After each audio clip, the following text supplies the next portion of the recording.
17.7 to go. Denver leads it by 1. Minnesota basketball. Both teams have 1 timeout left. Here we go. Conley looks in. Will the Dogs finally miss one?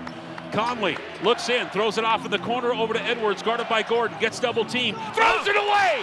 Westbrook steal! Christian Westbrook, layup no good! 9 seconds to go! How do you miss that? In the front court, Conley, over to Edwards, 4 seconds to go for the winner!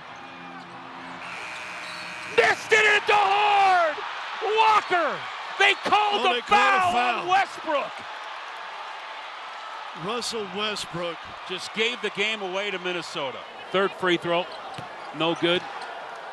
And there's the horn.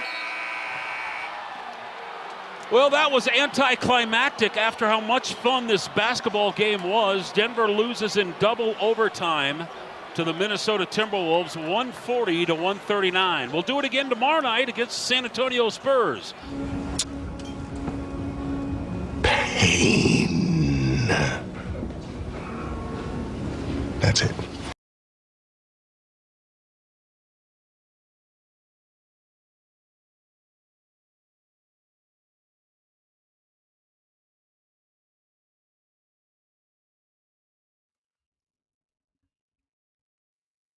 I hate Minnesota. I hate them so much. There is some sort of brick wall that just stands between you and them that for whatever reason, no one can describe, no one can explain, no one can get over. I'm happy to be back today. I thought I was going to die for the last 4 days, and instead, they just gave me a death last night. God, that sucked. So bad. In a game in which Joker puts up a 60-point triple-double. And there's been some sort of theme to this, that Joker puts up those kind of scoring numbers and the results just don't go the way you would expect for virtually every other superstar that's existed, who puts up a 50-piece or a 60-piece. They're almost always wins. But for whatever reason, Joker is hard to come by with wins when he does that stuff, because it's kind of all about help from around the supporting cast. And I thought he got some. AG was great yesterday. I thought Christian Brown played really well. Even some of the other guys, maybe not offensively, but Peyton Watson, I thought was excellent, at least on defense. I mean, Joker played 53 minutes in that game last night. They sold out to win. Make no mistake about it. Micah Malone talked about this heading into the game, that Minnesota has played you with an enthusiasm that feels more like a playoff game, and the Nuggets have treated this as just another game. Well, that didn't happen last night. You could tell the Nuggets were out there desperately trying to win and establish some sort of evenness back in this series. And in the end, it's the same result. But it's just in the most painful way of a double overtime loss where you had the game in the bag.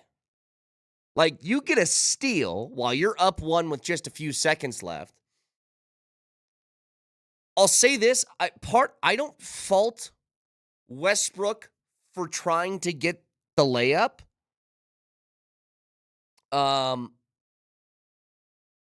I think that's fine. That's a totally fine call to make. But you can't miss. Like, think about it this way. If Russell pulls the ball back out and burns another, let's say, 3 seconds, that takes the clock down to 5-ish. Who knows if you hit both?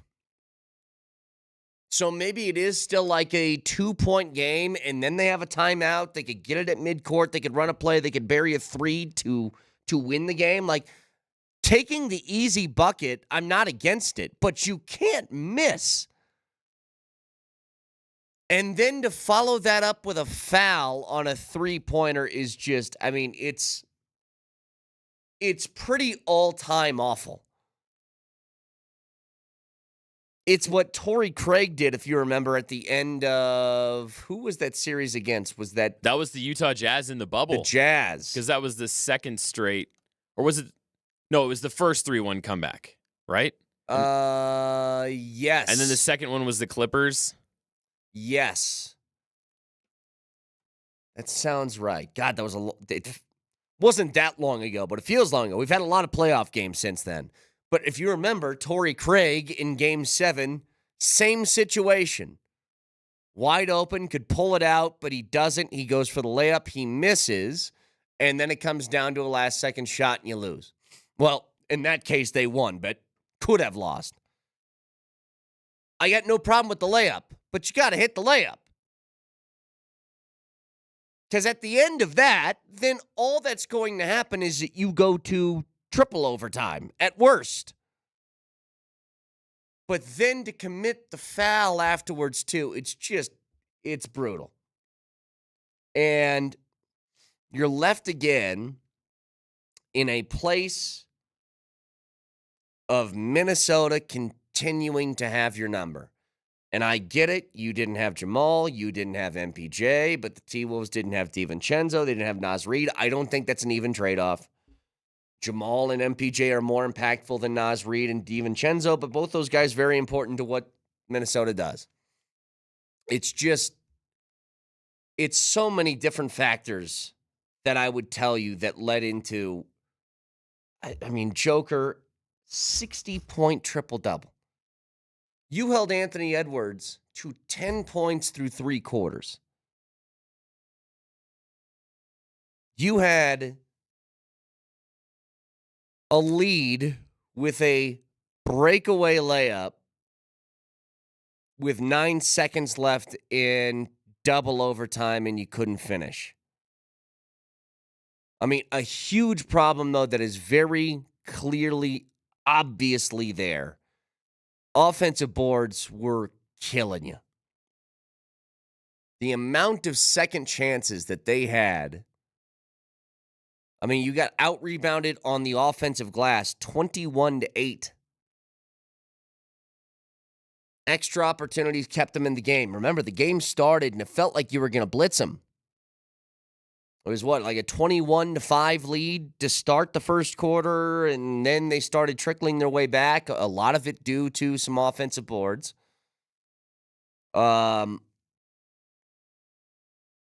It sucks.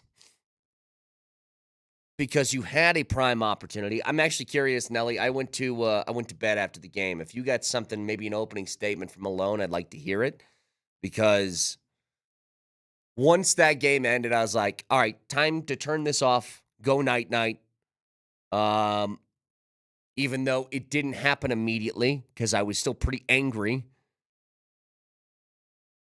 But I'm curious what Michael Malone felt after the game, because he couldn't be happy about the offensive boards. Well, I'll tell you, I'll look for that in a second. But what I was grabbing right now, and I won't play it because I know the last thing you or anyone listening wants to hear right now is Anthony Edwards. But in the locker room, the reporter scrums around him, and the first things out of his mouth where he said, "That's the best game I've ever played in my life, and Nikola Jokic is maybe the greatest player I've ever seen in person." Well, look. That was the first thing he said. So he gave I almost just combined Jokic and Joker. He gave Joker credit, right? Yeah. And later in his answer, he even said, they said, "How did you deal with the ups and downs of that game?" And he said, "We hoped he started missing." No, seriously, you know what? This is the Anthony Edwards experience that I got tied into, because initially I liked him. And then he got a little too arrogant. And I'll give you an example. As great as that thing is that you just mentioned, and I would like to hear this in a minute, he also, I heard him right after the game because he was being interviewed on court by TNT, and he said something along the lines of, "I'm going to give myself a lot of credit because I only had 10 points through 3 quarters, and then I started to go crazy." It's like, all right, relax. But he's right about one thing. That was an unbelievable basketball game. Like, TNT got their money's worth for a regular season game that felt like a playoff game, that was back and forth. You had no idea with 2 seconds left in any quarter who was going to win that game. No idea. And also, when I heard that those suspensions came down late in the day, or I guess, what was it, around noon when we heard about the Timberwolves players that were suspended? Yeah. It was after our show got off the air yesterday, and so I thought, well, that kind of takes some of the spark out of the game. And then the Nuggets rest Jamal and MPJ, which I'm assuming that was just because it was a little bit of maintenance, and since Minnesota didn't have all their guys, you figure if there are some fringe guys on the roster for the Nuggets, you can just rest them too. I assume that was the logic. Porter was personal reasons. Okay, so personal I don't know reasons. what that means, but I mean it means personal stuff. Point is, once all those names came down the line as not playing tonight, you know the TNT executives were like, well, there you go. Late game's going to be a snoozer. Well, and boy, did they get their money's worth. God, I'm watching this replay again. They're showing this over and over about Russell's missed layup and then turning that into a 3-point opportunity. I will say this, not that this matters. I hate that they called that foul. The ball was released already. Who was it again? Alexander Walker, right? He was already doing the I shoot the ball and fall to the floor thing. He was already doing that. It's not like he got trucked by Russell. I hate that they called that, but it doesn't matter. You absolutely must make the layup and then make it not matter. Because it's all you're thinking about now is, and God, Russell was getting torched last night by everybody who had computer access, and I understand it's incredibly frustrating. I do think that Russell has been way more of a net positive than a negative, but I don't know how many times we got to kind of put it this way. Like, you know what you're getting with Russell. It's good and bad. I never thought it would be the really bad in that kind of moment. Like, game on the line, you can't miss a wide open layup and then follow that up with a 3-point opportunity on the opposite side with quite literally no time left on the clock. Well, and here's what Malone had to say, because, of course, he was asked about the Russell Westbrook experience. A good question. I would think, generally speaking, that's the case. A guy that's been through so much, more experiences to draw from. But I also know who Russell Westbrook is. And, he's a guy that hates to lose. So he may not want to hear any of that stuff, because he's a perfectionist and he's a competitor. And knowing Russ the way I do, he's probably going to put a lot of this on him. But we lost tonight. The Denver Nuggets, we as a collective group lost the game tonight, not one player. Yeah. I mean, that's obvious. There's a basketball game that was 58 minutes long. It didn't come down to, 5 seconds of bad play. But it really, really, really, really mattered. I mean, that 5 seconds was a pretty critical 5 seconds. You play the entire game to put yourself in that situation. Can I ask you something? And anyone listening, maybe I'm curious what your emotions are today, because sometimes when a loss like that happens, last night when the clock hits 000 and Denver lost, and even this morning, I don't feel pain. I don't feel anger. I don't feel frustration. I just feel nothing. And sometimes when a loss like that is so mind-blowingly bad and fluky and horrible and ticky-tack, I feel like sometimes I just go to one of the stages of grief. Maybe I'm in disbelief right now. I haven't gotten to acceptance. I'm not in bargaining yet, but sometimes losses like that just don't feel real, and I don't even know if it's going to hit me for another day or two. Are you like that? Oh, my alarm's reminding me to do something. Look, I just very simply, for me, you hit a point when you play a team enough where you're just like, you know what, they got our number. And it feels like it's going to take some sort of Herculean effort for you to get over it. So, yeah, maybe it's not like so much anger as it is an acceptance sort of thing. that, you know what, Minnesota's just got you right now. And until you prove you can beat them in a game, like, it's just going to continue this way. It's probably the same way that Lakers fans felt about the Nuggets over the past couple of years. Just for whatever reason, they pose some sort of challenge. You can't.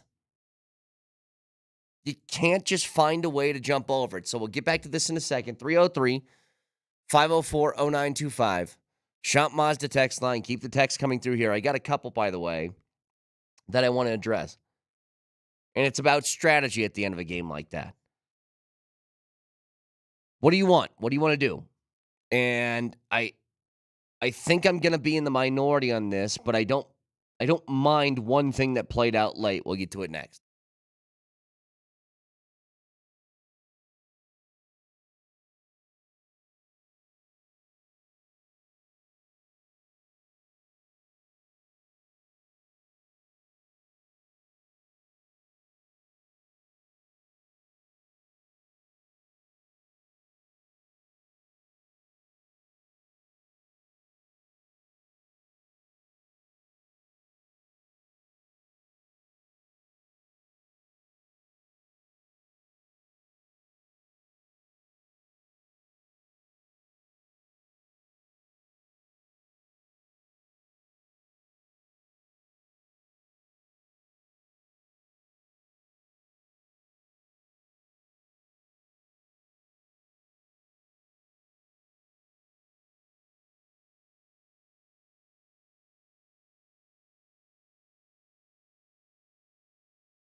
That might have been the best game of my life, like, that I've been a part of.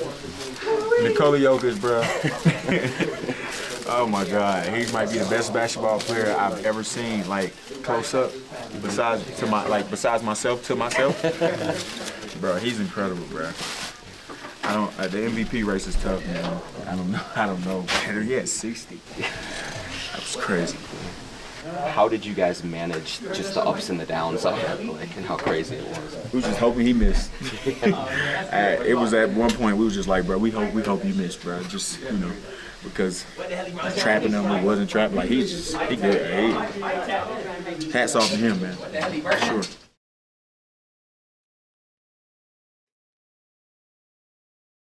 Yeah, you wish you would have got rewarded with a W. But that's, in the midst of the frustration, I don't want that to completely overshadow that he had a 60-point triple-double, which is, sort of historical. Only few people in recent memory have been there. Luka's one, James Harden's another. And he did it with two of his starters out of the lineup and against a team that's good. And again, just seems to have your number. God, that's tough. Really tough yesterday. Because it just felt like one that you were going to have. The Nuggets, they go out, and it's a couple of wins in a row, win over the Bucks, you blow out the Jazz, and then you got a game like that. And if you finish with a W there, you feel like, all right, starting to pick up some momentum, starting to roll a little bit. And here we are with another look at the standings or the last 10 games, and you're 5-5, and it feels like you've been that since, like, the All-Star break, and nothing stopped. But I want to address something real quick. I'll mention this sort of out of the gates this morning, but if you're just tuning in, let me reiterate. A lot of people in their biggest beef with Russell Westbrook's pretty awful 9-second stretch to close out the game. The biggest beef that they have is that he didn't pull the ball out and try and burn more clock. I'll say this again. I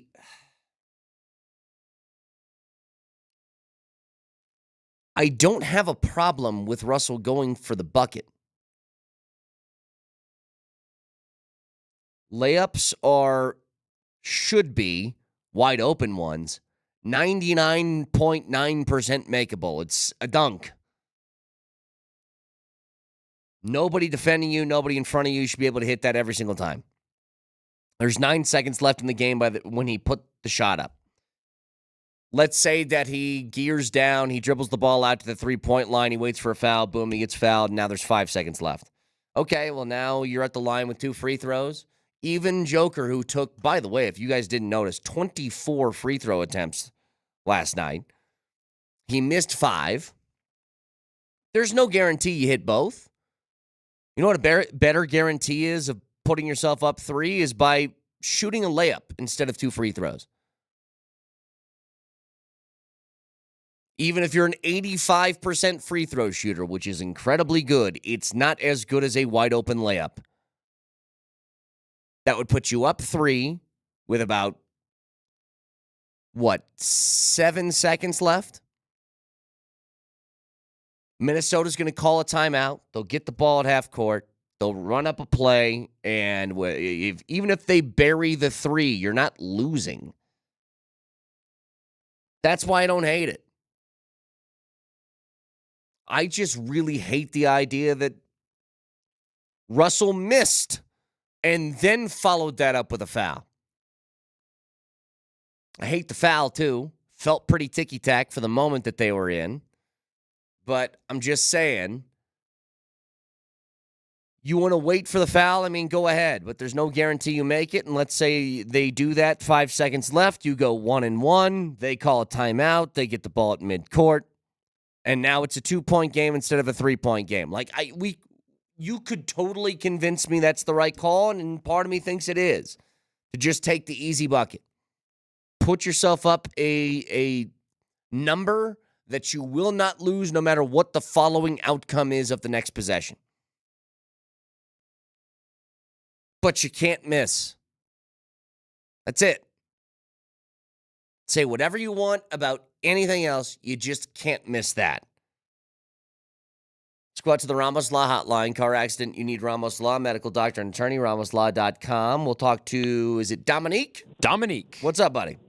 Hey, how's it going, Brett? Long time since I gave you guys a call. But, so, yeah, I think everybody upset that he didn't dribble the ball out are crazy. I mean, you definitely want to take that. Probably should have dunked it, but that's really not the issue, in my opinion. I think the issue is the lack of depth that the Nuggets have that's forcing Westbrook to play as many minutes as he's playing.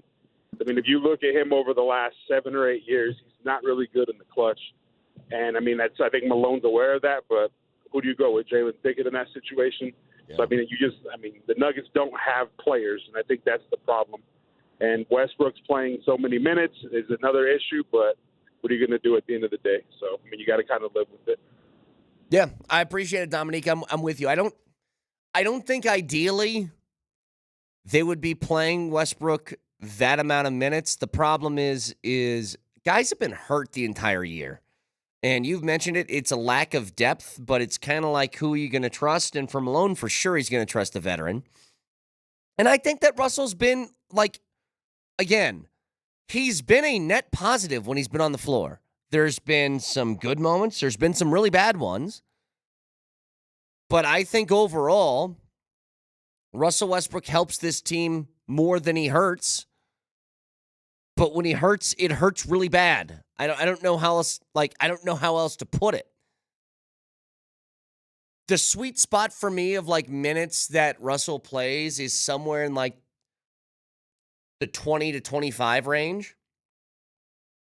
But you can't do that with the way that this team is made up and the way that they've been injured throughout this year. That's just it. They already ride with a pretty short bench of guys that they trust. And so when you're losing Jamal Murray for the amount of games that he's missed this year, well, that becomes a problem. Russell's playing 28 minutes a night. That's virtually starter minutes. That's what he's got on the year. And he started half the games that the Nuggets have played. Again, it's out of necessity because of injury.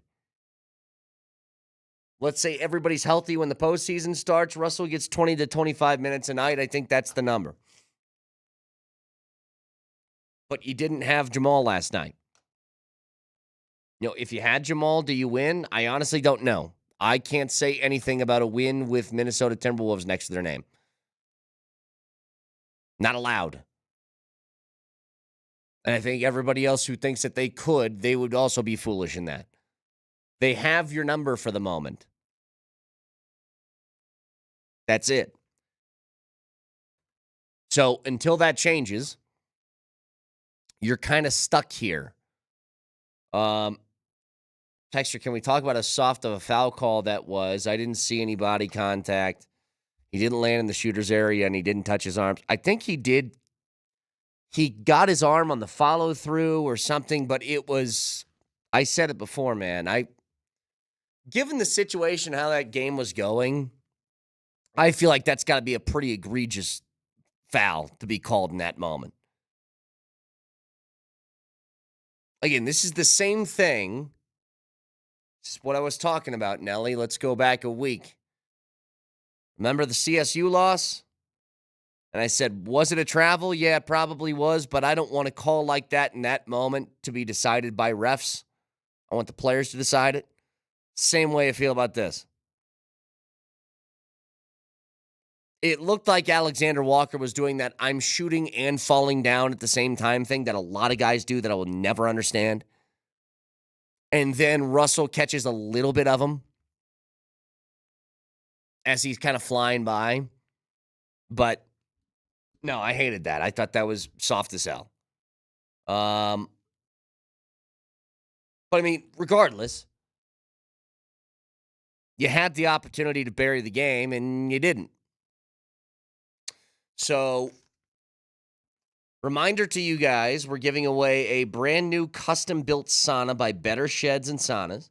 Every sauna is built for the outdoor elements with wool insulation throughout, providing quick heat-up times and maintaining maximum heat longer. Saunas can be built inside your home as well and in any available room in your home. But remember, outside's totally cool too. We have a key word for today. It is sweat.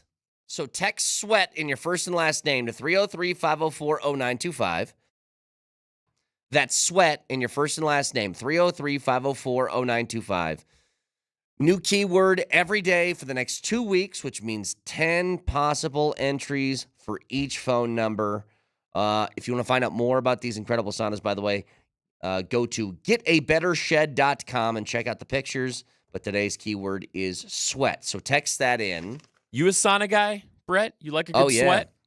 I got not one as nice as this. I bought a little cheaper guy a year ago on Black Friday, I think it was, or Cyber Monday, or one of those sale days. It's a steam room, so it's something I can take kind of wherever. It's a little $300 deal. It works great when you have been, I don't know, sick like I was for the last few days. There money in those situations, because if you got a fever, just let that thing pour out of you. It helps a lot, actually. So, yes, I'm a huge sauna guy. Huge. Berto was spreading potentially misinformation that the reason you were out is because maybe you enjoyed a few too many soda pops while watching baseball. Bro. And so you were recovering from your quadruple IPAs. And that also, sauna's great for that. Bro, I'm Sweat telling out you, the hops. I did not. When I got in my car this morning to drive to work, it was the first time I got in my car since Friday. I was either in my bed or in my garage, actually. It's the only two spots I could go because I was trying to stay away from my wife and child. That was it. Baby Jamal Cale didn't get you sick. I didn't hug baby Jamal Cale for 4 days, Nelly. Well, no, I figured 4 days. I figured she was the one that probably got you sick because, I mean, she's pretty young and kids that age are just petri dishes. No, those both wife and kid, they were great. They had no problems. I was just feeling it. Anywho. But yeah, a sauna does help with stuff like that. So I know there's a whole bunch of things that I missed. And this is going to be one of those days where I'm going to be like cringing every time I bring something up because I feel like people are going to, you guys have already talked about some of the things. You know, obviously the Avs game, much like the Nuggets game, was just a total bummer. Like you feel like you had this opportunity to win. Brock Nelson sneaks one by in overtime, and it's slowly creeping its way inside the net, and it hits the post. Like, you just been kicked in the nuts for a couple of nights in a row. I mean, I obviously got some Rockies thoughts, by the way. Yeah, your boy Tyler Kinley, that's what gave you a fever. I mean, did I call it or did I call it? I don't know what to tell you.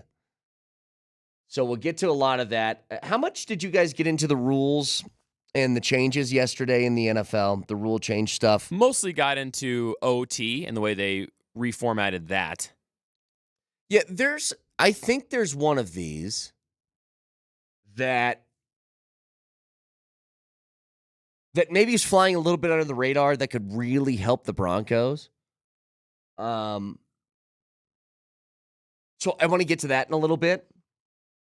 Just because there's one of these rule changes that I think we're like collectively shrugging our shoulders at, and it's a pretty big change, actually. It's something that if I told you this 10 years ago, you'd be like, what the hell are you talking about? So we'll get to that in a bit.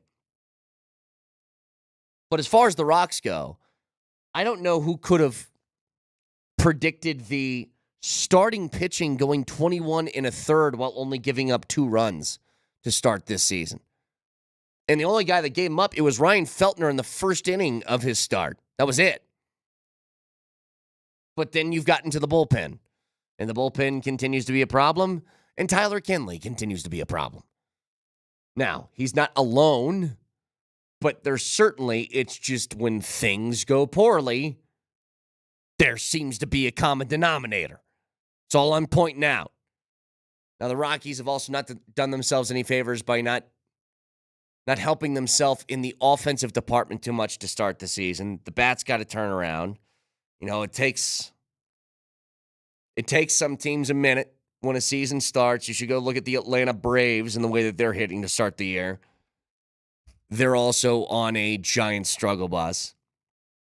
But I think there's some definite encouraging things to start the season here, and things that if these continue, they'll translate into wins in a hurry. So we'll get to that in just a couple of minutes. Again, you can listen to us anywhere on the Altitude Sports Radio app. It is powered by the Will Hite Law Firm. Injury lawyers go to willhitewins.com. That's willhitewins.com. So a little bit about the Rocks. This rule change that I think is flying over some people's heads, especially here, because it could be something that the Broncos take advantage of. Get to that in a couple of minutes. Stick around.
All right, so just some of the things that were discussed yesterday as far as rules being adopted and maybe not by the NFL. There's a host of them.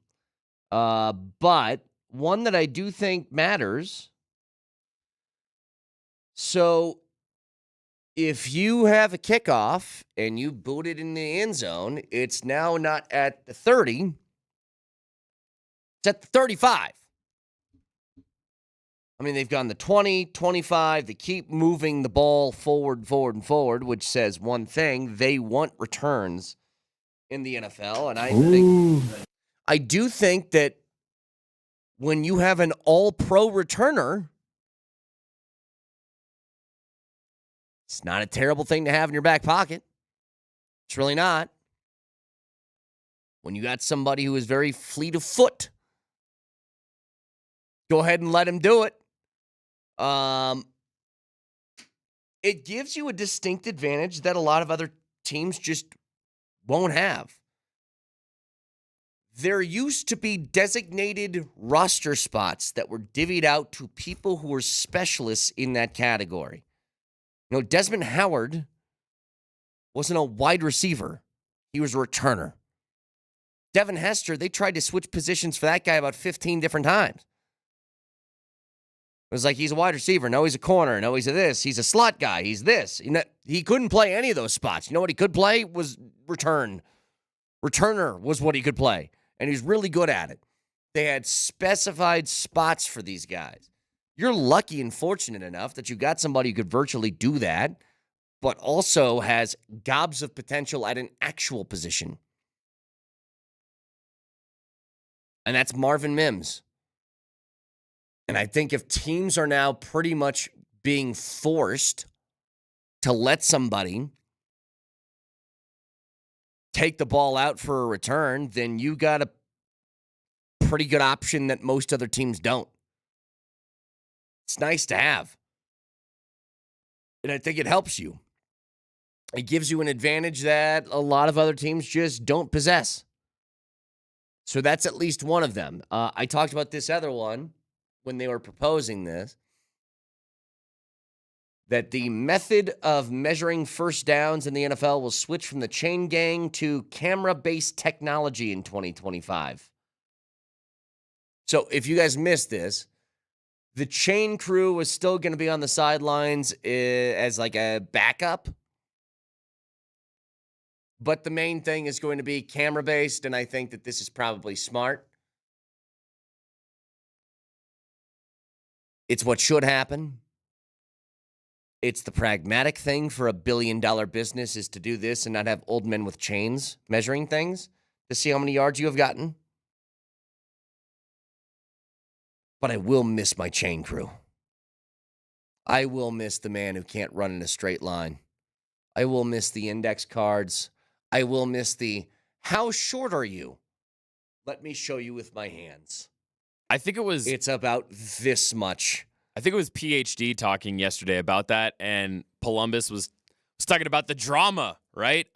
There is a buildup. There's a buildup, exactly, because you got to wait. You got to wait for the chains to run out, and you got to wait for them to line it up. And then they got to see where the tip of the football is. They got to pull the chain, and then every once in a while you get a double pull because one of the chains gets like knotted. You're like, oh, whoa, let's do it again because it goes out. You're short. Yeah, you go. Oh, they made it. Wait, nope. There's a few links. They pulled the chain farther. No first down. It brings some suspense. It builds to the moment. I told you this a couple weeks ago, Nelly, that I'm somebody that has been saying how stupid the chain gang is forever because it's a multi-billion-dollar corporation that is doing their very important measurements. It's a sport where you trade head injuries for real estate. I mean, and you're measuring it with chains. And I was like, that sounds stupid. And now that they've taken it away, I'm nostalgic for it already. Yeah, I remember we were talking about this, and you mentioned that Baby Jamal Cale will never have the chain gang review moment. And remember, we said you don't know what you got till it's gone. And then some Jags on the text line got on us for saying that was Counting Crows and not Joni Mitchell. Come on. So I remember that distinctly. That was a conversation we had. I forgot the music discussion in that. I Oh, know yeah. you would remember. Well, but I mean, yeah, because it's like no disrespect to Joni Mitchell, Blue is a great album, but to you and me, Big Yellow Taxi is a Counting Crows song. that is featuring true. Vanessa. Which one? Vanessa Williams? No. Sure. Well, Vanessa Carlton. Oh, that's right, the 1,000 Miles lady. I do think that I will be nostalgic for it. I do. I love the idea of a couple of just you and your boys going out there, laying the sticks down, giving it a nice little pull, and just seeing where the football's going to stack up next to it. Something about it. Now, may I with the Rocks for a second? I do think there's some encouraging things. The bullpen is obviously been a disaster to start this year. There's been a lack of consistent offense, I would say.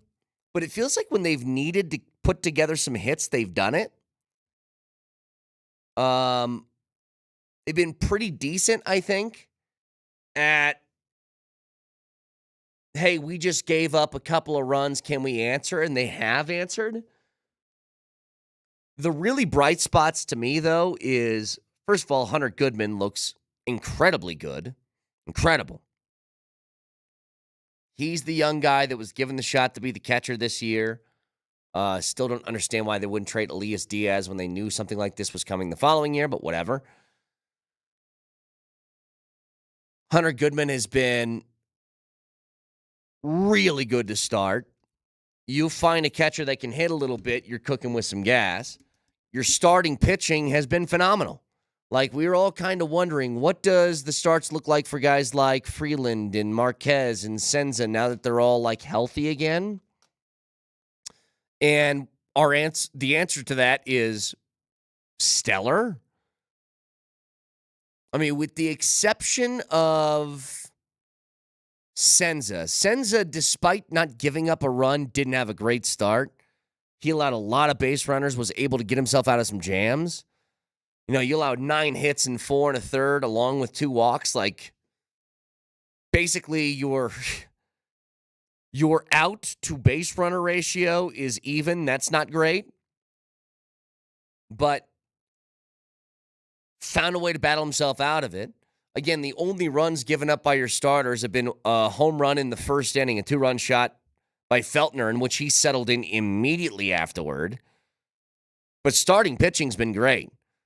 They just need to find somebody they can trust in the bullpen, because here's one guy that I think you should have a lot of faith in is Halverson. Halverson's got crazy velocity with some movement to it.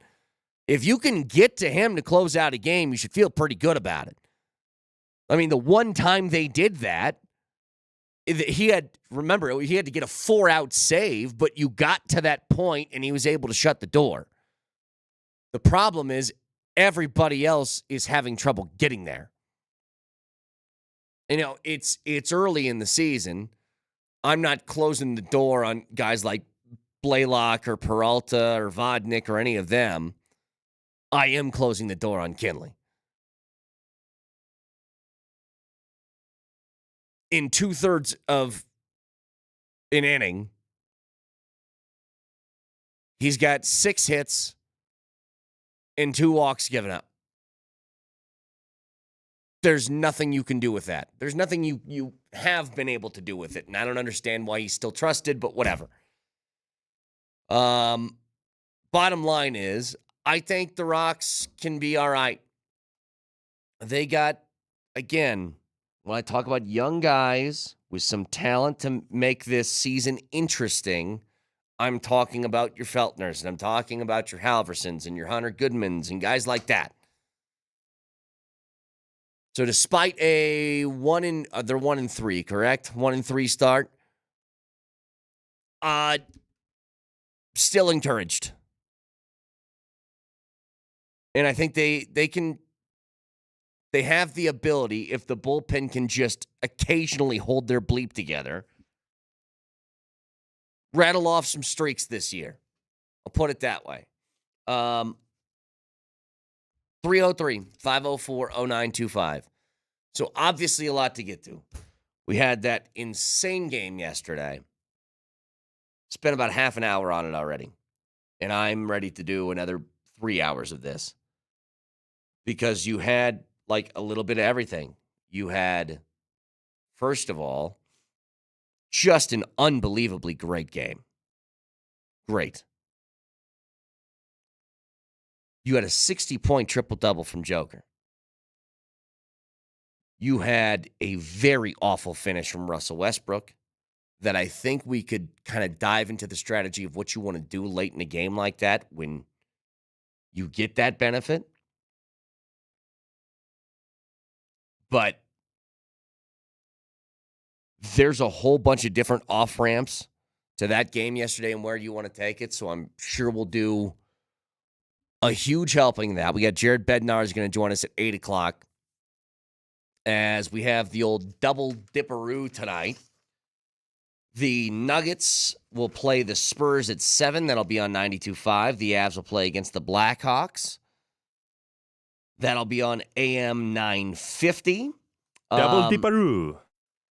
We're right back at it. We're broadcasting from the Backus and Shanker studios. Their passion is justice. So, between the Nuggets game, got Bednar at 8 o'clock, a whole bunch to get to, and you can watch it all on the Safeway Twitch feed. Download Safeway's Deals and Delivery app and get exclusive grocery offers, Safeway fresh foods, local flavors. You can also watch on YouTube as we stream every weekday, 6 a.m. to 7 p.m. All you got to do is search Altitude Sports Radio, subscribe to the channel, and get locked in with all of the best things for Denver's #1 sports station, as voted on by Westward Magazine. Moser, Lombardi, and Kane next.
17.7 to go. Denver leads it by 1. Minnesota basketball. Both teams have 1 timeout left.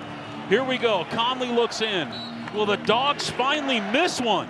Conley looks in, throws it off in the corner over to Edwards, guarded by Gordon, gets double team, throws it away! Westbrook steal! Christian Westbrook, layup no good! 9 seconds to go! How do you miss that? In the front court, Conley, over to Edwards, 4 seconds to go for the winner! Missed it into hard! Walker! They called a foul on Westbrook! Russell Westbrook just gave the game away to Minnesota. Third free throw, no good. And there's the horn. Well, that was anticlimactic after how much fun this basketball game was. Denver loses in double overtime to the Minnesota Timberwolves, 140 to 139. We'll do it again tomorrow night against San Antonio Spurs. Pain. That's it.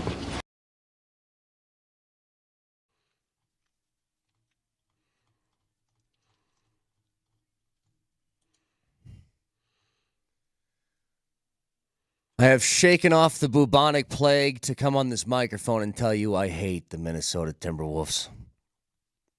It's the only thing I got to say. I can't believe that, let's be honest here from the start, an unbelievably great basketball game. Like, really, really good. Yeah. Ends in that kind of misery that is so eerily similar to something that we witnessed just a few years ago of a very similar situation of you got the ball on a fast break with an option. Do you pull it out? Do you go for the layup? Well, if you go for the layup, you got to hit it. Oh, no, you missed. Now what happens? It's just as disastrous of a final 9 seconds, Vic, as I think Russell Westbrook could have had. You can't paint a more bleak picture than what we saw last night. In fact, I'm somewhat embarrassed. We'll get into the details here, but I'm embarrassed at myself that I'm a soon-to-be 56-year-old man. Yeah, I've got my own issues, both mental issues, health issues, and I lose sleep over a basketball game. And I know I'm not the only one. And I know those of you listening right now, there are those who lost sleep last night. And I mean lost sleep. I mean, like, woke up in the middle of the night, had it on their minds as soon as they arose this morning, had trouble going to bed last night. That's what that game did to me. I don't know if good on you, good on everybody else who's able to sleep through that. I can't. And I cannot even imagine. I cannot imagine what Nuggets players, what they did last night for sleep. Imagine if you're Russell Westbrook trying to put your head down and go to bed last night. Well, I know that if you saw the last few seconds, Moser, of Russell running off the floor, he was like the first one to like kind of sprint off. I don't know if you saw at the very end when TNT was following him, he paused and went back because a fan said something to him that he did not like on the way out. So he did go back and have some words with that fan. So I can only imagine what it's like when he went home, Vic. You know, because they wanted that game. I mean, I know that Malone talked about it. Of course they did. You don't play Joker for 900 minutes if you don't want that game. You basically sacrifice tonight's game. I mean, by the way, a loss like that could compound itself because I don't know how you play any starters tonight. I don't know what happens. Joker's not going to play. There's no way. Come on. AG, given his injury history, you're not playing him tonight. Yeah. CB may take the night off as well because of the minutes he put up. Last night, you were missing Jamal and MPJ to begin that game. You may have your entire starting five out of the lineup tonight in a game you have to have. You got to win. Look at the standings. Look at how close Golden State is suddenly creeping up 2.5 games back. Mm-hmm. There's a lot of season left to make that up. These games are so monumental at this point for seeding, for home court, for matchups. That was a devastating loss. Speak, Moj. I want to talk. All right. You're going to have to. Then you go ahead and Go back to bed. Radio I show. want to say something about the thing about Russ. Russ's greatest attribute, his greatest strength, is his hustle. Nobody hustles more. Nobody plays harder. Nobody. Said that before he joined the Nuggets. Nobody plays at that speed, 100 miles an hour. It's his greatest attribute. It's also his biggest problem. Because when you play at that speed and you don't slow it down, you saw what happened last night. Well, you get out of control. Yeah. And it's been him for 16 years in the NBA. He's just, and I don't want to chalk this up as, hey, this is good Russ and bad Russ, and you take the good with the bad and all. He's a vet. If you make the decision, there's two things you can do. By the way, can I just say this on the front end? Yeah. I do not hate the idea that he was going for the bucket instead of dribbling the ball out. No, upon reflection, I immediately said maybe they should have stopped the. No, you go for the layup, and I'll tell you why you go for the layup, because if you stop the ball, they're going to immediately foul you, and there's still a ton of time on the clock, and it's not like he's shooting free throws at a devastating pace either. That's what I'm saying. I think going for the layup there is actually probably the smart call. You have a 99.9% chance of getting a 3-point lead. Yes. Because even if he dribbles the ball out, you get fouled. Let's say even you make both of them. But if you don't, they have a timeout left. They get the ball at midcourt with about, 4 or 5 seconds. It's plenty of time to run a play. I went back and looked at it. Go back and look at it yourselves. I don't know how he missed. I don't know either. Did he hit the side of the rim, where you get a wedgie at? Is that where he hit it? I don't know. I couldn't make it out. I needed a camera on the other end. I don't know how he missed. Yeah, I don't get it. Moj, do you feel like talking now? A little bit. That boys, that really hurt. Stayed up late, obviously. Late start. These leagues have got to figure this crap out. Got another one tonight. Just simply ridiculous. And the amount of emotion swing in the final 17 seconds of that game that I had, I don't know that my body can handle that anymore, man. I've always said, look, it's great when you feel that pain, Vic, right? And the joy and the pain, and it swings like this. It's great because it says you're alive. It tells you you're a human being and you're alive and you can, you're living the world. And man, that just sucked. It's a perfect 2-on-1, and I don't know how he missed it. He's right to the hole, and he doesn't know how he missed it. You don't miss those, right? You just don't. And then the foul in the corner. What a huge turn of events. I don't know, man. And then it raises all the other questions like, can they ever beat this team ever again? Those. Now you have something beyond ability working against you. I just don't get it, man. They don't fear the Nuggets one bit. They respect Joker. They respect, and we'll hear from some of the Minnesota players because they had nothing but great things to say about Nikola Jokic. They don't fear Denver at all. They welcome it. One of their, I think his name's Dane Moore, is a beat writer for the T-Wolves.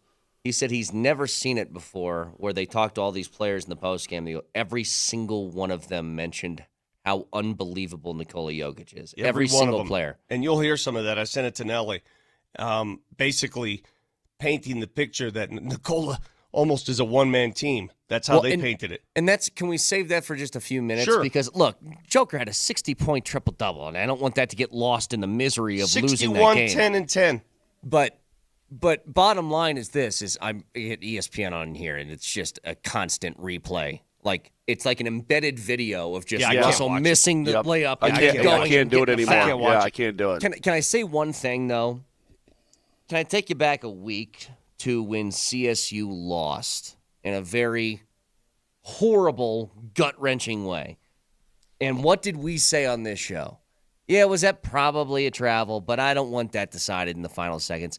That felt like a very cheap kind of foul for the moment and given the game situation. This doesn't excuse anything because Russell missed the layup and then made that mistake too. I'm just saying that felt like pretty cheap in that moment. Here's the difference. Because if you go back and look at Julius Randle's shot at the end of regulation, He got fouled there. Yes. He got fouled by Peyton Watson. Yes. But what was the difference between the Peyton Watson foul and the Russell Westbrook foul?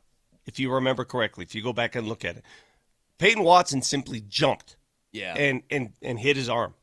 Russell went wildly into the body. Yeah, he went into him. It was just a different look. It was just different. He got his right arm inside the right arm and came down. And listen, I mean, it was sold. The foul call was sold pretty damn well. Okay, Alexander Walker was falling before he was even touched. Yeah, but with your legs sticking up in the air like a dead cow. Yeah, I mean, you know. Nah, man, the whole thing. The foul call doesn't bother me as much as the missed layup. The foul call is just, you know what? I'm going to give Russ credit for hustling down the court just to be in that position after missing the layup. You can't miss a layup. You're an NBA player, and it's crunch time, and it's double overtime. You can't. Listen to me. You can't miss a wide open layup. I've noticed this with Russell, by the way. Maybe it's the one place where I've seen his athleticism dip a little bit because it's not speed-wise. Can he not jump like he used to? Because he's not dunking like he used to. He doesn't dunk a lot when he's on those fast breaks. 36 years old. I mean, he probably lost some bounce. Yeah. I'm sure it's gone a little bit. And plus, he's going so fast to be able to stop there. Maybe too fast. Again, his undoing is he's going too fast. It's too fast. The other factor here is, you know the difference between Minnesota and Denver, right? I don't need to paint this for you guys. So the Nuggets are missing 2 starters. Sucks. My keys to the game yesterday, MPJ and Jamal both have to shine. Both sat. Jamal for injury reasons, and MPJ, pray everything's okay. He had personal issues with his family. I don't know what they are. I don't know if they're playing tonight. I have no idea. So the 2 guys that I focused on in my keys did not play. 2 players. I said that too. I said I think MPJ is going to have a good shooting night. Well, he didn't play. 2 players for the T-Wolves didn't play. Key bench players. They're 2 best bench players. Dante DiVincenzo. When did those suspensions come down? Right after our show, like 5 minutes after our show. 2 minutes after our show. Naz Reid and Dante DiVincenzo were both out. So you would think that their bench took a hit, right? They're 2 best bench players. The difference between Minnesota and Denver, even with 2 Minnesota bench players out, remains the bench. Well, there's one other, I think, huge factor in that game. You crushed on the offensive boards again. You get 21 offensive boards. 21 offensive boards to 8. But look at the bench scoring. Just look at the bench scoring and look at, they've got depth. They've got guys. I mean, Nickeil Alexander-Walker. Yeah, he put up 26. Case in point. He played 45 minutes. I mean, they were basically a 6-man rotation that game. Both teams wanted that game badly. I knew that the Nuggets were all in on it as soon as Joker started the 4th period, which is usually the 4th quarter is where he takes his break, right? Mm-hmm. At least a 5-minute break. He played from the 6-minute mark of the 3rd on, or the 2nd quarter on. Yeah, that's crazy. Dude, you know the Nuggets record when Nikola Jokic scores 50-plus in a game? For his career? It's not good. It's not good. It's 0-3, right? 0-4. 0-4. Yeah, it's weird. It's just mind-boggling. Mind-boggling to me. He's got to be the only player in NBA history to have a stat like that. Where the more he scores, it feels like the worse the team is. He's got to be the only guy. I am not too proud to say this, and I know there are people at this station that are. There are people at the station who refuse to admit it. I have no problem admitting this. No chance I want to see Minnesota in the playoffs. No chance. You'd be a fool. Hide behind the curtains. I mean, Vic, you'd be dumb to want that. Well, I'll tell you what. Let's continue this in just a second. I do want to talk about Joker. We'll get some audio from basically the entire T-Wolves locker room that was gushing about him. We'll get to all that in just a couple of minutes. Stick around.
mean, he's making a good run for MVP. You guys know who I got, but I mean, he's making it tough for sure. And the star player he is, always making the right play.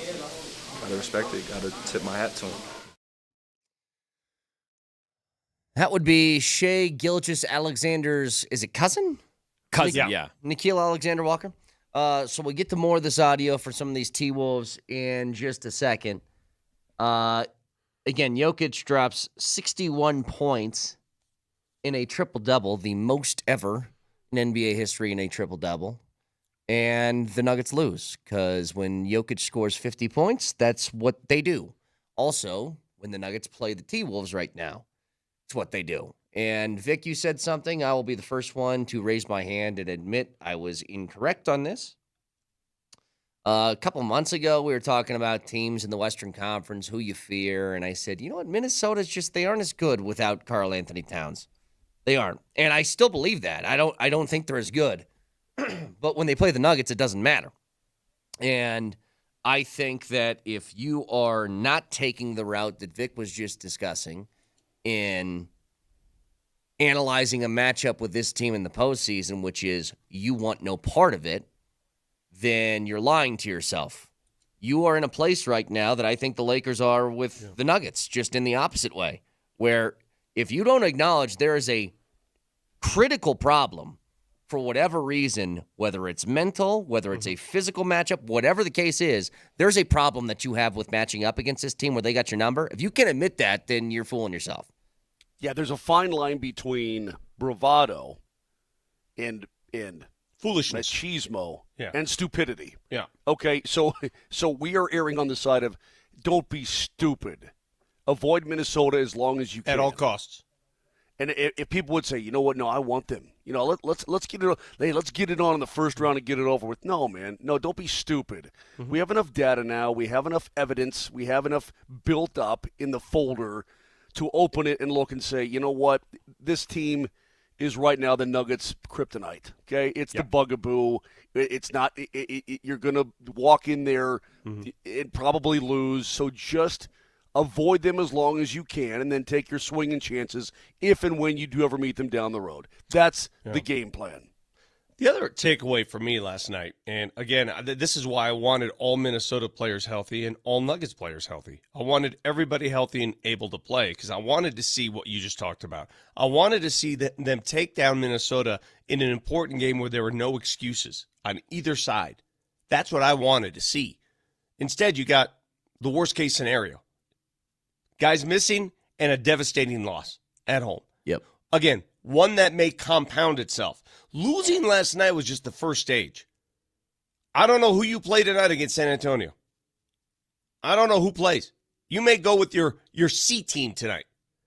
And then you're going to Golden State on Friday, a red-hot Golden State team that is suddenly moving up only 2.5 games back of you. They're red-hot. I'm telling you, this loss last night, it could be devastating for more reasons than the loss itself. Now, we'll see who goes tonight. I don't know if MPJ is going to play. I don't know if Jamal is going to be available. I was stunned that Jamal didn't play last night. Yeah, in a game where... Stunned. You're very, very clearly desperate to win that game because you want to prove something. You don't play Joker 53 minutes. I was stunned. And Christian Brown 53 minutes and Aaron Gordon 47 minutes if you aren't selling out to win that game. You're trying to win that game. I'll admit this. I'm sort of caught this morning, Vic. I'm caught a little bit because what you're saying is absolutely correct. What you're saying is truthful. What you're saying is I'm totally in on. But you're also depressing me a little bit. You're also it is depressing. A little bit. It is depressing. You know why it's depressing? Let me tell you why it's depressing. Let me tell you why. Because you don't want to. You know this is going to hit you, and you're going to wonder, what the hell are the Denver Nuggets without Nikola Jokic? I don't know. Brett, let me ask you that question.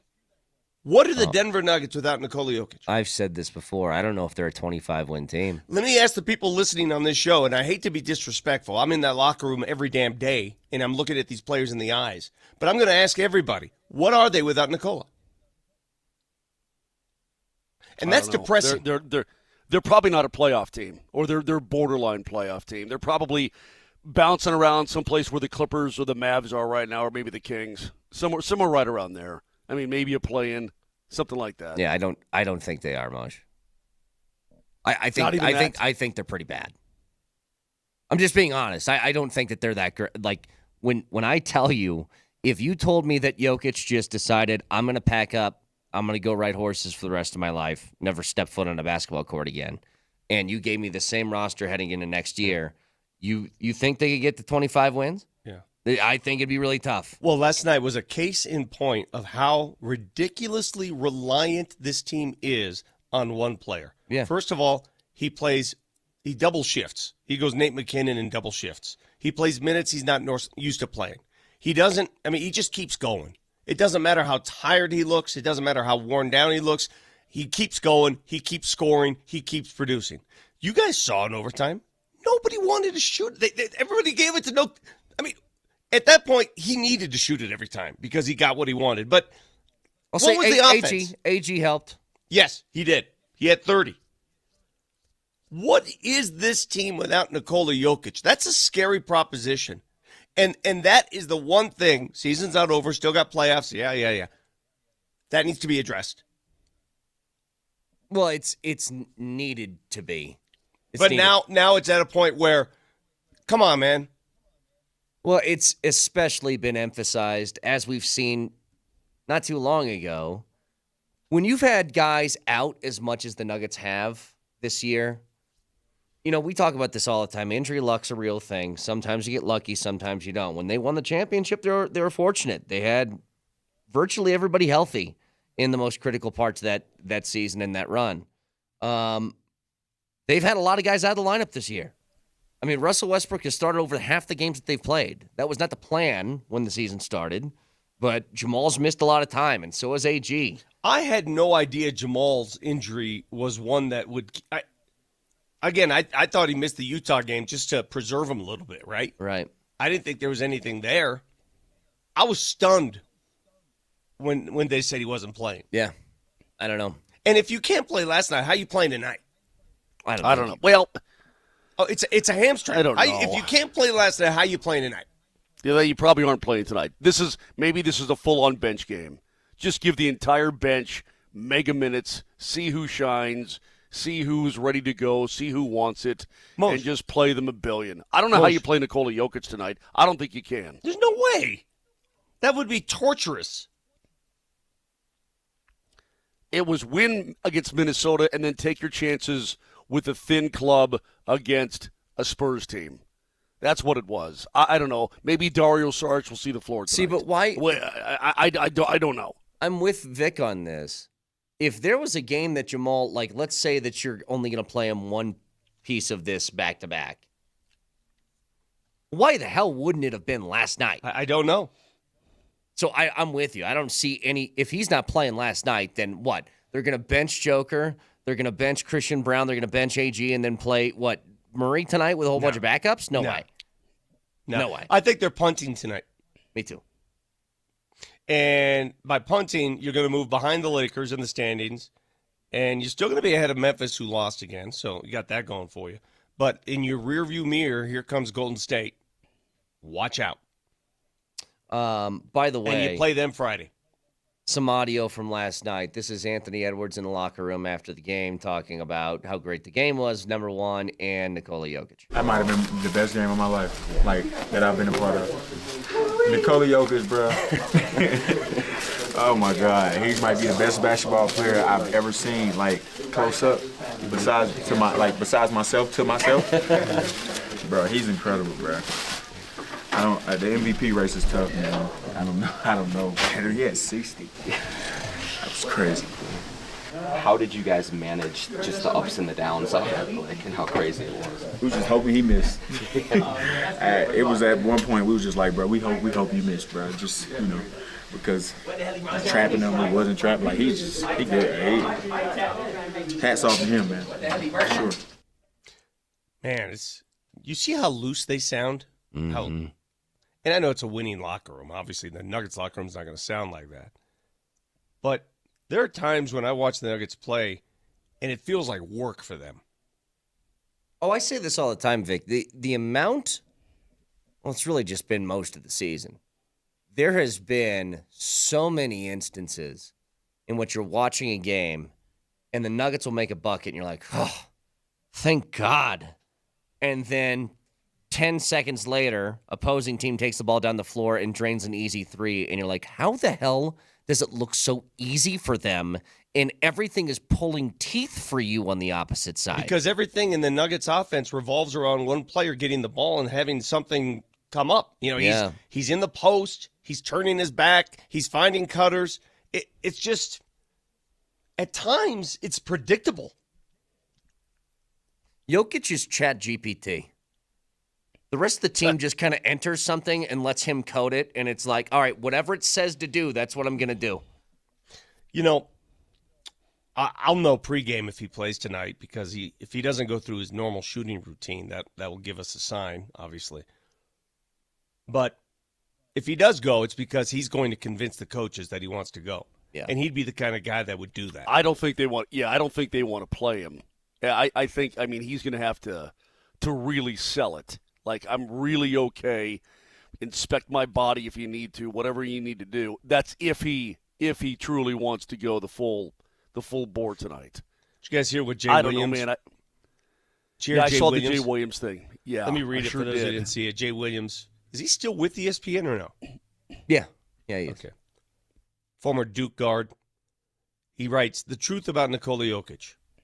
If LeBron or Steph dropped 61, 10, and 10 in a game this time of year, we'd shut down the internet and ESPN would talk about it for 2 days straight.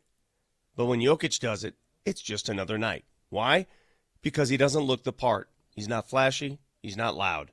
But make no mistake, skill for skill, he's already outpacing Shaq, Hakeem, and even Kareem. We're just afraid to say it. Jokic isn't just the best player in the world. He's quietly building one of the greatest legacies we've ever seen, and media is still acting like it's a fluke. Yeah. Well, I have something that'll prove that. Would you like to see it or hear it? Well, sure, Brett. I would love to. Yes, please. Can you do something for me? I believe this is the final NBA straw poll from Tim Bontemps. Just came out this morning. So NBA MVP straw poll 3.0, 100 first place votes available. What do you think the spread is? It's obviously between two guys. It's Jokic and Shea. What do you think the spread is? I'd say 65-35 in favor of Shea. Yeah, run there. 77-23, Shea. Wow. Oh, well. Yeah, no big. I mean, That's gone. but what Jay's talking about is the truth. It's like, I've been saying this for about a month and a half, 2 months, because it's becoming like undeniable. Mm-hmm. This is arguably the greatest offensive season that the sport's ever seen. Mm-hmm. By every metric, by points, boards, assists, shooting percentages, shooting percentage from three, all of this stuff. It is going to go down as one of the greatest, if not the greatest, overall statistical season that's ever existed in league history. I want to go back to what Jay Williams said, because I'm seeing some responses on YouTube. Thank you for watching the show on YouTube and on Twitch. I sort of toggle back and forth. And somebody on YouTube said, Why is that, Vic? Why do you toggle back and forth and not go to the text line? Because I'm banned from the text line, so that's all I've got. Okay. I just wanted to make sure that we got that out there. So Vic can't get the real stuff, so he's going to like a methadone clinic. Well, it won't be long before I'm banned from these two. So give me just a little bit. I'll be banned from all. Please. I'll be banned from the show. Maximus writes in after Jay Williams wrote that on Twitter. Maximus. Okay. Maximus says, "Well, it's because he's white, and you all know it." And I'm going to push back on the race thing here for one reason. Who was the most ballyhooed player that was traded just this year? What color is he? Luka. It's been my argument forever. Luka doesn't get this treatment. He gets praised like crazy. If Luka goes 61, 10, and 10, the world stops spinning. Now, I will say there's been some Kendrick Perkins basically introduced it a couple years ago. Yes. Yeah, that works both ways, though. Yes. Yeah, race is part of this. Of course it's part of it. I'm not going to say it's not, but it's not the reason. It's not. It's everything Jay described. It's the way he plays. Exactly. It's the way he plays and the lack of he doesn't look for the spotlight. He doesn't play with flash and dash. He's not your typical pro athlete. Ever. He's not. He doesn't do that. I mean, the dude made a 62-foot shot, turned around and walked to the locker room. Anybody else does that, they're doing cartwheels. Think about that. What other player in the NBA would make a 62-foot shot and a 78-foot shot and not do anything? Name one. I would hang on. You don't even got to stop at NBA. Any person who exists in the world does that. You're probably doing something. Yeah. You're reacting somehow. I'm going to call it right now because I've seen I don't know how many Nuggets games in my life, and I'm going to rely on some long-time Nuggets fans here. Maybe I'm missing something. Please help me out. Last night, and I said this about Game 7 against Minnesota. I said the Minnesota Game 7, giving up a 20-point lead with everything at stake in that game, was the most devastating loss in Nuggets history. And I stand by that, and I've not heard anybody try to tell me any different. I don't know. The loss, the Game 6 loss to the Lakers hurts. No, because you still had to win another game. This game was over. Yeah, I know. And you advance, and you're in the NBA Finals, and you know it. You know deep down, you know it.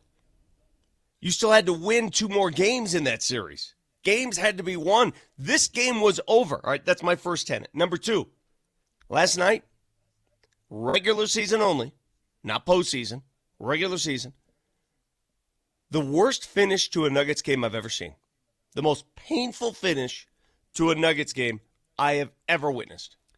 Given what's at stake, given what happened in the game, given how it happened, I cannot think of any other game that you can measure against last night's game. In my virtual 30 years of watching Nuggets basketball, every single damn game, it's right there. I mean, it's. I'm trying to think back. I mean, they've been buzzer beaten. They've been that's fine, but those are teams that may have sucked and not going anywhere. I know. There's too much. Given the circumstances in this game and how they lost, and what happened in this game, a 61-10-10 double OT at home, the history between the two teams. Are you kidding me? The most painful way to lose last night in the history of this franchise. Somebody. Tell me I'm wrong. I tried to think, too, this morning. I'm going, how am I going to present this and try to keep some positivity going? It doesn't even matter what I say today if I try to present some positivity that, hey, they missed 2 guys, but you missed 2 really important guys and blah, blah, blah, blah, blah. Everything that's coming out of your mouth, Vic, is 100% true. It's also 100% depressing. And where you have to eat it. Brett, today is a day that you just have to open up that mouth and shove, and you got to shovel it in. I'm not one of those guys who's like, oh, let's be Mr. No, man, this is what it is. Deal with it. Wake up, go to work. You hold your nose and you eat your peas. That's what you do. Remember, we're giving away a brand new. And I know some people like peas. I don't like peas, so I'm using peas and beets as an example. All right, don't get on my case. We're giving away a brand new custom-built sauna by Better Sheds in Saunas, with every sauna built for the outdoor elements. Wool insulation can also go anywhere inside your home.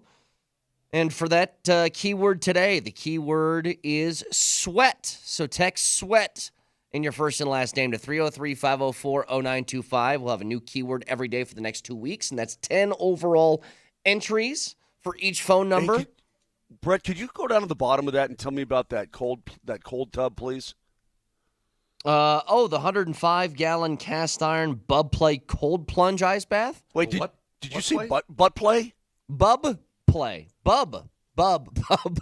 B-U-B play. Yeah, you've been gone for a couple days. We had a lot of fun with that on accident. So, welcome to the club. Oh, so you were setting me up for that. I got you. I don't know why you're doing that to me. You're the one who brought it up. The keyword today, sweat, to 303-504-0925. Back after this. Whatever his name is, Bontemps, last name Bontemps. Tim Bontemps. Tim Bontemps. You know what the best thing about that is? I don't even know who that is. All right.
We're going to talk to Jared Bednar here in 15 minutes, so stay tuned for that. Yes, Moshe. I got a little something, and I don't want to say it going into coach because you guys will accuse me of sabotage or something like that. But, hey, Vic, this will go back to me and Vic, and I think to a certain extent you too, Brett. But we lost Val Kilmer last night. Val Kilmer passed away at the age of 66 from pneumonia, I guess. But Vic, I was going cancer. back. Well, he beat that, which was good. He just lost his larynx, but he beat that, thank God.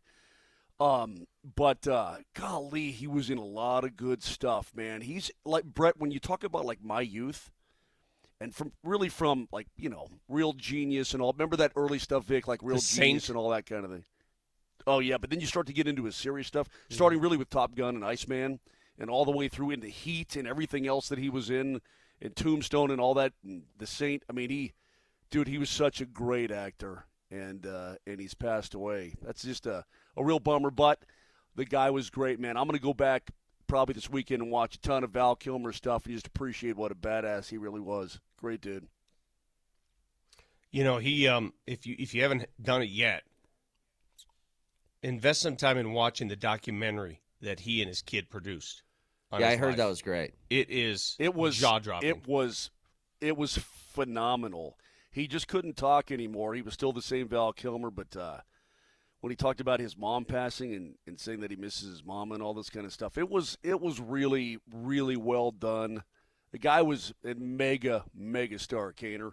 Anyway, I'm not going to be super depressed about it. I'm not bringing anybody down, but we lost an absolute legend. So go back and watch Val Kilmer from the time he was a young kid doing kind of those goofy movies. Like, what was the movie, Vic, where he was a spy? Remember, and they wore the cow wore the boots. No, the cow wore the boots. It was like comedy. Criminy. It wasn't Real Genius. That's the one he made the laser. I forget. He was a funny dude. Funny dude, great actor. Go ahead, Brett. Jared Bednar is going to join us in about 10 minutes. Now, this is weird because this morning was the first time I got in my car since Friday. Yeah, what's wrong with you? Everything. What happened? Everything was wrong with me. What, did you have the influenza? I think. I mean, I wasn't puking, but it was fever. It was aches. It was you had shortness of breath. Yeah, it was, you had that. My eyes hurt. Yeah. I had a headache for 4 straight days. Wasn't it awful? Where the temperature changes, it's hot and cold. Oh my God, dude. Yeah. That was unbelievable. It's like I was sitting there in like a sweatshirt, and I was like, I'm hot and cold all at once. What is this? So By anyway, the way, the movie's top secret. Great movie. Okay, go ahead, Brett. Sorry. Thank you. Great movie. You're. The point is I'm this. I'm off the rails. Yeah, I am. It was a tough night last night, a late night, depressing night, and now Val passes. Go ahead. Thank you for saying go ahead for the fifth time. What do you mean go ahead? Go ahead, say something else and then say go ahead. Go ahead. It's actually kind of funny. Anyway, it's the first time I got in my car since Friday. Okay, so I know there's a whole bunch of things that you guys talked about that if I mention something throughout the course of the show, to be like, we did it already or whatever, we can move on. But I'll tell you exactly where I'm coming from. This is how long it's been since I've been on the air. I haven't talked about Deion's new contract. I haven't talked about Memphis out of nowhere firing their head coach despite being like in a very prime playoff position. So all of that is still foreign to me right now as far as we've done all that. Yeah, we've done all that. Hey, the That's Beatles a long broke time up. ago. That's a long time ago. What I'm saying Thankfully, is nobody cares about your opinion on any of that. Yeah, thank God. Yeah. But go ahead. How much did you guys get into some of the rule changes yesterday in the NFL? Because there's one that I think that could affect the Broncos more than others in moving the touchback back up again to the 35. You have something that's kind of special that teams used to actually carve out a roster spot for, which was a specialist in the category of returning. Remember when Dante Halls and Devin Hesters, who didn't play an actual position, were just on a roster for that specific purpose because it mattered? You have an all-pro one of those for 2 straight years, and if they are basically telling every team, do not kick it out of the back of the end zone, we are forcing you to make returns happen again, you have a weapon that a lot of teams don't possess. Well, it's not just him, too. It's the entire special teams unit, and I'm eager to see how Darren Rizzi runs this unit. what he produces as a special teams coach. Because you do have to admit, the last year, I mean, they had two coaches? They had two coaches running. So now you have one voice. We'll see how he operates. Well, and it's not just Marvin Mims. It's everybody involved in that. And then it became one coach because of a guy falling over on a field goal unit. Yeah. Hey, but Kaner, it's going to for those teams that have that weapon, that really an effective weapon, it's going to create, I think, some dilemmas for teams. I mean, do we just boot it and 35, that's a lot of yards, right? If you start at the 35, that's pretty damn good field position. That's significant. Yeah. So, but the teams that can actually, but you better be good in your return coverage, because the odds of one of these studs like the Broncos have getting beyond the 35, they're pretty good. So it's going to be very interesting to see how teams employ that this coming year. Well, I agree with you. Let me, just to kind of put this in perspective, do you guys know, when a kickoff dude boots a ball out of bounds, you know how frustrated you get when that happens, right? Like, you just score a touchdown, and the guy goes out, he boots it, and it's out of bounds to, the 5-yard line, and they throw the flag, and you're like, what kind of idiot can't kick the ball straight and boots? Now they get the ball at the 40? You gave them the ball at the 40. Well, they're getting it at the 35 if you do a touchback now. It's virtually the same thing. That's not, to me, a small rule change at all. That's a pretty big one, actually, where they're saying you are going to put it in this little target area, or you are going to be punished as if you just kicked the ball out of bounds on an onside. It's pretty nuts. And I know we thought forever that they've been moving towards eliminating kickoffs entirely. Man, have they done a 180 on that, huh? That idea that we thought that, they actually just wanted the running full speed at each other to stop. That's all they wanted. Yeah, they wanted that to stop. The physicality will still be there, but it's going to be linemen hitting linemen. By the way, I guess they didn't want the 100-mile-an-hour collisions. They don't mind the tackling. Yeah. That's what we've gleaned from all of this. What is this new Hawkeye technology going to do with the NFL? They've instituted that and spotting the ball. Did you guys understand that? So not really. I don't know. It's a grid. I don't know. Yeah, grid. Just say grid. They're done. Just say the word grid and walk away. They're done with the chain gang thing. I've still wondered, Vic. So wait, the chain gang just isn't there anymore? Those old insurance guys are going to be there? They're there as backups in case, I guess, technology breaks down. They can still have them. Old guys with juice boxes are still going to be hanging around, but they won't run out. Well, I needed a job in retirement. I talked about this before. I'm telling you. You guys know I, more than anybody, has been yelling that a multi-billion-dollar corporation is still using chains to measure things when you're trading head injuries for real estate. It just sounds stupid. And the second they announced that, I got kind of nostalgic for my chain gang crew already. Because there was an anticipation to a spot. Think about this. Can you imagine the conversations that go on the chain gang? You're 10 yards away from your buddy. Hey, Hal, how was bingo last night? Hal definitely sounds like a chain gang guy. Hal is on a chain gang. By the way, you made fun of those olds forever, and now all of a sudden you want the olds. Look at you. You know what I thought about? Well, then don't be so quick to judge, and don't be so quick to dismiss from now on.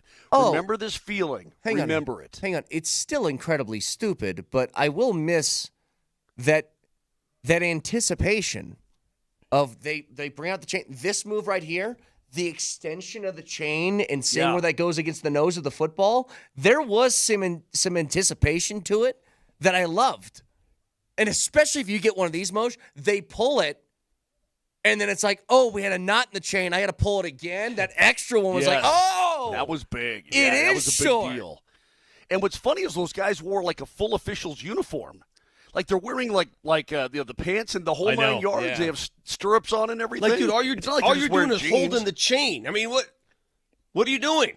Just wear a jogging suit. Well, but you got to look good when you're doing it, man. You got to wear the cleats and the stirrups and the pants and the whole thing. What it was? You know what it was, though, Vic? I thought about baby Jamal Kale and how she's never going to know what the chain gangs. She's never going to know this right here. They measure it, It's a little bit short, Oh, no. and he looks at the sideline. He does this number. She'll know it. Yeah. Hey, no. I Go think to a it's about youth football this game. much room. Do you know how many times parents are thrust into the chain gang role at youth Oh, football yeah. games? Hey, your turn. You get your parents over here to run the chain gang, and you think some crazy stuff takes place in the NFL? Go to a youth game where a couple parents decide, hey, let's trot up 3 or 4 yards. Yep.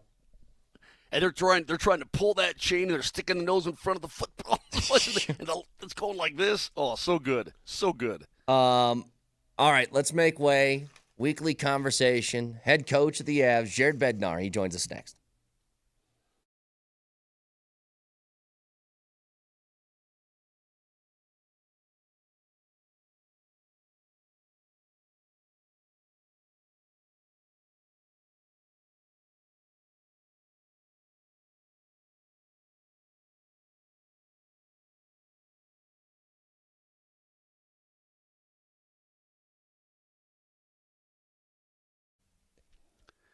I wasn't sleeping well, waking up feeling tired, falling asleep after dinner, all that kind of stuff. I'm on the go all the time, I thought, brain fog. And then I went and had a physical, and my doc goes, your testosterone's getting kind of low. I said, what do I do? He's like, well, you're just getting up there a little bit. I said, no, I got to do something about it. And I went to the Rocky Mountain Men's Clinic, and it is really awesome. It's been great for me. It'll be great for you.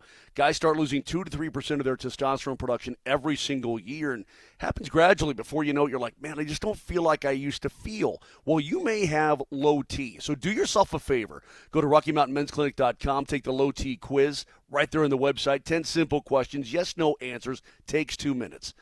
Schedule a consult with the Rocky Mountain Men's Clinic. You may have low testosterone. They're going to draw your blood, have your results within 30 minutes. Colorado licensed medical provider goes over all of it with you and all of your options. Maybe you don't have low T, but maybe you do, and you can do something about it. Only $99. Consult, T, and the PSA test. It's great. Higher energy levels, better gains in the gym, sleeping better, waking up feeling refreshed. All of that is going to be there for you, and yeah, your sex drive is going to be back as well. They've served the Front Range for nearly a decade, successfully treated tens of thousands of men. There's no need to wait, so give them a call today. Rocky Mountain Men's Clinic at 720-440-7900. That's 720-440-7900. Or again, go to RockyMountainMen'sClinic.com.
All right, Bednar's going to join us in just a couple of minutes, so stay tuned for that. I know you guys have probably discussed a lot of this, but Moj, we're going to talk to the coach in a second. Gabe, doing a lot of work lately. Lot of work. Just saying. Vic. Guy's off a couple days, and he's like, everything's new to him. Bright-eyed and bushy-tailed. Ooh. It's not new. Gabe. Here's the thing. What I was going to ask you was, do we even broach the topic right now? Because I feel like he's going to give us the same answer still. But do we just keep going in case we hear something different? I'm sure he'll give us the same answer because you still don't know. You still have to, as I told you last week, there are steps you have to take to be able to get back to being NHL ready. The good part is that EJ has been giving him a little this. Yeah. Brett, right on the lower back, right? Miles Wood gave him a couple of these little guys, right? That kind of thing. You start to wrench on him a little bit. Now that's a far cry from going into the corner with Jamie Benn and, kicking some major butt, right? Or going to the front of the net and having one of those defensemen just completely destroy you and whack you in the knee and so on.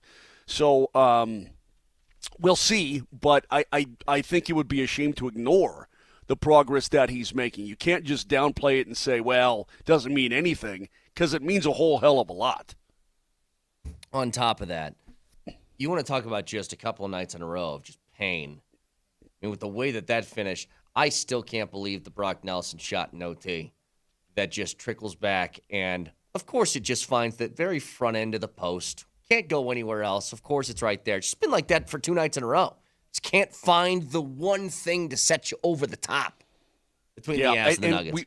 We talked about it yesterday, but again, what Coach said in the postgame was everything that I was thinking, and I didn't hear it until later on, but it was everything that I was thinking not only doing the postgame show myself, but on the drive home about what I just witnessed, about where the Avs are in the standings, about everything that encompasses them and their position right now. He was incredibly accurate with it. I was thinking the same kind of thing, but it doesn't mean you don't have to be professional. It doesn't mean you can't, you can't just hang out for a while. You can't do that. You've got to play. You've got to keep playing. You've got to build these habits, and the habits have to become absolutely commonplace, even in a game that doesn't mean jack squat like tonight here in Chicago. Now, it still means something to you. You want to keep St. Louis and Minnesota at bay. And St. Louis is not going to lose ever again. Damn thing. St. Louis is never losing again, I guess. They may not. Yeah, they may not lose ever. I think the Avs are in a position now where they're going to be pushed a little bit, where they're in that no man's land. But with St. Louis, maybe this is a good thing that St. Louis is pushing from down low. Because they got to wake up and go here. No more excuses about not scoring. You better score tonight. Well, you've got a 5-point lead on them with a game in hand. So you win a couple of games, you're going to feel really good. Again, unless the Blues – well, the Avs will be there on Saturday, okay? So that 4-point game could be gigantic. Sure. It could be like last night's sort of Minnesota game, right? I mean, it's a big contest in, I think, probably more ways than one. But you win a handful of games here, or less than a handful, and you're locked into the number 3 spot. The only question is, Winnipeg lost last night, and they're going to play Dallas. Are the Stars going to win the division? Yeah, no kidding. I mean, and by the way, if they do, and you have to go to Winnipeg, for me personally, it's going to be sad because I don't want to go to Winnipeg. Well, that's preferable, isn't it? Yeah, but the Jets aren't playing great. I mean, they're 7-3-0 in their last 10, but it's not like they're a behemoth, unbeatable behemoth. You did it last year. They're playing even better. They got the Vezina winner coming up here, but you're going to give yourself an opportunity to win. Trust me. Yeah. Are we turning into, like, as gross as this is to say, kind of Dallas fans right now? Like, continue to win? You'd prefer I think you'd prefer the Winnipeg matchup. I know Hellebuck's scary, but you've beaten them, Moj. Like, yeah. Well, you've also beaten the Stars. I mean, again, these teams are not invincible. Let's not try to pretend that they are. They're good hockey clubs, but you know what? So are you. And I guarantee you that neither one of those teams wants to face the Avs. Well, let's Trust me. go out to the Ramos Law hotline. Car accident, you need Ramos Law, medical doctor and attorney, ramoslaw.com. And we're joined, as we are every single Wednesday, by the head coach, Jared Bednar. Coach, how are you? I'm good. How are you guys?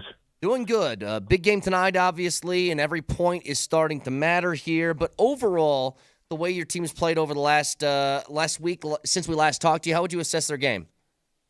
I'd say we've been just okay. Like, we went through a big stretch there of playing really good hockey. And, we were getting the results. And just recently we've been I'd say a little hit and miss, a little bit inconsistent, especially with the way we're finishing games in the third period. And, so we've built some leads and we've let a few slip away and left some points on the table. So we kind of talked about that yesterday before we hit the road and had a good meeting about how we want to, what we want to do, what we want to work on to finish the season so we're sharp going into the playoffs. Coach, how aware are your players of the standings and where you sit? I mean, now you're 8 points behind Dallas and time is winding down. That's going to be tough to catch them. But St. Louis is right on your tail. Will that provide some desperation, perhaps, some urgency in the way they play? Yeah, so that's what we talked about. Like you're trying to stay ahead of St. Louis, trying to catch Dallas. We went on our big run and we didn't make up any ground on Dallas. They just continue to win. They're obviously a very good team. That window looks like it's kind of gone. Because if you look at it, they just got to win a couple games and we can't catch them. And we have to win a handful of games and then St. Louis shouldn't be able to catch us unless they win out and continue to do what they're doing. And so I think that's where just some of the ease off in play has been. I think they're really aware of it. It's a long season. If you remember back to 2022, I think we lost 5 of our last 6 games, and then we fired on all cylinders going into the playoffs. We were a really good team the whole year then. I still think this year with some of the new personnel, we want to continue to play hard. You just don't want to let your habits slip to a point where all of a sudden your team's losing confidence. And for me, I think if you can push a little bit harder in some of these games, continue to play with the right level of intensity and urgency and grab your points, you just feel better about it after the game, the next day of practice. You're feeling good about your team and your ability to close out games when teams are pushing. And it just helps build the overall morale and confidence of the team. And I'd rather feel good for the next 2 weeks than feel crappy in the morning after losses where we've left points on the table. So, it's a big picture thing, but they know the standings. They know where we are. I still think there's other things to play for, like fighting to stay ahead of Edmonton, LA, teams out east even. If you get to where you want to go, then home ice can make a difference for you. And we're in a fight with a bunch of teams. There's a handful of teams that I feel like we could finish ahead of if we finish strong. Yeah, Coach, that seems just like a fine line. You trust your players, and they know what winning hockey looks like and feels like, and it's full 60 minutes and so on. But at the same time, they're human beings, and you got a 2-0 lead on Calgary, and you're not going to catch Dallas, and you're like, okay, you maybe go sleepy time for a couple minutes, and you got a couple in the back of your neck. So how much do you cattle prod those guys, right, versus how much you understand and trust your players that these are good guys and they get the bigger picture?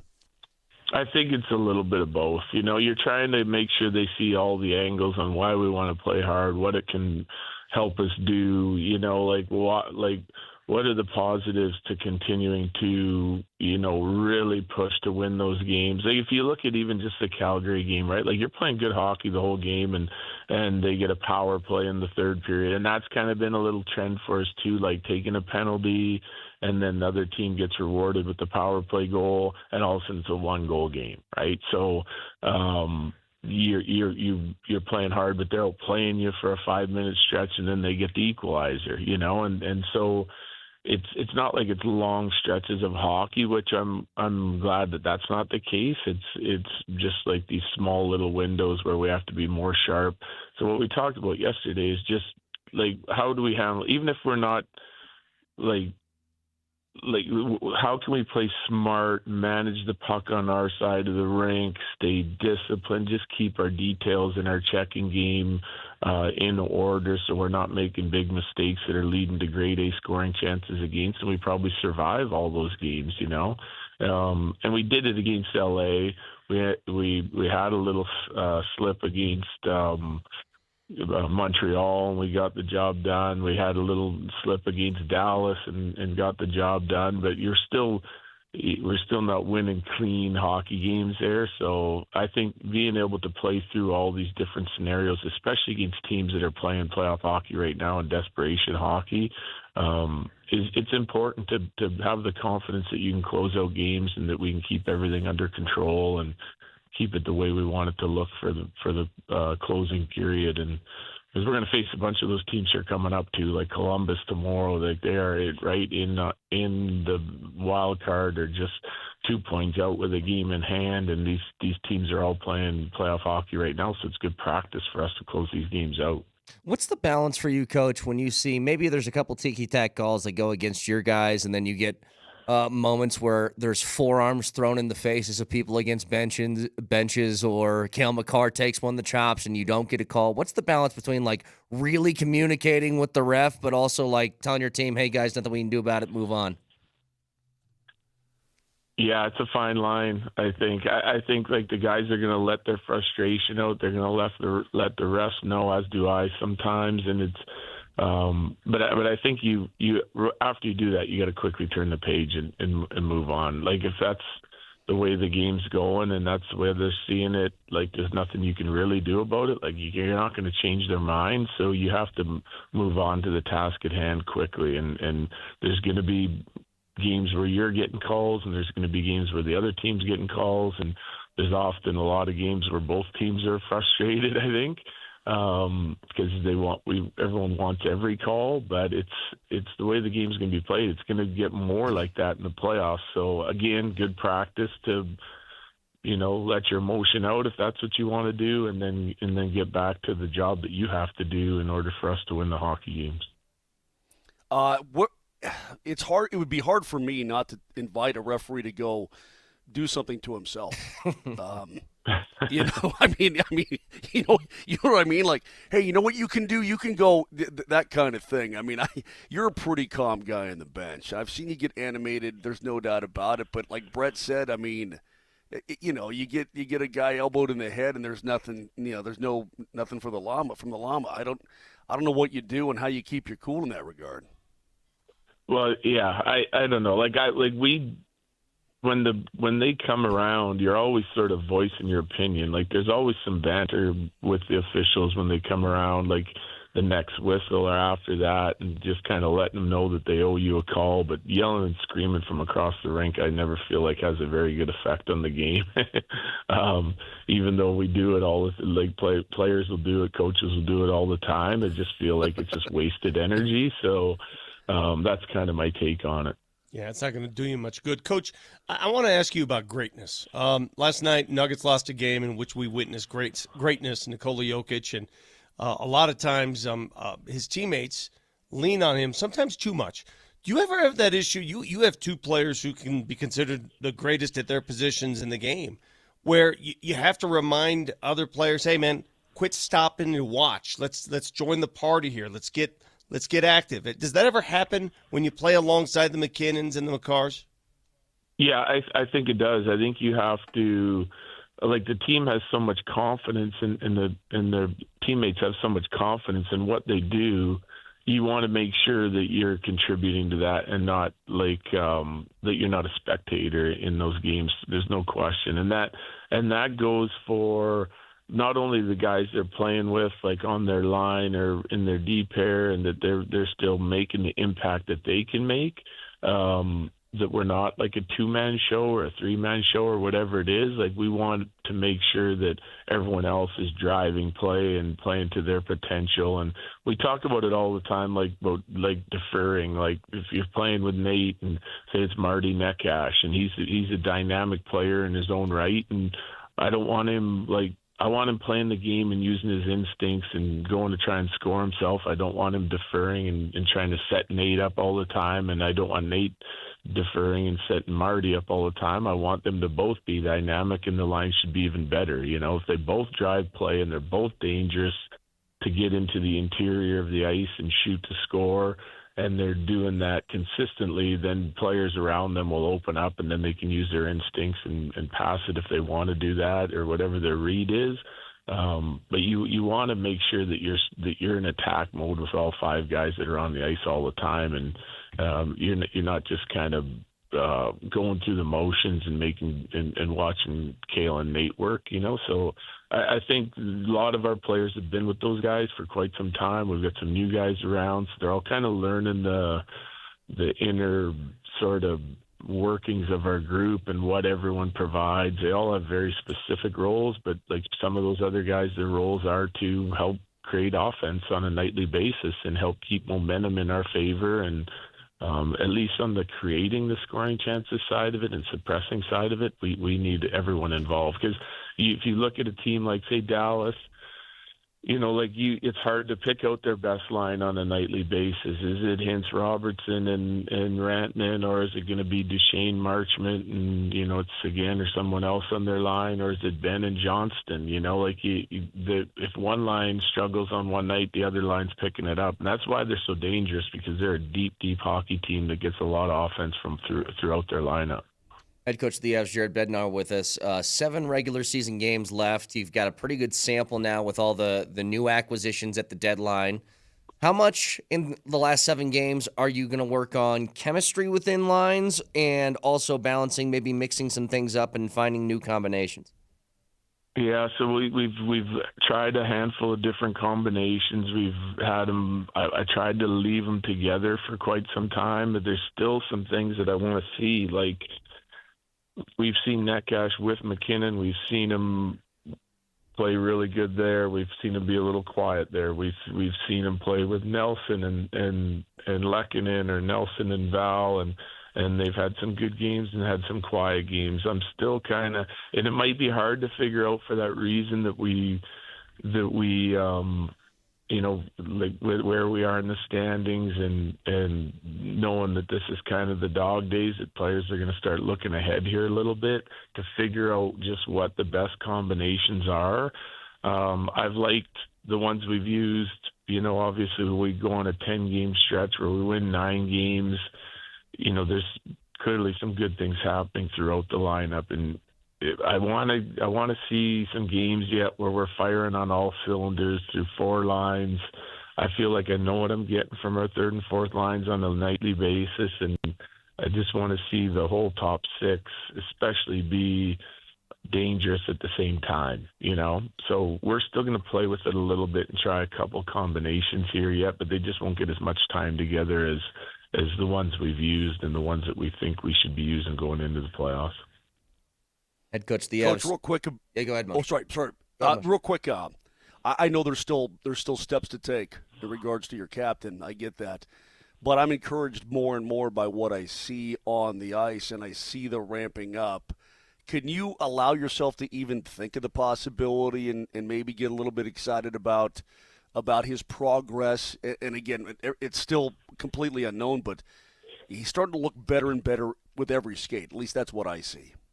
Yeah, I'd agree with that. Yeah, it's definitely in the back of my mind, like how, and it's going to just be determined by like how he feels, how he looks, hopefully getting him in some action, and then we'll just play it by ear from there. Like, we know what he was as a player. It's been a long time. What can he be now realistically for us? What do those minutes look like? There'll be lots of conversations if he gets to that point. But I'm starting to get excited for him. You see him.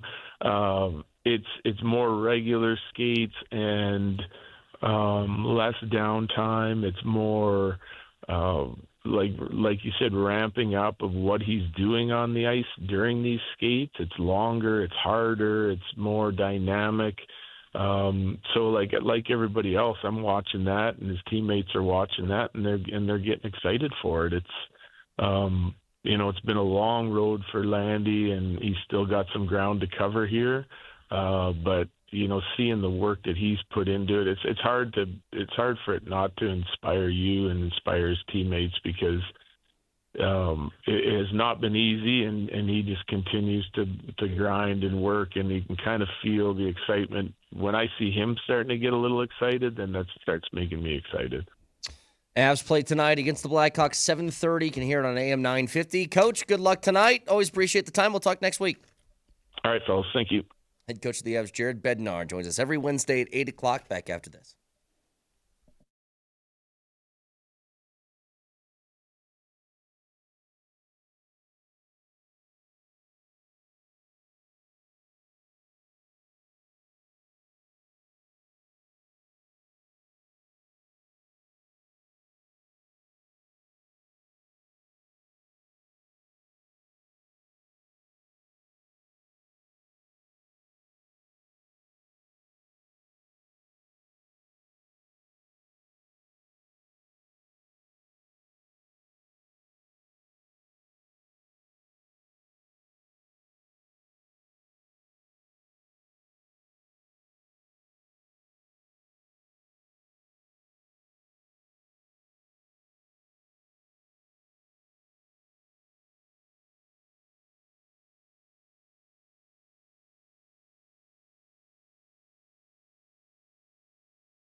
All right, big thanks as always to Jared Bednar for joining the show, and all conversations with the coach are brought to you by Quantum Fiber, internet that's everything you imagine and then some. Visit quantumfiber.com. So double dipperoo tonight. The Nuggets will be on 92.5.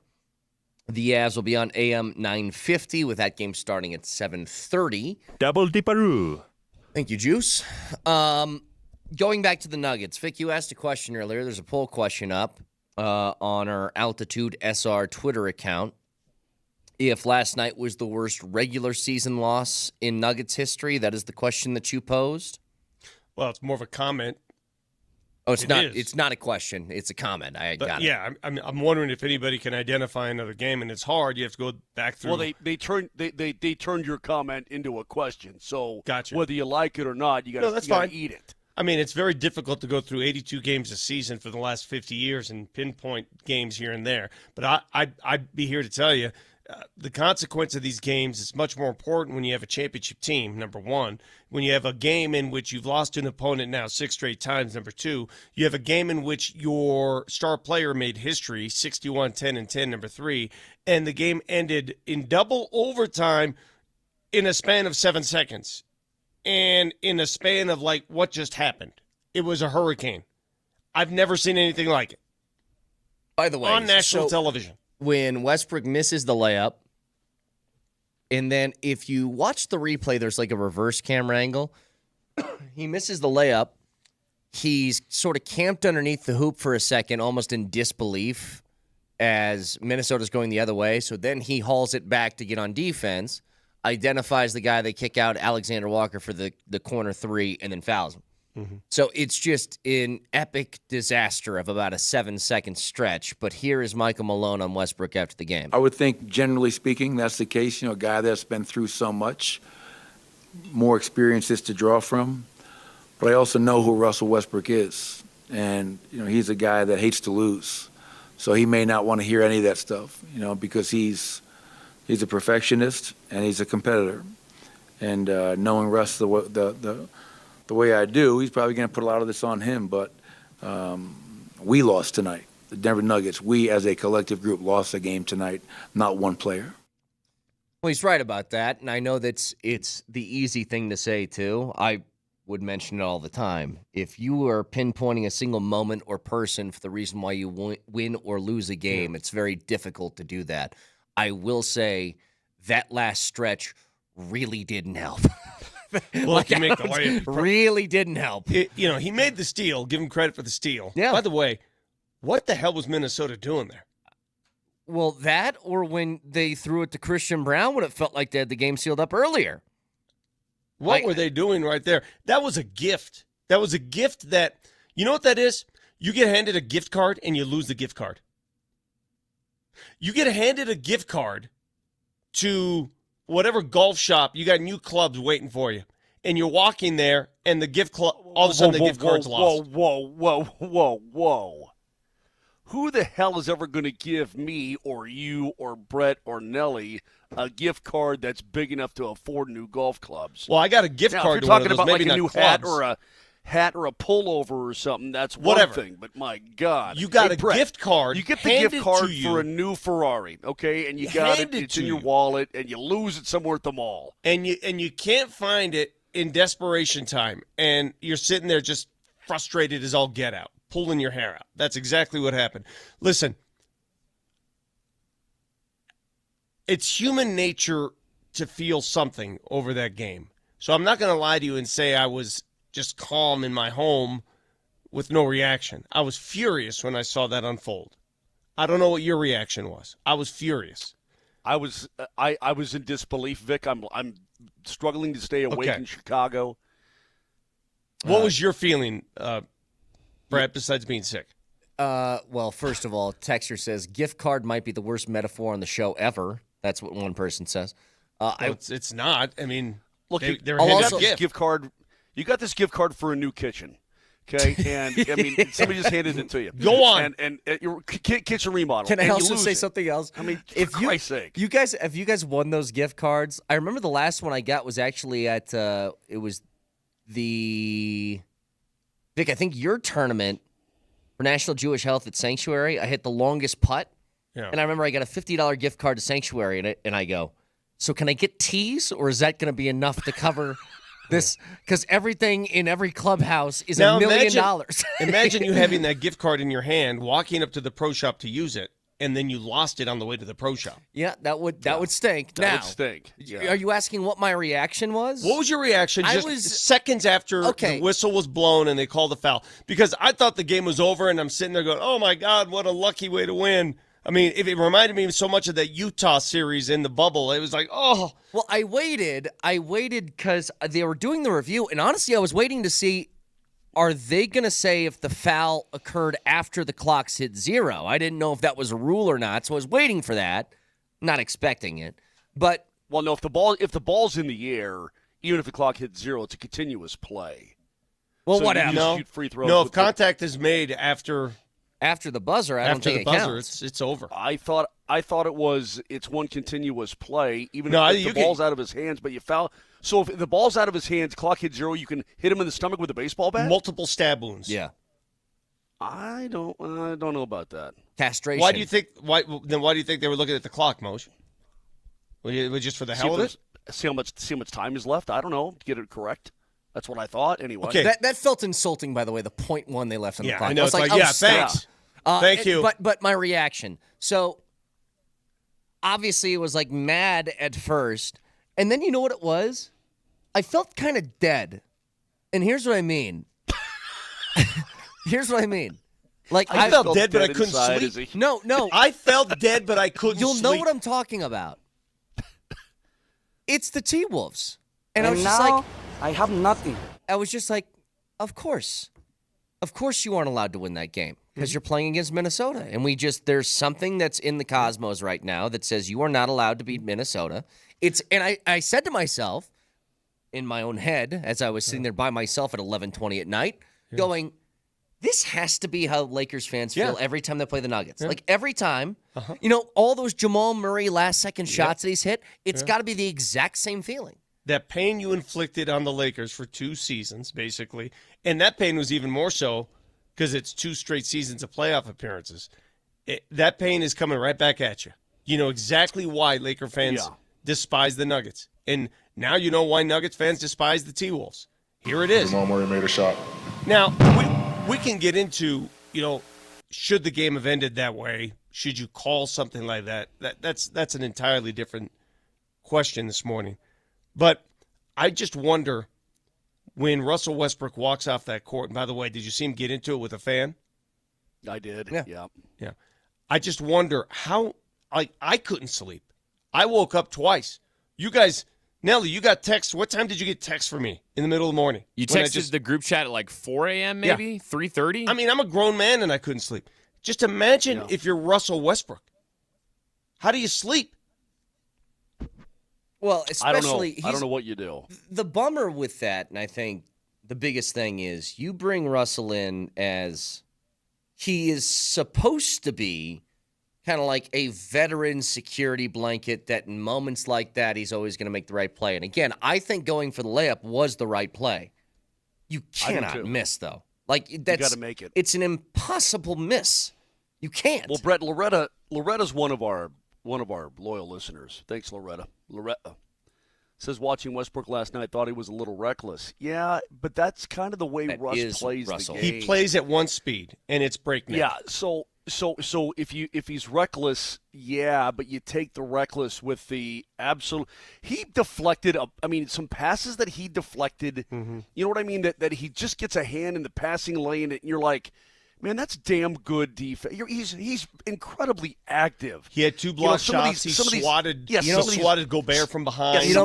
Some of these silly skip passes that teams try to make, and he just gets a hand. I'm like, good. Just let him know that you're there, man. Keep doing that. Moj, I was watching this Black Sabbath concert, and I was like, Ozzy Osbourne's a little bit reckless. Just a little bit. It's like, well, this is what you sign up for. But this is, that's a question that you have to ask yourself when the games become much more important here in a couple weeks is, can you have, he led the team in turnovers again, right? He's got 31 turnovers over the last 6 games. Can you survive with that? Yeah, but here's the thing. There is no alternative, guys. Russell Westbrook should be getting about 20 to 25 minutes a game. When Jamal's out, that's not possible. He needs to play what he played last night. Because what are you going to do? I thought Jalen Pickett was pretty good yesterday. I thought Jalen Pickett was fine. But you need another guard. You need another guy to come in as a guard. So what are you going to do? You going to play Trey Alexander? Listen, man, here's the deal. Again, his greatest attribute, the one thing that I knew he would bring to this team, is that hustle. Nobody plays harder than Russ Westbrook. Nobody. It's just balls to the wall, just 100%, 100 miles an hour. It also happened to be his undoing last night.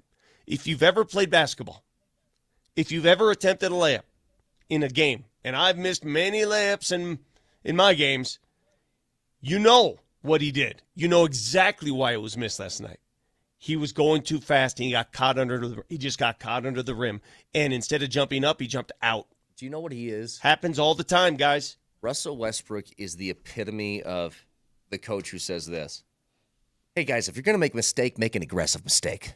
That's all Russell makes. He's just 1,000 miles an hour making mistakes aggressively, but also good things aggressively. I don't know. I'll take it. I'll take the good.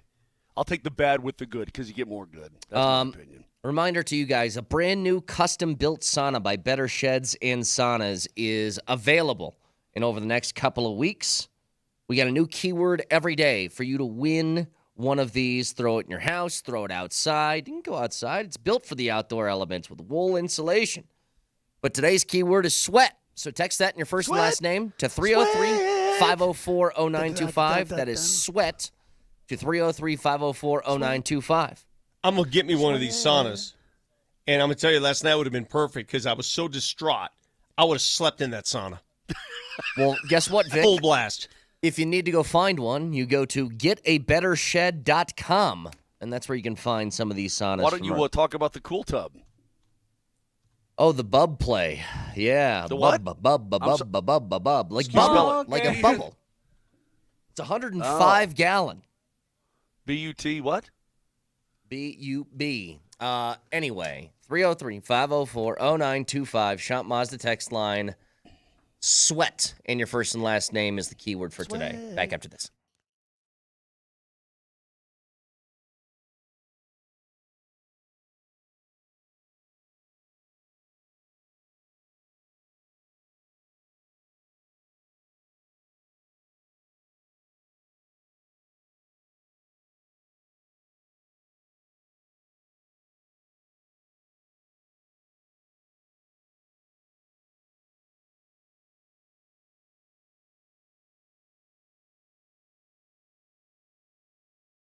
Well, as of now on the Circa Sportsbook, the Nuggets are 9.5-point favorites taking on the Spurs. It remains to be seen who's going to be in the lineup tonight, but it is the old double dipperoo. So between that or the Avs, who are in action against the Blackhawks at minus 360 on the money line, you can find that and so much more in the Circa Sportsbook because there's nowhere better to find odds than Circa. And if you can't get out to that beautiful stadium swim that they have out there in Vegas, then download that app. It's the second best thing. Best odds in the game, tight money line splits, and excellent customer service. Download the app right now or go to circasports.com. And always remember, any gambling problem, call or text 1-800-GAMBLER.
Hey, Kaner.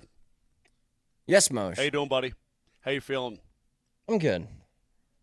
Hey, I know on this program, Vic, I want to apologize especially to you because I know that it drives you absolutely batty. I mean, it just, you want to pull your fingernails out. I get it. No, right? it affects my life, my sleep, my health.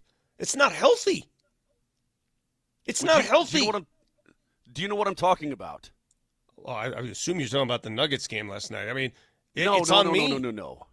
Yeah, my screen about. just froze. So let me get back in here on my screen. Sorry about that. Maybe my internet's kind of bad. Can you hear me still? I hope. Yeah, we got you.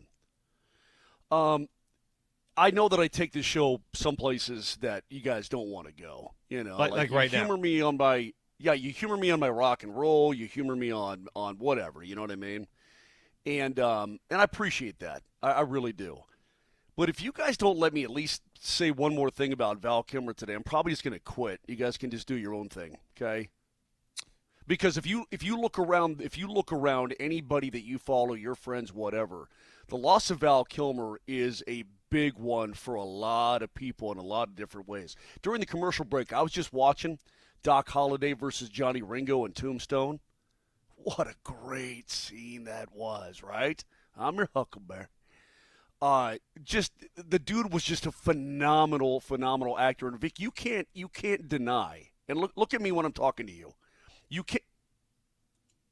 can't deny that in Top Gun Maverick, when Mav goes to his office and he's going to die, and he knows he's going to die, and he tells him how to handle the kid, you can't tell me that didn't bring a tear to your eye. Moser, I would never disrespect the loss of a great man like Val Kilmer. I said it earlier in the show, watch his documentary. I said my piece. Fine. I'm not going to quit. I said my piece. You don't have to insult me. I don't know what you want from me. I mean, do you want me to list every Val movie and every Val role? And what do you want me to do here? The guy was friggin' brilliant, man. Everything from Real Genius to Top Secret to Top Gun to... So what you're doing now, he's going to list every Val movie and every Val role. But he's in Heat with De Niro and Pacino, man. The dude was a friggin' stud. The guy was like the great... Dude, he's one of the most underrated, greatest actors of our time, man. Total stud.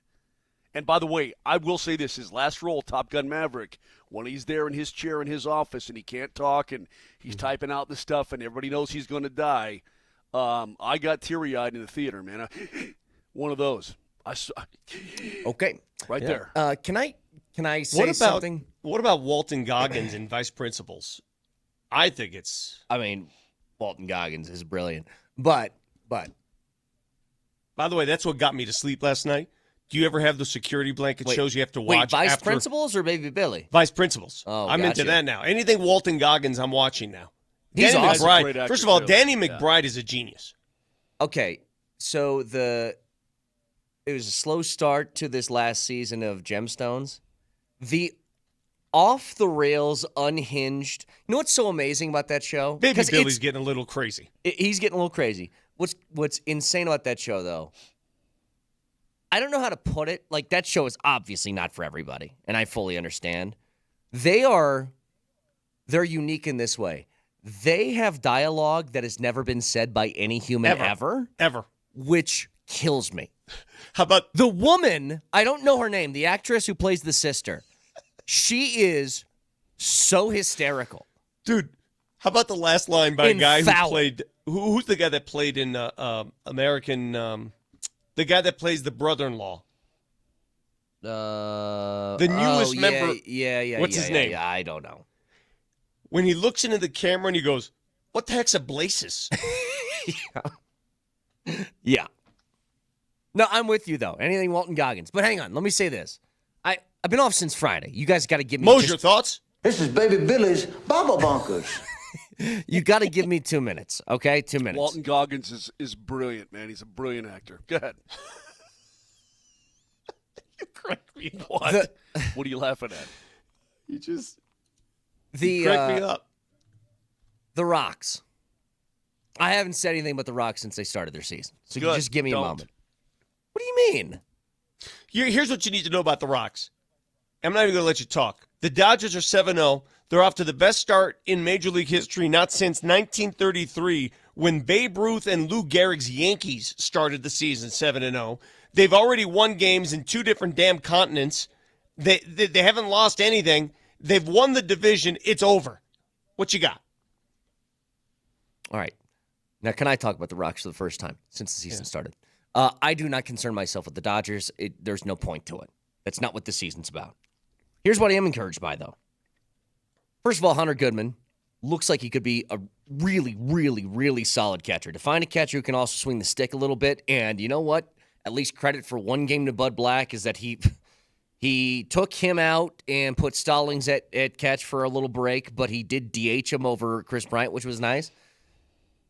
Knew the bullpen would have some issues. I'm still really optimistic about Halverson. If you can get to him to close out a game, then you should be okay. The problem is getting there because, I don't know, Kinley, who I've been talking about for 2 straight years, keeps getting in the way before you can get to Halverson. God, opening day, Brett. Opening day when he pulled. Oh God. When he put Kinley in, I thought Brett is losing. I know. He's I know losing. You did. We really needed you. Honestly, you are our security blanket, Linus. We needed you badly. There's nothing and I more needed to be say. There. I needed to be there for you. I wish I was there for you. Let me ask you this, because Brett. when Kinley came in, I knew you were going to lose your mind. Is that on Freeland or is that on Bud? 67 pitches, Kevin and Freeland? Bud said that Freeland was winded. Who's that on? 67 pitches. What does winded mean? I didn't understand that either. You're a pitcher. Look, there's something to Freeland, Marquez, and Senzatella are 3 very key parts Nikola Jokic played 53 minutes. He was winded. Hang on. They're very key parts to if you want to have any type of relative success this year, they have to be involved this season. They've been hurt a lot over the last couple of years. I get you don't want to overtax them in the first start. That part I understand. 67 pitches. Here's the thing, though. Yes, understood. But, Vic, let's say you pull him. Okay, fine. Why is he number 1? Why is he the number 1 guy you go to? That's what I don't understand. But here's again, for the positive stuff. Your starters have pitched a grand total of 21 in 2/3 innings and given up 2 earned, and that was all from a Feltner bomb he gave up in the first inning of his start. Everybody looks pretty damn good in that starting rotation, which bullpen, if you can figure it out at least a little bit, you should be okay. Bat's starting to come around a little bit. I'm cautiously encouraged with everything except for bullpen, which stinks. Absolutely stinks. But the term winded and 67 pitches. I don't know what that means. Those are incongruous terms. How's that? What is that? You played baseball. You've been around pitchers. You tell me. What does that mean? Vic, I've never heard it used before with a pitcher. So who's fibbing there? I don't know. I don't know what the definition is, so I don't even know what's the lie about or what is. I don't know what they're talking about. I don't know what winded means. You think it's just taking one for the team? I mean, they basically, this is what their plan was, and they weren't going to exceed 6 innings, and Probably. doesn't matter how many damn innings pitched. No, I would think that's foolish. 67 pitches, that you can do that in 3 innings with some starts. Like you can have 67 pitches in 1 inning if you were pitching at Coors Field. Yeah, I don't know what Senzatella ended up as. He was 4 1/3, but Senzatella was the only guy who didn't have a really good start, and he did that despite not giving up a run. So is Jim Morrison in the Doors. Like, he absolutely nailed that part perfectly. Like, he sang well. He looked the part. He was Jim Morrison. What do you think about the youngest son in Righteous Gemstones? Why is he upset with? Because he's an idiot. Because he's an idiot. I can't have 2 minutes of Rockies talk. It's typical Moser. Well, no, you can't. It's typical Moser. Shut Moser off. If you don't like what he likes, it's the end of the world. Here's what happened. Hey, shut him off. Shut him off. Nelly, shut him off. Do your Nelly, job. you have Do 2 your people job. on this show who want one guy out. Shut him off. I gave Moser 5 minutes of Val Kilmer talk, and I can have 2 minutes of Rockies. That's I in agree his with head. you. I agree. I gave him I 5 agree with minutes you. of Val. Moser, stop talking. Nelly, shut him off. Thank you. Moser, you cannot just hijack this show every time you want. Speaking of hijack. Do whatever whatever it takes to win. It's the Johnson Auto Plaza keys to the game. Johnson Auto Plaza. Experience the power of the plaza, where they have the keys to performance and style with Ram, Jeep, Chevy, Buick, and GMC, and a huge selection of used all in one place. Johnson Auto Plaza. Here's Moser, Lombardi, and Kane. Double dip tonight. Nuggets going to be on 92.5, taking on the Spurs at 7. Vic, keys to the game? I don't know who plays. How can I give you keys if I have tough. no idea who's playing for this game? You're asking me to give you keys to a game in which 3 starters played beyond 50 minutes last night, 2 other starters didn't play at all, and you want me to key up this game? I gave you keys to the last time, and I told you Murray and MPJ had to score at least 20. Neither of them played. What good are these keys anyway? What a waste of time. Keys. Next. The keys to the game are that they're a waste of time for the Nuggets. Okay, how about for the Avs who take on the Blackhawks at 7:30 on AM 950, Moj? Vic, I don't envy your position, but you are off the rails, bro. You are absolutely off the rails, pulled into the station, crashed into the abutment. The Blackhawks are 1-9 in their last 10 games. They've lost 3 in a row. They are begging to be put out of their misery. They're like that old yellow lab who's like, Dad, we've had a good run. We've hunted a lot of ducks, have chased a lot of balls, had a great life. They're done. They're done. Go on out, put 2 on them in the first period, don't look back. Enough of this crap. The Avs are a heavy favorite. Put them out of their misery. That's your key. Destroy them. Keys to the game, powered by Johnson Auto Plaza. Experience the power of the plaza. They have the keys to performance and style with Ram, Jeep, Chevy, Buick, and GMC, and really huge selection of used all in one place. Hey, let me tell you something real quick, and this goes to Moser and everybody else. You tell me something. And Nelly now cut his microphone permanently until the 9 o'clock hour starts. This goes to Moj and everybody listening right now. I'd rather listen to Val Kilmer than the Rockies. Well, then change the channel and go listen to a damn movie network. First of all, this is our show. I'll talk about whatever the hell I want to talk about, number 1. Number 2, there's a professional team in town that resides here. I'm going to discuss them. I'm on your side here. Number 3, just because some people hate baseball, there's a large swath of people that love baseball and would like to hear about it. So all of you, specifically the guy that's sharing this screen with me, can go straight to hell, no speed bumps. How's I agree that sound? with you 100%. Stick Moser in a corner and leave him there. You don't just get to harp on about the same damn thing for 3 hours. Thank you. 9 o'clock hour next.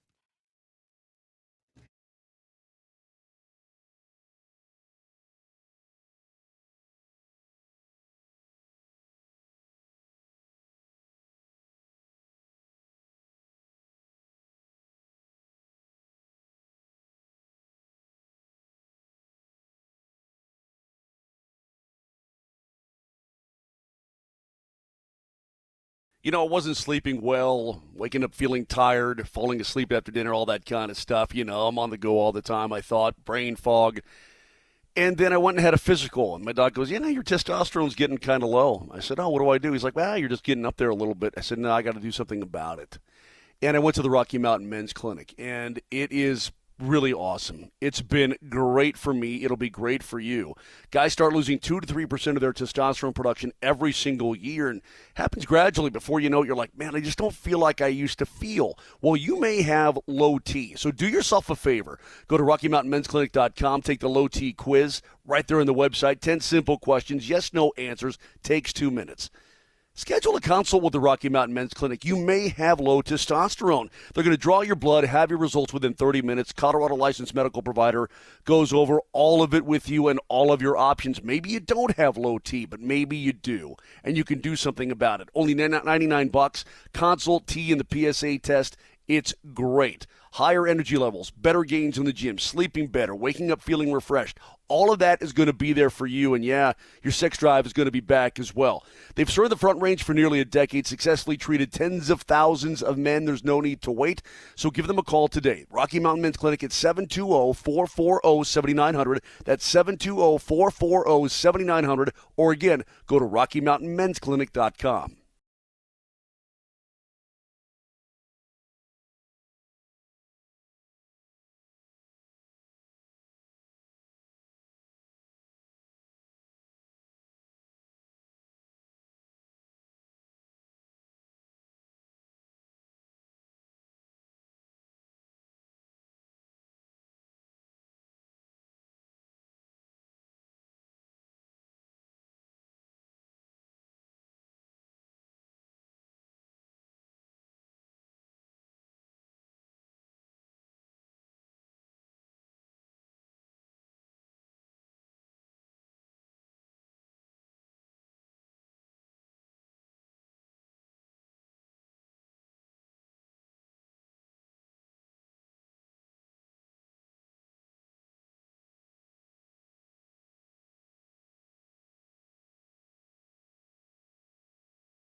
can't hit the ball.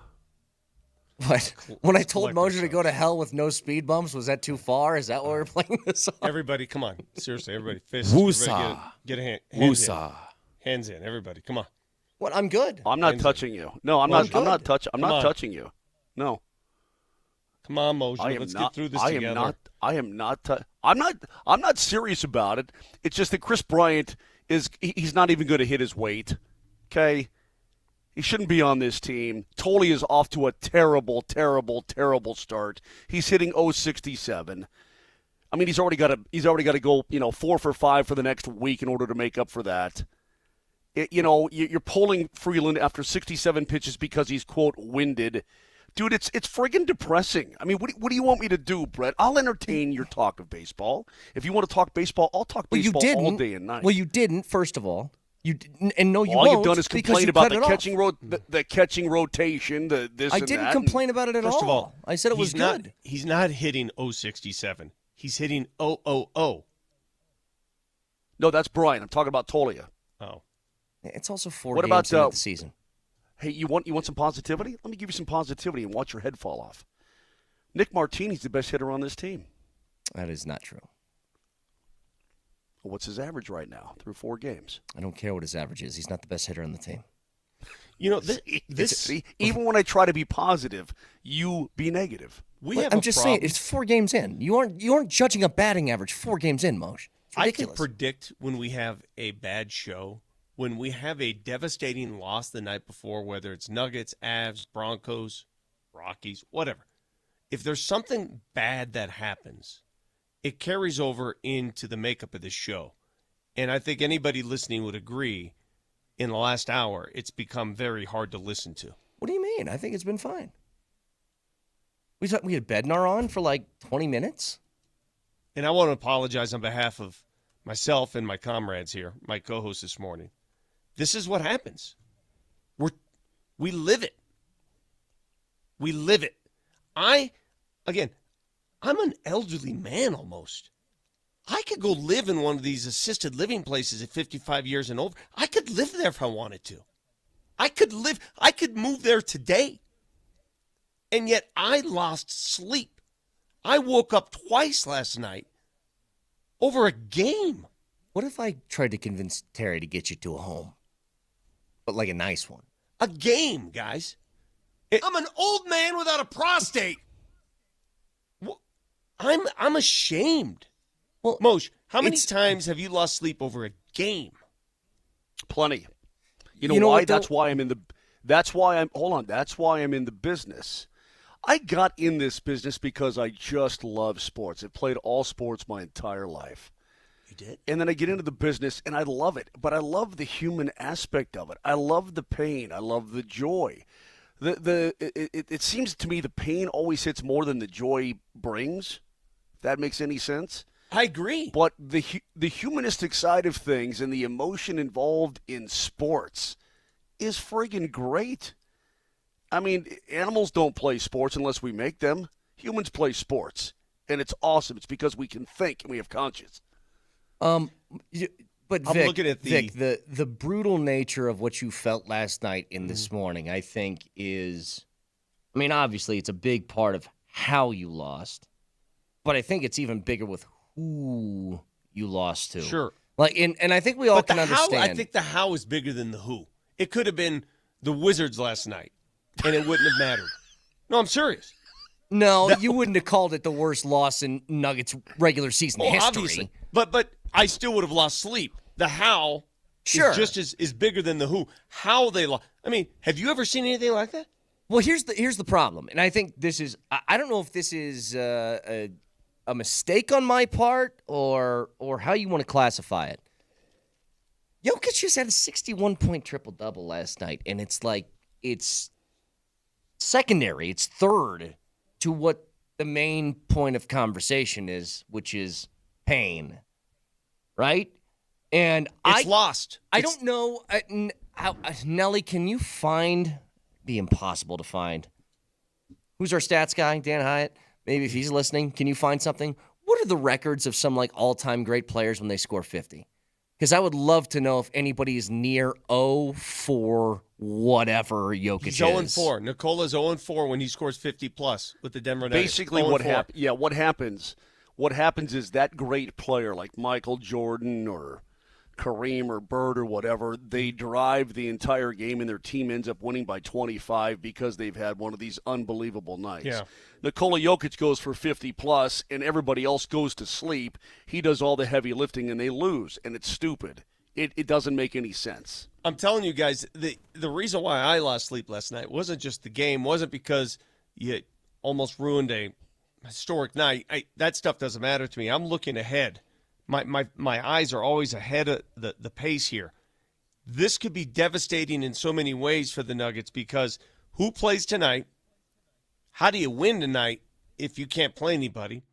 You've got Golden State on Friday night at their place, and I know you've handled them of late. I know you've got an 8-game winning streak against them, but they're also red hot. And they're right on your tail, 2.5 back. Yeah. Minnesota with that win last night. I'm going to read for you Minnesota's remaining schedule. You ready for this? Brooklyn, trash. Philly, trash. Milwaukee, overrated. Memphis, not playing well. Brooklyn again, trash. Utah, trashiest of trash. They have one of the easiest remaining schedules in the NBA. They could easily vault up into the top 5. And you could easily compare that schedule to what the Nuggets have left. Yeah. Oh, my God. That's what had me losing sleep. You asked a question earlier that I think is interesting. I think it's hard to judge specifically from last night, but it's what is this team without Jokic? And it's hard to kind of fathom. You know, the core of this roster is the exact same as the one that not just won a championship, but dominated their way to it. 16-4 on the way to a championship. The core of the team is. The stuff around it, a lot of pieces are different. But, you know, it's a game last night. If you're checking the till and you're going, all right, let's see the ledger here, who's in and who's out, you have a way higher missing portion of your roster than what Minnesota did, despite Minnesota having key guys lost. You know, DiVincenzo and Naz Reid are key pieces to what they do. Jamal and MPJ are 2 of your 3 maxes. And I still felt like late in that game, Vic, what was there, 5 minutes left and you were up 10 points, right? Yep. You still had a big lead, couldn't close out the game, had another opportunity to try and close it, couldn't. Then you get the steal at the end of the second overtime. Like, I don't know what it is about Minnesota that provides such an impossible sort of obstacle, but it felt like you had prime opportunities again to win that game, and you couldn't close. There are so many layers of that game that I keep looking at now, and perhaps the one that's overlooked, and one reason why they wouldn't even be in that situation if this had happened. I don't know the reason why MPJ didn't play, and I hope everything works out okay. That man has been through misery over the last couple of years. I mean, he's had some personal issues with his family that any normal human being, man, I don't even know how you go to work. That guy's been playing through it all. Hell, he won an NBA championship when this all started, right? He's gone through hell, and I wish nothing but the best for him. I really do. But the news of Jamal not playing stunned me. Stunned me. What did they give for that again with Jamal? Hamstring management. So if your hamstrings hurt last night, there's no way you can play tonight, right? Is it wrong for me to be annoyed? No. I just one loss. This particular loss. I've the Washington losses, the Bulls losses. Every time the damn Sacramento Kings nip them in the butt, it drives me crazy. But this loss is a devastating loss in more ways than one. It was the worst regular season loss I can remember. Yeah, it's Minnesota. It's now 6 straight games you've lost to them. They swept the season series. It's the way you lost at the end. Everything about it is more devastating than really, I think, anything I've seen before in the regular season. I mean, really, it's hard to swallow this morning. I just really cannot believe they were not all. I mean, listen, was Joker all in? He played 53 minutes. Was Aaron Gordon, Christian Brown all in? They played 50-plus minutes. How do you think Joker feels after that game? I know that we have audio. How is not everybody all in on that game? I know what he said in the post game. He's always going to say the right things. Honestly, though, Vic, how do you think Joker feels about a game like that, in which he put that much into it? 53 minutes, 61 points, 10 boards, 10 assists. You want the truth? Yeah. 2 weeks ago when Joker took to the mic, what that bad loss, was it to the Wizards? Remember that? Mm-hmm. Was that the loss? I can't remember. Maybe it was another loss. Are you talking about the Jordan Poole game winner? Yeah. Yeah. Whatever loss it was where he looked in and somebody asked him, can you flip the switch? And he seemed resigned after that game. Remember that? Mm-hmm. Remember the comments that came out? He seemed resigned. This is what it is. Mm-hmm. I think that's what's going through his mind. It is what it is. God, that's got to be frustrating. By the way, records, some of the greats, Jordan, when he scored 50-plus in a game, 23-8. Bird, 50-plus with the Celtics, 3-1. Wilt, 81-37. Kobe, when he scored 50-plus, 18-7. Nikola Jokic scoring 50-plus with the Nuggets is 0-4. It feels almost impossible. Sense. Yeah. Yeah, doesn't make sense. Hey, I love the 0109. Hey, Vic, the show always sounds like this. Don't fret. I love our listeners, by the way. Why you listen? Everybody except the one guy who hates my guts, the 4540. Everybody but that guy, I love. Moser, I got, since I got banned from the text line, it's opened up. I feel so much, because so many people hate my guts that I don't have to see it anymore. And it's a wonderful, you might want to go that route. Ban yourself. Get banned? Ban myself? Did you say bang myself or ban myself? Both. Bang yourself and ban yourself. Because the way you said it, it sounded like you had a G on there. What was it called? The bub something? The bub play. Bub play. Yeah. I'm trying to figure out if there is another stat remotely comparable in any other sport with a great player. Like 50 points scored or more, and you're 0-4 in those games. It's like Dan Marino, in games he's thrown for 500 yards, is 0-6, and you're like, what does that even mean? What are we talking about here? That feels impossible. The Nuggets ended up scoring last night in a double overtime game, 139 points, and Jokic had almost half of them. And you're just wondering, like, what is the rest of this roster in the makeup, and what is the shortcomings of it? That's what I don't understand. Is it really just incapable of the help whenever something like that happens? We can discuss this in just a little bit. 303-504-0925. Go ahead. Keep sending them in. Shop Mazda text line. One price, one person, 1 hour. Back after this.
Vic Lombardi here for AAA Service. If you need a tune-up for that AC before the heat arrives, it's a little cold spell this week, I get it. This is the perfect time to get it scheduled because once the summer months hit, it's going to take some time. Call AAA today, a $49 AC tune-up special to get your air conditioning checked before the weather gets hot. Schedule an appointment. It's very easy. They will get there within 2 hours of the appointment time. AAAtoday.com. That's where you go. AAAtoday.com.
How do you feel after 47 50 minutes against Jokic? I feel terrible.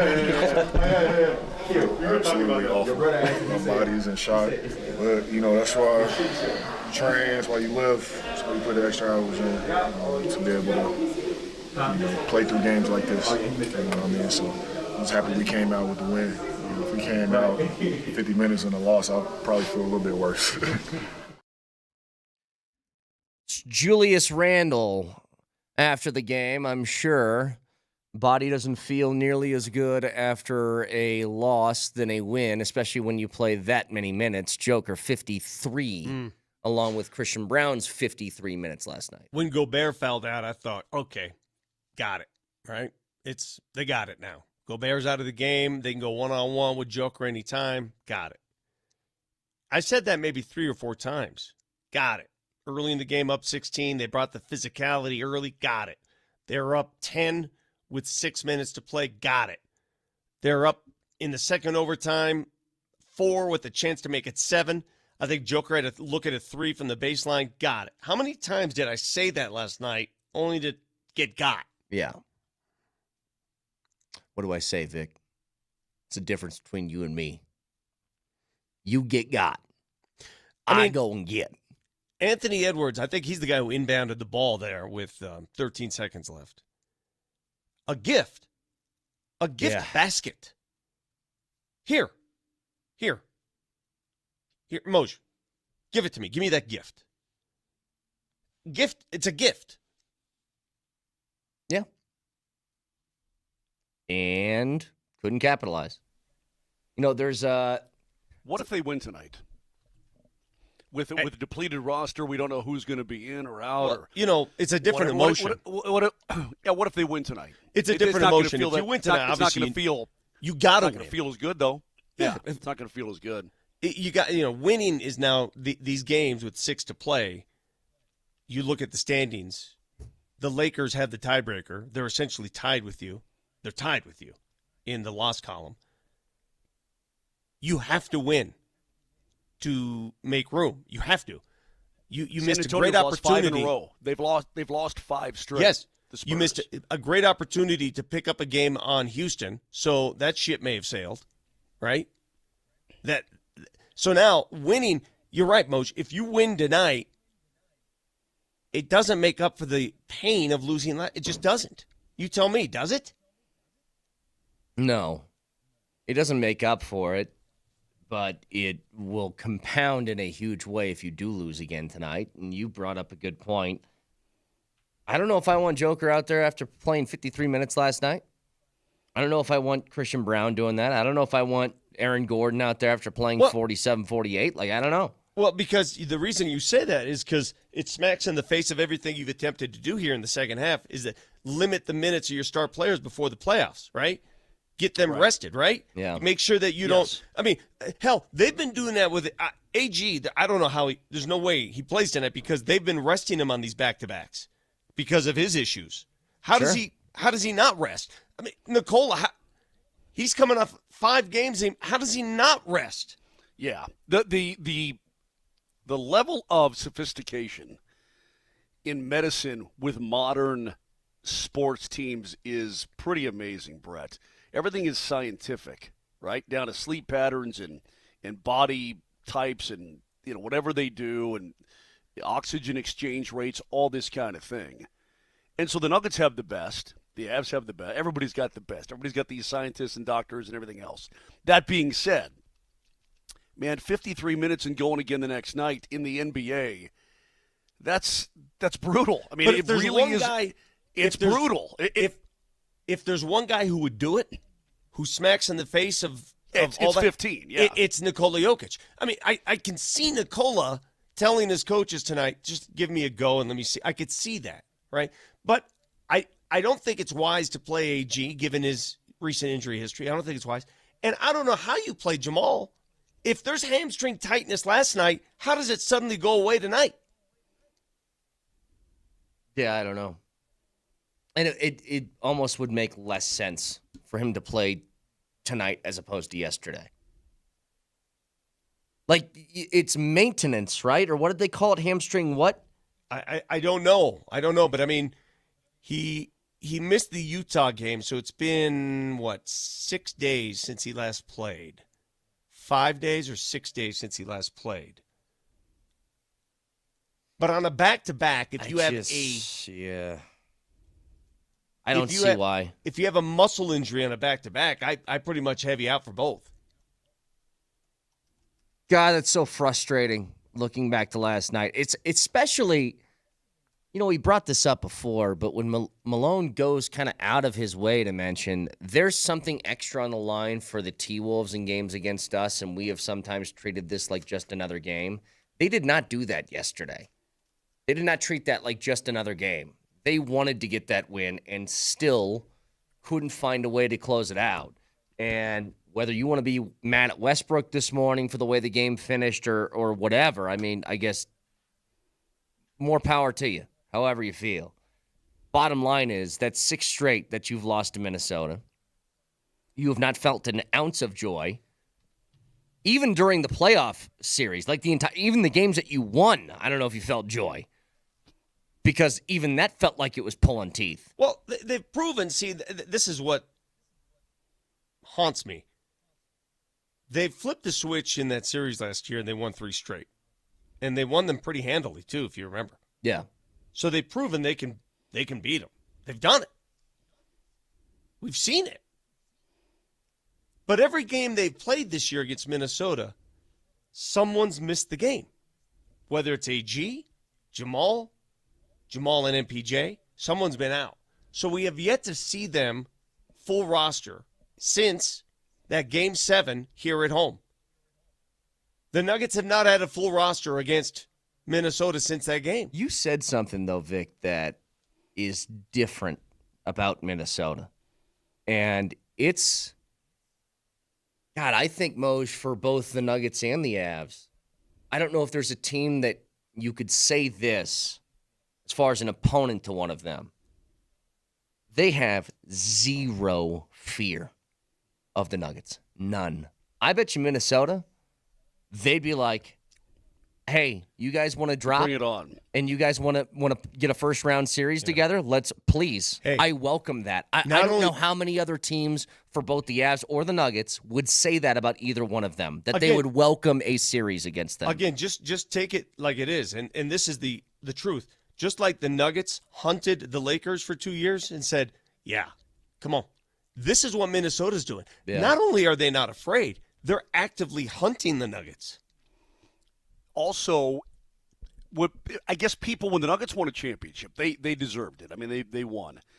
But I think in the basketball world, there was, are they really that good? You know, that kind of thing. And I think all that loss last year to Minnesota did is knock the Nuggets down a peg in the, well, they really belong in the championship discussion. You know what I mean? That kind of bums me out a little bit. I get the feeling that bench. And it remains, with 6 games to go, the number one issue. Bench scoring last night, 40-14. And before you say, well, the Nuggets were missing 2 starters, of course. Okay. Minnesota was missing its top 2 bench players. I mean, yeah. Now, where do you want me to go with that? Alexander Walker had 26. I don't know what to do with the bench stuff. I feel like we've talked about the bench every year for Jokic's entire existence. And even the year they won the championship, let's not pretend like we loved the bench then, because a lot of people are doing that revisionist stuff. We love Bruce Brown. Jeff Green, ever since he left the Nuggets, it's been this weird rewriting of history that Jeff Green was this beloved character in town. People hated Jeff Green here. Well, they just assigned a lot of blame to him, and you're exactly right. The revisionist history on that is funny. It makes me laugh. But you're right. You're right. That's why I hate to bring it up. It's not an issue we should bring up. But the Nuggets last night, I thought the way they started that game, and they punched back from the get-go, right? They punched back. Mm-hmm. And then they had to go to their bench. And then here comes Minnesota. And I don't know how you avoid that. What do you do? Well, I'll tell you what they got. They had one thing that I think really tipped the scales in their favor, especially late in the game. Anthony Edwards was awful for 3 quarters. Couldn't hit a bucket. And then he caught fire late. I mean, what did he have, Vic? He had, I think, 10 points going into the 4th, right? Well, and he finished with 34. Every time he came down, it looked like he was going to score. That was like midway through the 4th quarter to the end. Yeah. I mean, that's getting a guy who does that helps, along when you have some other people contributing like Randall's and Alexander Walker's and guys like that. You had AG going yesterday. AG's played really well. But it's not going to be enough. And you know what's hilarious, though? All the stuff that we're discussing right now. Can I just put it this way? It's a very dour mood, and it should be, because it's an awful loss. You tell me, Moj. Westbrook makes the layup. How much of this discussion's happening? How much are we talking about? How much does the discussion change from what we're doing right now as opposed to what a hell of a win and an unbelievable basketball game and all that stuff? And I know, like, a win and a loss is obviously going to change the tone. But if Russell just makes the damn layup, then we're talking 3 hours about the heart the Nuggets showed, and the, oh my God, they didn't give up, and they were down 6 late, and oh my gosh, we're talking about heart and will and hustle. We're talking about all those things. But you know what? That's part of the storyline here. Mm-hmm. The way you lost. You got gifted a basket and you missed it. Well, and that's the thing, though. As bad as the tone sounds from me and us this morning, I don't think the Nuggets played bad yesterday. No. I thought they played it was a great game. Like, that's really the best good. they played against Minnesota in a long time, and they did it without 2 starters. That's what sucks. That's why it hurts my stomach, because the Nuggets played their asses off, their hearts out. They played hard, and they still lost. They got the ball with 14 seconds left in the open court with a lead. I mean, Moj, does that make sense, or are you just in the camp of who cares? No, I would have been incredibly happy today. I would have been talking about heady play. Hey, you forced Minnesota into an error that they typically don't commit against you. You were missing 2 key players, 2 starters. Yeah, they were missing a couple of bench guys, but you still got the win, right? I mean, the whole narrative would be completely different this morning, at least from my perspective. I was so tired last night. I went to bed and slept okay, but I probably would have slept even better with the dub. I mean, I was depressed. I had to make myself stay awake to watch that basketball game, and then for it to end that way it was depressing. And I knew that today's show, I knew that he'd be grumpy. I knew that you'd probably be a little bit standoffish. I just knew that there was going to be the listeners, people chiming in and all this kind of thing. Everybody's a little bit, what's the word I'm looking for? Snappy, snippy. Yeah, sure. I'm not grumpy. What are you? I'm sort of Thick. I'm ashamed of myself. I'm ashamed. I thought I would be able to get over stuff like this, and I don't. Well, I'm like a little boy. That one hurt. Well, that wasn't like another loss, dude. That wasn't disappointing. That wasn't like, oh, the Nuggets just straight up didn't show any effort, where you're just kind of like disgusted. You had it. You had it. And maybe that's what kills you so much is that, again, let's run through the scenario one more time. And I just want to clarify this one final time before we get off the air. I saw a lot of people discussing, well, why did he even attempt the layup? Why not dribble it out and wait for the foul?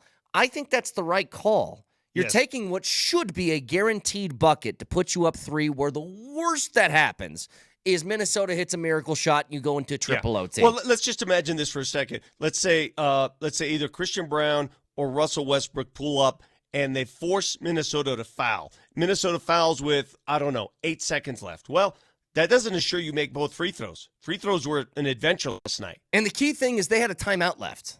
They wouldn't have to go the length of the floor. Exactly right. So let's say you make one. Here's the other thing I forgot to bring up. Here's the other thing. Somebody help me out. I believe, am I right here? The Nuggets had a foul to give. Did they have a foul to give? They did. Yes. Why didn't they give it? I don't know. I think there was panic. I think it was just, there was an open layup he missed, and everybody was like, wait, what? Get back. I think too much was happening at once. I want to make sure that's true before I go off No, on it that. was true. Yeah. So when the layup was missed, in the chaos They had a that foul to ensued, give. I mean, maybe if they're not going to take a timeout, you just take your chance in the chaos, as opposed to you foul them, they call a timeout, draw up a play, they get Anthony Edwards open for something. Like, maybe you just took your best shot at the chaos. Because let's be honest, Vic, outside the foul, it worked. Yeah. They missed. Yeah, they did miss. They missed just like Randall missed, all that. The other thing that infuriates me, you take away the shine of a 61-10-10 game, and you also take away the shine. AG played his butt off, and that 3 he made when they were down late, and he pulled up on that 3. Remember that? I was sitting there, I was like, what are you doing? Oh, good shot. Way to go, AG. I couldn't believe he took the shot. He's shooting that with such confidence, too. You know who made the most threes in the game? It wasn't Anthony Edwards. It was Nikola Jokic. He made 6 of them. Well, he had 61 points to show for it. Yeah, had to hit a couple. We'll give you... yeah, Moj. Yeah. Yeah. I'm as mad as Ice was when he approached Maverick after that training run, and he said, "You're dangerous." And with that, I'll give you guys a reminder of that Sonic keyword. I am dangerous. The Sonic keyword, one last reminder when we return, along with the fact checker. Stick around.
Who sings this, Nelly? Who is this? This is CNC Music Factory. CNC Music Factory, that's right. But with a plus sign sometimes. Speaking of sweat, that's your key word today. If you would like a chance to win this brand new custom-built sauna by Better Sheds and Saunas, sweat, and your first and last name to 303-504-0925. We're doing this every day for the next couple of weeks, which means 10 possible entries for each phone number. If you want to find out more about these incredible saunas, go to getabettershed.com and check out their pictures. But again, today's keyword is sweat.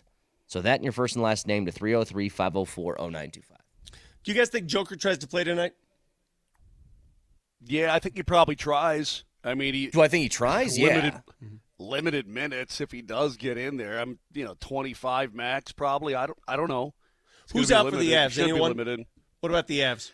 Well, they've recalled goalie Kevin Mandolese from the Colorado Eagles, and I don't know why, because Wedgwood and Blackwood are both on the trip, and I don't think there's any problems. Unless one of them has a bug or something like that. I don't know why Mandolese would be called up. But other than that, Kivvy's on the trip. You're still waiting on Manson, so that's not close yet. But not that I can really think of, we Not talked really. to Coach Bednar earlier. If you missed it, check our where do you find that? On our podcast? On our website? Podcast is what it's called. On our app? www.gov.com. You mentioned how it's difficult at times to sense urgency when you're stuck in that no man's land in which the Avs are currently placed. However, here comes St. Louis. Here comes St. Louis, and they're only 5 points back.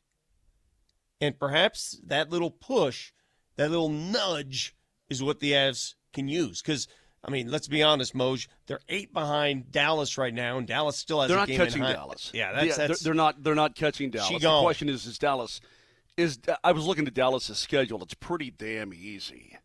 The Avs only have 2 playoff teams to face the rest of the way, but Dallas has Nashville a couple of times. They got a pretty easy schedule. The guy for all things, remember the other day I said 2:30 puck drop. Have we ever dropped a puck after 2:30? Or I didn't know. The guy to ask is Brendan McNicholas, right? He's the extraordinaire VP for the Colorado Avalanche. He says tonight's puck drop scheduled for 8:52 p.m. That's Chicago time.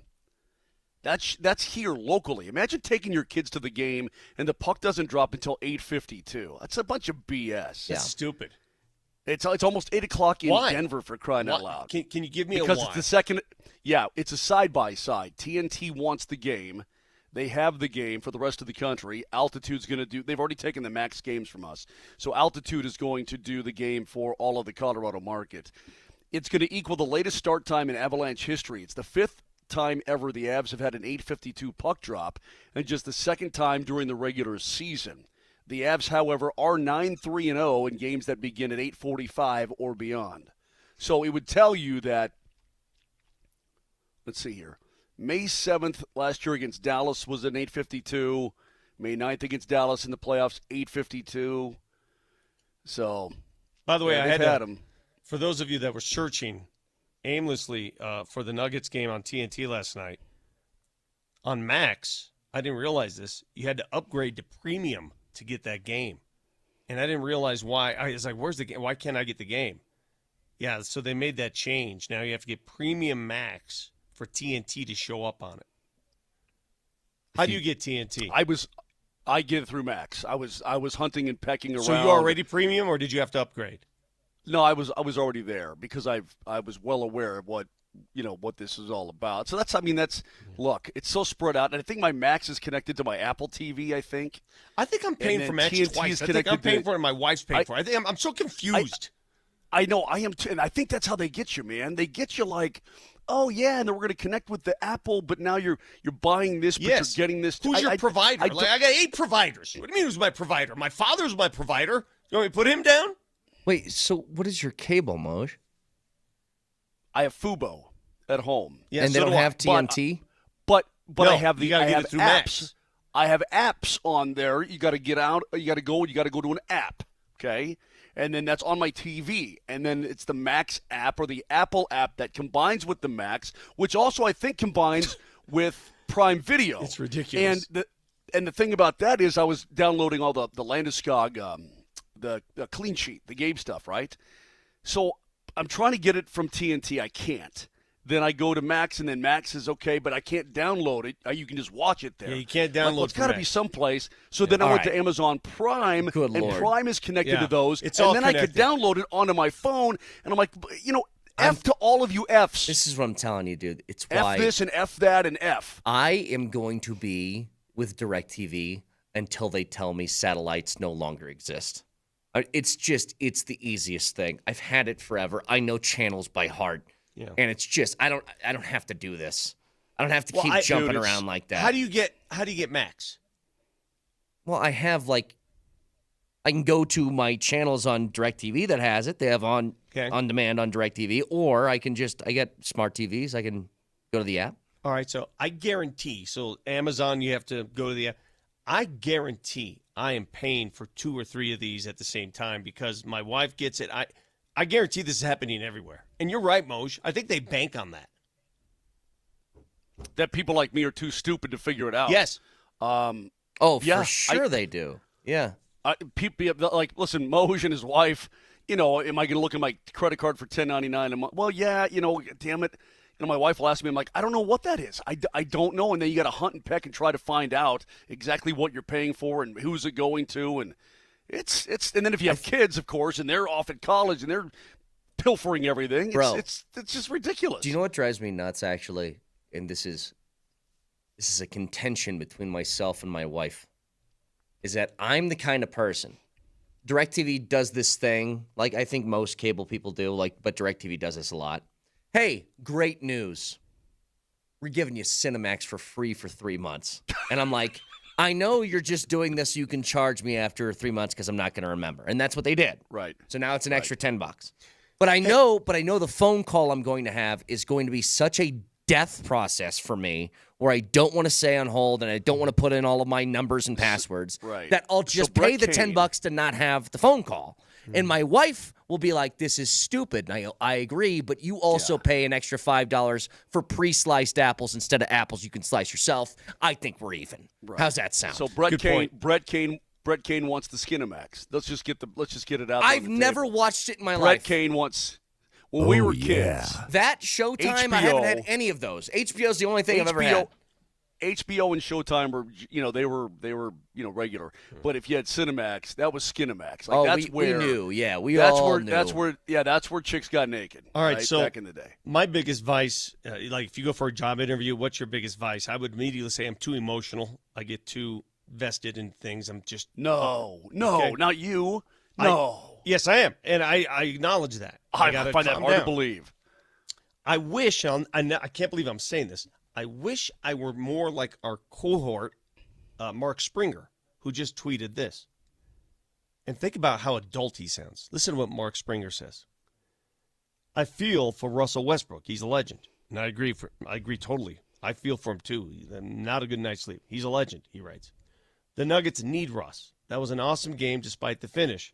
They showed what they needed to show last night. I feel better after sleeping on it. Will I feel that way after taking my nap here? Because I barely slept last night. Will I wake up with that feeling? Hey, Springer, shut up. I'm not here for your levity today. Hey, nice field day approach there, Mark. You must have won a lot of pink ribbons. I'm glad they tried hard and had fun. No. What the hell kind of commentary is that? You had a layup for the win. We missed. I like Russell. I think Russell is a net positive for this team. By the way, I want to remind people of that. You are a better team with Russell Westbrook than without him. I think that is inarguable, by the way, as frustrating as some mistakes he makes can be. You need his hustle. You need that. You need it. Now, was it costly at times? Yes, but you need it. At the same time, shut up. Yeah. Now that I've had time to sleep on it, I will say that I'm actually pretty satisfied with their performance. Shut up, Mark. Just let people be angry. He's just getting blasted. One last thought. If you get to 3 goals tonight, you're going to win the game. The Avalanche are 41-6-0 in games they score 3 or more goals. Does that tell you something? Tune in for level-headed discussions on basketball with We'll break it down analytically. with Nick Kreckman and Andy Lindahl. Shut up. Be emotional. Irrational. Just be a human. You know what? Let me advocate for this. Be inaccurate in your analysis and let your emotion take over. Once. Like we do. Be totally wrong in your assessment of things because your emotions won't allow you to think clearly. How does that sound for a radio show? I don't like unemotional people. Cry once in a while. All right. Fact checker Nelly. Nelly monitors the mistakes in today's Fact Checker. Presented by Rock Plumbing, Heating, and Air Conditioning. Your local home comfort specialists. RockHeating.com. Rock, bringing comfort home and simplifying your life. Here's a fact checker for you. I don't even know where to start. I mean, with a dumpster fire like today's show, here's a fact for you. Val Kilmer's dead, and Moser cares about that more than the Rockies. Vic thinks our entire Nuggets keys to the game segment is pointless now because the Nuggets are unpredictable. Brett told half our listeners to, quote, go to hell with no speed bumps. No speed bumps. I mean, what do you want me to do with today's show? I think I should just crumple it up and brick it off the rim on a layup like Russell Westbrook. I don't know what to do with today's show. Can I be? Am I grumpy from last night? Yes. Can I tell you why the Rockies thing got me? Is because you can't just let people enjoy things for 2 minutes, can you? Just not allowed. I can't stand that. Wait, you enjoyed what you did? Are you talking about you enjoying what you did? Talking about Brian going 0-0-0? I didn't even mention Chris Bryant. You did. Pulling Freeland, winded at 67 pitches, and sticking freaking Gidley in there and watching him throw gasoline on a fire. Are you an idiot? Yeah, talking about a sport that I love with a professional team in town. I do enjoy that, yes. To answer your question. I enjoy my dog, but I don't enjoy talking about dog do. Hey, Berto, poor Berto. I want to thank Berto the last 2 days. Did you know how many times Moser stuck his phone in Berto's face, forcing him to watch? I can only imagine. Forcing him to watch video after video. Could you imagine today what he would do to you on Val? Yeah, man, that's a pretty cool car. I just imagine that's what it was every break. Tonight. iTunes, Spotify, wherever you find your podcast. Moser, Lombardi, that was awesome. Do it again. Talk to you guys tomorrow. See ya.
Like the Yankees and Pedro back in the 2000s. It sure feels that way, doesn't it, Coach? A devastating final, 140-139 in double overtime, spoiling just the third 60-point triple-double in NBA history. Nikola Jokic, 53 minutes, 61 points, 10 and 10, and it ends on 2 of 3 from the foul stripe, and the Russell Westbrook saga continues. Broken record. Radio programming continues. Timberwolves, we said it time and time again over the course of the last year. They own you. They own you even when you get a once-in-a-lifetime performance from Nikola Jokic, Raj. But you know what you did? You created some good news last night, Raj. You're looking like you're not going to have to play the Minnesota Timberwolves in the first round if you continue with this little mini swoon that you're a part of. Because if the playoffs were to be today, the Denver Nuggets would play the Memphis Grizzlies. And if they continue to slide, then they would play the Golden State Warriors, who, oh, by the way, you own them. I'm good with it. This is great development, man. Oh, that's where you're going this morning. We wasted an opportunity for a 61-point triple-double. Nobody in the history of the NBA has ever lost a game with a player that had over 60 points and a triple-double. But you know what? The Denver Nuggets have proven time and time again, just look at the stats, when Nikola Jokic is the offense, the only offense, they lose basketball games. They're 0-4 when Nikola Jokic scores 50 points or more. Told you that this team, to win meaningful games, it needs one of two human beings to be an offense unto themselves. Either Michael Porter Jr. or Jamal Murray. And I mean, neither one of them were playing last night, so that kind of goes out the window. So you had to look at one more player, and that one player yesterday was Aaron Gordon. He was great. Gordon was great. He's just not that scorer, that alpha scorer, game on the line. I mean, he had a pull-up 3 that was big time late. He had another 3 in overtime. He shoots 4 of 8 from beyond the arc. Like, Aaron Gordon felt big time shooter to me yesterday. Aaron Gordon is, I think, the best role player, in my opinion, for the Denver Nuggets, and is one of the top 5 role players in the National Basketball Association. He is not Robin to Batman. I mean, if you get the good version of Russ, you win the basketball game yesterday. What good version of Russ? Now, last night was the version of Russ. How many times do I have to say this to you, Raj? We all keep telling ourselves and convincing ourselves that his hustle is the difference. Well, guess what? He didn't start the basketball game. Who did? Jalen Pickett. How did he look? How did the Nuggets, what kind of start did they have? They were hot when they started. They were up by 16 freaking points. 18-5 at one point early. Okay, so then you get to the fourth quarter, and yeah, there was the hustle factor of Russell Westbrook that gets you into a position to win the basketball game. But you know what you've learned if you're Michael Malone? You can't trust him. You cannot trust the basketball player in this stage of his career. There are no brakes on that runaway train. And the runaway train helps you. It helps you a whole bunch. But if there's no way to slow it down, what happens at the end of the second overtime, missing a bunny layup. And that's what it was. The 2-on-1 bunny layup. Like, you got to find a way to put that in. When the Nuggets are right, when the Nuggets are right, who are the best closers in the game? That we've talked about. Nikola Jokic and Jamal Murray. Yes. Together. Yes. Not this guy. Go ahead and finish how bad the ending was. The ending was devastating. You create the turnover with 14 seconds left. Christian Braun and Russ go down. Brown doesn't hold up. So it's almost the same exact concept as a 2-on-1 in hockey. If you have a 2-on-1 in hockey and you can draw a horizontal line between you, the defender, and your teammate on the opposite side of the defender, you've bungled it. You've screwed it up. And it is up to typically the guy without the puck, and in this case, the guy without the basketball, to read the pace of the fast break. I would have liked to have seen Christian hold up there. He's the one who should have held up. Not Russ. I agree. A lot of people say Russ should have pulled Russ out. can't. Russ can't hold up. That's that not wasn't who he his is. fault. It's Missing the layup was his fault. Russ isn't going to, at this point, at 36 years old, maybe 10 years ago, he elevates and he tomahawks that thing down. At 36, he's not. Maybe at 26 years old, he's able to hit the brakes, have a flyby, and then make an uncontested layup with 9 seconds to go. Still, we can get into the conversation of whether or not even making the fast break in the first point or in the first case is actually the right decision there. Maybe you try and pull up, dribble out some clock, draw a foul, That get would to have the been line. Christian Brown's role, right? In that situation. Yeah, probably. That's a hard one though. It feels. Well, the Nuggets they're not a great in free real throw time. shooting team. Correct. They shot 68% from the stripe yesterday. And it feels like an adventure every time. Say Russell Westbrook's at the charity stripe. Sorry, I apologize. From free throw, they were 75% yesterday. And Russell Westbrook just feels like Russell Westbrook. Everything feels like an Indiana Jones movie. You ever been on the Indiana Jones ride? Great ride at Disneyland. It's awesome ride. It just dawned on me that ride's been around for like 30 years now. Still holds up. It's pretty good. Still got some good technology. It's like Space Mountain, man. You've been on that thing a million times, still rocks. The only difference is, man, think all of Indiana Jones movies, they had good endings. I don't know the that. one with Shia LaBeouf was. Well, I should say positive endings. I'm thinking about the OGs, the real OGs, Sean Connery.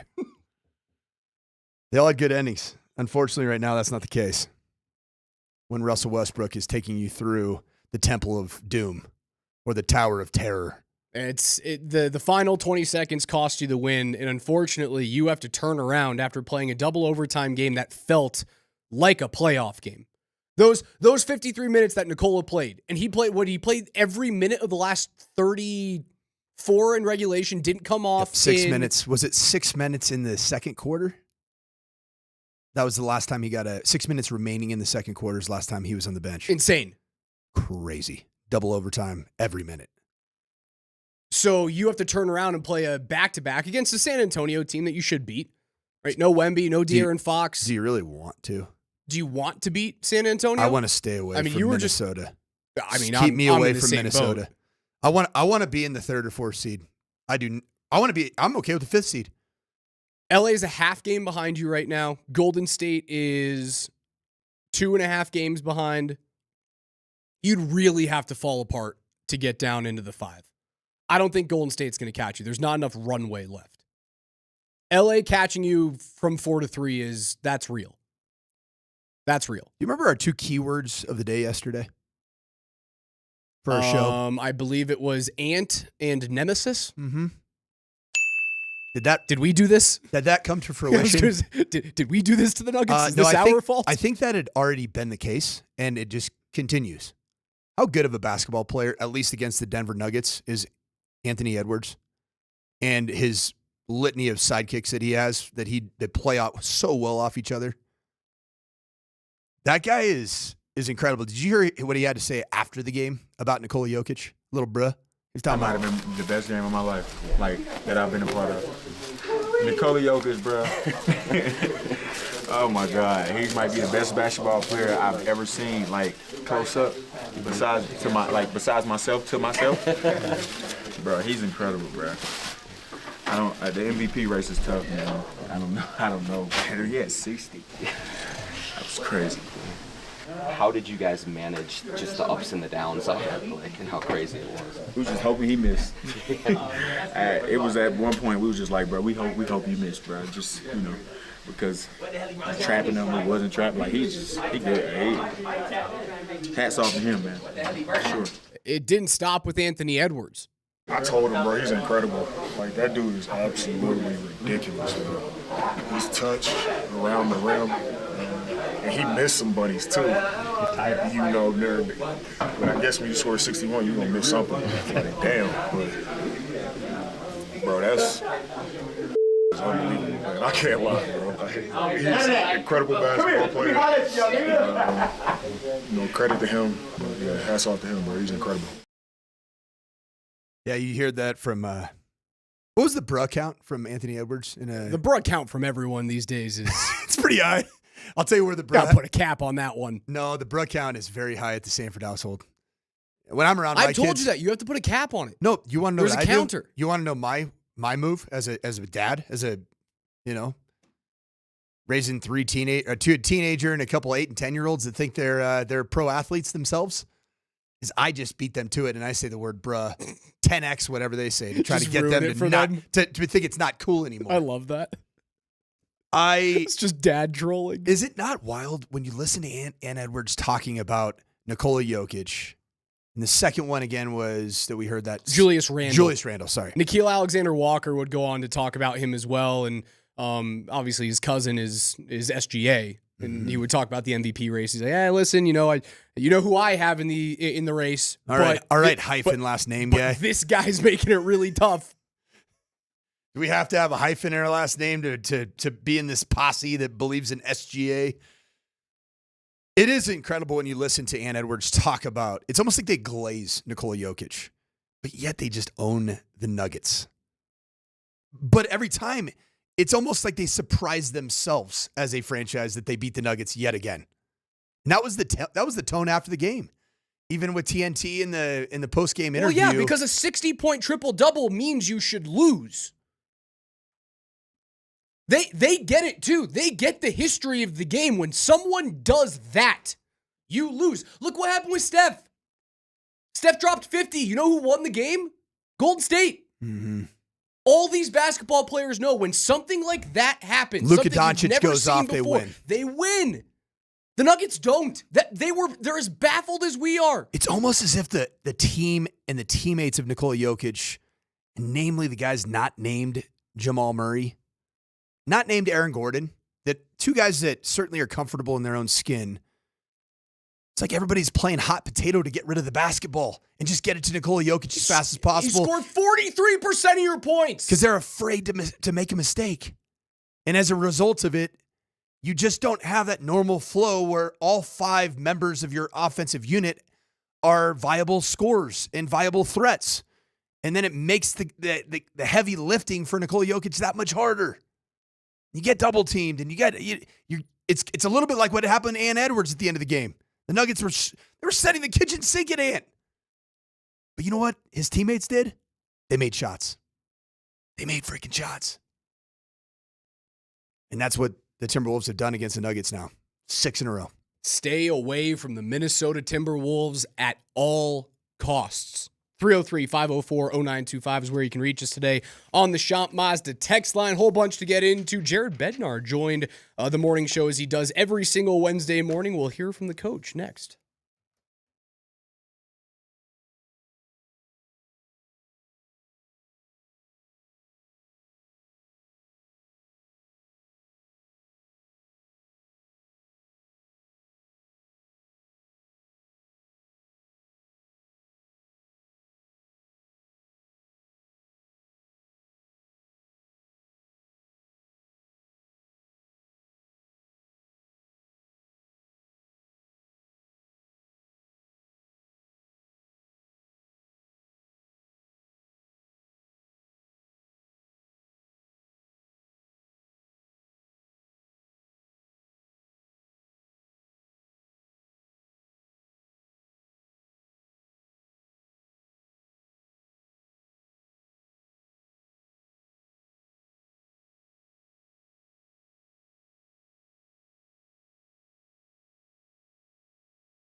It's the morning sprint. Coach Mike Sanford, Alex Ryan, Emmy, and you guys take us wherever you want to go on the Altitude Sports Radio mobile app that's powered by the Wilhite Law Firm. Their injury lawyers. Go to wilhitewins.com. That is wilhitewins.com. We'll get back into the Nuggets. And honestly, you feel bad, right? You wake up and you feel like someone kicked you in the nuts. But that's the best game of the year in the NBA. It really was. It was entertaining as hell. I know it was a late start. We've got another late start for the Avs. And all of us are sleepy. And if you listen to the dang morning show, a lot of grumpy, angry old men running around the Denver Metro today. Brett's coming off after missing like 3 days with the flu. Apparently it was Moj got in late to Chicago. Berto said that Kaner he missed 2 days of work coming off of a hangover, a bender. Did he have a little of the wine flu? No, I think he had the flu. Oh, okay. It was Berto just maybe just he was being just Berto. Yeah, he was just probably ribbing him a little bit Tonight. I think Brett had the cold shakes and everything. Oh, yeah. I don't wish to have that. No, but yeah, just people from Nebraska are just a little softer when it comes to dealing with, just a little adversity headed in your direction. Brett's coming off 3 days of being sick. Vic didn't sleep last night because of the Nuggets loss. Moj is upset because he didn't get to bed until late because the game was so late. He's got to deal with an 8:52 local time puck drop this evening. That was 4 hours, 3 hours, if you will, of the morning show. Just it was gold, I think. Poor guys, go take a nap, fellas. It's radio gold. There's a lot going Relax on. a little bit. You guys got to work tonight. It's back-to-back for the Nuggets. Speaking of radio gold, there was some serious radio gold as I was driving home in my insanely long commute last night on Kreckman and Lindahl talking about the wave. It was amazing. What were the fellas talking about? What was the take? Krecker, I love it because Andy called in to our show and called us essentially soft, like we like yacht rock radio because we're anti-wave. So he brought that up. What's wrong with yacht rock?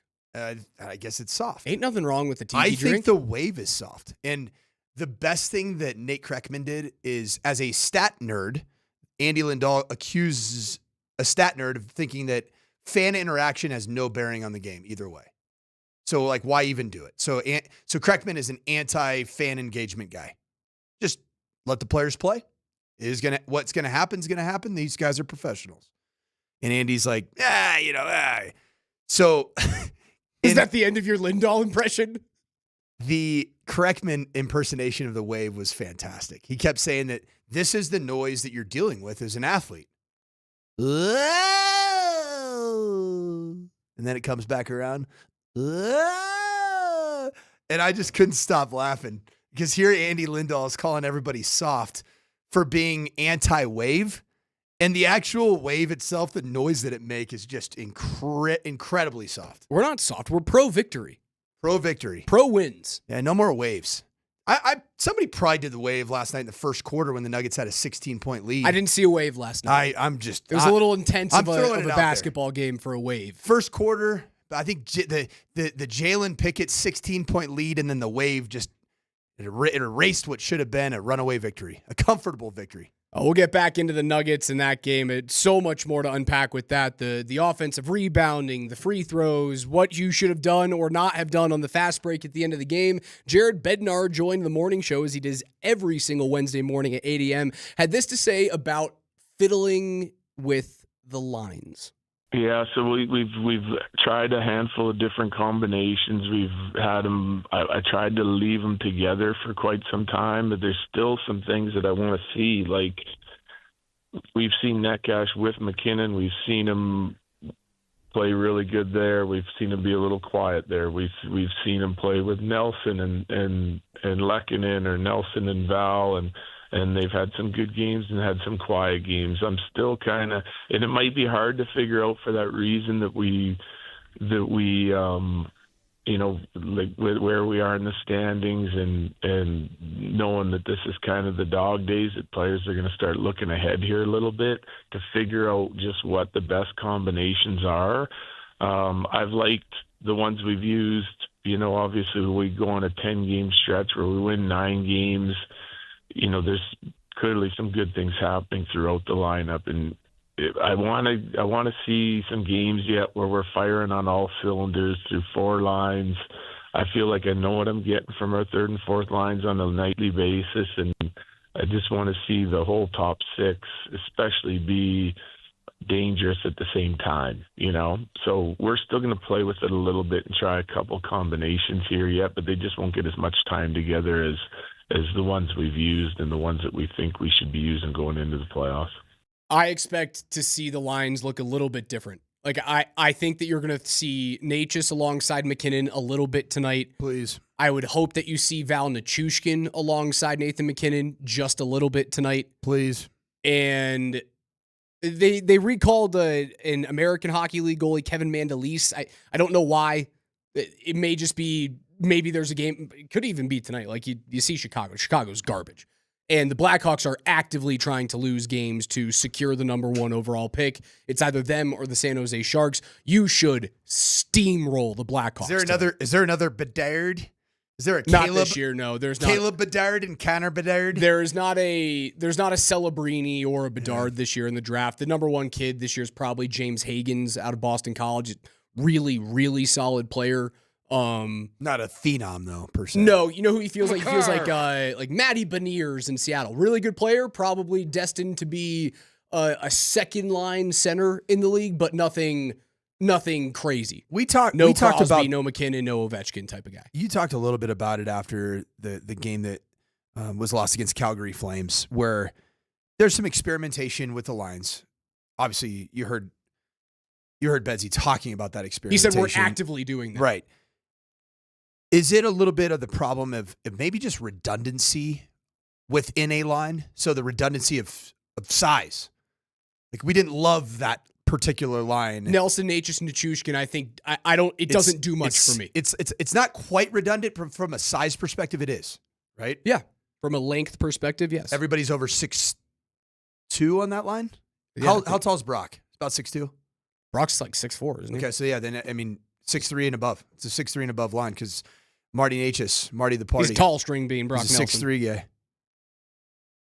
And so I like to have, and the hockey strategy side way more, but just in general, I like, if I'm talking football, I like to have some diversity in body types within a receiver group, right? I know it's a little bit different, but. No, I see where you're going. But there's different players that play different roles that create matchup issues for D-lines, or in the case of football, secondaries. You have your Cortland Sutton, massive human being. You have your, kind of Joker light in a Marvin Mims Jr., a guy that could get in the backfield and run the football, a little bit of a water bug, if you will. And then you have more of your kind of quintessential stereotypical Z receiver in the body type of a Troy Franklin, 6'1", 6'2", route runner, good top end speed. I like to have a little bit of that at my disposal, as opposed to just tall trees, right? Like, you see all tall trees, just double team. Like, that's how it is in football. I would love, to your point, to see. I love the feel and the pace and the dynamic nature of what we saw over the course of that. What was it? 10-game home winning streak. Marty Natchez and Nathan McKinnon on the ice together. It is hold your breath type of hockey. It is. And I don't know who needs to be the wing on that line. Is it Val? It probably is Val for me, because that forces a physical player, a forecheck first player, a defensively sound guy. And if there's a hole in Marty Natchez's game, it's in the defensive zone, and it's in the neutral zone tracking back. He's tall, he's long, he's fast, but he's not overly physical, and that's okay. Yeah. Like you're not the role not going to have the perfect player. They don't really exist all that often. Val is that player that can help on the defensive side, that is going to go into corners and win pucks. I think that's a perfect line. I'd like to see that happen sometime soon. Natchez, Nichushkin, and obviously McKinnon just on a line. Yeah. Is that a top 2 line in the NHL? Probably. In terms of the construction of it, the dynamic nature within what they do, that they're at the top of their game in their particular respects of what they like to do. Is that up there with like a Draisaitl line 1? Yeah, it's certainly up there. I think that it has more speed than any other line in the league would have. Like, Val's speed is underrated because he's so big, but that guy can move. When he wants to motor and drive the net, there's not many guys that are stopping him. I would agree. I think it's one of the top lines. It's up there with what Toronto's doing with Marner and Matty Nyes and Austin Matthews. It's certainly up there with when Nathan McKinnon and Mikko Rantanen were playing together. Kucherov and Point, when they're playing alongside each other with Jake Gensel. That's unstoppable. Speaking about Kucherov, he is now leading the NHL in points. So talk about needing to hammer Chicago. If Nathan McKinnon wants one trophy this year in the regular season, he's got to win the Art Ross.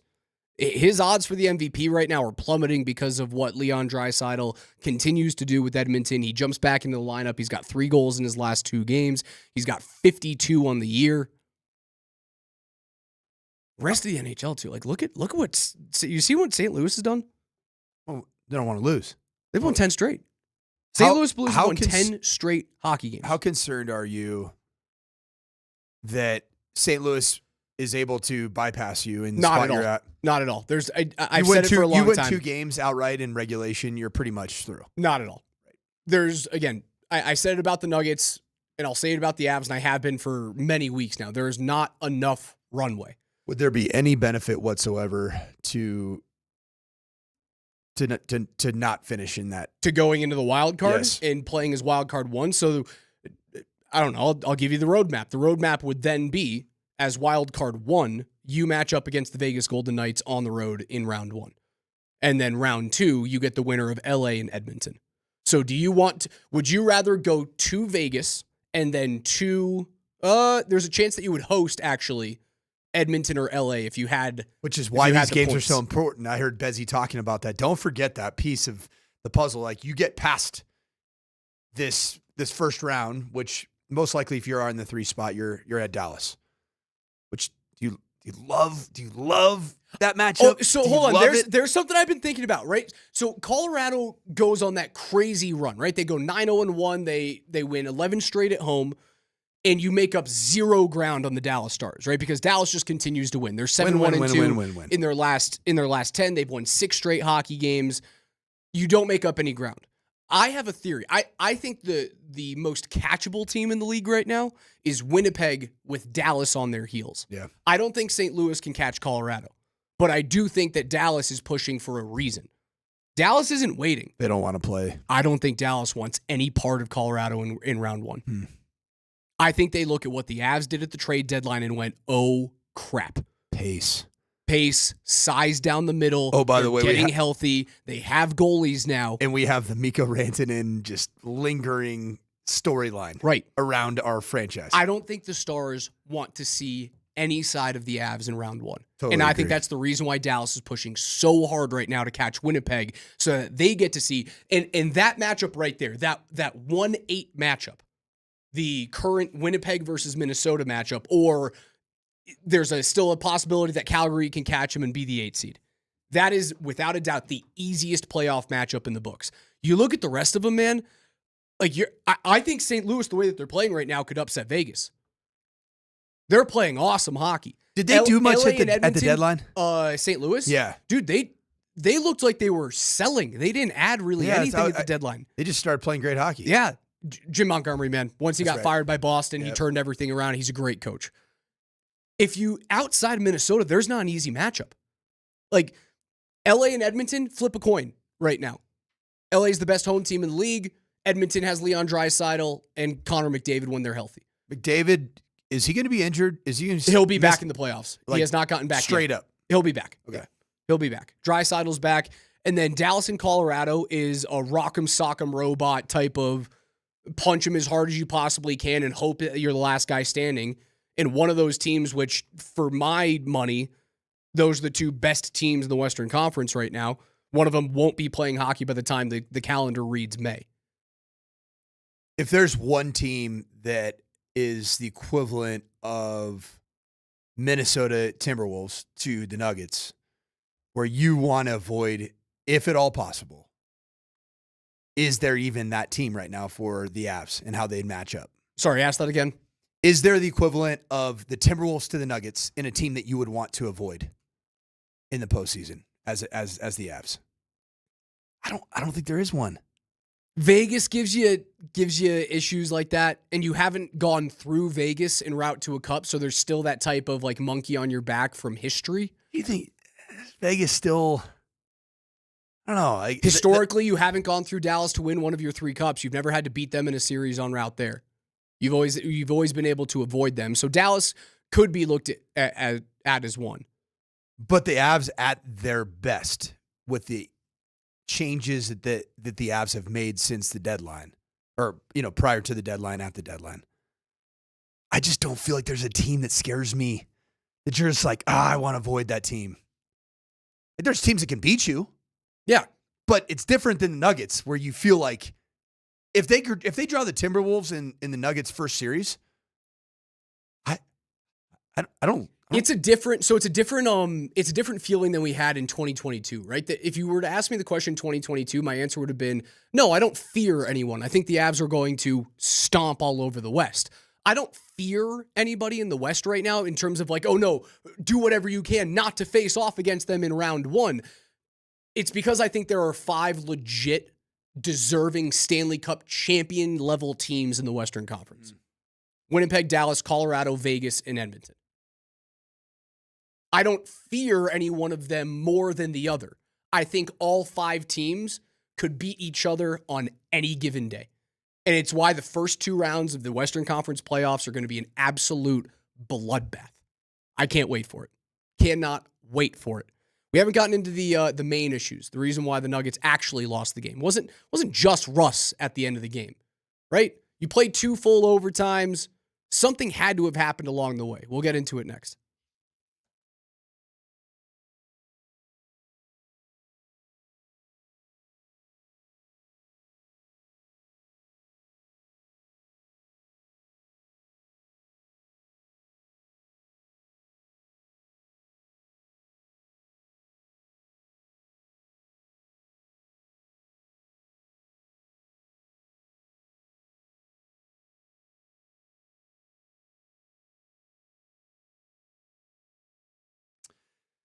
Hey, Colorado, you're probably rubbing your eyes this morning. Didn't get a lot of sleep last night after that Nuggets-Timberwolves result.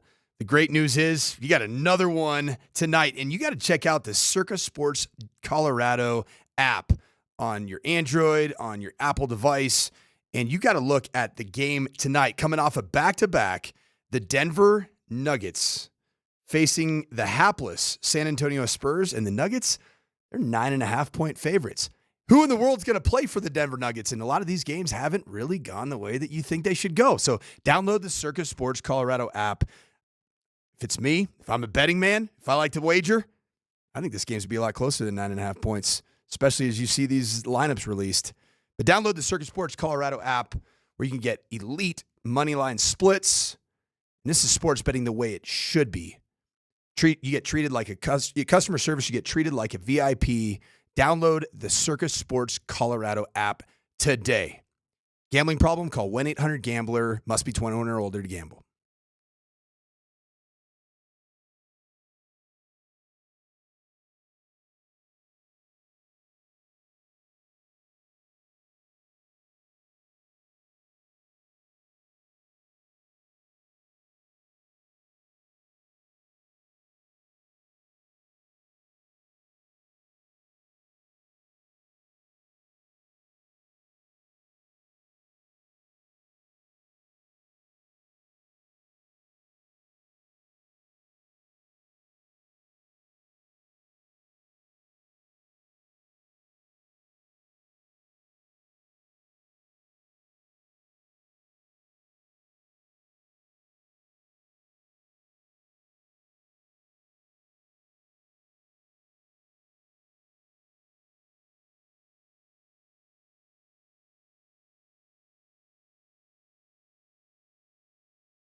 I would think, generally speaking, that's the case. You know, a guy that's been through so much, more experiences to draw from. But I also know who Russell Westbrook is. And, you know, he's a guy that hates to lose. So he may not want to hear any of that stuff, you know, because he's a perfectionist and he's a competitor. And knowing Russ the way I do, he's probably going to put a lot of this on him. But we lost tonight. The Denver Nuggets, we as a collective group lost a game tonight, not one player. That's the one that sticks in your mind from last night, right? The missed layup, the foul with 1/10 of a second remaining, and then it sends the T-Wolves to the line, 2 of 3, and before you know it, the best game of the year in the NBA, coach, goes to the Minnesota Timberwolves. You fall. Now you've got some teams nipping on your heels. Could you fall out of the 3 seed? I'm okay with it. Anything to do to not play against Minnesota. And I know you were missing Jamal Murray, and you're missing Michael Porter Jr., who maybe he'll play tonight. I don't know. He missed last night because of family issues. I would expect that if Jamal Murray's being held out of last night's game, which is a playoff feel type of game with I don't know if you can even call it a hamstring injury. It was just trying to make sure his hamstrings stay okay. Is Jamal going to play tonight? The answer is probably no. Man. No, I think that I'd say Michael Porter Jr., the family situation is a different situation. The combination of Nikola Jokic missing time because he was banged up, but not so banged up that when he comes back, he's not capable of scoring 61 and a triple-double. There's been some intelligent lessons learned from last year where you made the push. If you're Michael Malone, you made the push at the very end of the season, and he just never looked fresh in the postseason. You never really looked like you were at your best possible spot to proceed forward. I think the Nuggets, a lot of people are having the conversation right now, and rightfully so. Everybody's really upset. It was one of those games that you have a hard time sleeping afterwards, especially if you're a real fan of the Denver Nuggets. And so the comment that we're seeing a lot, like I'm making the plug that you should avoid Minnesota in the postseason. And a lot of people are saying, why even doing that? This isn't a title team. I believe that this team can beat anybody in the Western Conference, and I really do believe, except for the Minnesota Timberwolves. It's the only team that has proven that you don't have an answer for. Athletically, defensively, effort on the second chance opportunities with rebounds, especially Minnesota getting offensive rebounds. It's a team that you have a major problem with. You don't have that problem with any other team in the Western Conference. Before I get back into last night's loss, breaking news out of the NBA. This from Shams. First ballot.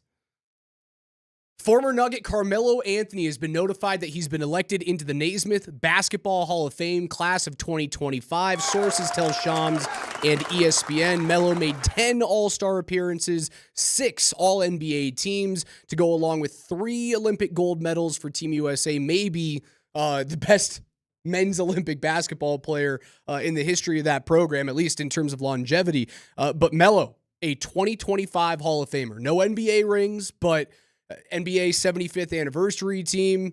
He's on the 2003-2004 All-Rookie team. He was the NBA scoring champ back in 2012-2013, and honestly turned the franchise around here in Denver.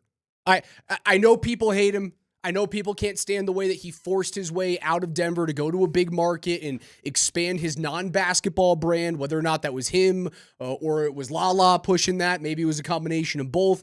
I know you hate him for that reason. He's one of the greatest players in the history of the program.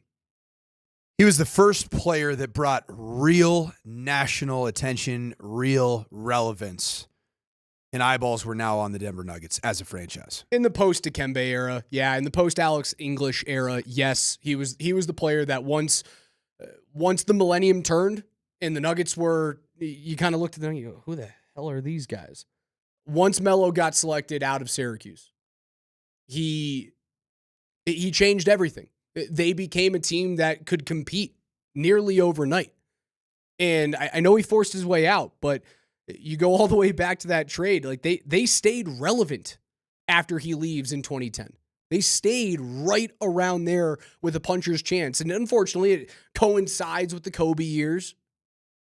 You couldn't find a way to get through him, and then he's moved on. You find a way to get some deep teams, but you run into the beginning of the Golden State Warriors dynasty, and Andre Iguodala leaves you to go to them.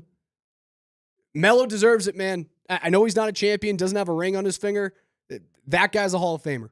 That guy is one of the best and purest scorers I've ever seen play that game in my young years. And we still haven't really seen the moment of reconciliation at Ball Arena with Carmelo Anthony and the Denver Nuggets as a fan base and franchise. This would be a great opportunity in the 25-26 season to honor him as an MVP that largely will be remembered as a Denver Nugget. Last night's loss, man, and I'll get back into Melo a little bit. I teased this before the break. The reason why you lose last night's game, it's not because you don't have the third or the fourth guy that can score and hit consistently from beyond three. The reason why you lose last night, you get murdered on the offensive glass. Absolutely murdered on offensive rebounding. And Denver's not like statistically, they're a top 10 offensive rebounding team in the league. I think they're like 10 or 11, maybe at the worst right now, in terms of like average offensive rebounds per game. They're fine in that stat category. But when it feels like you need an offensive board, you can't get one. And it feels like when the opposition needs an offensive board, you see a tap out to three all the time. And the difference between them and their opponents are when those offensive rebounds come and those tap outs come beyond the arc, they hit on those threes. That's the reason why you lost that game last night. What was it, 25-8 in offensive rebounding? Yeah, Yunus turned into a very unheralded player as it relates to the rebounding statistics, offensive rebound, keeping the opponent away from having those tip outs is Michael Porter Jr. Is a guy that's been very involved, even on nights where he's not really shooting the basketball. His length helps. It's a difference. And there is a void when he is not in the lineup. He's done more things positively on a sneaky kind of, he's having a good season statistically. He's averaging over 18 points a game. He's doing a lot of good things, but it's more about what he's done without the basketball in his hands. And when he particularly doesn't have his A game shooting the basketball, you do miss him last night. Now, that's part of the reason I think that there is a problem with the matchup with the Minnesota Timberwolves because of their length and athleticism. Like you look up and down that lineup, it's a combination of length and athleticism. I mean, they were missing one of their most athletic and longest players. I know Naz Reid is a guy that you have to rely on off the bench. So while you were not at full strength, DiVincenzo and Reid are two big parts, not starting parts, but two big parts of that lineup for Minnesota. They're not completely whole. You're not completely whole. So they weren't as long and as athletic as we normally see them. They still are. I just feel like I look back to that 23 season, the championship run, and there were teams that had a lot of youth and athleticism that scared me. Minnesota was one of them. That year, it was Sacramento was one of them. And I just don't think the Nuggets just aren't an incredibly deep athletic team. And some of their athleticism is either aged, like Russell Westbrook, because clearly he was an insane athlete at his height, his heyday, or it's been injured, Jamal Murray, and doesn't always have that extra burst. Christian Brown, Peyton Watson, length and athleticism, without question. But you just don't have that 5, 6, 7 deep in your lineup that plays, that has that type of just overall great ability to make athletic plays. Fast break. Do you pull up or do you actually go for the layup? Was that the right decision? In the moment, I'm just going to be really honest. Like, you can look back and you can look at the analytics of it. In the moment, I'm looking at, go up by 3 points. Go up by 3 points. Force them to make the most unlikely shot, which also would yield a tie. And they might throw that up early, in which case then you could potentially foul and send them to the line. You wouldn't have said Denver had a free or a foul to give. Yep. Denver had a foul to give. You could have found a way to, and maybe just because everything happened so quickly and it was chaos and we didn't know if there was going to be a foul called on the fast break opportunity, you did have a foul to give. And for me, that kind of tells me I would have rather have seen you pull up, dribble a couple more seconds out of it, go to the line, hit your free throws. In reality, now though, granted, like Denver's not a good free throw shooting team. Yeah. Who's your best free throw shooter? Wasn't on the floor last night. It's Jamal Murray at 89%. The rest of the team, you're looking at like 80% guys at best. Joker's an 80% free throw shooter. Brown's 80 or 82. Julian Strother's 83, not on the court. Michael Porter Jr. is sub 80. Gordon sub 80. Pickett 75%. Like Russ is atrocious. Russ is 63% this year. It feels even worse than that. So like maybe it wasn't the right idea, I guess, to hold up and try and get fouled. Because even then, like when you talk about that, I know that was the hot take coming off the social medias last night was why push it? Yeah. In reality, how much more time are you really going to exhaust in that when you pull out? 2 seconds? Yeah, at the most. Yeah. And you're going to get set to the foul line. And it's the way you're shooting the basketball, either Christian Brown or say Russell Westbrook, if he's able to pump fake, hold on to it, and then draw a foul, you're probably up 2. Yeah, I can't guarantee you're hitting both of those things. If it's Jamal Murray, there's a different conversation. Right. If it's Jamal, I go, you hold on to the ball. Or Nikola Jokic. Jokic. Be my guest. He missed one late. He hit a couple at the end of regulation that you desperately needed, but he missed one late. He also missed some it's crazy to say. We're criticizing Nikola Jokic coming 61 off points. 61 this guy, man, triple double. he's got to make every single one of his 6 to 8 Maybe that's where we stop. Yeah, I think we just got to stop analyzing this thing because Again, it'll make you go crazy. Breaking news out of the NBA. Carmelo Anthony, a 2025 NBA Hall of Famer.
Coming to you guys live from the Backus and Shanker studios. Serious lawyers for the seriously injured. It's the morning sprint. Alex Ryan-Emmy alongside Coach Mike Sanford, KJ Granderson behind the glass. We got a double dip on Altitude Sports Radio this evening on 92.5. You can hear the Nuggets play in the second leg of their back-to-back against the San Antonio Spurs. We have no idea who's going to play in that game, considering there was a double overtime game played, 11 hours ago. Yeah, Nikola Jokic played 97 minutes last night. It really did feel like he did, man. One of the really disappointing things of the game, I think everybody that watched that game, even if you were not a Nuggets fan, you just watch how much was put on his shoulders and how much he was carrying that roster and that team.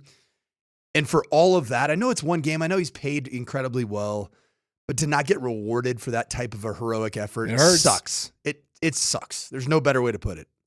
How do you feel after 47 50 minutes against Jokic? I feel terrible. Absolutely awful. My body's in shock. But, that's why you train, that's why you live, that's why you put the extra hours in to be able to play through games like this. You know what I mean? So I'm just happy we came out with the win. If we came out 50 minutes in a loss, I'll probably feel a little bit worse. That was Julius Randle talking about having to defend him and Rudy Gobert, defend a 61-point triple-double from Joker last night, feeling like his body is just disintegrating. The Nuggets have to turn around, play the second of it back-to-back. Luckily, it's here. You can hopefully rely on your bench somehow. The second half of our double dip today on Altitude Sports Radio, AM 950, are the Avs and the Chicago Blackhawks. So both teams are playing against craptastic opponents. Blackhawks are brutal. The Spurs have nobody because Wemby's got deep vein thrombosis and De'Aaron Fox's hand is messed up for the rest of the season. They're toast. Tonight just oozes of Zeke Naji, Vlatko Čančar. We're going to get like legendary 14 minutes of Dario Saric. Yeah, we're going to get our resident emo kid. It's going to come out there. Oh, my God. It's going to go with the Derek Carr. And you have his eyeliner on. Go out there and give you 14 minutes, 1 rebound, 1 point. You need to win. You need to win tonight. It feels so bad coming off of a game that you should have won, that you felt like you were good enough to win. And now if you lose, you've got teams that might be able to leapfrog you into the 4 spot, or rather from the 4 spot into the 3. You keep saying like you'd be okay with that, but it's not like Minnesota's going anywhere. Minnesota's in the 7 right now, but they're tied. Minnesota's going to lose some. They're going to lose some basketball. They're going to lose the series before you'd play them. If the worst thing that can happen for the Denver Nuggets is to play Minnesota in the first round. You're not winning it. I know people said that the Nuggets were up 16 points last night. What do you say? Did you just tell me that Minnesota can't get into the top 5? I'm saying that the Timberwolves, I don't believe that the Timberwolves themselves as a basketball team are as big of a problem for teams not named the Denver Nuggets, both at the end of this regular season and in the postseason. I agree, but there's still a very good chance that Minnesota can control their destiny to come see you for the first round. Have you seen their schedule? Minnesota's schedule it's awful for the rest of the season. At Brooklyn, at Philly, win. At Milwaukee, toss up. At Memphis, toss up. Or home against Brooklyn, home against Utah. There's 2 toss-up games in there, and the rest of them are against awful basketball teams. Minnesota they have a way easier path to getting here to Denver for the first round than you do as the Nuggets right now, especially losing last night's game, of controlling whether or not you play them in round 1. Then go be the freaking 4 seed or 5 seed. You'll avoid them either way. Because you'd play a play-in team or the Warriors, correct? In the 4 seed, you'd play a play-in team. No, the 4 plays the 5. So the 4 would play right now. The 4 hosts the 5. Right now, it's LA and Golden State. Minnesota is a half game out of the 5, and you are. It's a little bit too 2.5 games. It feels like a lot to make up in the final 6 games of the season. 2.5 games out of falling from 3 to 5. There's a world in which the 4-5 matchup is Minnesota-Denver. Yeah, you don't want that. No, sir. How are the Warriors playing right now? Golden State is 7-3 in their last 10. They've won 3 straight. They had nearly a 50-point triple-double from Steph Curry last night. They're the 5 seed? They are currently the 5 seed, a half game up on Memphis, 2 games back of the 4 of LA. I'll play the dang Warriors in the opening series. Anyone but Minnesota. I agree with you there. I do. Anyone but Minnie. Tell you the Warriors don't want to play. The Nuggets. I mean, you think that you've been owned by the Timberwolves the last calendar year? Shoot, it's been 4 years, 5 years of just a bunch of bad basketball. Well, it was 3-4 years for the Nuggets just dominating the Warriors. You can't get a win over the Nuggets. Yeah, that's your ideal matchup. If I could pick it, it's Golden State in round 1. Yeah, and I'm okay with LA. Okay with it. Still kind of, I don't know. I feel like we don't have a complete grade on the new and improved Los Angeles Lakers and how they match up against a fully healthy Denver Nuggets team. We just haven't really seen it. No, you really haven't. You haven't. I'd still take the Lakers over Minnesota. I'd take Golden State over Minnesota. I'd take Memphis over Minnesota. Anyone but them in round 1. Hopefully someone can take out Ant in round 1, and then you move on. And you're not going to see Houston because Houston's going to be the 2 seed. 2 seed. How far ahead are they right now? Houston currently has a 2-game lead on Denver from 2 to 3. Houston's going to be the 2 seed. You're going to be likely the 3 or the 4. Just get ready for that. But it's anybody's guess as to who you're going to play in round 1. There are so many tightly packed in teams from seeds 3 through 7. You can throw in the LA Clippers, but I think we established yesterday like the Clippers are an afterthought. So weird. They've won 8 of their last 10. Afterthought right now. I know. Don't even think about them. Well, because they're gonna be like the 8 seed and face Oklahoma City in round 1 and get toasted in 4 games. So weird. 2022 it was Sutter, the Flames head coach, went, yeah, whoever plays Colorado, that's a waste of 7 days. Whoever plays Oklahoma City in round 1, that is a waste of 7 days. Can you guys name any players not named James Harden or Kawhi Leonard on the Clippers? I know KJ's got this. Nick Batum? Norman Powell. There it is. And isn't Bogdan a Clipper? He is. There you go. Ivica Zubac. Got any more brain busters? Yeah, that's it. Again, news from Shams at ESPN. Carmelo Anthony, your newest Naismith Basketball Hall of Famer, added to the 2025 class. Coach, you said it. You kind of pissed some people off on the text line a few minutes ago. Talk to me.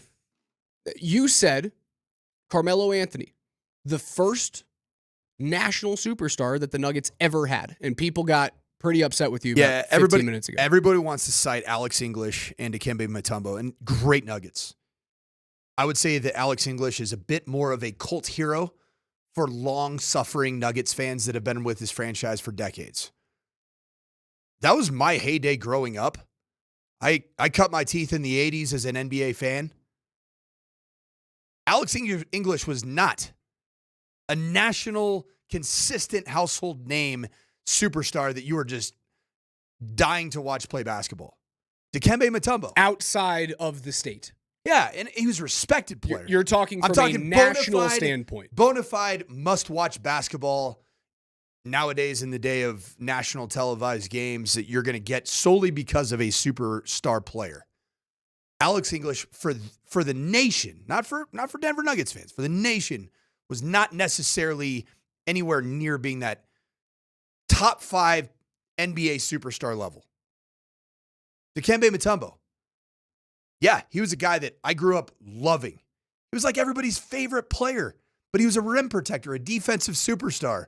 He was great around the rim, but he was not a offensive firepower player. No, and he did have but he was one moment, right? You have the moment. You have the 8 seed upset. You have the national moment. So it feels as though he kind of tugged on the rest of the country's heartstrings because that's and everybody loved the wagging finger. Everyone which was also loves an underdog and loved what he did, for his native what he did from a humanitarian effort with his native land.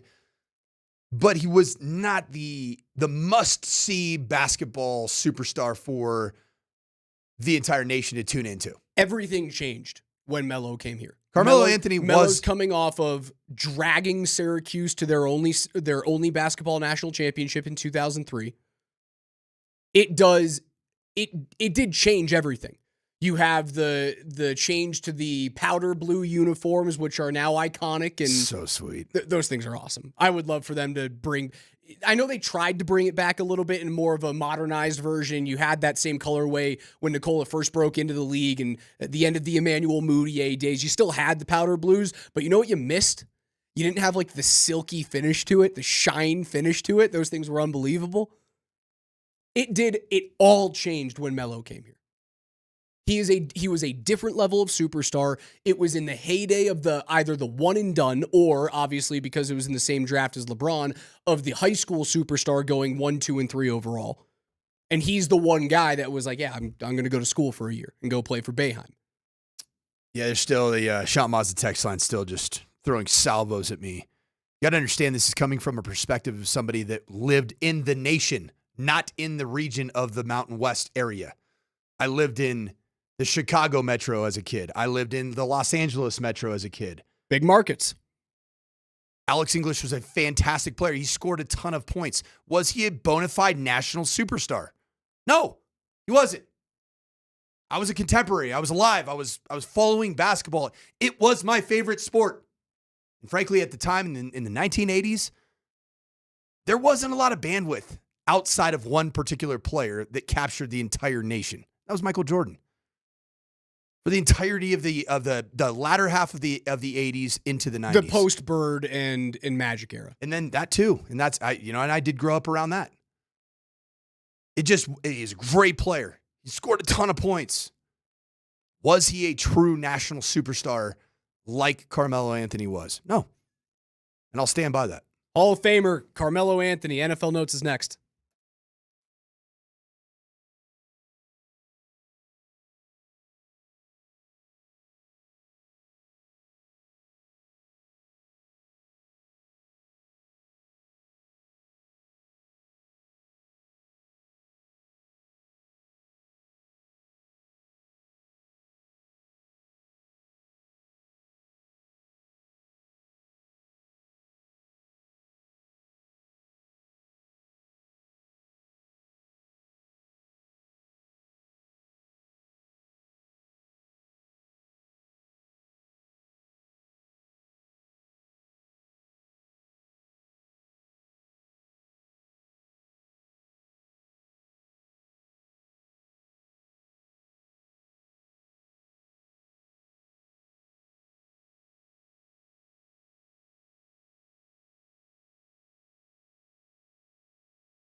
Altitude Sports Radio 92.5 presents KJ's NFL Notes. Why are you smiling? Because I love football. Football's fun. Fun, sir. Fun, sir. It's fun. Brought to you by Mountain High Appliance. Locally owned and operated since 1993. Colorado's most complete appliance store. All right, listen up.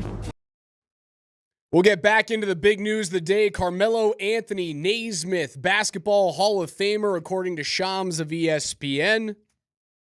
Before we get back into that, it's time for KJ's NFL Notes every single day here on the Morning Sprint 1120. We go through the biggest stories on the gridiron with KJ's NFL Notes. Mr. Granderson, take it away, my friend. Former CU and quarterback and current Fox analyst Joel Klatt responds to Colin Cowherd and other, as he would put it, lazy journalists, and breaks down why Shedeur is not only a special talent, but he responds just to all the narratives that's pushing Cam Ward to the front of this class.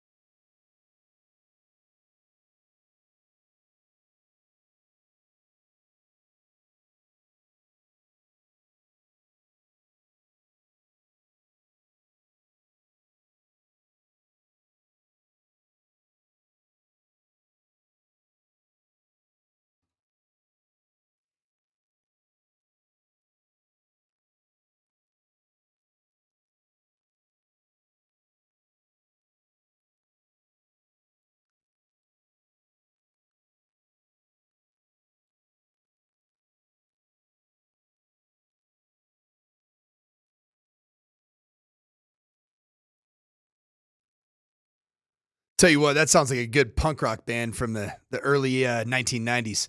Lazy journalists and a loudmouth scout. Loudmouth Scout's a good one. I like Loudmouth That's a Scout. That's a good band name. Yeah, it sure is. Could Again, be a our ska friends- band. You could listen to it as Ska Friday on a KNL. Kreckman and Lindahl. Our friends over at Mix used to play a game called Band or Bogus, and that would have been a very good bogus band name. Loudmouth Scout. Loudmouth Scout. Yep, band. I agree with Joel Klatt here fully. I think that this is not just lazy journalism.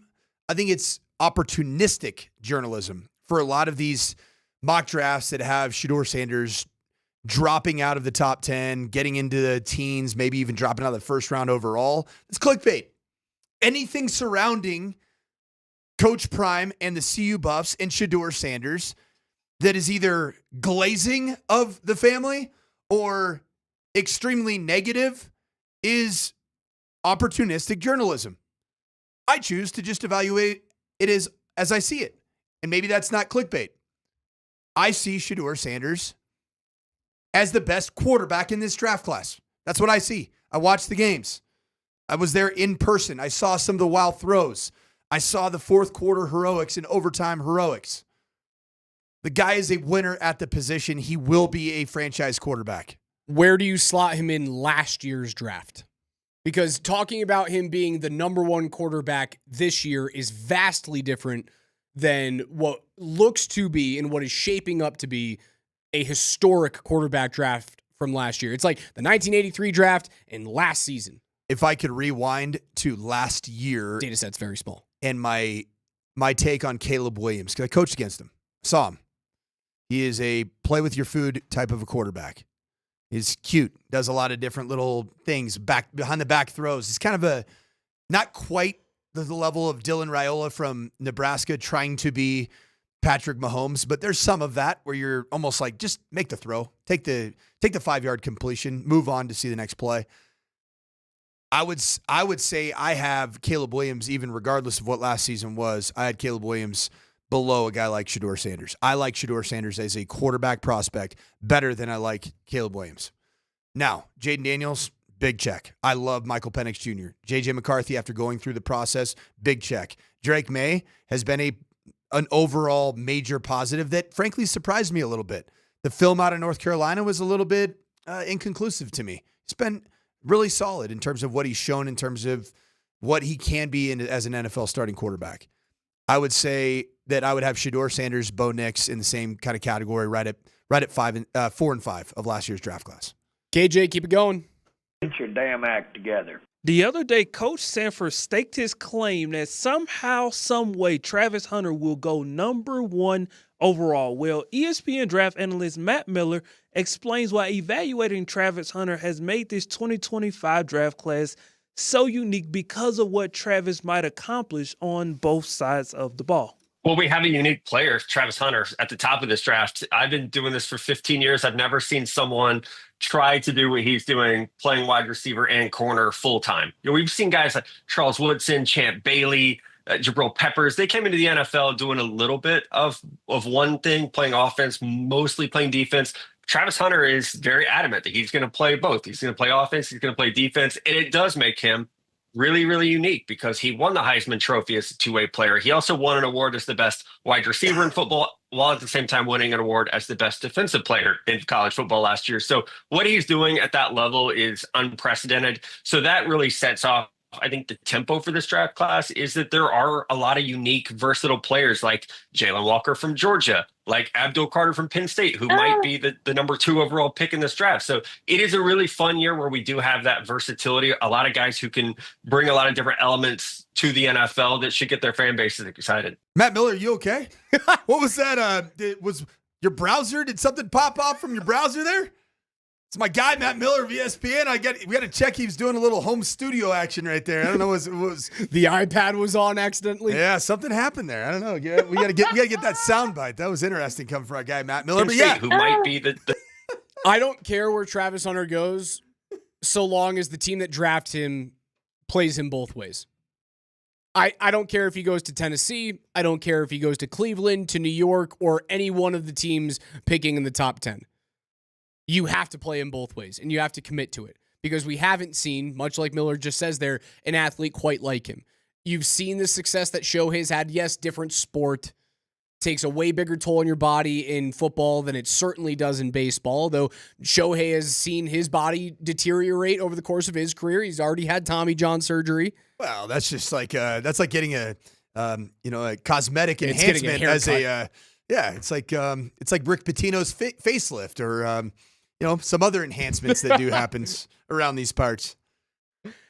I just want him to play both ways because I want to see if he can do it. And if he can do it, that means players in the future will eventually be able to do it. He should do it. He will do it because he's one of one. And I don't think there will be another player like him coming along anytime in the near future. And that's why I do think he is ultimately the number 1 overall pick in this NFL draft.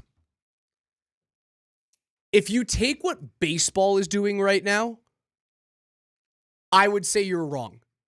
It takes one player to show that it's possible. Shohei is and feels like one of one. But there was a first-round draft pick last year who is a two-way player in Jack Caglianone. And that guy throws 101 miles an hour and also has light tower power from the left side. And also has 11 vowels in his name. But anyway. Caglianone. Shitaro Mori is a two-way player that is coming up. There are going to be more guys. Does it mean you're going to be successful? No. But you will have a larger pool of two-way players to select from in baseball because of what Shohei did. You will have a larger pool in football because of what Travis is doing right now. Does it mean you're going to be a Heisman winner or the number 1 overall pick in the draft? No. But you're going to see guys that can successfully play both ways if Travis is allowed to and is successful at it himself. And he will be allowed to, and especially if you're a franchise like the Tennessee Titans that have fallen on tough times. It's a franchise that has some similarities to the Rockies, right? It's a bit of a smaller market team. It's an expansion team. Houston Oilers ultimately came there, so it's not quite an expansion team, but they need something. They need something to galvanize the fan base. They're opening up a Taj Mahal of a brand new stadium. That type of a storyline would be fantastic. Think about the Colorado Rockies. Would you take a dynamic two-way player that pitches and hits bombs? Awesome. Yeah. Would that change what the vibes would be at Blake Street right now? Yes, it would. I would go watch those games. A lot of people would. Look what happens in Pittsburgh. The Pirates suck. They are awful. Give me Skeens, baby. That place is sold out when Paul Skeens plays. Yep. I would go watch Paul Skeens pitch for the Rockies. And you'd also be peeking up into a luxury suite to see if you can catch a little Livy, too. Oh, yeah. Cool it over there, Coach. What's next, KJ? Get your damn act together.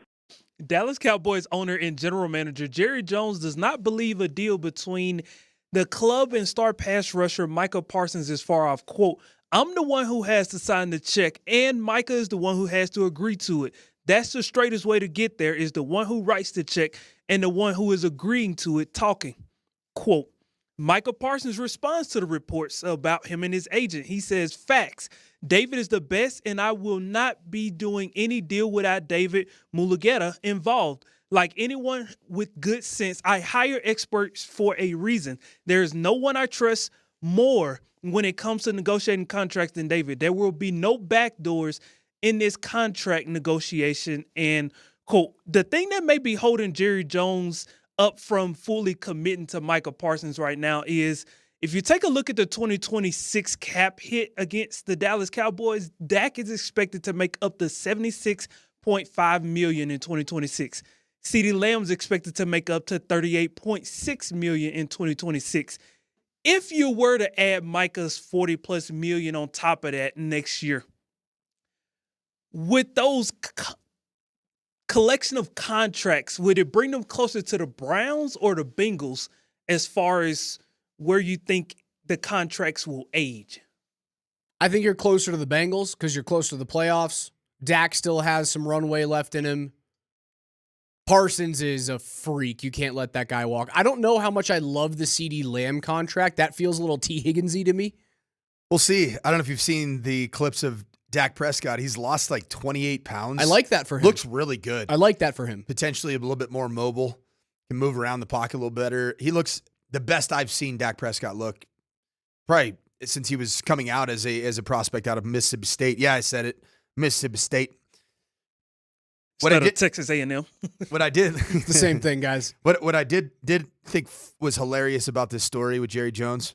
Of course, he has to lead with, "I'm the one who has to sign the check," and then he said it again. Of course, the straightest way to get there, the one who writes the check, wants to remind everybody who's actually writing the check. That's my employee. I own him. Come on, man. Jerry Jones is a problem. Keep it rolling, KJ. Get your damn act together. NFL Commissioner Roger Goodell says shifting the schedule to 18 regular season games and 2 preseason games was not a focus at the league meetings. But Goodell added that the league meeting did focus a lot on health and safety, and that health and safety is a key to making an 18-game season work. Quote, we'll continue to analyze it. We'll continue to discuss it, obviously, with the players.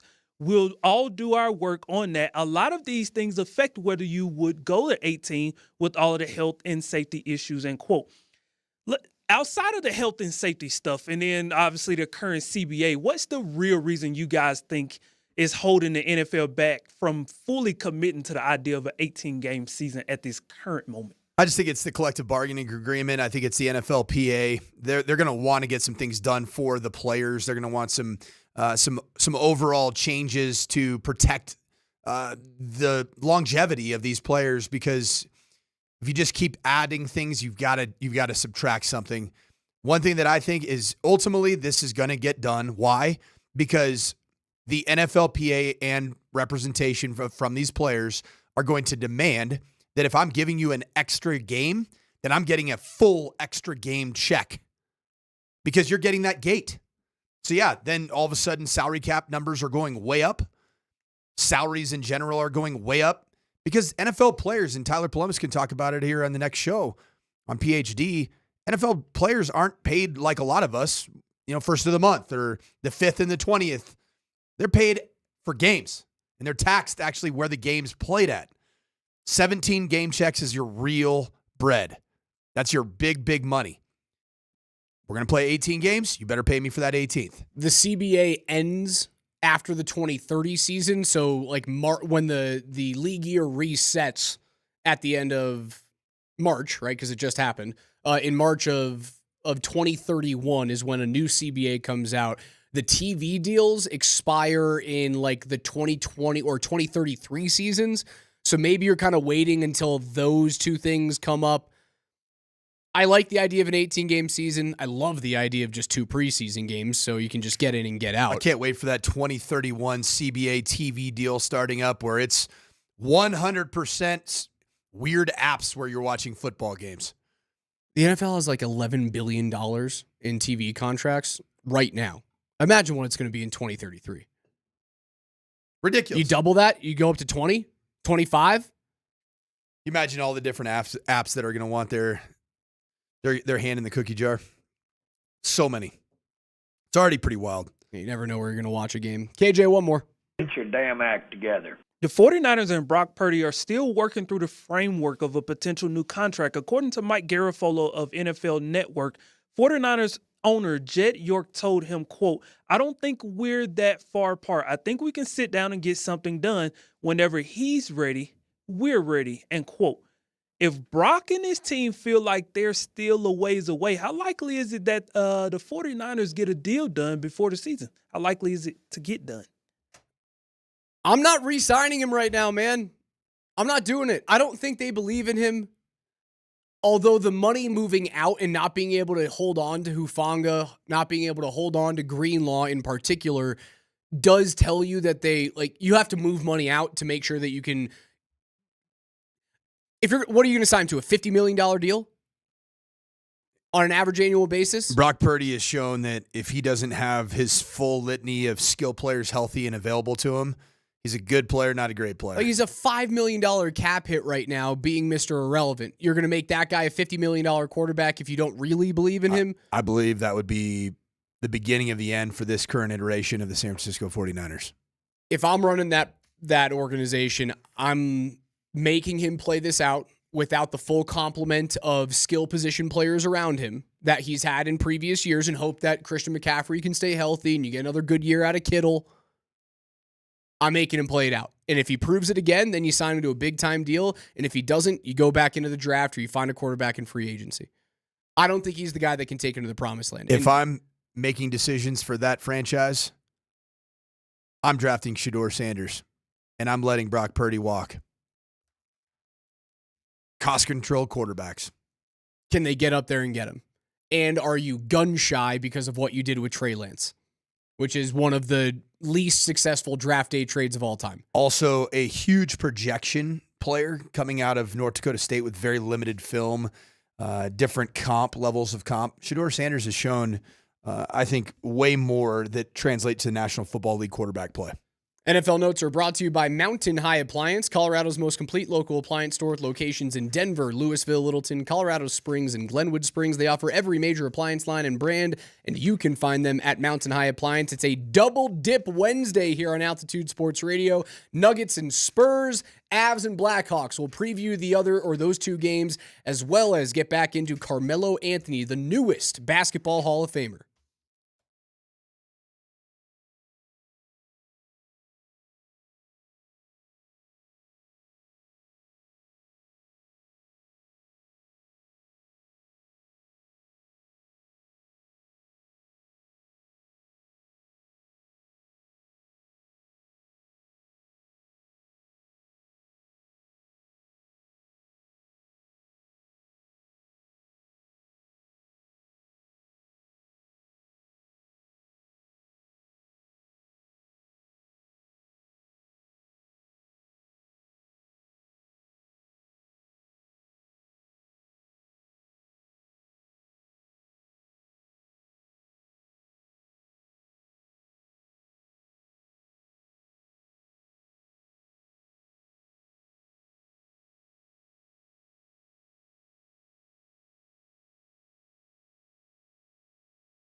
Wrapping things up here on a Wednesday morning, Altitude 92.5. It's the morning sprint. Coach Mike Sanford alongside Alex Ryan-Emmy. PhD's coming up from 12 to 3, 3 to 6.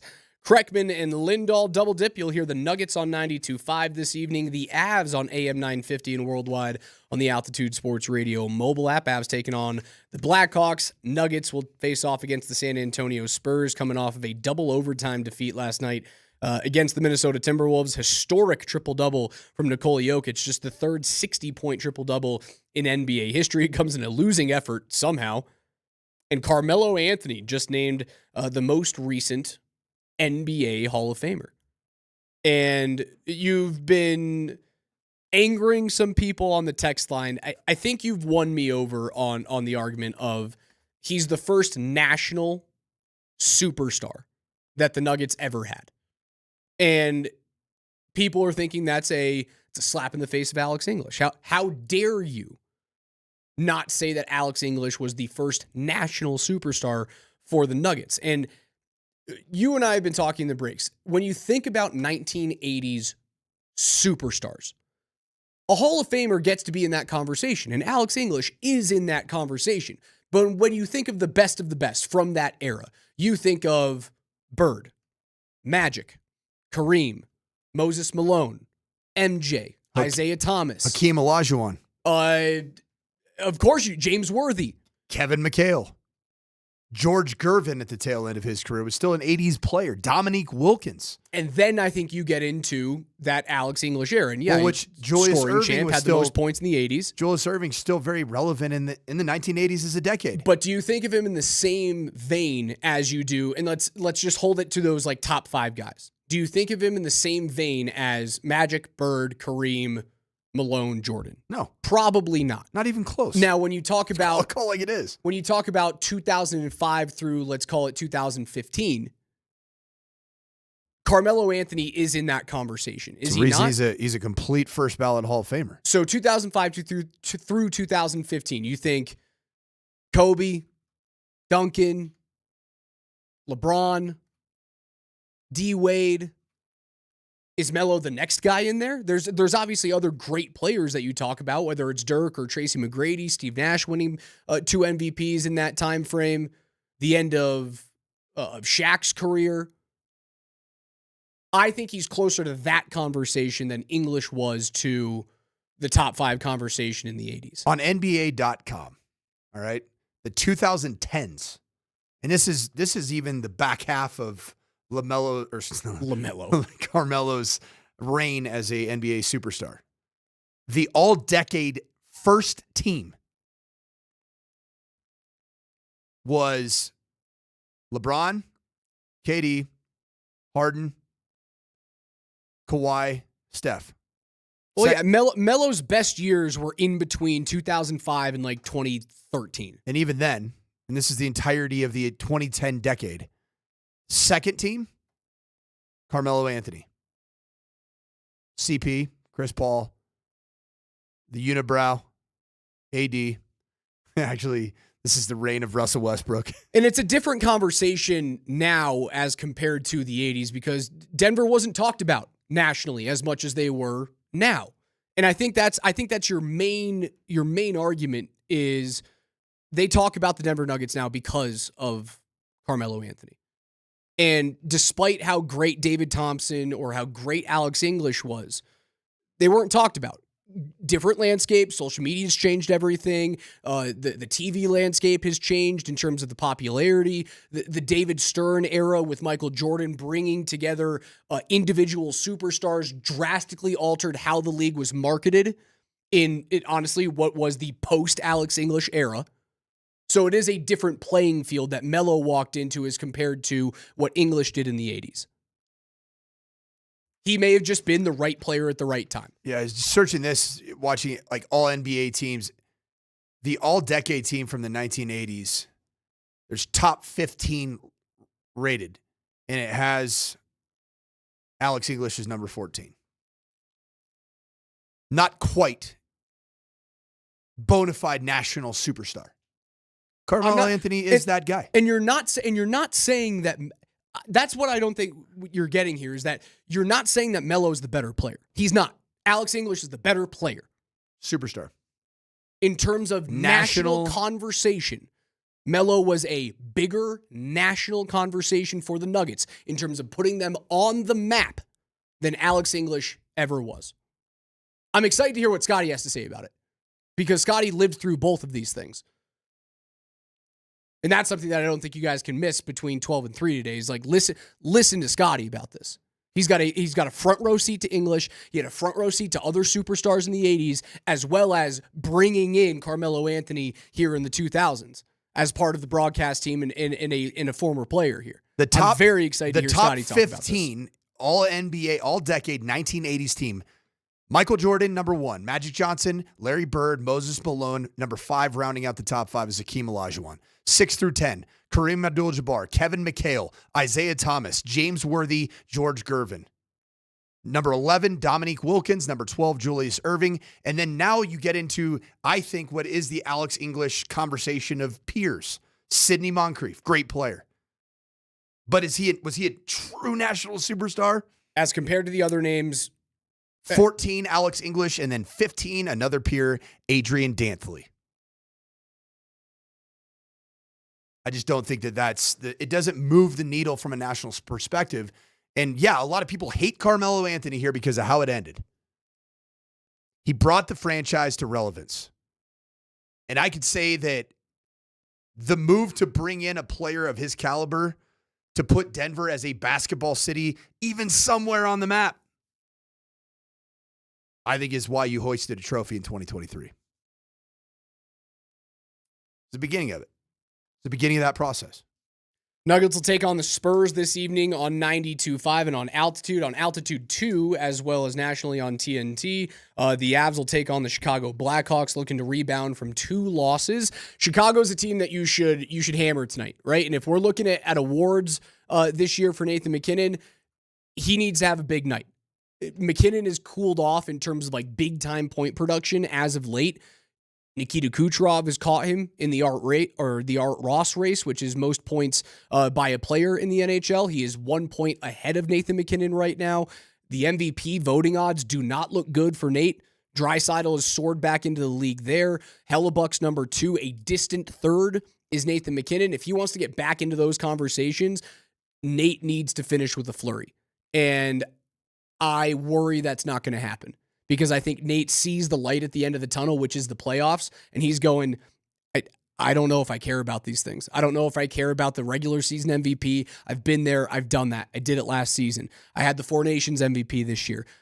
Does he really care about leading the league in points? Maybe. That's a trophy he doesn't have. Where's that at right now? With the Art Ross? Yeah, Art 110 Kucherov, 109 MacKinnon. Oh, it's right. You're right. You're right there. But Kucherov has gone nuclear as of late. He had 11 points in 3 games. I think he's got 14 in his last 4. While McKinnon's kind of sputtering along with 1 and 2 point games every now and again. If he wants to win that thing, you have to have a multi-point night against Chicago this evening. You know much about Art? About Ross? Art? Yeah, good guy. I have no idea who Art Ross even is. Yeah. Just like I don't know who Lady Bing is. Or James Norris. Yeah, so Art Ross, man. Arthur Howie Ross. Okay. Former general history manager. class, let's do it as we get out of here. Let's and hear head it. coach of the Boston Bruins and Hockey Hall of Fame inductee as a player. 1947, 1948. Can you imagine watching hockey? How's the Wikipedia article treating you over there? Just really good. Really good. Yeah, the Art Ross Trophy. I'd love to see Nathan MacKinnon win that. It is one he doesn't have. Yep. Go for it. I just don't know if you want to push that hard for something that, like, for him, doesn't matter. Put your elite line together. Marty Necas. Necas and Shushkin McKinnon. And then just let him assist his way towards the Art Ross Trophy in these final games. 1 goal, 4 assists tonight. Let's go. In a 6-1 Avs Why win. not? Find those empty nets, baby. This from Connor McGahey. Gerard out tonight. Kiwi Ranta in. Scott Wedgwood is your starter this evening against the Chicago Blackhawks. Yeah, sometimes in life you just got to prepare for that wedgie. I'm excited for that Scotty tonight. Who the hell plays for the Nuggets, coach?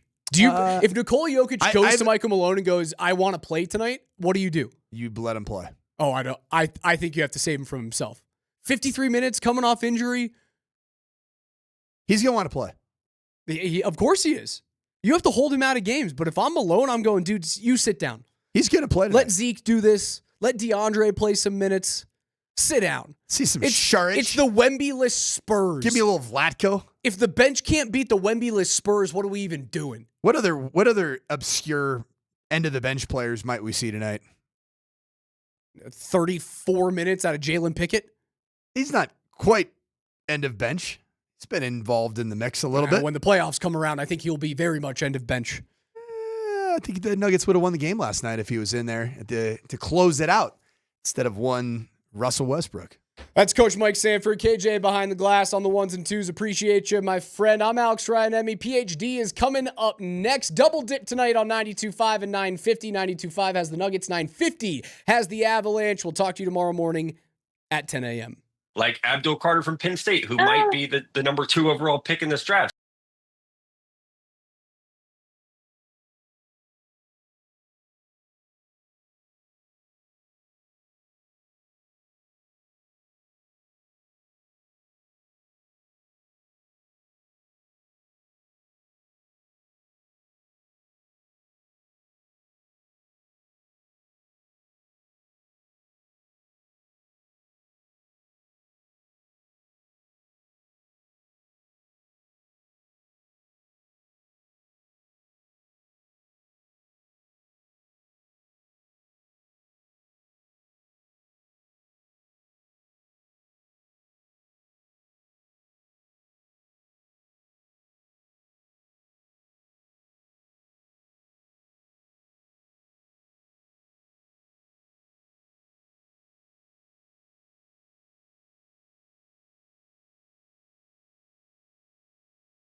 Conley to Anthony Edwards. Gordon is there, and he threw it away.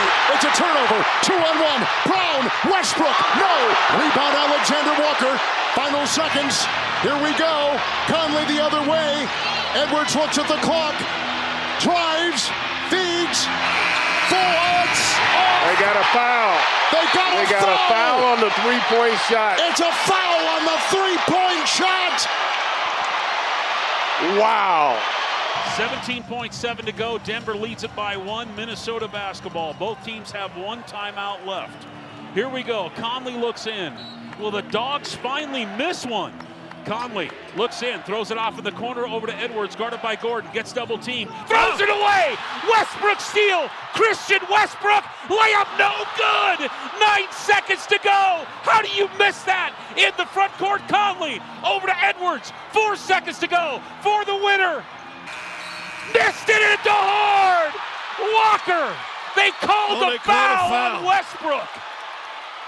Russell Westbrook just gave the game away to Minnesota. Do you say anything to Russell after that sequence to end the game?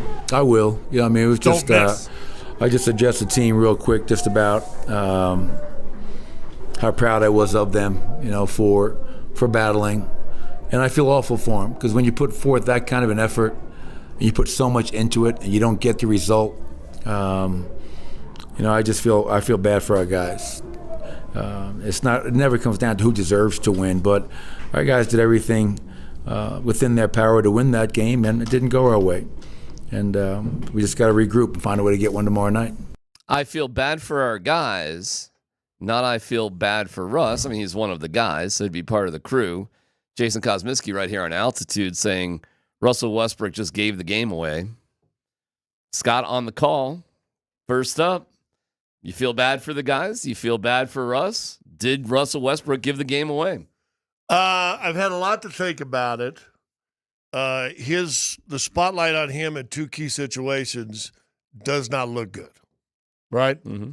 But if we wanted to break down the layup play, let's just start with that one. There's all sorts of elements. Let's go. First of all, I think a great steal by Christian Brown. The steal went to Russell Westbrook, but it was more of a Westbrook makes steal, but then he gets it to Christian. Then he gets it to Christian. I paused there because Christian did have a great steal in that game. Yeah, that was critical early. Like in the first overtime or Correct. something, right? But on this particular play, it was just a bad pass that Westbrook was nearby, but good for him. He picks it up, dishes it to CB, and then CB's got a decision to make. Now, it's happening fast. So your decision is probably 3 things. Give and go, which he did. Take ball, curl to the corner, wait to get fouled, kill some time, or just go up and left hand, go up hard yourself. Yeah, they should have ran the clock out. Not a lot of time to make that decision up, so go ahead. Yeah, well, that's what I was saying. We just showed it behind us. We'll probably show it again.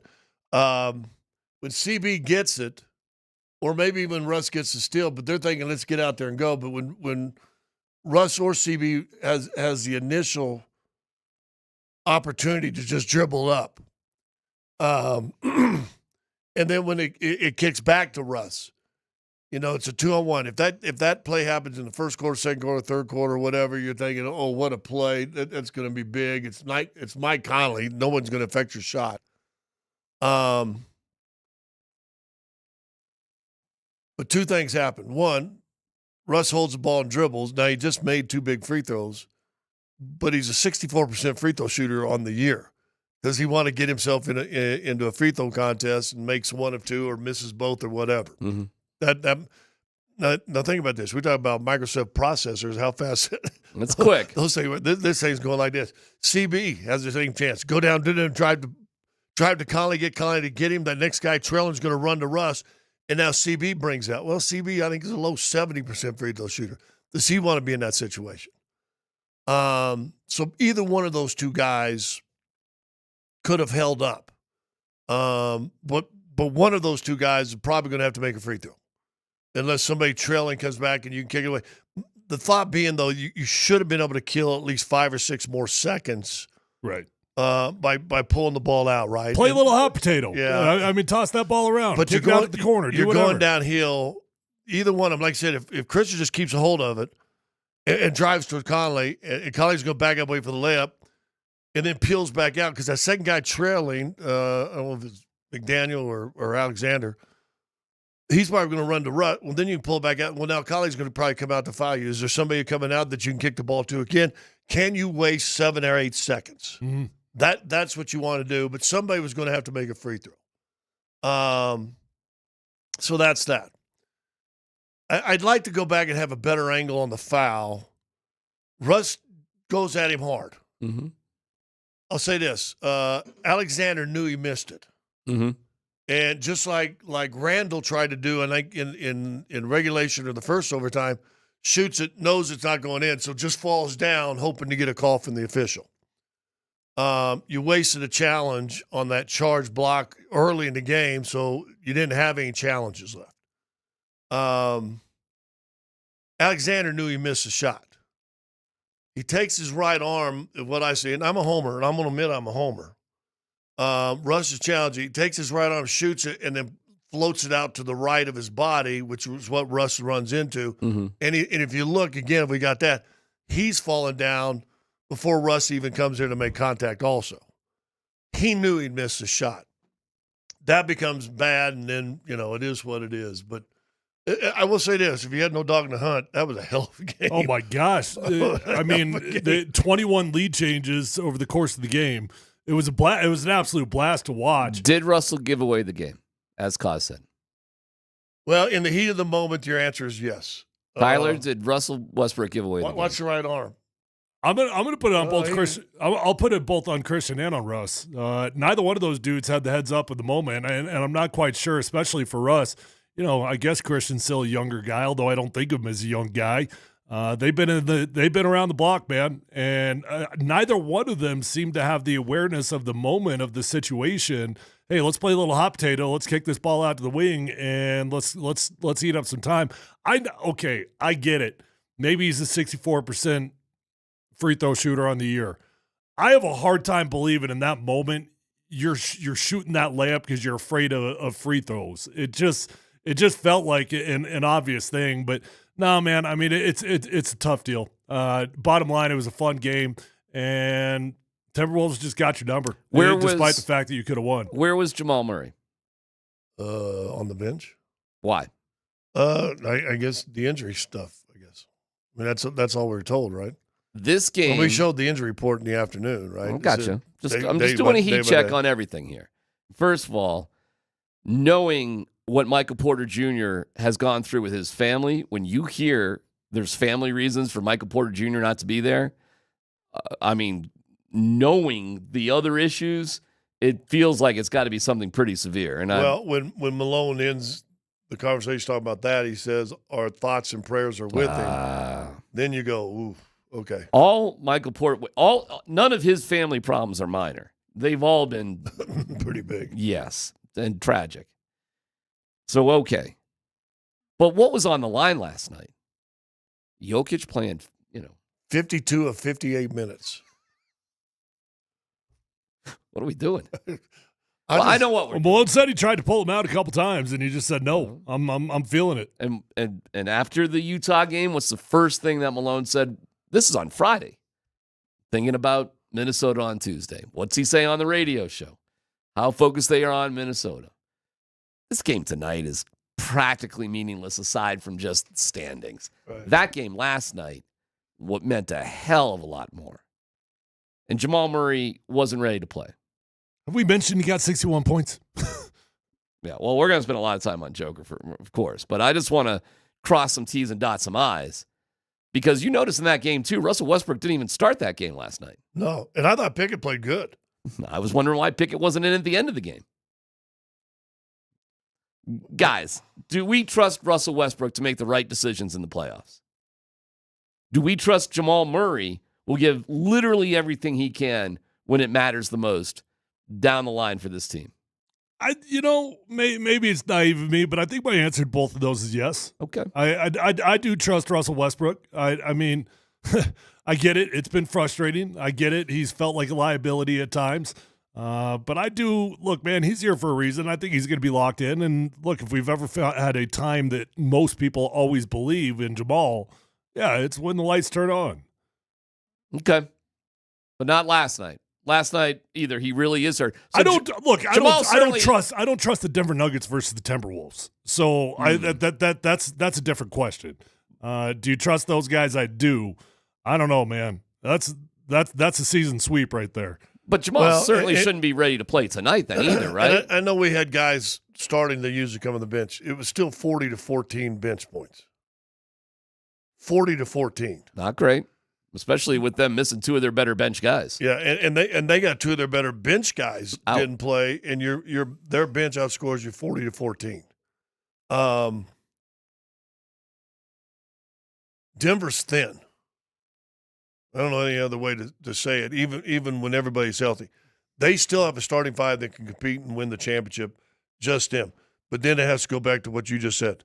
All in, every single game, every single minute. What is this? What are we doing? Are you going to be able to do that and put it in there that way?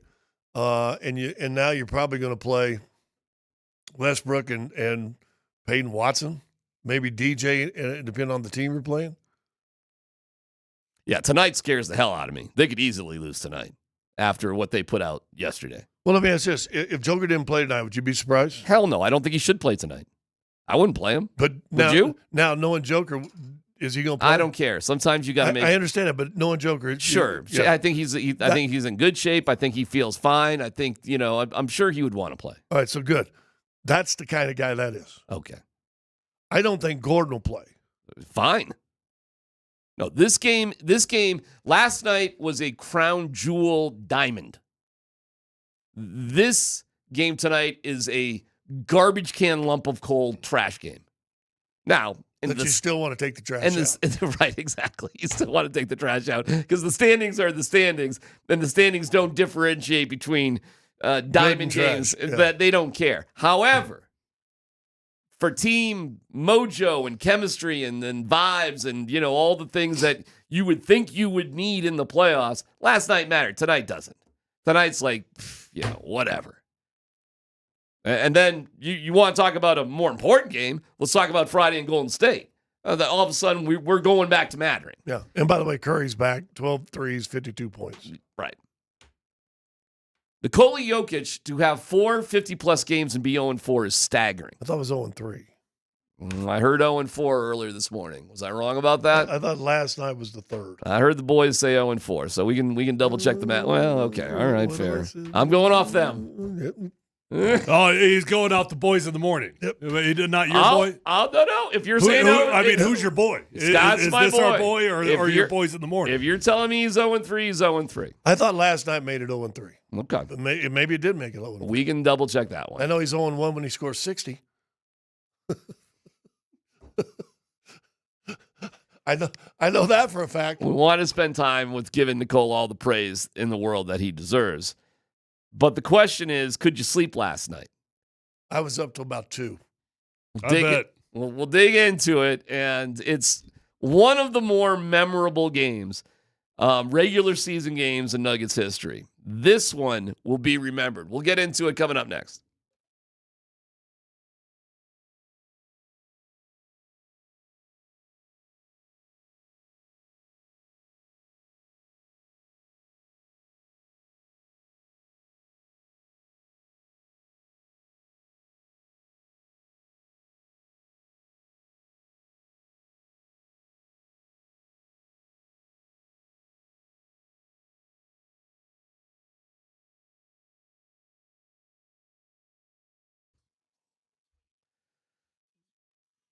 All right, when dealing with the issue of erectile dysfunction, you want the right treatment for your specific medical situation. Every case is different. Finding the right treatment can mean the difference between just an okay experience and an amazing one. Thank goodness for the Rocky Mountain Men's Clinic. It's almost a given that better medical practice generally leads to better outcomes for patients. And if you suffer with ED, you want a great outcome. Well, here's what's going on. The Rocky Mountain Men Clinic have treatments with success rates well over 90%. Some treatments can have you last an hour or more. They've served the Front Range of Colorado for nearly a decade, successfully treating tens of thousands of men. The initial visit's $99, includes a medical consult with a Colorado licensed medical provider, a TNPSA test. If advised, a test dose. If the test dose doesn't work in the office, your visit is free. Like a lot of men, you could be having sex the day after your appointment. So hit them up today at 720-440-7900.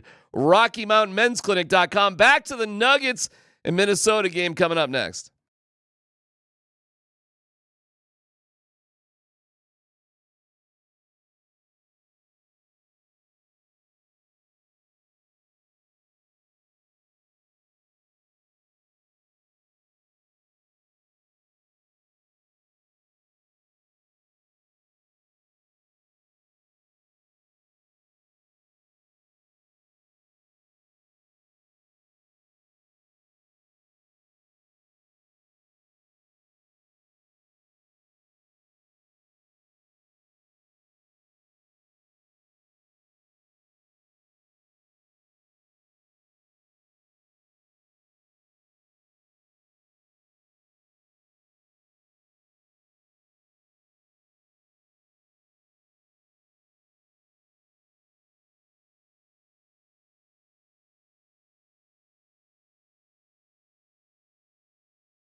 Yeah, it's a tough one. You know, it reminded me of playing the bubble.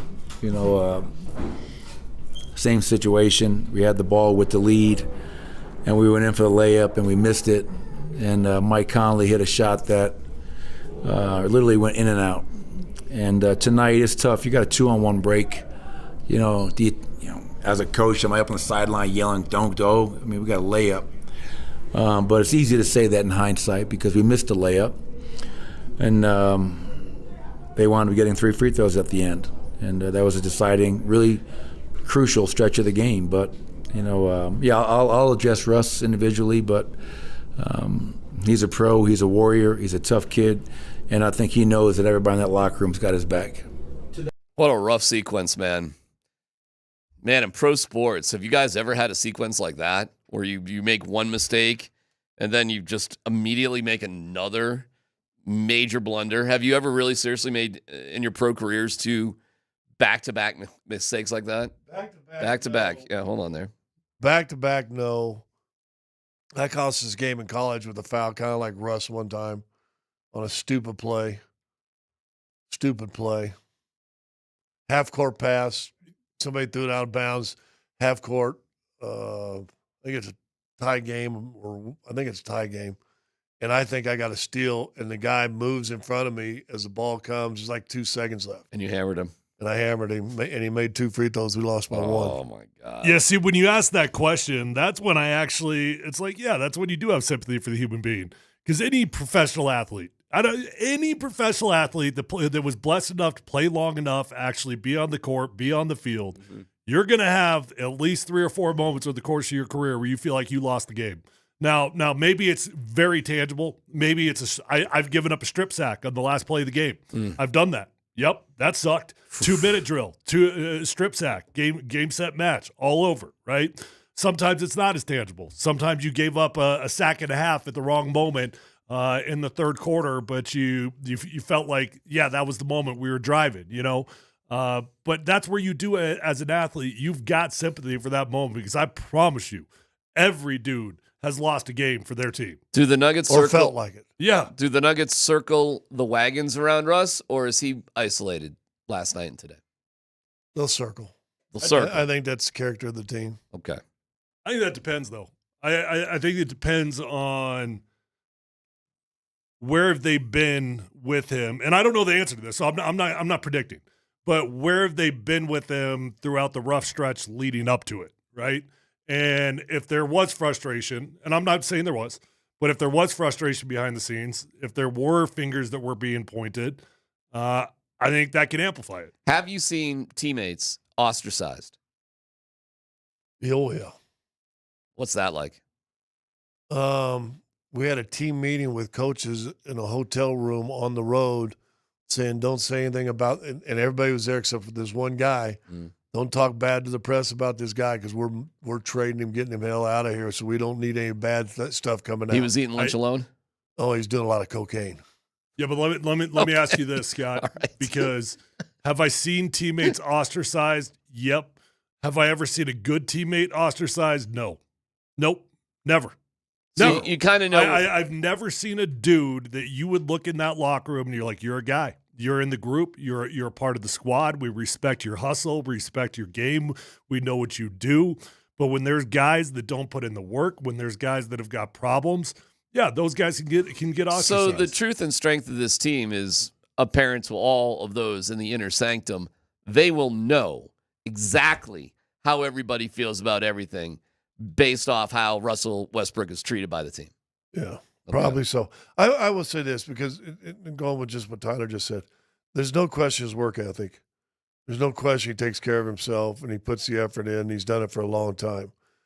The only criticism, and listen, bonehead plays, and Tyler said this also, if you've ever played, you've been in the boneyard with boneheads. I mean, you just can't help it. He needed to face the music after the game.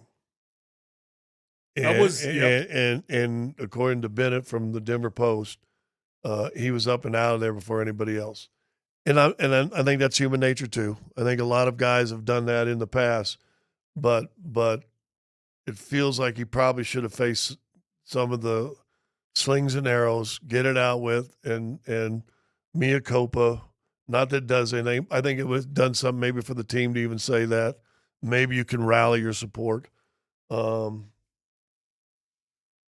I just wish he would have faced some music at the end of the game or in the locker room after the game. That's my biggest. bonehead plays happen, dumb fouls happen, missed layups happen, but sometimes you got to face the music, especially when it goes boom boom at the end of a game, and tough. We forget Peyton Watson missed a wide open layup, or we forget this guy Joker missed 2 little bunnies. Now played 52 minutes. I mean, but he missed those shots that he made, and I said already, there's your fatigue. I mean, he had this little baby 2-foot hook and hit it short. I mean, that's a little bit of that fatigue. So guys miss shots. But sometimes you got to step in front of the firing squad, and got to take the slings and arrows. Did you sleep last night? No. Why? It was I don't know. I was up until 2, got on about midnight, and then I slept horrible. Were you bothered by the game? I don't know I don't know. I guess Tyler can talk on this too. There are games when you just said, well, that was a gem of a game, big diamond, blah, blah, blah. Mm-hmm. There's games when you put absolutely everything you got in your heart and soul in and you lose, you're just empty afterwards. And so I can kind of feel that from them guys. I mean, I can imagine what Aaron Gordon and Joker's Joker. I thought he was great in the post game, what I heard from him. I mean, he was just, he's Joker. But I know for me, that would have killed me for 3 days. Mm-hmm. And they got to play tomorrow or tonight. Tonight, yeah. So, no, I don't know why I didn't sleep, but I couldn't go to sleep when I got home, probably juiced. I mean, it was a hell of a game. And then slept fitfully. And I don't know why. My pillow never got comfortable. The bigger question, Tyler, to you is, did the game bother you to the degree where you just could not sit still with it? Or, hey, man. Well, it was a fun game. So, for the majority of the game, it was just fun. It was exciting. You're like, all right, these are the big bad Timberwolves. They're trying to sweep you on the season, and you were feeling good about the battle. You were feeling, all right, we don't have Jamal, we don't have MPJ, and you're fighting hard out there. I think what got me not so much was the ending, because these things happen. Like somebody on the text line says, nobody's ever had as bad of a 10 seconds.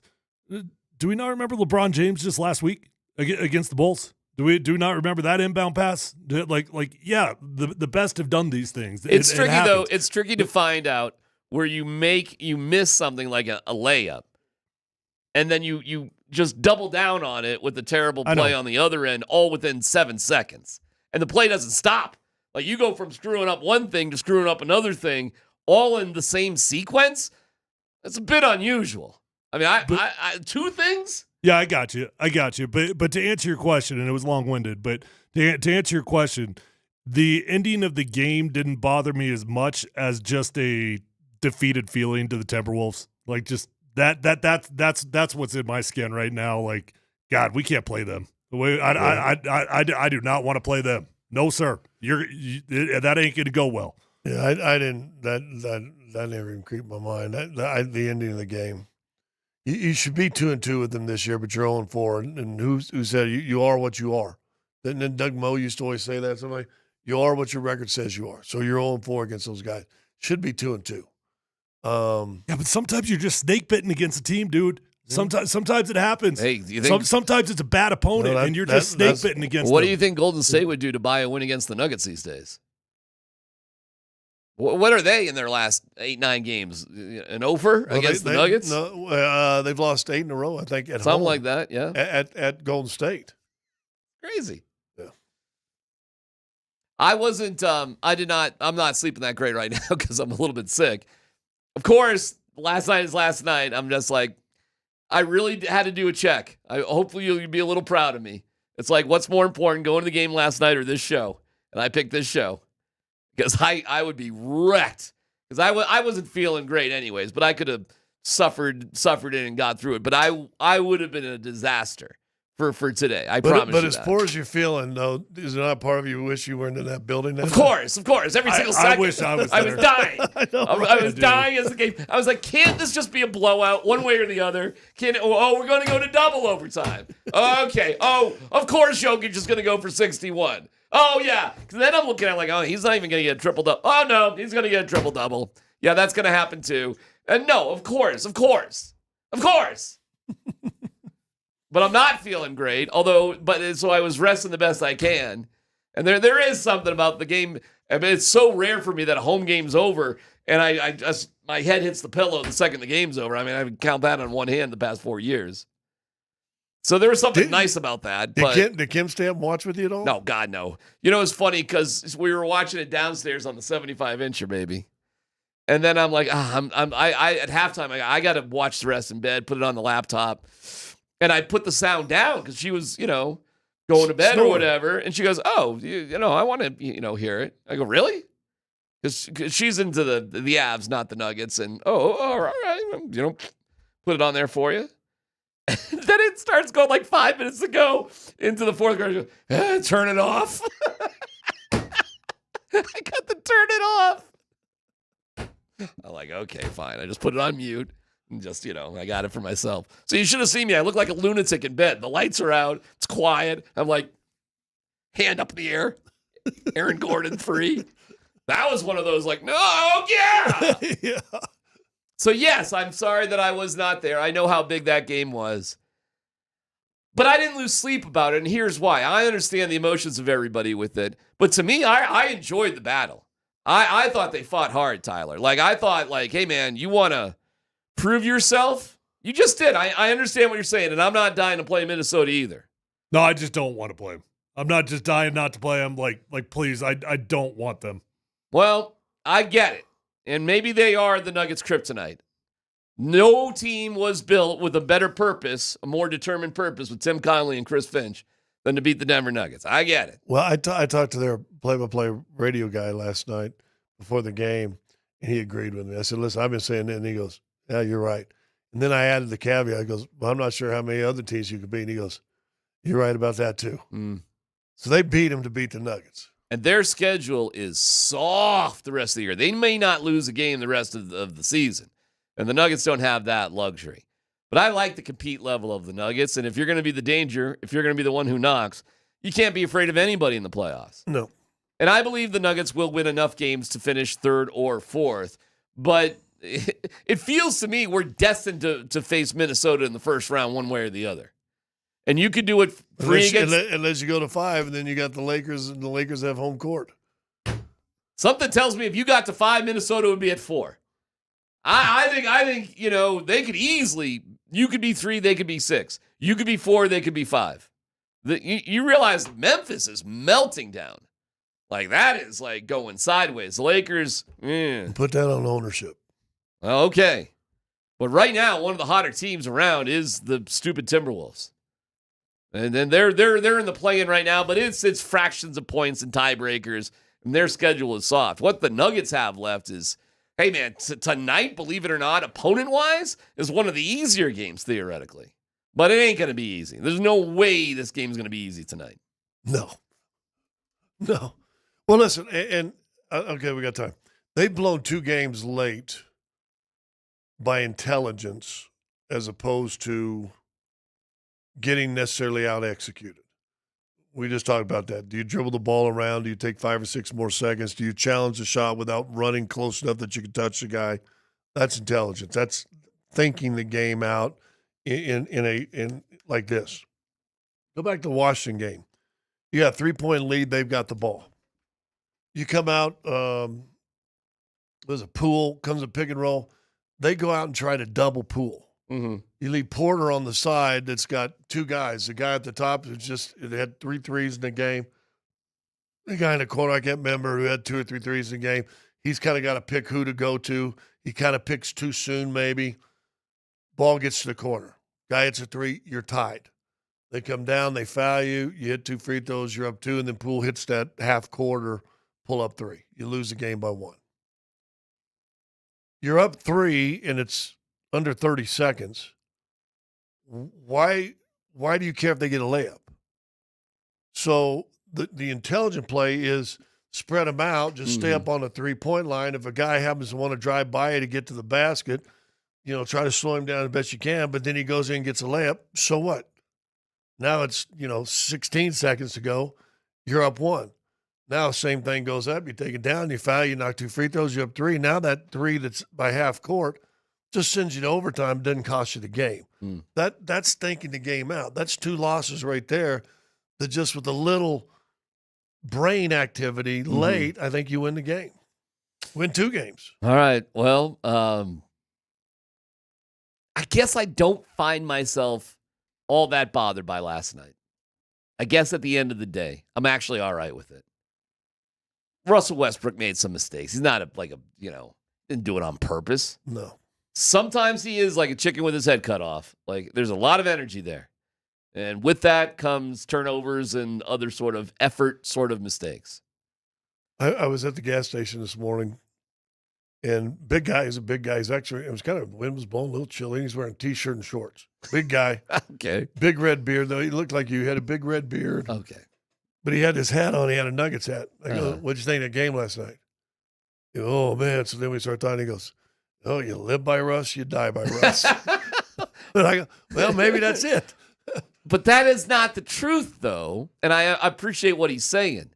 You live by Jamal and you die by Jamal is really what this team is. But if Jamal ain't playing, okay.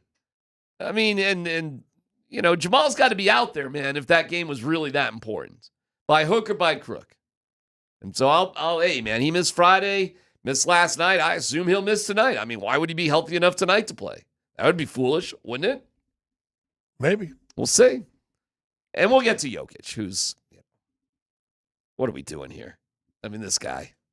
We'll get some feedback about him. You know, there is an ESPN guy who defends Jokic all the time. There is a voice out there, and we'll tell you who that is. Plus, we've got to congratulate Melo and talk about a conundrum for the Nuggets. You got a conundrum now. Ain't no doubt about it. Details on that coming up.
Good question. I would think, generally speaking, that's the case. A guy that's been through so much, more experiences to draw from. But I also know who Russell Westbrook is, and he's a guy that hates to lose. So he may not want to hear any of that stuff, because he's a perfectionist and he's a competitor.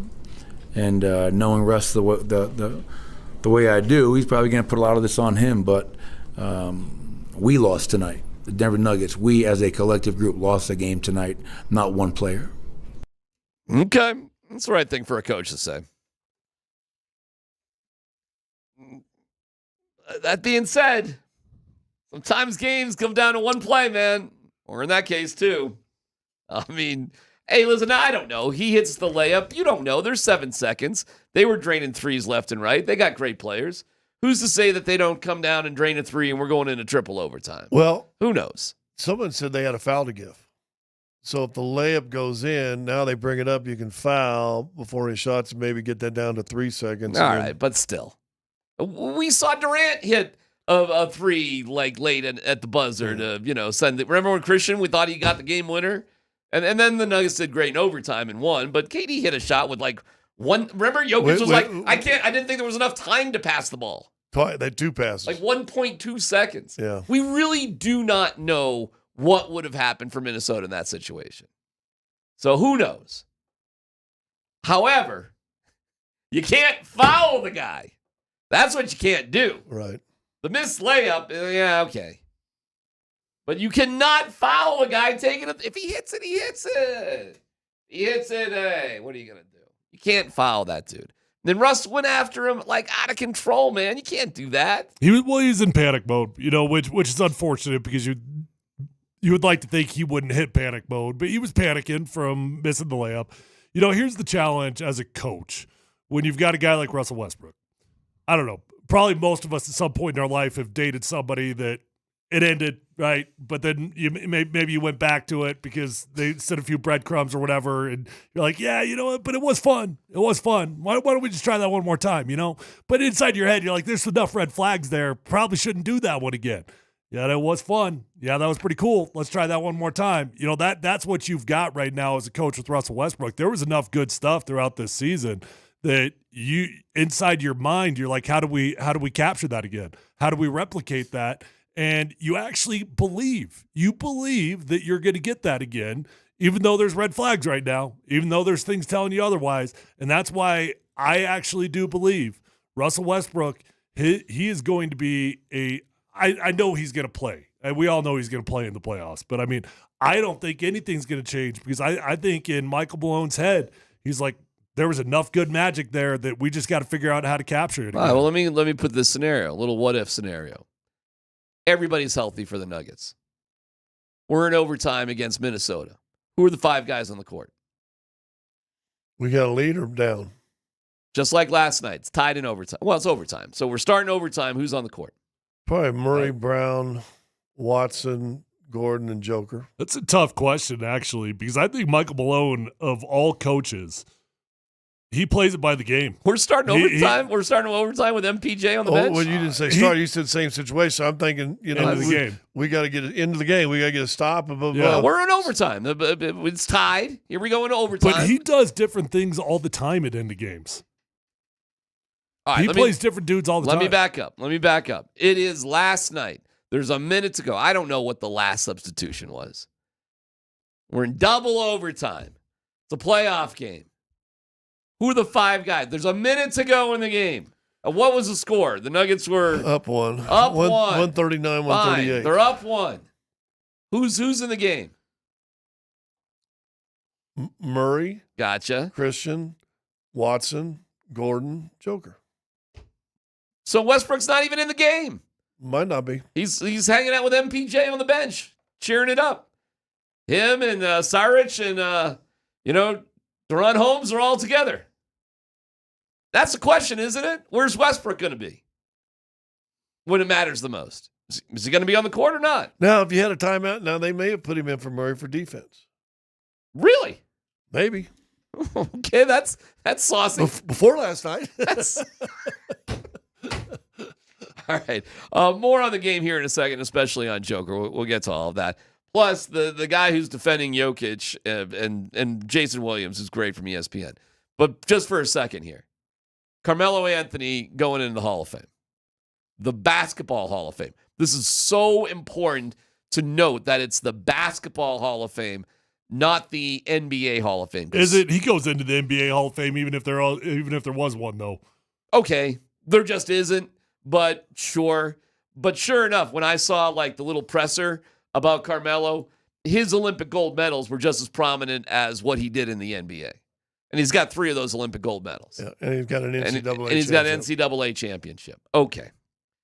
First of all, none of us are surprised by this, right? No. Okay. What do the Nuggets do with retiring his jersey? Wait till Jokic is done. Do it as a dual deal. But he's going into the Hall of Fame next year. Yep. Like the next class he's going in. We're waiting for Jokic. Well, we had this debate, and I didn't really understand this, and I think it's an unwritten rule. I don't think it's official. But if your number goes up in the banners in basketball, that number's done, right? And I think that's stupid. I don't think it has to be that way. I don't see there's any reason why you can't put his name up in the rafters, put his number up in the rafters, and Nikola Jokic still wear his number. I agree. So just do that. Just do that. Seems like the simplest and easiest thing to do. I'm more than fine. There's a 15 that says Anthony, and there'll be a 15 that says Jokic. Right. We all get it. We're not going to wait. Are we going to wait around till Joker's done before we do that? Or are we doing that next year? I would assume there's going to be talk about doing it early in the season before this. Before he goes to the Hall of Fame. Yeah. But I don't know how that relationship is even yet. Well, you're going to have to figure this bad boy out pretty quick. It doesn't matter what the relationship is. It shouldn't. I should not say it doesn't matter, but it should not matter what the relationship is. It is what it is. The numbers are what the numbers are. He's a Hall of Famer. I think the Nuggets have only got 4 or 5 of them in the history of their entire organization. I was just asking, who are the Hall of Famers for the Nuggets? Dan Issel, Alex English, Dan Issel. Is Dikembe? Yes. Dikembe, Melo now. So Dikembe, Issel, English, Thompson in the Hall of Fame? Thompson, yeah. David Thompson, Hall of Fame? Is he? I think he is. So we're talking the 5th Nugget ever? All right, here we go. 5 players are in the Hall of Fame already.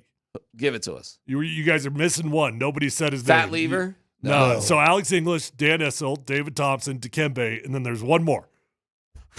Byron Beck. I wouldn't have got it. Who?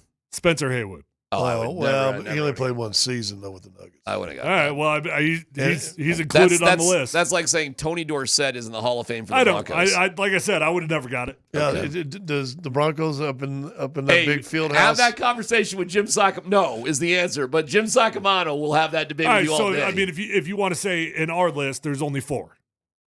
That makes more sense. So he'll be the legitimate 5th. Yeah. Yeah, man. Come on. This is not complicated. You got to give tribute to the guy, and you got to put the number up in the rafters. You don't. Listen, nobody will ever play with 15 again. And I understand the circumstances. All right, real quick. Is Melo a Nugget or a Knick? I always look at him as a Nugget. I don't know. He's a Nugget to us. Okay. I'd say Nugget. What's Peyton Manning? He's a Bronco to Although us. It's going to look weird when the Knicks put 15 up in the rafters. If the Nuggets don't, it's going to be a weird moment. Right. See, we're going to look so petty. It's not going to look great. If the Knicks do that as soon as they possibly I don't think can. the Knicks will put him in the rafters. Really? Yes, they will. Come on. Look who's up in their rafters. Dude, they got a lot. Melo's a hero out there. Look at who's up in the rafter for the Knicks, and not one of those guys that's up in their rafters didn't win a championship. Really? Is that true? I believe so. Really? If you want to look at it. Patrick Ewing didn't win a championship. Is he retired with the Knicks? You got to be kidding me. I mean, I don't know. You got to be kidding me if he's not. That's true. He didn't win one. No, he did not. He even played. I mean, if you want to talk about John Starks getting snubbed, okay. But Patrick Ewing? Come on. Come on. By the way, the Knicks don't have that many championships. What are we talking about? Did Bernard King get a championship? He's got to be retired. You got to be retiring Bernard King's number. What are we, just looking at Dave DeBuscher up there? People are calling us out on a technicality. It doesn't matter. What's that? He wore 7 for the Knicks. It doesn't matter if his name goes up. His jersey, whatever it is. Yeah, is it not? Forget about 15. Whatever. 7. Yeah, 15's already retired in New York. Whatever. Dick 7. McGuire. Put his number up. That's what we meant. You may be wrong on that one. They don't have that many championships. When was the last time the Knicks won a championship? 72? Patrick's is retired. Okay. Seriously, how many championships do the Knicks have? I mean, they might have something in the 60s. They have 2? 70 and 73. Okay. Yeah, that was the glory days for the Knicks. They snuck in there. Yeah, they beat Chamberlain and the Lakers with the Willis Reed limp-out game. Hey, man, they're just one of them teams that just has to live in the age of the Celtics, Pistons, Sixers even. They just got to suck that bad boy up. They are like that. They are the redheaded stepchild there in terms of man. How have they not gotten more than that though? That's wild. Because it was the Eastern Conference. It was the. I mean, they got to be one of the most, if not the most, valuable franchises in the NBA. Yeah, and they just were at the wrong.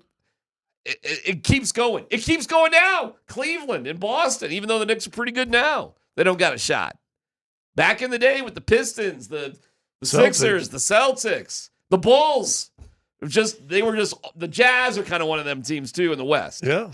So there's just teams that just never got a crack, and then they're one of them. All right, let's take a break. Let's get back into Joker. Jeff Legwold will join us at 1:20. We got a new mock draft out that's really good for the Broncos. PHC on 92.5.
That might have been the best game of my life, like, that I've been a part of. Nikola Jokic, bro. Oh my God, he might be the best basketball player I've ever seen, like, close up. Besides myself, bro. He's incredible, bro. The MVP race is tough, man. I don't know. He had 60. That was crazy. How did you guys manage just the ups and the downs of it, like, and how crazy it was? We was just hoping he missed. It was at one point we was just like, bro, we hope you missed, bro. Just, because trapping him, he wasn't trapping. Like, he good. Hats off to him, man. For sure. All right, we go to Nerd Central for Dan Tanner, Stat Nerd. Give us the numbers on the 50 games for Jokic. 4 career 50-point games. 1 in the postseason. 3 in the regular season. 1 in the postseason. The postseason was against the Suns, their championship year, if you remember, Scotty, in a loss. First one was in 2021 against in Sacramento against the Kings, and then the 56-point game earlier this season in Washington in a loss to the Wizards, and then obviously last night in a loss to the Timberwolves. So you meant the regular season. That's well, the postseason points and all that stuff never counts in the regular season.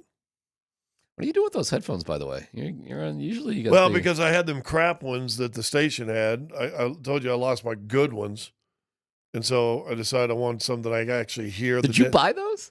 No, I had these during COVID. Gotcha. And so when we did all the shows at home from COVID and stuff, these are the ones. You brought those in. I brought them in. You like mine? They're being held together by duct tape. Yeah. Well, these have been duct tape for about a solid year now. Well, you got the MDR, Sony MDR. I mean, I got nice headphones. Oh yeah. They're perfect for what we do. They're literally built for what we do. Still nicer than the ones that they had in here that somebody every morning would come and steal anyway. So I'd have to go in Dan's room and smell Dan and then get them. No. I'm just. It's just hit me. You're not wearing the little Little things, and they're wearing the, He usually just rebels entirely and doesn't wear it. Well, I don't. We're playing a lot of sound though. We're on to play more sound. Oh, We're gonna play more right here in a second. So put them on. You look good. Yeah, I know. All right. I feel like Pat Paulson. All right.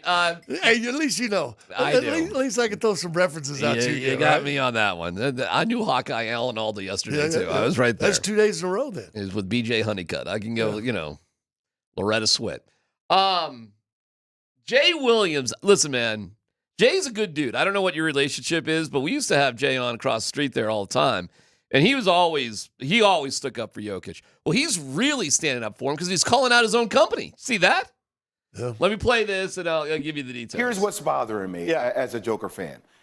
And it's natural. We're going to wake up every morning, and you're going to see highlights of Stephen Curry in 52. We're going to talk about Russell Westbrook. This was one of the greatest performances individually I've ever seen. Yeah. He's not loud. He's not as flashy. But you are looking at one of the most gifted, if not the best big men maybe to ever play the game. That is what we are watching. Just embrace it. And by the way, if this were LeBron, if this were Steph, who had 61, 10, and 10, ESPN would shut down.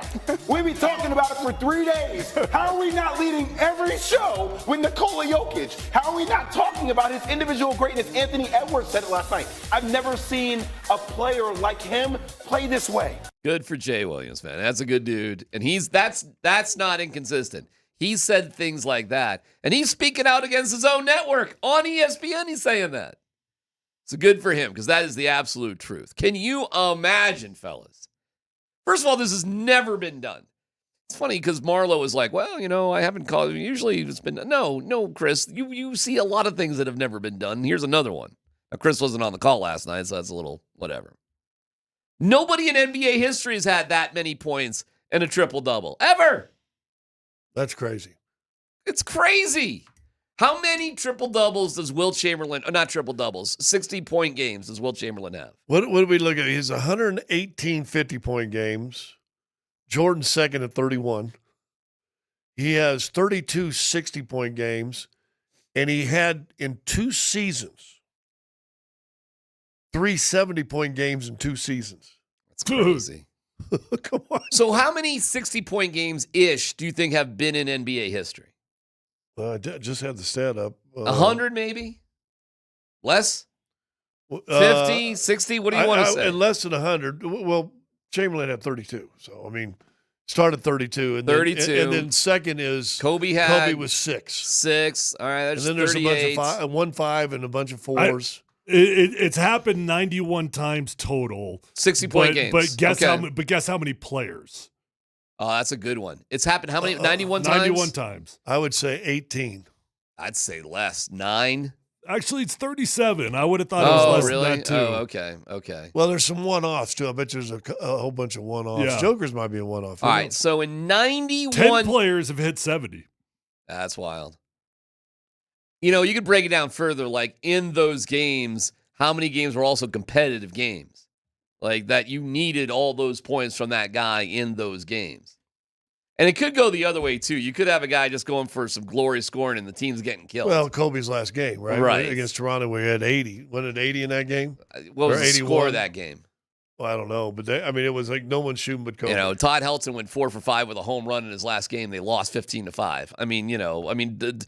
These matter. This game mattered.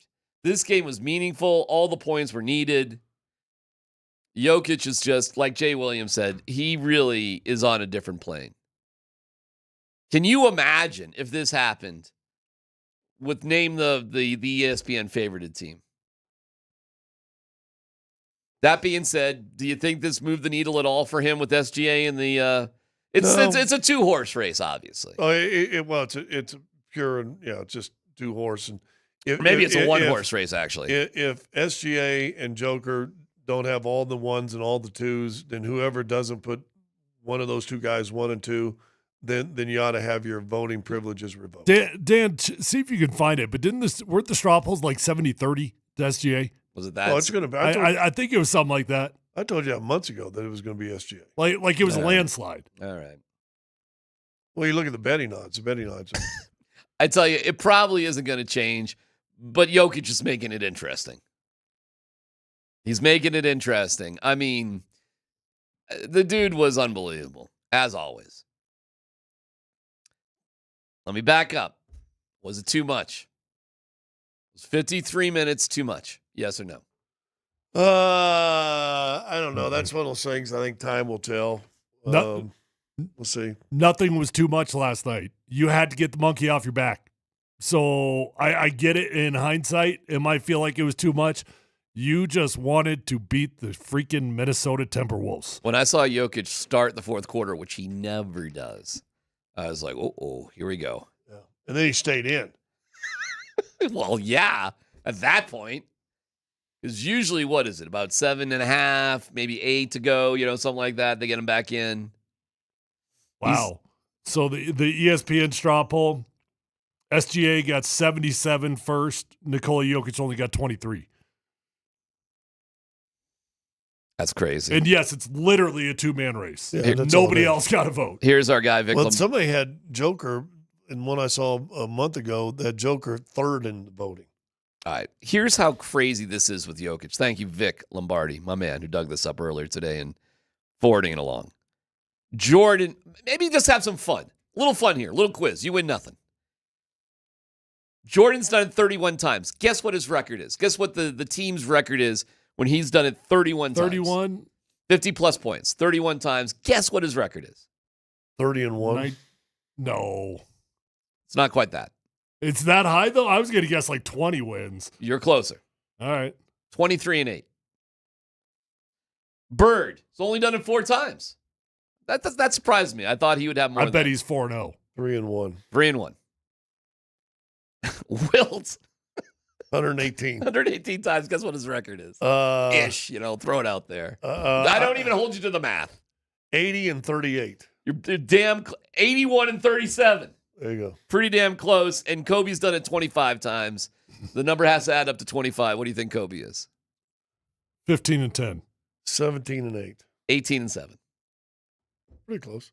Meaning, I went with simple math. Meaning when you do this, you usually win.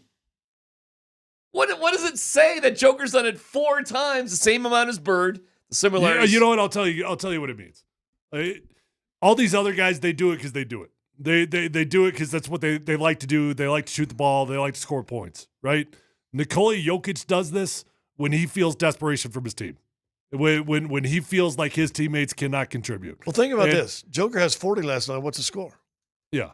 To be honest, I'm not sure anybody. We're not going to double overtime. I'm not sure anybody else wanted to score. I'm not sure anybody else had the confidence to score. So why is Nikola Jokic 0-4? Because he only does it when his teammates aren't playing. AG won. AG didn't hesitate. He actually hit that 3 late. Was like, woof. Nice. He had 30. What do we got? Russell had 12 in 38 minutes. Murray was a no-show for the game. CB had 53 minutes. Wow, CB right up there with Jokic in terms of playing time, and I'll bet he'll go again tonight. That dude is in shape. 18 points out of CB.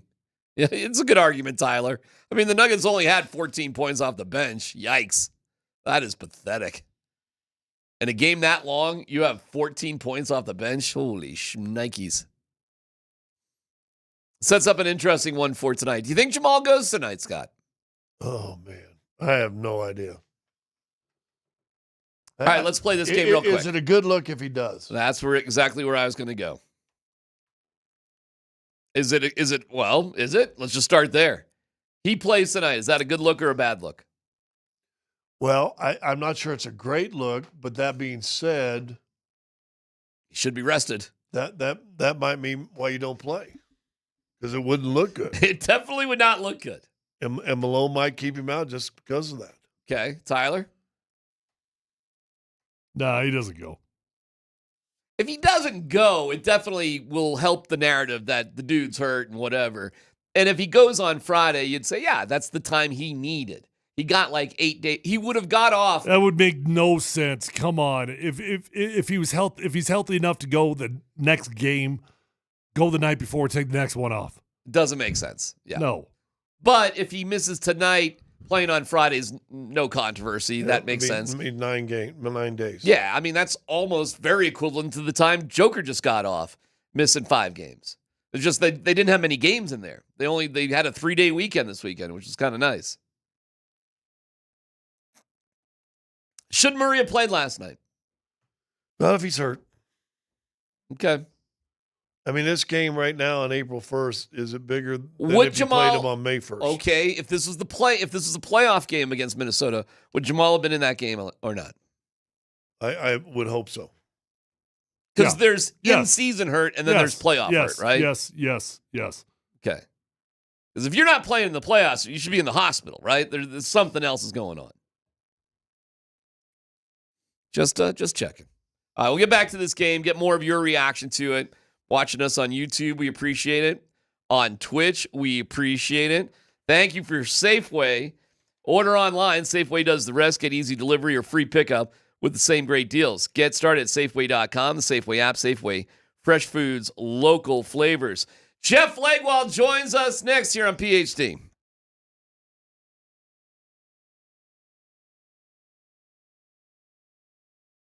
All right, guys, Tyler here, my friends over at Phil Long Ford. You might have already heard that the rates are rising up on vehicles these days, and that's why you need to go to Phil Long Ford. They've got over 1,000 vehicles on their lot right now that they locked in at rates before they started rising up. That means that you, the customer, you get to save big time in comparison to other car dealerships right now.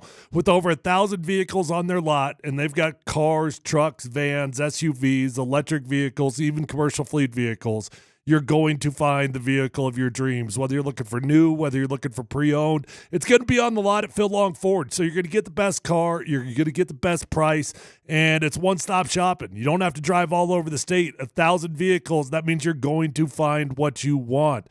Phil Long Ford has an award-winning service department, so keep that new vehicle serviced over at Phil Long. You're going to have a beautiful ride for a very long time.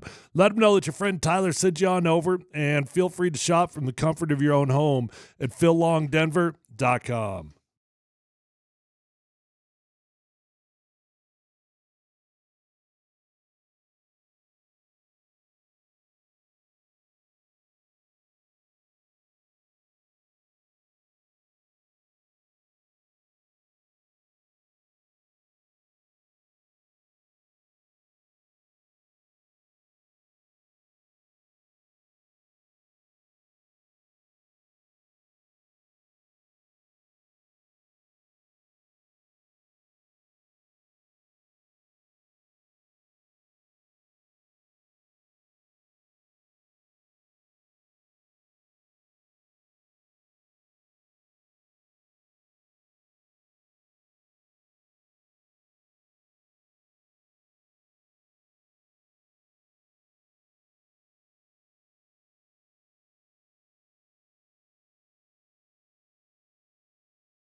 Jeff Legwold from ESPN is brought to you by the International Brotherhood of Electrical Workers. IBEW Local 68. Start with a job. End with a career. Waiting for Leggy to join us here in just a second. Let me give you Field Yates from ESPN mock draft. I'll give you the super quick version. He's got Shadur going 3 to the Giants.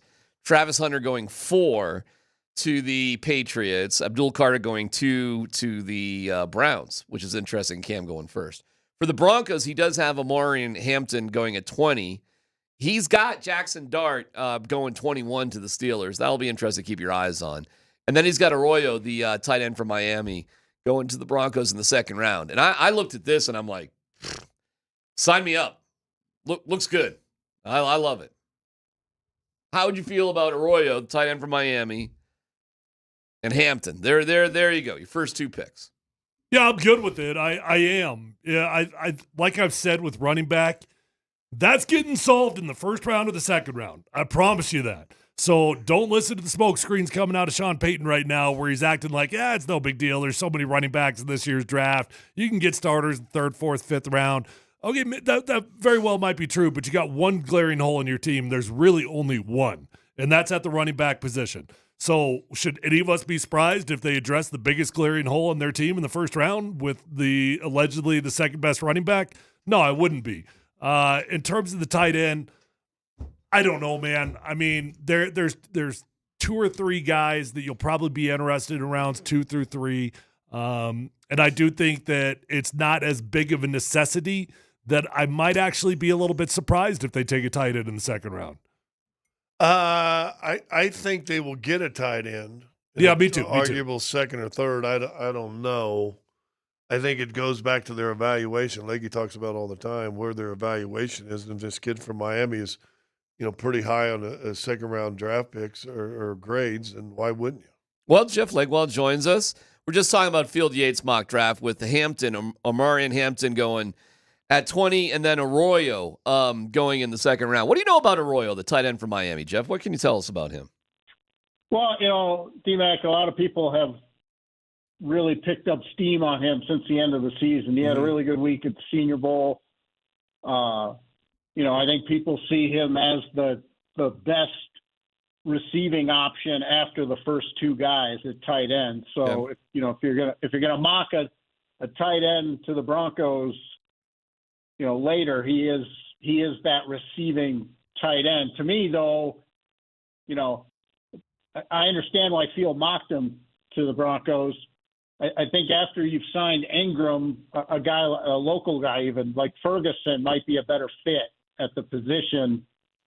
And, Arroyo's an awful lot like Ingram. So you're basically using a pretty premium pick on a guy you just signed in free agency. And if you only think Ingram's going to be here 1 or 2 seasons, that's still the way to go. But anyway, I think Hampton, the backs, that's one position where you ask 10 people in the league, you're going to get 10 different names for the number 2 back in the draft. But a lot of folks like Hampton's size, his explosiveness, and they think he will be a good receiver when given more chances. It's just he doesn't have the high volume work some of the other backs do down the board.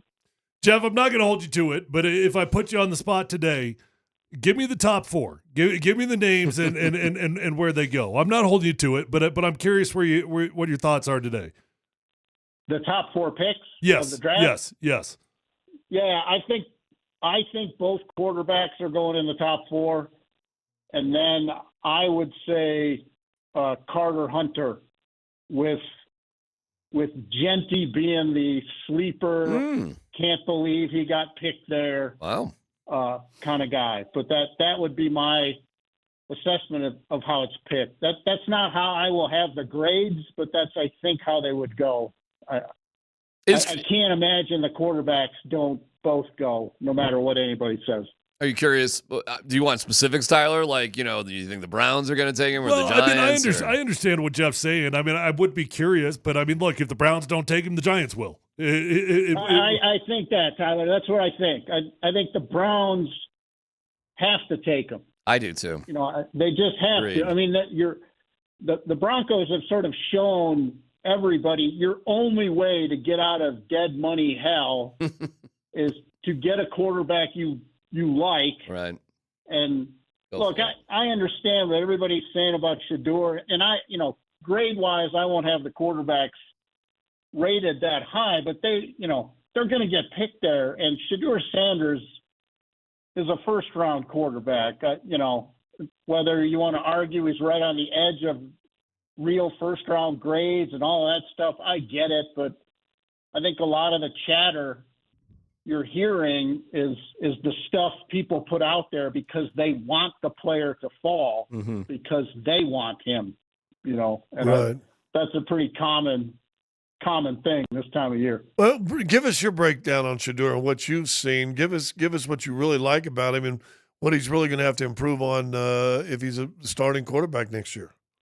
Well, Scotty, he's got in all the years, this is my 39th, 40th draft doing this, and he's got one of the toughest eval components there is, and that when he lets the ball go, he's the most accurate thrower on the board. It's in frame.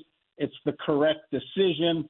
It's all of those things that you want, but he holds the ball way too long, and over the years, that has been a tremendously difficult habit to break for a young player.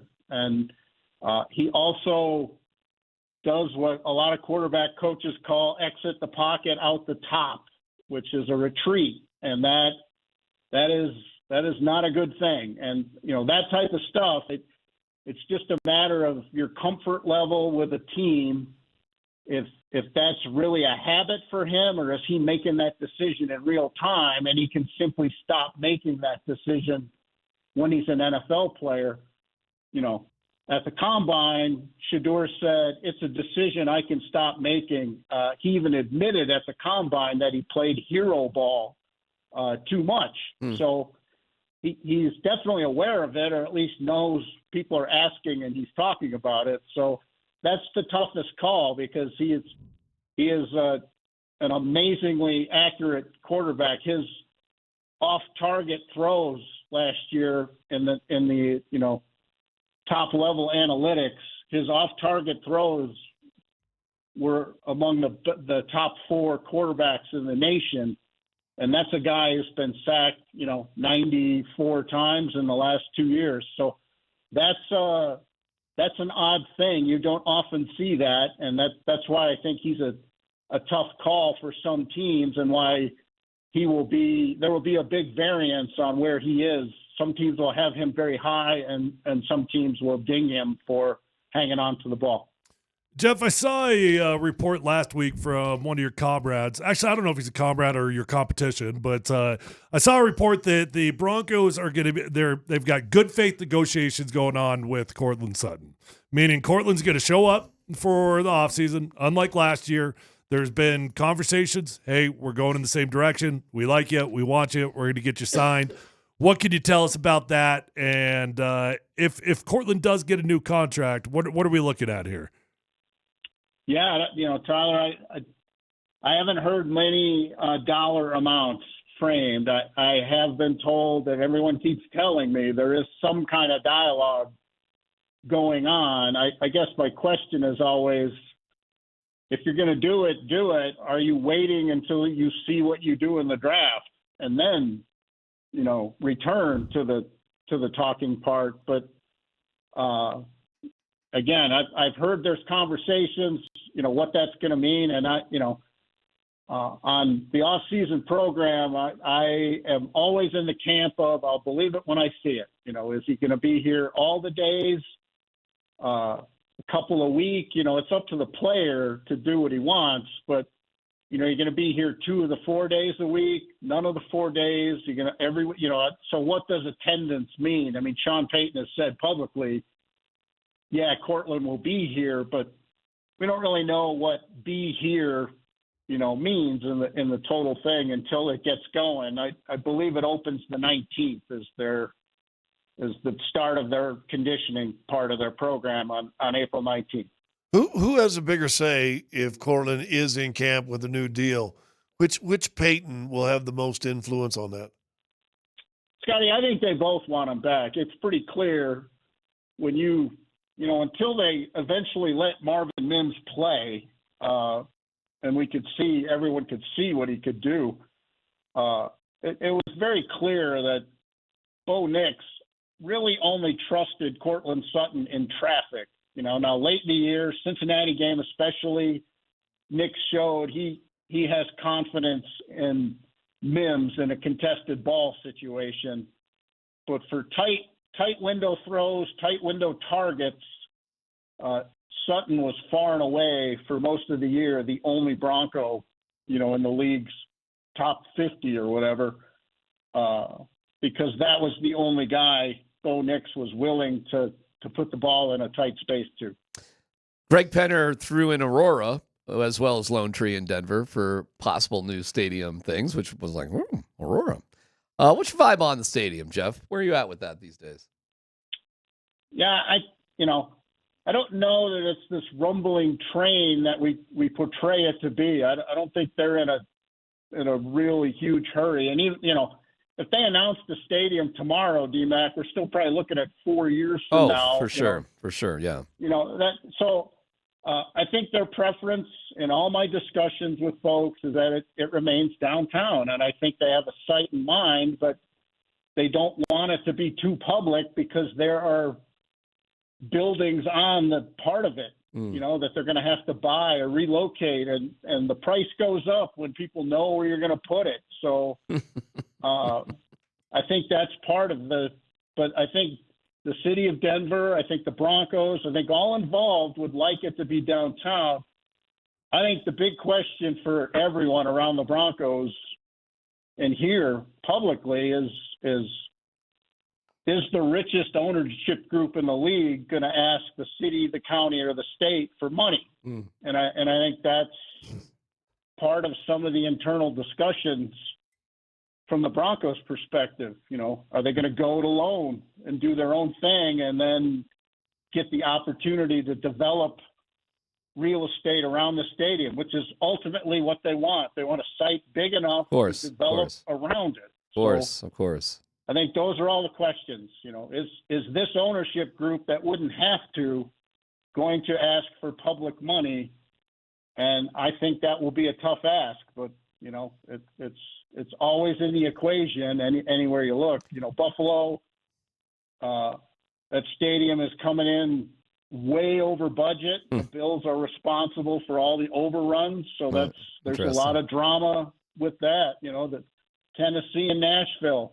There's concerns about what the cost will be of that stadium when it's done. So, all of these things, it's never been more expensive to build one than it is right now. And I think that's part of the discussion too. Do you really need to do it? Is this a bauble you don't need?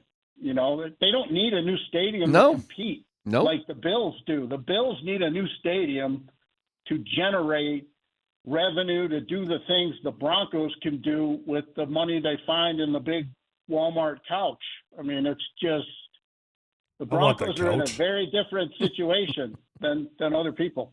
Yeah, the Broncos could easily, with all their parking lots, just build hotels and restaurants in the parking lots and build garages, Jeff. Or just tell everybody we'll improve public transportation. The parking situation around Empower Field is not like that spectacular already, and you're hemmed in by federal. It is interesting where we stretch the bounds of what is downtown Denver. Like how far can we go south and we're still in Denver, Jeff, right? Like, okay.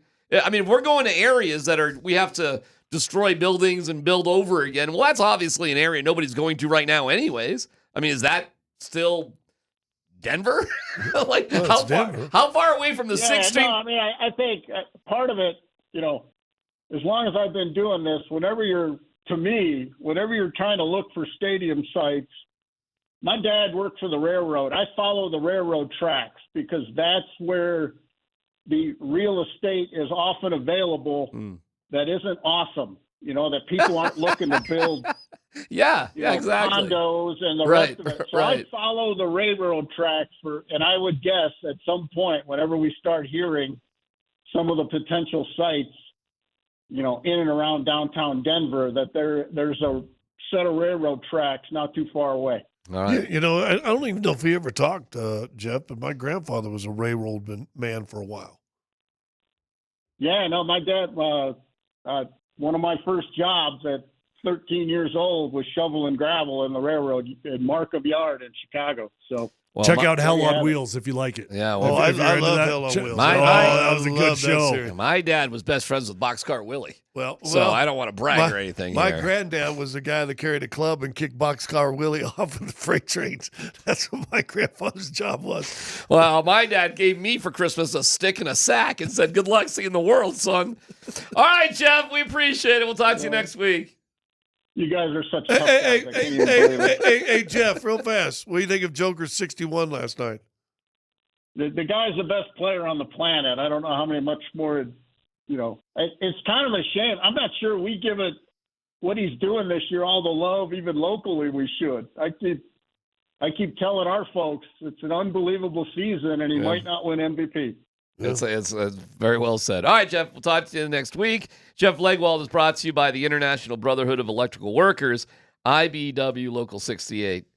Start with a job, end with a career. My dad gave me Roger Miller, King of the Road, as that was a song he's sang to me. For My dad probably knows what you guys are talking about. Summer, man of means by no means. King of the road. You hear that song, and you are rolling. Dan, how you doing here, bud? You're rolling when you hear that song right there. Tell you. Hey, Dan, come back with that song No right there. dumb questions. Please don't. No, No, really Please don't. come No, back it's with that okay. song. PhD. It's too late. Put it in. 92.5.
Here it is.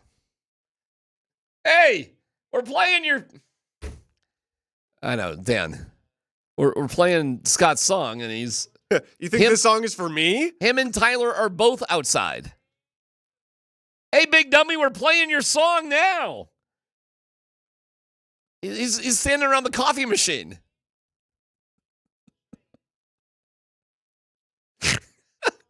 Had like 9 minutes to go get a cup of coffee.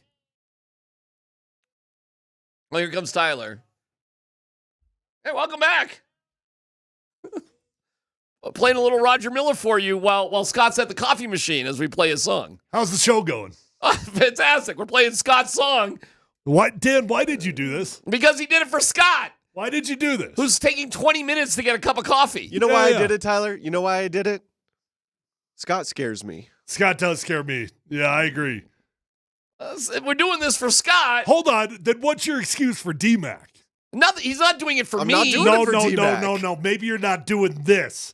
But the other 199 out of 200 things that you do for him, what's the reason for that one? Well, those Trying are just, to be a good teammate. That's right. Thank you, Dan. Yeah. Okay. My favorite is when Dan sends out a text and he's like, hey, we're thinking about doing this show bit idea.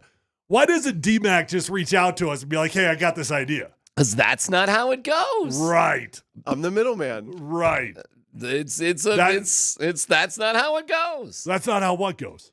Those type of things. Oh, okay. We do have to do our big unveil.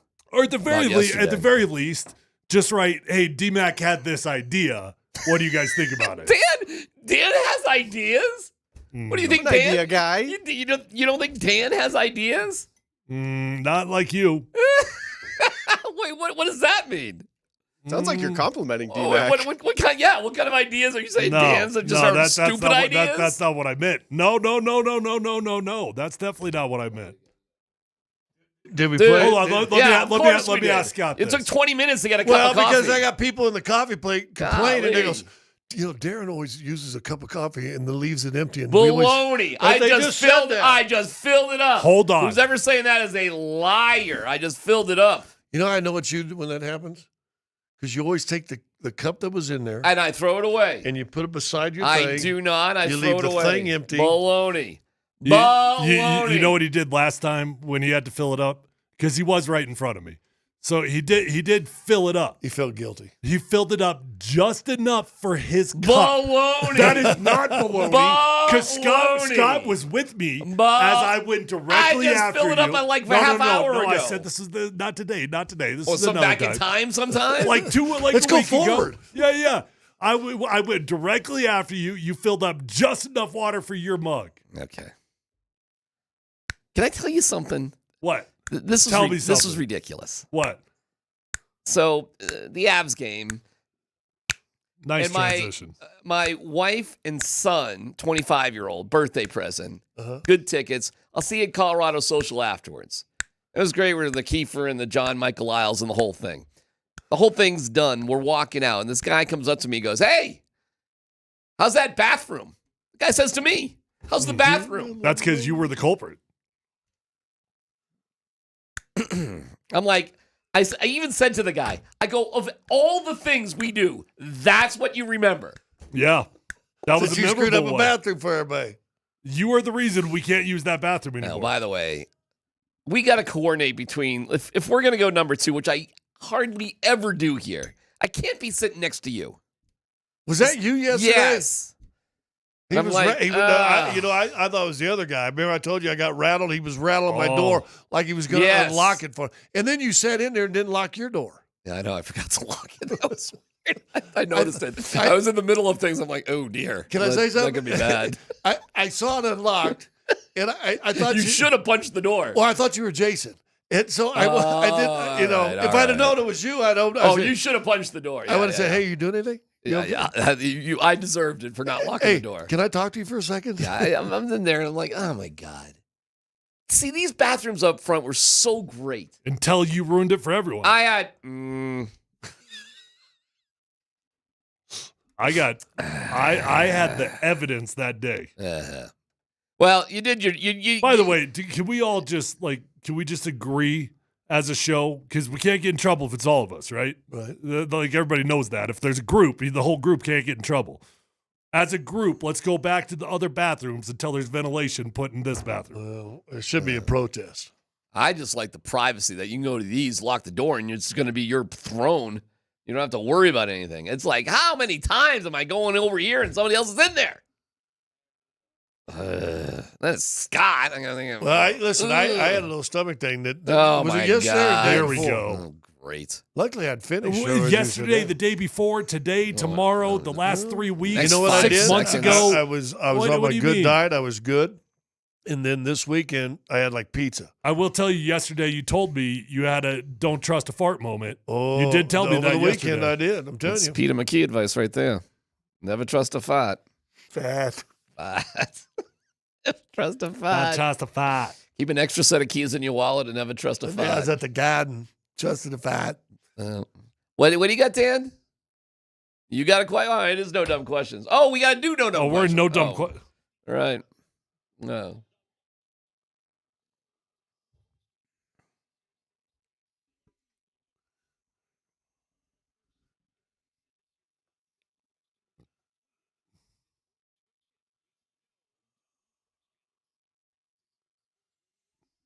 Here's a no dumb question. Why won't Dan just get on the air with us and say, hey, guys, I got one for you, instead of like just whisper in your ear? Not me. I don't know. Did that Ask go in Dan. your ear? Huh? Didn't go in my ear. Didn't go in my ear. It's just his butt buddy. You guys need to get over it, all that stuff. Really? Seriously. Really? Yeah, yeah. Really? Yeah. They sound jealous. They are jealous of our love. Our love. Dude, I did freak out Dan yesterday. Was it yesterday or either last game Hard or to the tell. game before? What'd you do? And I came up, I snuck up behind him. He's sitting in there waiting for the presser. Yeah. And I started to lift the back of his hat off. And you should have seen how I never didn't know he could move that fast. I mean, he get back to grab his hat. He goes, "Oh, don't lift that up." That's the bald spot. Dumb yeah. Dan, what are you going to do about that bald spot? What can I do? Go to Call Advanced Therapy, advancedtherapy.com. They've changed tens of thousands of lives, including mine. Dan won't get his bike fixed. You think he's going to get his head fixed? I don't know. What can you do? You could go all bald. Have you thought about just taking it all out? No, you got too much. And That the is the rest of actually, it's good. Dan, yeah, I know. You actually have pretty good hair, except for that freak. Oh, my God. Yeah. Eesh. Oh, my Lord. Oh, don't take someone off. Yeah. He looks like one of those Fryer guys. Pontius Pilate back there. Yeah, he's like a Friar Tuck. Friar Tuck guy right there. Drink honey mead. And by the way, no dumb question. You guys ever had mead? No. What is mead? It's like a beer made of like honey and other stuff. I don't drink anymore, but when I did, and I've only had it at this one place. That sounds like something I get in Brett Kane's garage. It was fantastic. Mead. No dumb question. Who can't play in the playoffs with two-way contracts? Two-way contracts. Who's got those on the team? PJ Hall, PJ, Trey Alexander, Jason. Jason. Or Jason. Who the hell's Jason? Trey Alexander and the other kid that's come in and we like. Big strong kid. Stanford kid. Yeah, the big Stanford kid. Oh my God, what is his name? Spencer Jones. Spencer Jones. Thank you. What'd I say? Jason. Yeah, Jones, Jason. Spencer Jason. Are those the only three two-ways on Those the team? are the two ways, yeah. Okay. So there you go. Those guys. Don't need any of them. Don't worry about it. I remember a couple years ago, it was like, oh my God, is Devon Reed going to be like a two-way guy? Devin Reed. Because he was playing like 25 minutes a Yeah, night. he was getting some time. And balling a little bit, and then because he was on a two-way, they couldn't play him. Well, they needed to make that decision about a week before the playoffs start, and They then didn't do it. they did not do it. It was like, oof, okay, because he was playing for a little Yeah, bit. he was playing pretty good. No dumb question. If you play an NBA game and you're 6'10 to 6'9 to 7 foot, so I'll put a wide range on that. I'm in the NBA? Yeah, and you play right. a quarter worth of basketball. 12 minutes? Yeah. Okay. How many rebounds did you get? And I'm 6'9 to 7 feet? Yeah, you play a I'm big. playing you're 12 you're, minutes on you're, forward. You're 4-5 guy. 8. Or you could be a 3-4-5 guy. You're forward. How many should I have at the 3? 8's a lot. 8. 8 would be a lot. Yeah, 8's a lot, but then that'd be good. 8. Well, 8 would be. I say, why do you ask? How many should Michael I'm Porter just Jr. wondering. get? How many should Michael Porter Jr. get? What's he, He should 6'10"? get about 3 for every 12 No, minutes. I think he's probably. averaging. Any average like 7? Yeah, he's like right around that 7 to number. 7. He's kind of like right there. Yeah, I don't know if you're trying to point out somebody. I can go through Peyton Watson. He had 3 rebounds in 45 minutes. That's probably not good enough. No. But Yeah, he played well none defensively. at halftime. So that ain't great. AG had 8. All right. That's all right. He had 30 points. Jokic had 10, of course. Jalen Pickett had 4. That's outstanding. Yeah. That's actually, how did that happen? Really good. Christian Brown. Christian had 12. That's fantastic. You got 6 out of Russell Westbrook. Okay. Got 7 assists. He's a -5, though. Oh, my God. Zeke Najee was -17. Yee. How many rebounds? 0. Oh, my God. Oh, wow. He had a terrible game. I haven't even looked at his line. Holy shnikes. 11 minutes. Wow. Bad game from Zeke. 0s across the board except for 1 assist. No points. Oh, my God. Zeke had a terrible game. Maybe it was all Zeke's fault. We're hammering Russell Westbrook. That dude had 11 minutes and just a bunch of donuts across the board. Oh, so you were setting me up for Zeke, huh? You were getting me there. I don't know. Scotty's sneaky, isn't he? I have no idea what you're talking about. Yeah, okay. Hey, DMac, why don't you just bury that guy? Let me tell you how. Well, if one of the bugaboos, the reason I bring this up, and not to pick on Zeke, but one of the things that Malone keeps saying, we got to be better rebound, you can't play a quarter of basketball and not get any. See, that's where you're just going. You can't play 45 and get 3. Why didn't you just say, why don't you look at Zeke's Because I don't like to numbers? call names out. I wouldn't you even want me to admit do it. saying names. I'm glad I got there for you. You're welcome. When we get back, it's the last play. It's the Russell Westbrook. What's going on with Jamal? Let's dig back into it. How you feeling about it this late in the day? It's PhD on 92.5.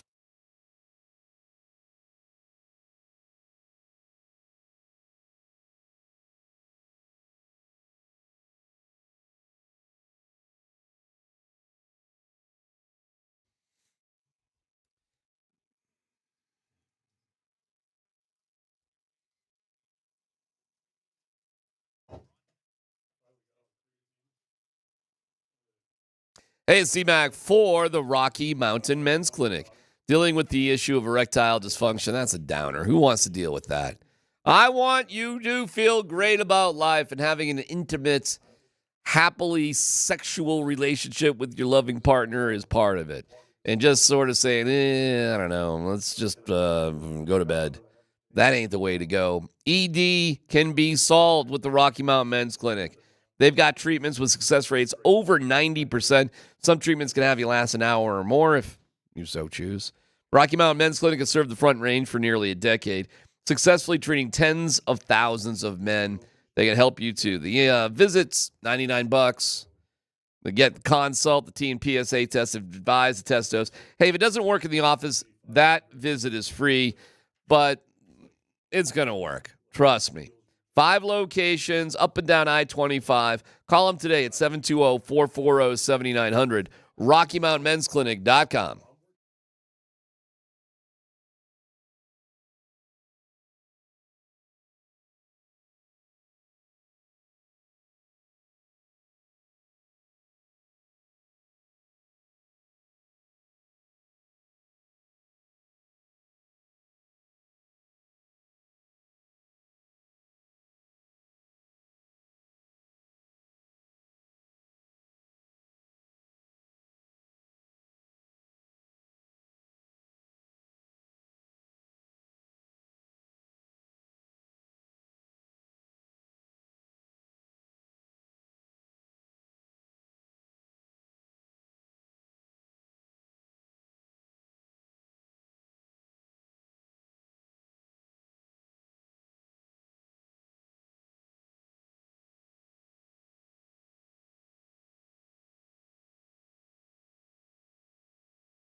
Anthony Edwards, Gordon is there, and he threw it away.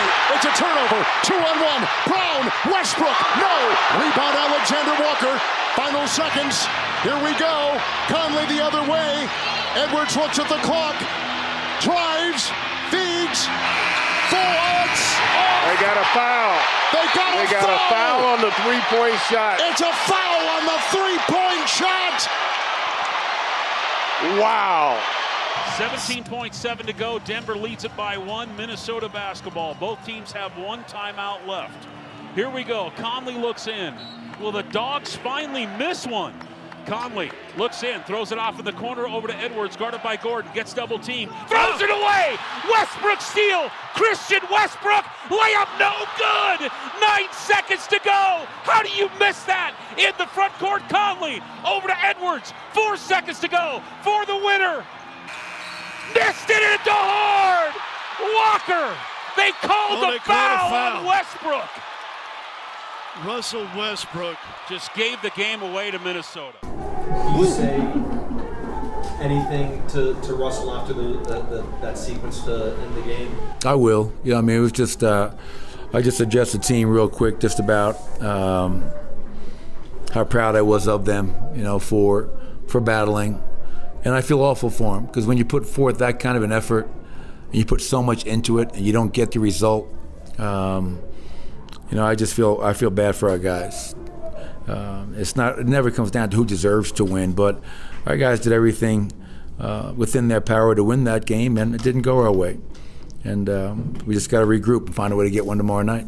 We got a bunch of stuff to go over, so let's just get to it. I'll start with Cause's call. Scott, you're sitting right next to him. Yep. You're on the call. Did Russ give the game away to Minnesota? Start there. He was the victim of 2 giant plays in the last 17 seconds. Did he give the game away to Minnesota? I don't know if he gave it. He didn't help take it away from him. Yeah, he gave it away. He did. And it sucks because I'm not that dude that likes to put games on an individual. It truly is a team sport, man, and there's a million different things that could change the game. But he's going to feel like he gave it away. I know that much. He's going to feel like he was the cause. You hope so. Yeah. We talked about that layup, and I do think it was silly. I think it was silly by Christian also. I mean, they were both pressing that thing. They were both looking for that layup. It was silly they didn't kick it out. It was silly that they didn't play hot potato for 5 or 6 seconds. Okay, fine. Who's that on, by the way? Because if you look at the play, it's a bad pass. Russ gets it. He pushes it up to Christian. Yeah. Which is what you would do. Now what? Like, who's that on now? Either one of them. Pull up. I think both of them had a chance to make a decision. Christian could have, once he got kicked out ahead, so now you're out of the traffic. Now somebody has to come get you to foul, and as so you hear Christian that could have easily peeled. You could do 2 things: literally dribble out, that's it, or kick it to the corner. I don't remember the exact setup. I can't remember who was where. Kick the ball out. You got multiple options there. Well, there's nobody to kick it out to, but he could have just simply not passed it. What back you do, dribble out. You got to sell, and again, this is processing at 1,000 miles an hour, right? 1,000 miles an hour. He can sell because Conley's not thinking I got a foul right away. He's thinking I got to stop this layup right here. So he could have just kept it instead of giving it right to Russ. Kept it, started attacking downhill. Conley's is going to play defense, and they said Russ missed it at 9 seconds. So he's going to take it out there. So just by attacking, you're probably getting that 9 seconds. And now all of a sudden you peel back out. Hopefully you got Gordon or whoever might be coming in that you could throw it out if you start to get double teamed, or you're going to get fouled away. But the clock's going to be down to 4 or 5 seconds. Now when you double Edwards, because that's who it's going to, he ain't going to have a chance to pass it out and kick it around and see if a shot comes up. Okay. Once Russ got once Russ got it, same thing. I think, okay, you would know better than me. But in my point of view, when Russ got that ball back, he's running full steam. Like, it felt to me like once he got that ball back, there really was only one thing to do and go to the basket. But are you saying he did have enough time? Well, in your opinion? I think he had enough time to, you're thinking layup, but then you also got to remember the situation. He could have probably kind of dribbled. Conley's going to, in fact, he went for the pass. I think it was Walker, one of the 2 guys was coming on him, McDaniels.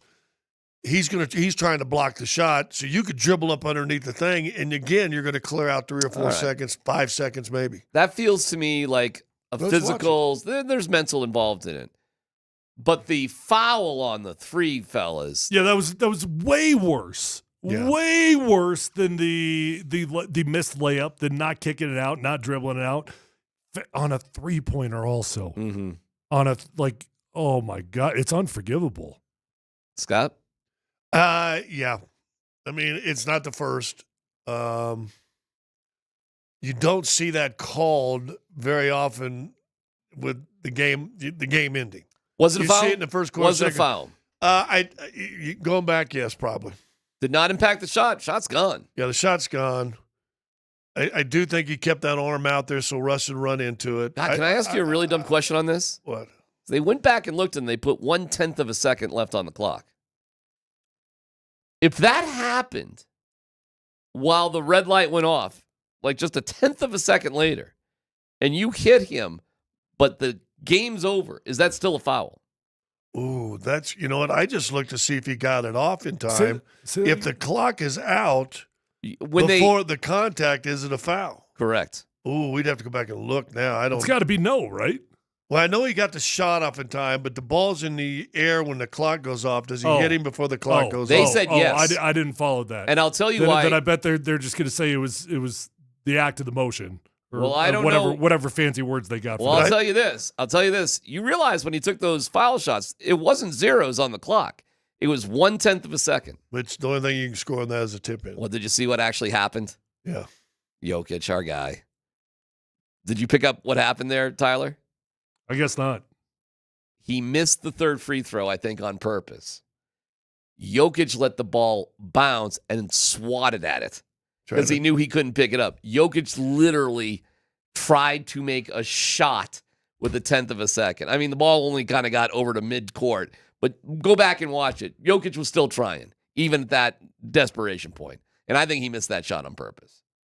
Oh, I think he missed it on purpose, too. Yeah. Yeah. By the way, some cojones to make those 2 free throws, and that for hey, listen, he played great in the overtimes. That's a pressure situation. That was a bench guy that wouldn't he have 22, 20 something like that? He was fantastic. Jamal Murray was out. Why? Hurt. That's it? What I just got to go with what they tell me. Should he be playing tonight? I don't know. How would it look if he does play tonight? I think it won't necessarily look great. But I think with the minutes everybody else played, if he can go, he probably ought to go because I think he could lift the team where everybody else. I mean, you got to believe. I'll be surprised if Gordon plays because of the back-to-back. I'd be surprised if Joker doesn't because that's just who Joker is. You think Joker will play tonight? I do. Okay.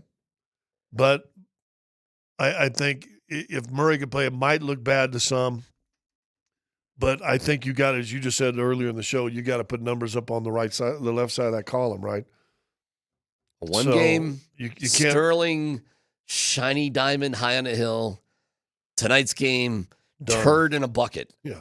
But standings are standings, numbers are numbers. 2 players in a cup. I mean, that's what we got right here.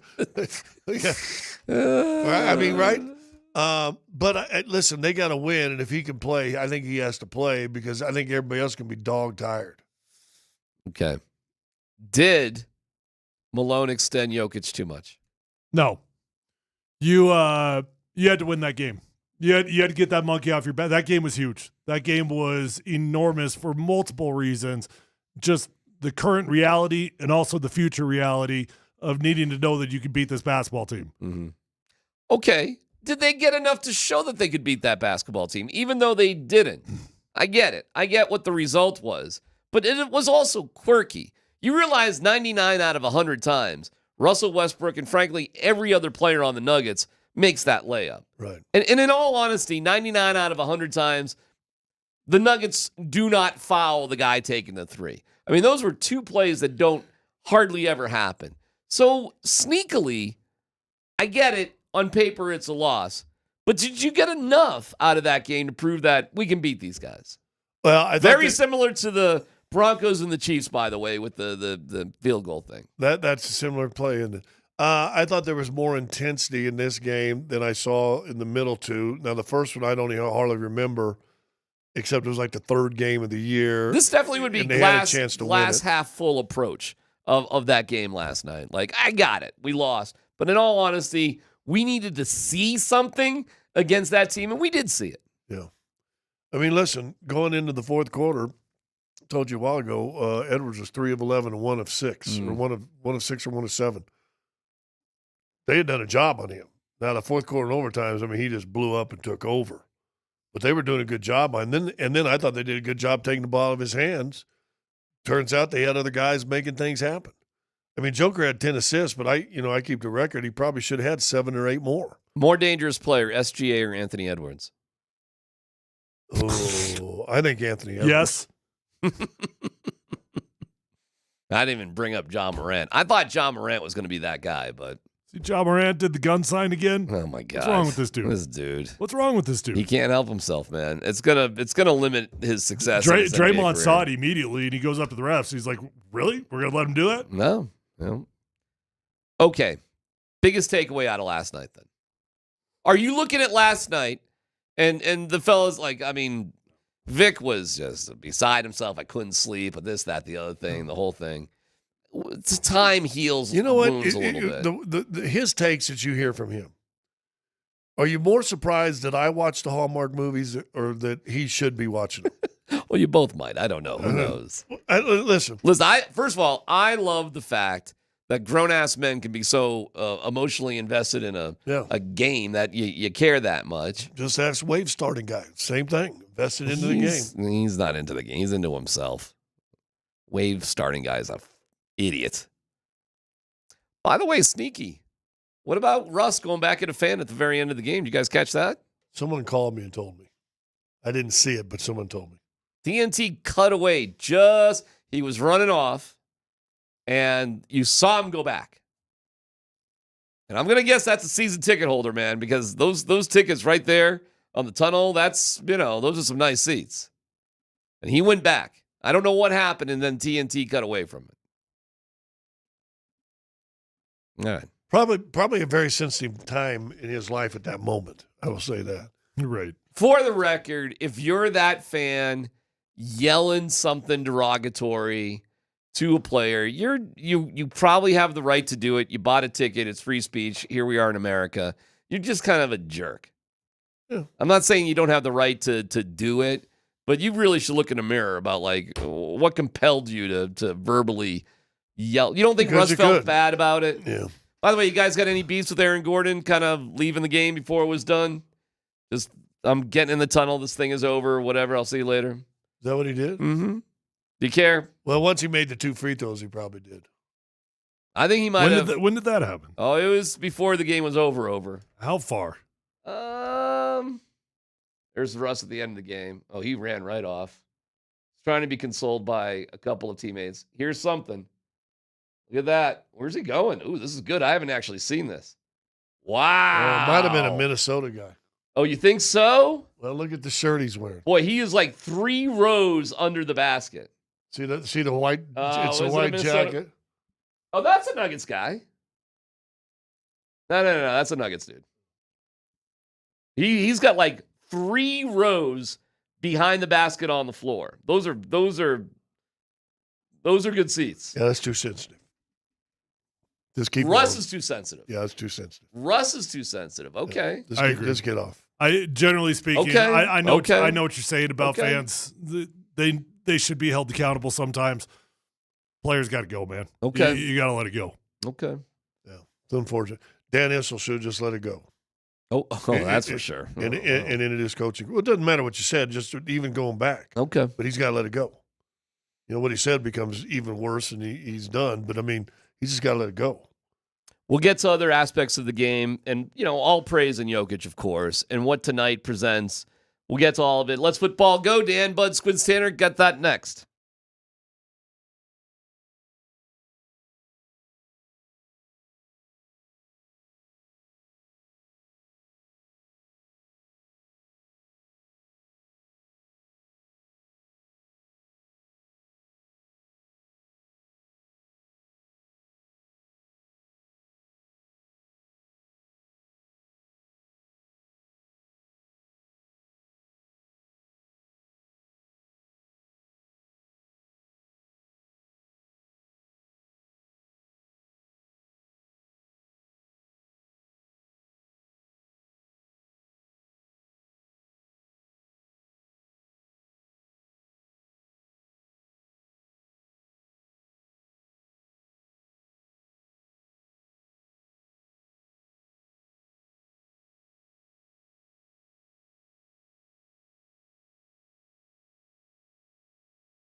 What are we doing?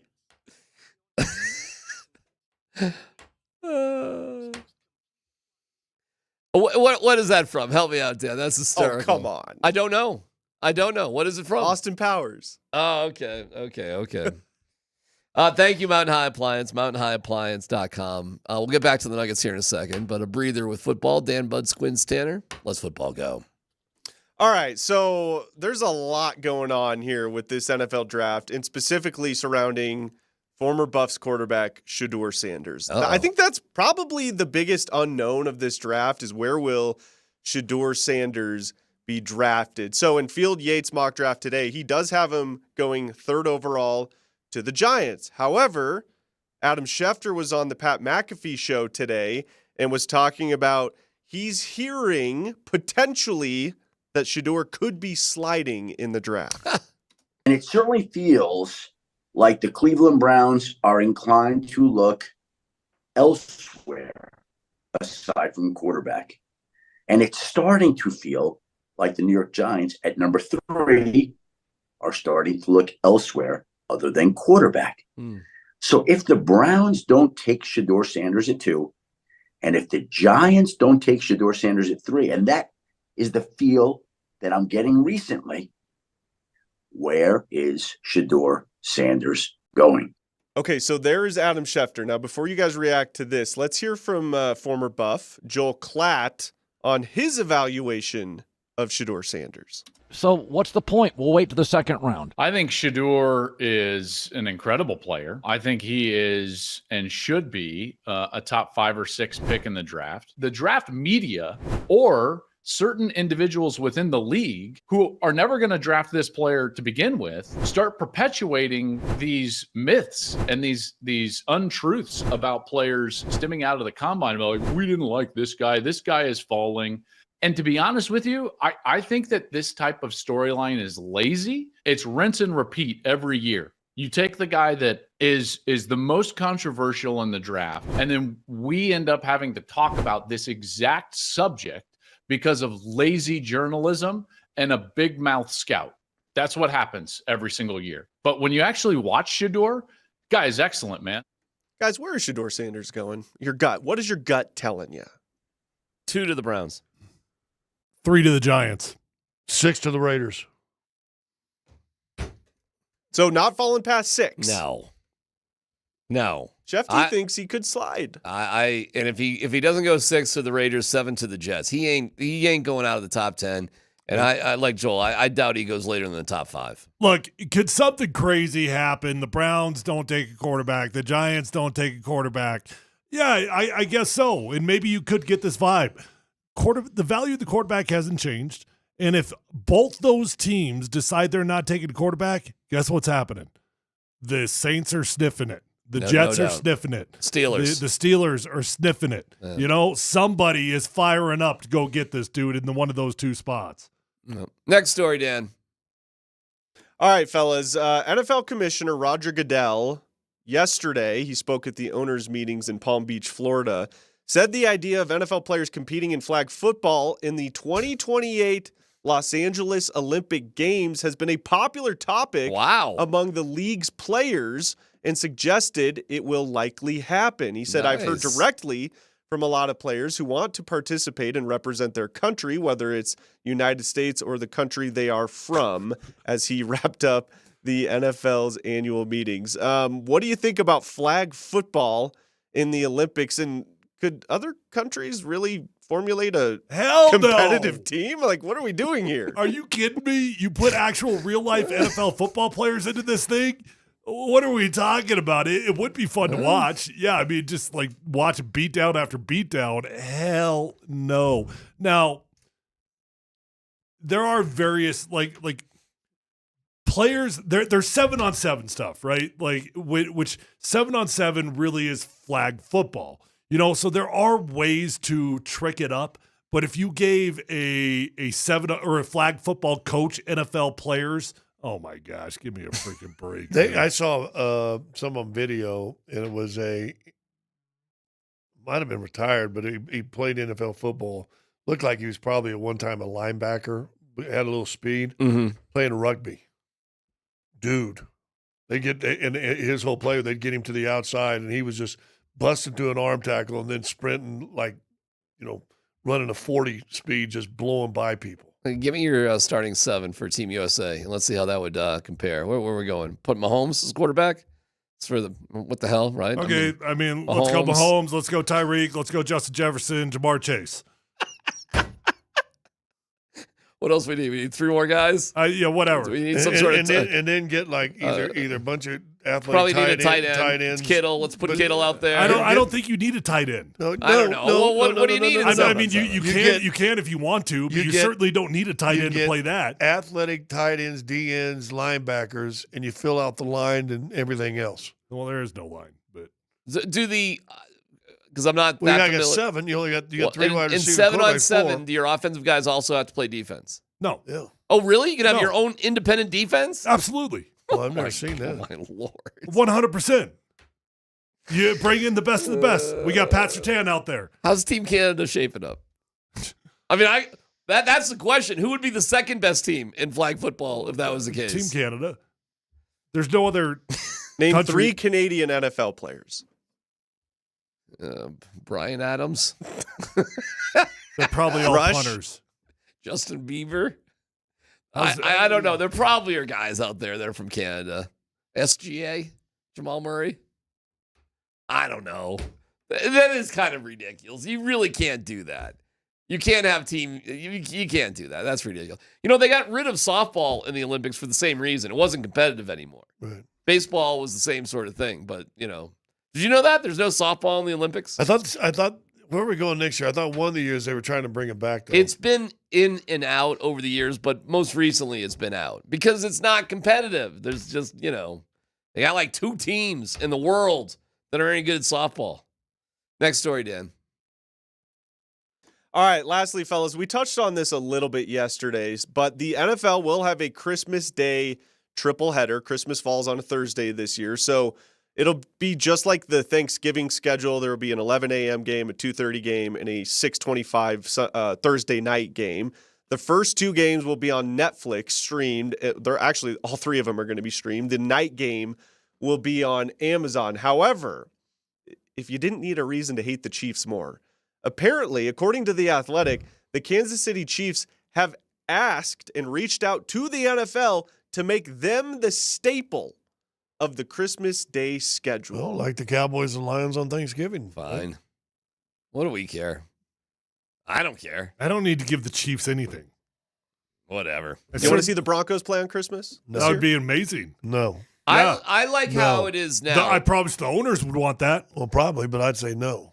As a player, I hate playing on Christmas. Well, me too. Yeah, so I mean, no. Who are you talking about? You strapping it up for the Broncos? Well, You I'm just saying put on a helmet? if an owner actually cared about their players, they maybe take one day and say, hey, be with your family today. Hey, I care about you guys, but I could make an extra $500 million Exactly. by playing on You know what a great Christmas. day is a player to be with your family? Like Arbor Day in April. You can be with your family. How about No, see, you're not God, allowed to you were speak. like, No, listen. here comes out the Grinch Hey, again. you know Mr. what? I hate kids. I hate family. Memorial Day for you players would be amazing. 4th of July would be incredible. While we're talking unbelievable. family stuff, go do a podcast. Yeah. Come back. We got this. No. Do you got this? Yeah, we got this. You got it? It's stupid. Okay. But it makes a lot of money. The athletes crying about having to play on holidays during their season when You're they so have stupid. 3 months off. You're so stupid. Oh my Lord. You're so Arbor stupid. Day. How old do you think athletes' kids are? You think they're Nobody old? Nobody you think forces you to have teenagers? kids. How old were my kids when I had to work? You're so stupid. Oh, I'm stupid. Yes. You work on a lot of Christmas days? Yes. Really? Radio? Yes. You've worked on radio on Christmas? Sure have, buddy. I call BS on that. Me too. Okay. Yeah. What do you radio think? was working on Yeah, that's Christmas? fire alarms. 104.7 Kicks FM, brother. No, none of this computer crap. Who do you think had to press buttons? Okay, we're going back. We're They going thought you were- back in the days when a computer couldn't I'm sorry. automate itself. All right. Well, you asked. I'm telling you. Well, people of other religious beliefs and atheists work on Christmas. A lot of Christians work on Christmas. They have to work. I've worked on Christmas the last 6 I've years. worked on Thanksgiving. Worked, yeah. I mean, how do you define work? That being said, I would still love to see the Broncos on it. Yeah, I wouldn't. Of course. Well, I don't care. Well, I wouldn't. It doesn't matter to me. I like it how it is. Like they could be on it every now and then. I wouldn't necessarily want the Broncos on it every single year. Don't give it to anybody. Just give great matchups. By the way, like, all right, this is where I'm going to piss you guys off. But like Christmas, okay? At what time of the day are you done with the kids and the family on Christmas? Like, what do you need? How much time you need? 2 o'clock? 3 o'clock? No, there's 2 different phases of Christmas. There are? Yes. Yeah. It's 3, actually. Do you want me to give you the phases? Sure. Or you just Because my experience with Christmas, by 3 o'clock, we're done. Well, for me, there's 3 phases. You're going to go eat spaghetti or so Chinese food. So here's the 3 phases. You wake up early. Yeah. You do gifts with your kids at your house. Most important part. Okay. Now we're going to go to the grandparents. Right. Now we're doing gifts with the grandparents. That's usually 9:30, 10 o'clock. All right. Now we got brunch. That ends about At the grandparents. They're cooking, or are you going out? They're right there? All right. You don't go out on Christmas. Well, I'm You asking are so you. delusional right now. Yeah, you got brunch. Now we take a break. And Hold then, on. and then the afternoon, you got to hit the other side of the family. When you going to church? It's Christmas Christmas Eve. Eve. All right, that's fine. See, that's why I said there's 3 parts, yeah. Well, we always went on Christmas Eve, too. Yeah. So let me ask you this. Those masses were like, they're singing the Lord's, they're singing everything. It's like, Have you ever done a podcast on Christmas? no. Really? Yeah. I'm proud of you. Yeah, I've been only doing it for like a year, so. This year? I took Christmas off. If I'll tell you this. Hold on. Hey. If the Nuggets and Broncos both play on Christmas this year, you doing a podcast on Christmas? No. I'll tell you this. The most hammered. He doesn't even realize what he just said. I know. Okay. That's how delusional he is right now. He doesn't even realize. All right, fine. Mr. High and Mighty on this. The most hammered sports crowd I've ever encountered was Christmas Eve when Aaron Gordon posterized that one dude. Oh, okay. So when are people drinking? Was that Christmas Eve or Christmas That was Day? Christmas Day, brother. Yeah. With an 8:30 tip. It was the most drunk crowd. It was awesome. They're drinking at that 10:30 brunch. Yeah, that brunch. So we're drinking all day. You got mimosas. Yeah. We're getting hammered through this the whole day. So for all of our obligations, we're drinking. Most people, Okay. not Scott and I. Well, we are. It's the only day of the year you can start drinking in the morning and nobody can say anything. No, it's not the only day. There is like Yeah. the next Sunday. Yeah, the St. Patrick's people would say. Right. "Eh." That crowd, who was that? That was that overtime game. Was that against Phoenix. Almost Phoenix. Shamit, whatever. When AG went up and dunked on him. That was Christmas. That was Christmas night. Yep. 18,000 people had something else they wanted to do. Yep. Why are movies so popular on Christmas? Because people are done with their families at a certain time. Yeah, I told you what time. What? What time? About 3 o'clock. Oh, okay, fine. That's what I said in the first place. By Right? 3, But you're there's done. still a full day there. And I still call BS that if the Nuggets and Broncos play road games on Christmas, you're podcasting that day. Around 3 o'clock. Hopefully, if things are going right, as they have for many Christmases, as I've lived 26 years in Colorado, I'm skiing that day. Oh, That's you go skiing. generally what we do, but that's awesome. Have you ever spent Christmas up in the mountains? Yeah, up in Grand Lake. That's not the mountains. That's a lake. What? Whoa. What? Not the mountains? Granby? You're at Grand 86 Lake? Granby? You're- It's not I Granby. meant to say Grand Lake, but Granby also, if you want to say Granby. Sure. Granby's the mountains. That's right near Winter Park. How do you think you get to Grand Lake? Grand Lake, there's a couple different ways to go to Grand Lake. Go on, Scott. Help him out here. Well, you can go one and cross Independence Pass, which is closed down during the Christmas time. Wait, do you have to go through the mountains to get to that? Yeah, if you go the back way, No, but you it's can't closed drive during through Christmas. Independence Pass over Christmas. No, it's closed down. It's closed. Have you ever been to Grand Lake? Yes, several times. There's mountains everywhere around you. It's the entrance to the Rocky Mountain National Park. One way or the other. Rocky Mountain Look behind you. Oh, my National Lord, Park. Look behind please. you. What? Yeah, all right. I mean, you're not. Listen, I'll tell you how I define a mountain. I'll tell you how I define it. I mean, to me, that's a hill. Like, there's nothing that special about. I mean, that's Rocky Mountain There's National no Park. trees on it, which means it's over 11,000 feet. Over 12,000. But yes. 11. Want to bet on that one? Do you want to talk about the elevation of Grand Lake? What before you're a mountain town, what elevation do you have to be at? Is Grand Lake a mountain town? There's mountains nearby, but is it you can't ski there. By the way, where's the skiing? When I accidentally said Granby, which you said is the mountains, you drive through Granby to get to Grand Lake. Yeah, I got you. You but give us an elevation for you to be a mountain town. Your elevation has to be. You got to be within. In my mind, you got to be within 5 miles of a ski mountain to be in the mountains. Well, what's the old one? It's probably more than that. It's probably 15 miles. I bet Granby Mountain isn't more than 30 minutes? All right, I'm going to lose this argument. Well, Winter Park's 30, and then the one that's between Granby, Winter Park that's Granby and Mountain. Lake. So Granby Mountain's probably like Fine. 15. You know what? I'm not even fighting. It used to be Solheim, but it's called something else. I concede the argument. Granby. 8,369 feet. You're right. I'm wrong. I know. Because I just remembered being at Mount Princeton. And this view, this picture right here, you're in the mountains. Is the lake and then the Mount Baldy. You're in the mountains. Is from my neighbors across the streets. Should I say it in French? You're right and I'm wrong? Yeah, I dare you. Keep going. Say it in French? Yeah. You are right. Tu vas true. Je vais wrongo. You just say, you seem to be right. I am wrong. I'm wrong. That sounded so good. All right. We should tell you everything we were doing yesterday. It was so stupid. It was really dumb what we did yesterday. But we got a couple people. Yeah, we got a couple people. Details on that coming up next.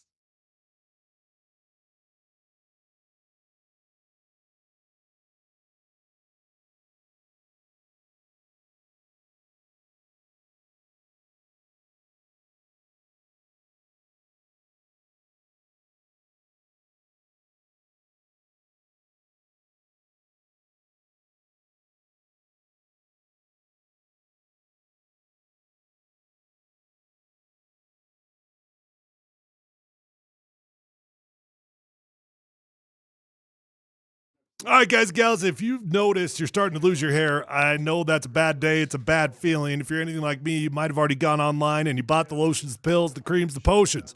You're frustrated. Nothing's working. At least it's not working the way you want it to. Call my friends at Advanced Hair Restoration. I'm telling you, nobody can offer anything like the Advanced FUE found at Advanced Hair. Just commit to calling Advanced Hair, and you're going to get your hair back. Guys, when you go to Advanced Hair Restoration, you'll be with the best of the best. Dr. Tanya Pauls is the best. The entire staff, we are talking the best in the industry at what they do. They've changed tens of thousands of lives, including mine, and you deserve to be the next one. They're going to guarantee your hair is going to grow for life. Lifetime guarantee. Matter of fact, your own natural hair, it starts regrowing the very next day. Pick up the phone, call Advanced Hair Restoration at 720-459-HAIR. You're going to get 250 free hair grafts and $250 off, but that is a limited time offer. Or check them out online at advancedhair.com.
What are you doing?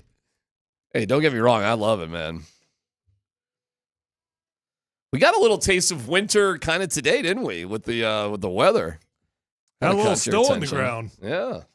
It was snowing on me when I left Ball Arena last night about 11:30. Who doesn't love that? Me. Love Colorado. Didn't get to the mountains at all this winter. Terrible. You know, I was thinking about you the other day. Terrible. That's the last time that's going to happen. That we've not talked much about skiing this year. I haven't done any. It's crazy. Are you hurt or just soft? Transition in life still. In all honesty, the house, the wife, the kid, this, that, the other things. It just is what it is, man. So next year, hopefully, we're all in a better spot. So a lot of change in the old McKee household over the past couple of years. So just trying to. Skiing is tough. Skiing is a whole I love it, but you got to plan it. You got to plan it. It's so expensive these days. I mean, to drop $300 for one day of skiing. I mean, my God. Well, if you're gonna do that, what's the pass? The pass is like 2.5 days. Yeah. Listen, man. If you don't just get yourself an Epic or an Icon, and we love our friends at Loveland, no doubt about it. You got kids. I mean, to buy a family. Oh, I gotcha. $4,000, no doubt. I don't know. And then how much? You better use it. And where are we staying? And how much we paying in gas? And this, that, the other thing. It kills me that my favorite thing to do in Colorado has become ungodly expensive to do. I love skiing. Love it. I've almost given up on skiing because of the traffic. Yeah. Every time I think about it, I'm like, I don't want to sit in traffic for 4 hours. Right. Well, Kim and I have talked about that same thing. Like, we ain't doing it if we're not just coming back Monday morning. Forget it. It's not worth it. But then again, if you can figure that out, and it's harder to do, I don't know. Maybe it's easier to do because people don't work in offices anymore. But I spent a week up there during COVID. And after I was up there for a week, I'm going, why didn't I just stay up there for I have no idea. 2 weeks or I would 3 weeks? never leave. All right, yesterday, Dan, you got the tape. So yesterday was April Fool's Day. And we played a little April Fool's on everybody, and it got a couple people. Well, I got to tell you, my daughter's April Fool's. Okay. Oh. So I love kids' April Fools. That's the best. Our April Fool's Day joke was to say it's April Fool's, and there's 3 stories, and 2 of them are true, and 1 of them's false. And what one do you think is false? And they were all states paying for Prime's money. The Yankees had a patent or seeking a patent on the bat. On the torpedo bat and the 50-yard line onside. By the way, did you see the dude that invented that thing is like an ops manager for the Marlins? Well, he was, when he invented it, he was working for the Yankees. Oh, is that right? Yeah, last year he was with the Yankees when he came up with this Are the concept. Marlins using it? I don't know. I know multiple teams are. But I know I'm trying to get to the finish line with this bid right here, but sorry. Oh, God forbid. We've got 5 minutes here. I'm just trying to good Lord, trying to finish this thing. Jeez. So you got a little sensitive. Like seriously. You at the game last night after all? So all 3 of these stories were false, and we did a little bit of acting at the end of the show. Go ahead, Dan. Roll the end of the show. The false story is actually story number where I actually just called, and he said that So are you surprised by that? Very. God, it sounds stupid. I got to turn your mic on. Turn your mic. It sounds so stupid. Has to be the one. Right? Yeah, it has to be. Okay, so there you go. But that's the biggest shocker when about him. And See, I was turning my mic off. You guys are just doing the fake mumble stuff, and it sounds better with the mic just turned off and on. You're probably it sounded better. That is so stupid. Yeah. Now that I'm listening to it. Hey, you want to hear my daughter's funny? So all 3 of them were false. We just made them all up. They're all fake. And there was a handful of people got it at the end of the bit. Yeah, some people got it. Some people didn't get it. There you go. That was our dumb little April Fool's Day joke. Full circle. So yes, your daughter. My daughter invited Grandma and Grandpa over last night while I was at the game to try these cookies that she had fixed up and wanted them to eat them. And she had taken Thin Mints, Girl Scout cookies, put frosting on them, and then sprinkled the little peppermint flakes on top of that. Okay. And so the warden videoed Grandma for, this is God. This is really minty. Grandma, oh, this is different. What is this? And then Grandma goes, wait a minute. What is this? She put toothpaste instead of frosting. So they were enjoying it. Good. They were enjoying it. That's really, really good. That's good. And she came up with that. So, yeah. Yeah, you should be That's proud of her. good. That's solid. And there was cookies down there when I got home. They were sitting out for me. And I looked at it, and I'm trying to cut out sugar, so they look good because I was kind of hungry after the game. I bet. I had some beef jerky instead. That's a better choice. And so I didn't do it. And so Warren in the morning said, tell Ellie she got you. And so I had to pretend like I did it. But Let me ask you a dumb question. Did you deliver the T-shirts to Malone yesterday? no, Okay. because I didn't have one to fit him. What? I left the little one that you didn't want to wear. I left it here. I think that was an XL. No, it was large. It was? Yeah. You don't think that would fit him? No, it might fit him. But I wish I would have. But now, So now what are you going to do with the hindsight 2020? Better timing. Yeah. Well, not tonight. Don't want to do it tonight. He's not going to be in a great. See right there. There's your MVP. Shay. Maybe he's great, man. Look at their record. Yeah. Can't Well, that's your deny. MVP. Cannot deny what they've done this year. Are you guys fans of Anthony Edwards? Yeah. Of his play, absolutely. It's hard to love the human being. That's all I'm but, asking. Yeah. What's wrong with the human being? Of his play, I think he's fantastic. You talking about his personal life? Yes. Okay. Well, I don't know about his personal life. I just think he's a little arrogant sometimes, but he's a hell of a player.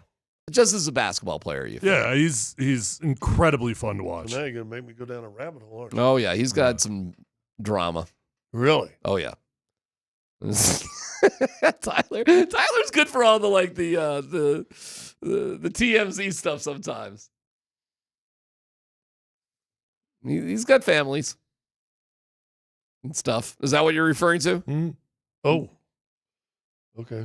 Yeah, not pretty. Oh.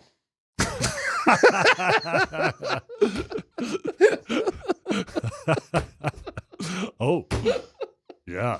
Well, he's trying to be, not your next Sean Kemp, I guess.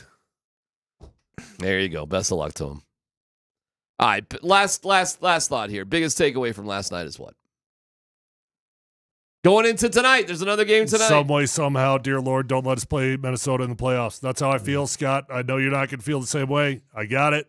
I look. I've been around this thing. In my experience, there are just teams you are snake bitten against. I'm not telling you the Nuggets can't beat them. I'm not telling you they can't win a handful of games. They are just snake bitten against these guys. Well, I don't believe in the snake bit. I believe in how you built and how you ain't built. All right, well, fine. And Minnesota's built, and Denver ain't how you're supposed to be built. The big take I got out of that is the depth of Minnesota is twice that of Denver. You like tonight? And that may hurt you. Do you like tonight's game or not? Yeah. Well, does that make it a team you want to play or no? Well, but I mean, can you not go down the list? Again, your five starters can beat anybody. Tyler, Right. I'm with you. I want to see Minnesota like I want a nail in the head. Oh, my gosh. Forget it. Let's go against Golden State. I feel more about that with the Lakers now than I do Minnesota. I would love to play the Lakers. I think that is a house of cards. I don't know. I got no problems with Lakers. They could be scary also. Sure. Gotcha. But we got their number overall. I'm not afraid of the Lakers. I think, and I said this at the beginning of the year, and it's holding true at game 70. What are we at now? 75. The depth of the Denver Nuggets scares me, and I just feel it's really starting to play out. And last night was an example of it. By the way, for the Avs, we didn't even really get into them. You know why? Because you realize the Avs are in just standings purgatory. Yeah. Like, they play good, they play bad, and none of it really matters. Play well, put 100 points on the board just for a goal, and then be ready for the playoffs. Because they're gonna win a Stanley Cup though. I think they got a shot. Yeah, they got a shot. It's just it's just the way the standings are. Did you see what time puck drop is tonight in Chicago? 8:52. I mean 7:52 our time, but they are dropping the puck at 8:52 p.m. local time in Chicago. Wild. That is nuts. But we'll have that. I think that's on 9:50 tonight.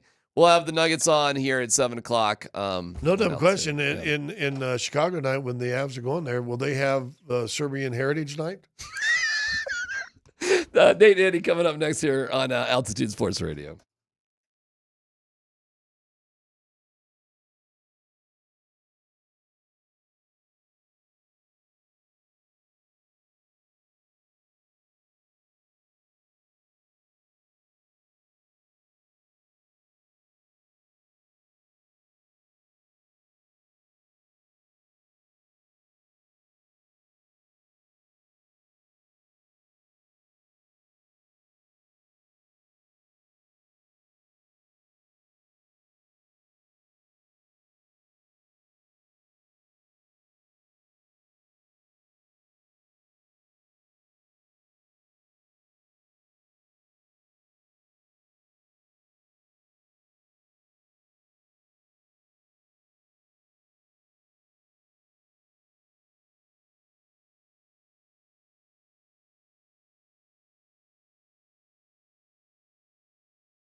Denver, Colorado.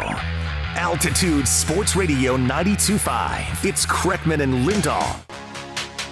17.7 to go. Denver leads it by 1. Minnesota basketball. Both teams have 1 timeout left. Here we go. Conley looks in. Will the Dogs finally miss one? Conley looks in, throws it off in the corner over to Edwards, guarded by Gordon, gets double team, throws it away! Westbrook steal! Christian Westbrook! Layup no good! 9 seconds to go! How do you miss that? What the hell is going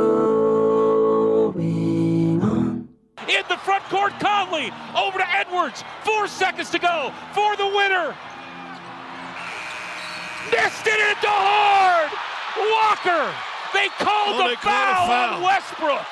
Russell Westbrook just gave the game away to Minnesota. Missed a wide open layup.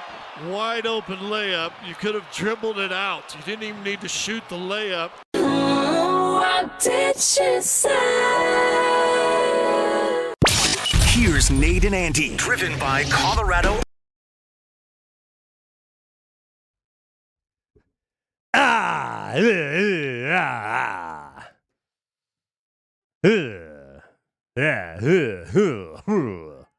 Now,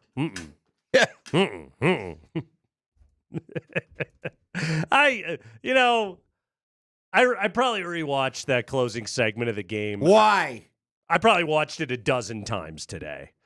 Are you just looking for explanation? Or are you just looking to? I mean, Andy, I documented it. Okay, Yeah. like you know me. I gotta come on the radio, and I want to speak in concrete terms about what happened at the end of the game last night, because on the night when Nikola Jokic put up the highest scoring triple-double in the history of the NBA, 61 points, new career high. By the way, the Nuggets are 0-4 if Jokic scores 50 or more in his career. That's lame. They need him to 61, 10, and 10 last night for Joker. 61 points on 29 shots. 29. It's unbelievable. He made 6 threes in that game last night. Oh, the elbow was feeling just fine, thank you. 19 of 24 at the stripe for the Joker last night. 53 minutes. Yeah. He played nonstop for the last 40 minutes and 38 seconds of that game. By the way, little tease for 345. We got a Kreckman and Lindahl exclusive. We're going to tell everybody how he did it. How did he play 40 consecutive minutes of basketball last night? We're going to tell you. And again, a K&L exclusive coming up today at 3:45. You're going to want to be right here on Altitude Sports Radio 92.5. Cosmiter this hour as well. Are you aware he has an energy drink? Seriously. Joker has an energy drink. Why don't you just let the bit happen, Andy? Well, I didn't know there was one. Why don't you shut up and let the bit happen? Well, then maybe tell me about it next time. How about that, Mr. Secret Crap? How about you tell me where you're going? Every now and then, we do the thing where we're just like, hey, let's just go with it. He has an energy drink. We're going to sample it live on the air at 3:45 today. Oh, you know what? See, this makes it funnier. Yeah, I was going to make you do this, but I ran out of time to go by the place. Well, I was all heard over him talking about it on the morning show, and I was like, did they decide that this was the day to unveil it? I was all over it. Because anyway, I can't believe it. Hey, I mean, suck game. No, you know what? Finish. Here's what I'm going to do. Suck finish is what it was. Because I kept thinking, your stupid voice, we need to quit doing this show together. Yeah. Because your voice is in my head a little more than I'd like it to. Because I just remember last night as I'm stressing and I'm yelling. I yelled so loud at the rebounding at one point, my dogs left the room.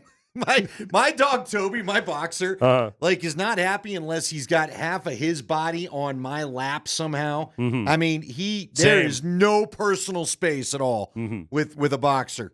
Great dog, but every now and again I could use a couple, You go over there. How about just right here on the floor? You all right on the floor by my feet? No. Mhm. You got to have the jowls right there. Jowls. Getting all the drool on me, Just drilling in your lap. all over the place. So anyway, It's a good visual. that's how worked up I was, and I kept thinking this is because they kept saying what a game. Like Greg Anthony must have said what an incredible game like 9 times. And if you're not rooting for anybody, this has to be incredible theater. And the proof is just look at the Twitter, the social media reaction to the thing today. It was the best game of the NBA season. Yeah. It was.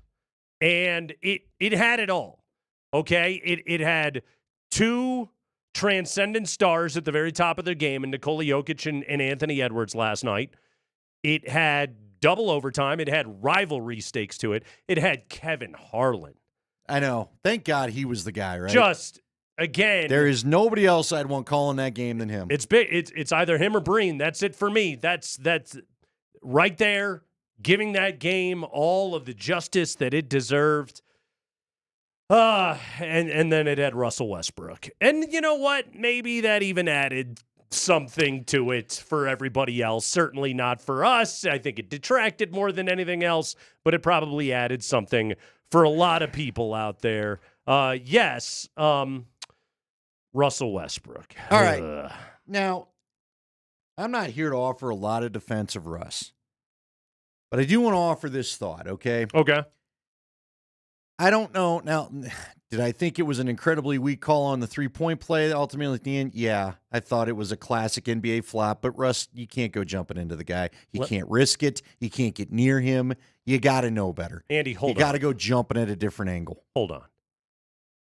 That call sucked. It did. That call sucks. Remember okay? when I asked you last week, what do you want called? Sucks. And look, just like I don't want traveling called on Derek Queen, I don't want that foul called on Russell Westbrook when the ball is already gone. And the guy leans out of it. He knew he missed it out of his hand.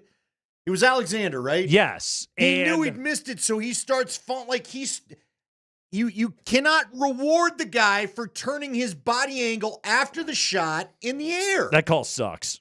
It's an but it awful is what call. it is. But you can't. But do we? Is it fair enough to agree if we're just going to be even-handed? You don't want to risk that. Then fair enough. Contest. No, you're right. But he's got to jump as hard. He's. Look, Andy. But if he would have just stood there and watched him, we all would have been hacked off. We'd be killing him too. He's playing can't do hard. that either. And that's just the thing about Russell Westbrook and the Russell Westbrook experience, which again I warned people about, and now we're living in the moment. Is like the mistakes are so loud with that guy. They're so you notice every single one of them. Okay, Aaron Gordon throws an errant pass, and you're just like, whatever. And then Russell Westbrook does it, and you're just like, this guy sucks. Because he's at 900 miles an hour. All the time. You're not kidding. You did warn us, but I still feel like you warned me. I feel like you warned me I was buying a bit of a lemon of a car, but now I'm finding out it's like missing a carburetor or something. You didn't warn me about that, pal. Yeah. Okay, so here's my small defense of Russell Westbrook, though. What else you got? I know the smart play would have been after the steal, dribble the ball out somehow. And again, still wouldn't mind you passing that to maybe Christian Brown, somehow to just kill some of the time. But when Russ decided to go to the rack, let's say Russ would have dribbled around. Do you remember how he shot free throws last night? The more I thought about it, I was like, you know what? Probably better you went for the layup because it felt like he was 50% from the line most of the evening. Those 2 points from the free throw line would not have been guaranteed. He was 4 of 7 at the stripe, to be exact. Andy. There was that last set where he hit both of them, right? I think he hit 2 his last trip to the line. Okay. Everything else, I believe, was 50%. 4 of 7 at the line last night, and he's a 64% free throw shooter for the season. Yeah, go ahead. And at that point, if your decision is I'm going to the rack, go ahead and finish the layup, please. According to NBA.com tracking data, he is also a 64% shooter inside the restricted area. So layups are defined as that. So as such, I would rather you just pass it to Brown. No, I would prefer you just make the damn layup. Is what I would prefer you to do. Right. No, I have no problem with him shooting the layup. I really don't. I don't have a problem with the process of that decision. And let me tell you why, okay? All right. The steal was made with 14 seconds on the clock. Hey, great steal. Way to go, Russell Westbrook. Hey, you made a steal. All right. He pushes tempo. It's a 2-on-1, okay? It's a 2-on-1, and the defender back is Mike Conley. Yeah. It wasn't Julius Randle. Wasn't a 7-footer. It was Mike Conley. And so you should score on that possession. And Russell Westbrook in his brain is like, I should score on this possession. And so, okay, should he have dribbled to the corner? Minnesota already had 4 defenders back on that side of the floor by the time he missed the layup. How much time do you think he's going to burn off the clock? Another second or 2? He missed the layup at the 11-second mark. He's going to leave 9, 8 seconds on the clock, okay? It's not like it was under 5 seconds to go and those seconds were all that valuable. In the NBA, with freaking Anthony Edwards and Mike Conley and Nickeil Alexander-Walker, you're leaving an eternity, all right? Maybe the perfect play, okay? And I feel like we're reaching here. The perfect play is he goes to the corner, spots Jokic, whips it to him in the middle of the key, and then Jokic gets fouled. Because he was the most on free throw shooter last night. Yeah, but even he had just gone 1 of 2 on his last fair trip. enough, because he was he played an eternity. And he's exhausted, right? And maybe you get it down to 7 seconds by then. Great punk band, by the way. Thank you. You still don't have an opportunity to make it a 2-possession game. The best you were going to do on that possession was 2 points. He has a layup. Take the wide open layup, okay? He tried. The problem is he missed the wide open layup. Oh, yeah. That okay? Was, and what was funny is he didn't look tired on it at all. I mean, again, that dude, looked like Sonic the Hedgehog flying All down I there. can think is he thought he was going to dunk it and then realized, I don't have the height, and then tried to, or he just boned the thing. He misses layups. It's a thing that Westbrook He's does. Mr. Costanza. I stop shoot. He does quite a bit. Here's my big thing, okay? But I want to get a gripe out. I'm fine with the decision. I would have preferred you made the layup. Yeah, we all would have. Here's the thing. At some point, and we've got to have a bigger discussion about it today. We got Cosmiter coming up. We're going to talk some football. Yeah. But at some point, we've got to talk about the fact that you've blown so many. You've got to find a backup big man that you're comfortable having in the game. You've got to find a rebounder of some kind. Maybe I shouldn't say backup big man. There's got to be somebody that's got a hockey butt that can do a little bit of rebounding. Because where you lost the game were all those offensive putbacks that they had. Where you lost the game was Rudy Gobert waiting to thunder dunk everything that they missed with nobody offering any resistance if Nikola was not in the area. Cannot have that. Cannot have it. Bad loss. Cannot sign a guy like Saric that apparently is never going to touch the floor. Still a Saric. Bad loss. Nuggets. Well, that was your dude. That was supposed to be the dude, right? That was supposed to be the dude. Why does Minnesota have like 9 7-foot options and your option is Nikola and Aaron Gordon? That's it. That's it. That's it. That's all you get. That's all you get. Nuggets lose. All-timer. Yeah. Unforgettable game. One of the great regular season games we'll ever see in our life. Nuggets lose. That's like Super Bowl 48, bro. You ruined it all. They got Westbrook. I don't even want to watch it ever again. It was a classic, incredible game. I don't ever want to see a replay. I can't believe you watched it twice. I tip my cap for you watching it over again a couple of times. Do my I work. can't believe you kept food down watching it a dozen times. Do my work. It is the Kreckman and Lindahl Show. We are with you today until 6, but we are talking about the Broncos and their draft needs and all that good stuff with our buddy Nick Cosmiter next.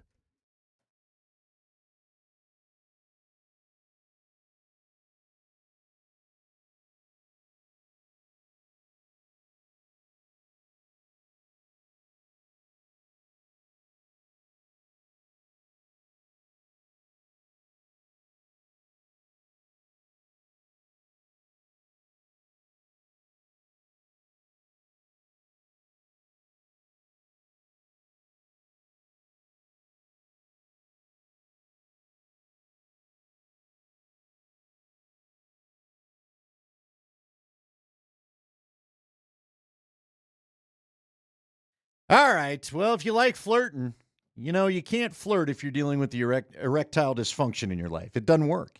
Not going to happen. You may not even feel confident enough to flirt. You want How to do get you that solved? flirt? Well, it's, hey, listen, if you're going to flirt, Nate, you better go ahead and make the layup at the end. That's all I'm saying. If you want to get back to your flirting ways, you got to get the ED out of your life. You want to get the ED out of your life? Well, you got to go to the Rocky Mountain Men's Clinic because they have treatments that work when pills and herbals fail. They have treatments with success rates well over 90%. Some treatments can even have you lasting an hour or more. All right, so if you're dealing with things, well, ED is pretty self-explanatory, but if you're also dealing with depression or pulling away from your partner, maybe you find it's affecting your marriage or relationships, don't continue with this. Get to the Rocky Mountain Men's Clinic. Go to RockyMountainMen'sClinic.com. Schedule the consult. It's $99 and includes a medical consult with a Colorado licensed medical provider, a T and a PSA test, and if you're medically advised, you'll get a test dose. And if the test dose isn't working in the office, your visit's free. They have an expert staff, and if you're like a lot of men, you could be having sex the day after your appointment. They have 5 locations to serve you throughout Colorado, including north in Fort Collins and south in the Springs. Give them a call today or find the location nearest you at RockyMountainMen'sClinic.com. Their number, 720-440-7900.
Yeah, it's not a process where you say, if I don't get this player, then we'll go get this one or this one. You really kind of identify exactly who you're looking to get. I would say we felt good. We felt good coming out of it. We felt like our team got better from a football makeup standpoint, toughness, and we'll continue to hopefully use that momentum as we get closer to the draft and then even after the draft. Is there such a thing as off-season momentum? Well, Sean Payton seems to think so, and he thinks his team has got it after a successful run through free agency, and now it is on to the draft. Joining us right now, the man that is covering that locomotive of off-season momentum, it is our friend Nick Kosmider of The Athletic. He is also the host of the Not Another Bucking podcast. Hi, Nick. How are you? I'm good. How you guys doing? We're doing great. Are you with Sean on this one? Is the off-season momentum strong?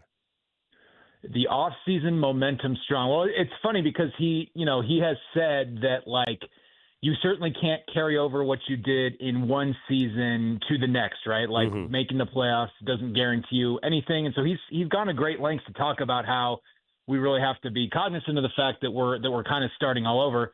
But I do think you can start to, when you start to acquire some of the guys, like he said in that clip, that you're targeting, not just getting somebody into a position, but starting to get guys that you really specifically targeted and have those things fall your way. I think the momentum in that is that you now are saying, okay, well, we ended up getting the majority of these guys that we targeted for these positions. Now we have the momentum in that we can really start to add to this thing, whether it's in the draft or beyond, from the perspective of, like, let's just continue to add, like, just good players, because we've more or less filled our immediate needs. I think that's kind of what he's referring to with where they go next in the offseason.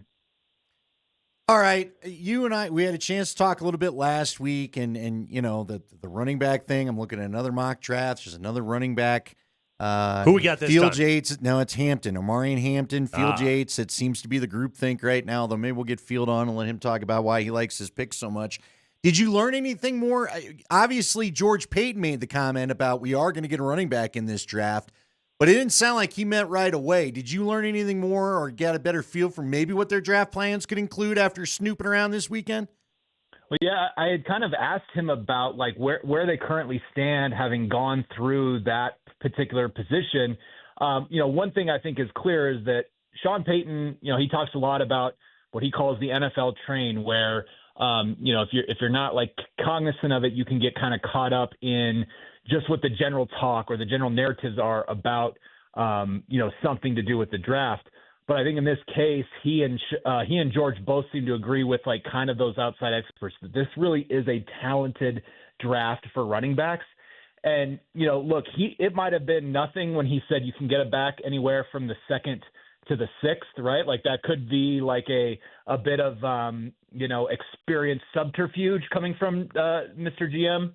But I just do think that, like, there is I think a pretty broad appreciation for the depth of this class. And I think the other thing that was interesting was Sean Payton kind of going out of his way to say, listen, I know there's all this talk about the running back position, but we do still have four guys in that room who at various points over the last 2 years have, been helpful, have shown some flashes, and we are eager to get, kind of a deeper look. Still a young group when you talk about Jaleel McLaughlin, Audric Estime, Blake Watson, and Tyler Bidet. So some combination of those guys is going to factor into that puzzle.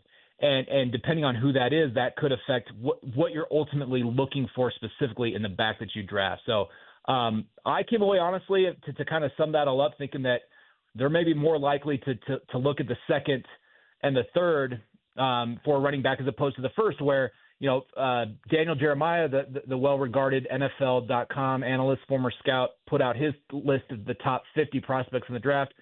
All those skill guys, Genty, Tyler Warren, Colston Loveland, and Omarion Hampton, all in their top 13. So you just simply might not be in range at 20 to go get one of those guys, and that's not typically a non-premium position that you would trade significant draft capital to go up and get. They did draft Javonte Williams in the second round, and if I'm not mistaken, they did trade up to get him when they made that pick. So given that context and sort of the conversations that you had at the meetings, Nick, are the Broncos a team that that would take a running back in the first round? And when I say the Broncos, I mean this regime. Yeah, I ultimately am kind of look, if their evaluation of Amari and Hampton is such that this is the guy that can really play 3 downs in our offense, that can be a force multiplier based on what we have right now. And he's the kind of guy that could put us over the top during a season in which they have proclaimed they're trying to chase the AFC West title, that I could see that happening. But I think the larger probability is that they're going to wait till the second or third round. I think the value for getting somebody at 20, at something of a more premium position, being at defensive end, wide receiver, defensive, outside linebacker, I think some of those options that maybe don't have the same amount of depth in this class, I think that's going to be the calculus that they do when they get to number 20 and say, hey, we can't pass up the opportunity to draft a guy like Derek Harmon, who not only will help us immediately as an interior pass rusher, but could be an option as we start to have to weigh whether we re-sign all these guys on the defensive line. That's part of it, especially on the lines. You have to continue to add young guys because you're not going to be able to keep everybody at every point of the climb. So that's just kind of where I'm at on it right now. Again, not impossible to think that they'll take a running back in the first round, but just kind of reading some of the tea leaves there in Florida and kind of looking at how this is continuing to stack up, I just think that they're going to find more value in going for one of those other positions.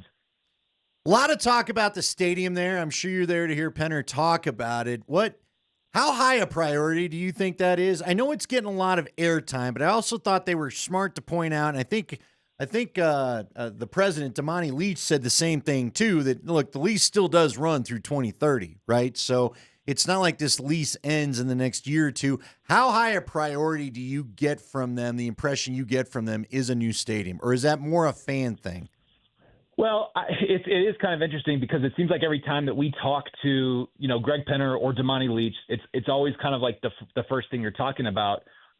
Whereas you have a lot of other stadium projects going on in the NFL where there's much more of a pretty immediate timeline. I was just reading about, the Cincinnati Bengals are coming up to, they have a similar a deal with the lease for their downtown stadium district that is coming up. They have the opportunity to have options that extend it, and they're kind of coming up on some of those options when they're talking about revitalizing the stadium at its current downtown site. So there's a lot of teams, you talk about the Chicago Bears, the Cleveland Browns, that have a lot more of an immediate thing than we do. I think it's kind of been played up to your point, Andy, of this is an imminent thing.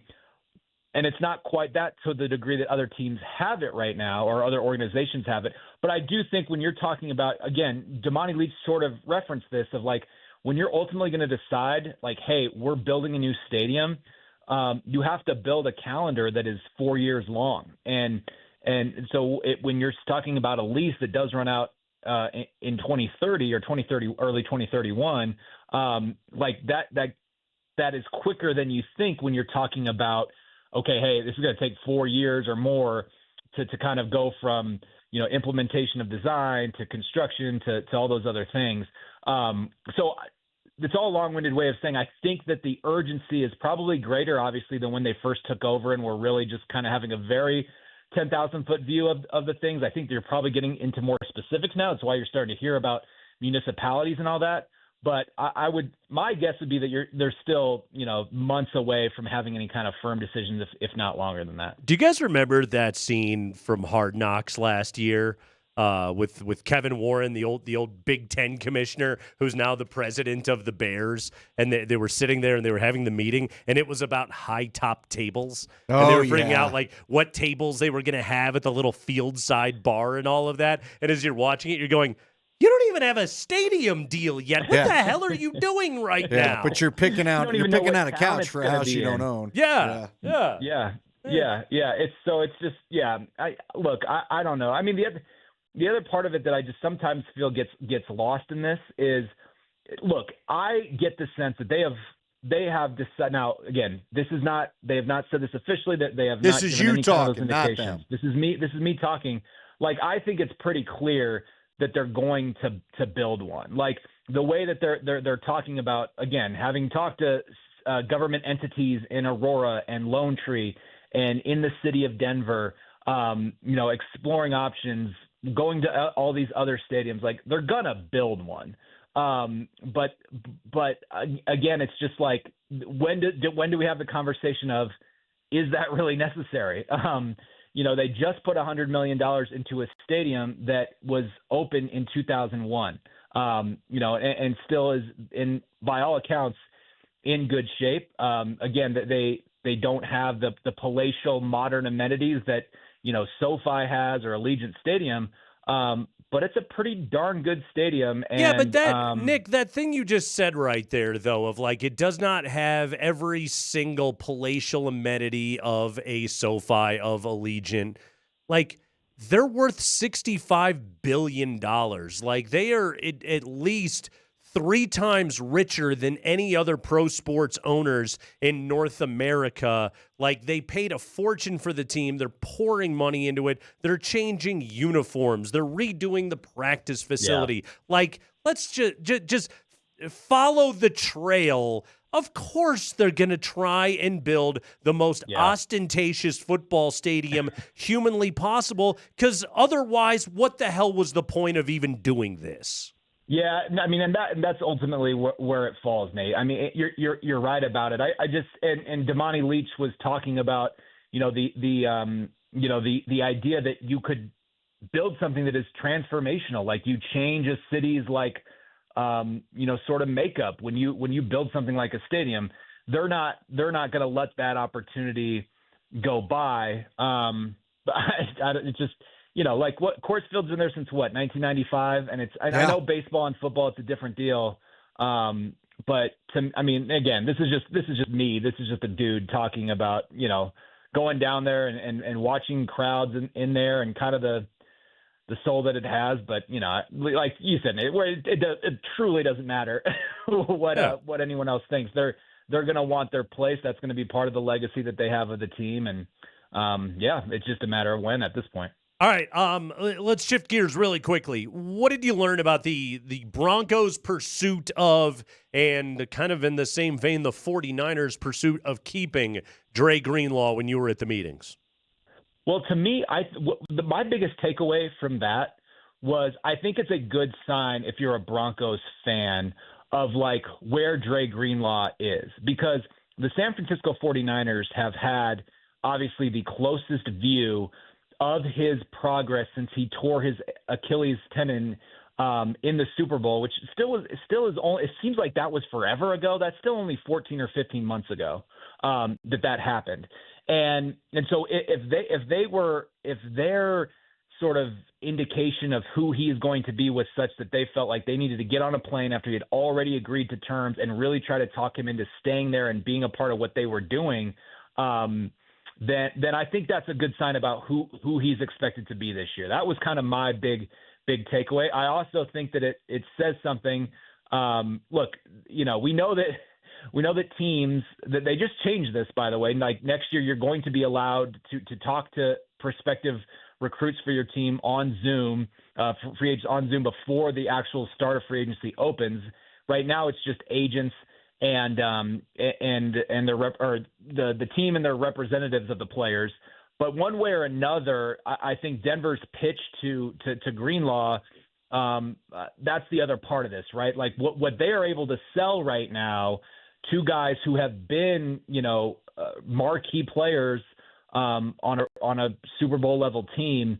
I think that's what they're excited about. And this would kind of circle to the real takeaway of what I had in Florida, was that the vibe around this organization, we knew it kind of at the end of the season, but I think now, as you're starting to see them build the team toward next year and talk about what's sort of driving all that. Like the Knicks factor and the belief in the quarterback is such a huge component of how they're putting this thing together and how they are being viewed, from others around the league. Like, I don't think we understand just how good Bo Nix was at the end of last season. From week 10 on, he had the fourth best EPA per dropback of any quarterback in the league. Like, he was the better quarterback in like 7 of their last 9 games. And I think when you're talking about a guy who has shown propensity for improving year over year, that was my big takeaway. Just talking to other people in the league, what they think about him, and certainly Denver's own internal conviction about it. That was probably my big Florida takeaway over the last couple of days. Yeah, go get it, man. Guy's on a rookie deal. He's cheap. Win now. This is the window right here. And it's so funny talking about the Dre Greenlaw thing because you don't want to end up like the San Francisco 49ers, having to carve out money to give Brock Purdy $50 million or $60 million bucks a year, and you end up having to get rid of 17 dudes in order to be able to do that, and yet that's exactly what they're doing. Nick Kosmider, everybody, The Athletic. Read his stuff right there. Subscribe to The Athletic and read Nick's stuff. Also listen to his podcast. It's called the Not Another Bucking Podcast, and it is terrific. Nick, good work as always, man. Thank you. Thanks, fellas. Take care. Yeah, there he is, our pal Nick Kosmider with us right there. Great stuff on Dre Greenlaw from his latest. We should have got him on Jokic, but oh well, maybe next time. Maybe next time. We're going to get ourselves on Jokic a little bit when we come back. We're going to get hopped up on Jokic when we return here on the Kreckman and Lindahl show. Nikola played 53 minutes last night. By the way, I'm looking at the box score right now. He only had 4 freaking turnovers. 4 turnovers in 53 minutes of action. Not bad. Pretty good. Starting to think this guy's got a future in the league. How did he do it? How did he finish that game? How did he go that hard all night long? A Kreckman and Lindahl investigation next.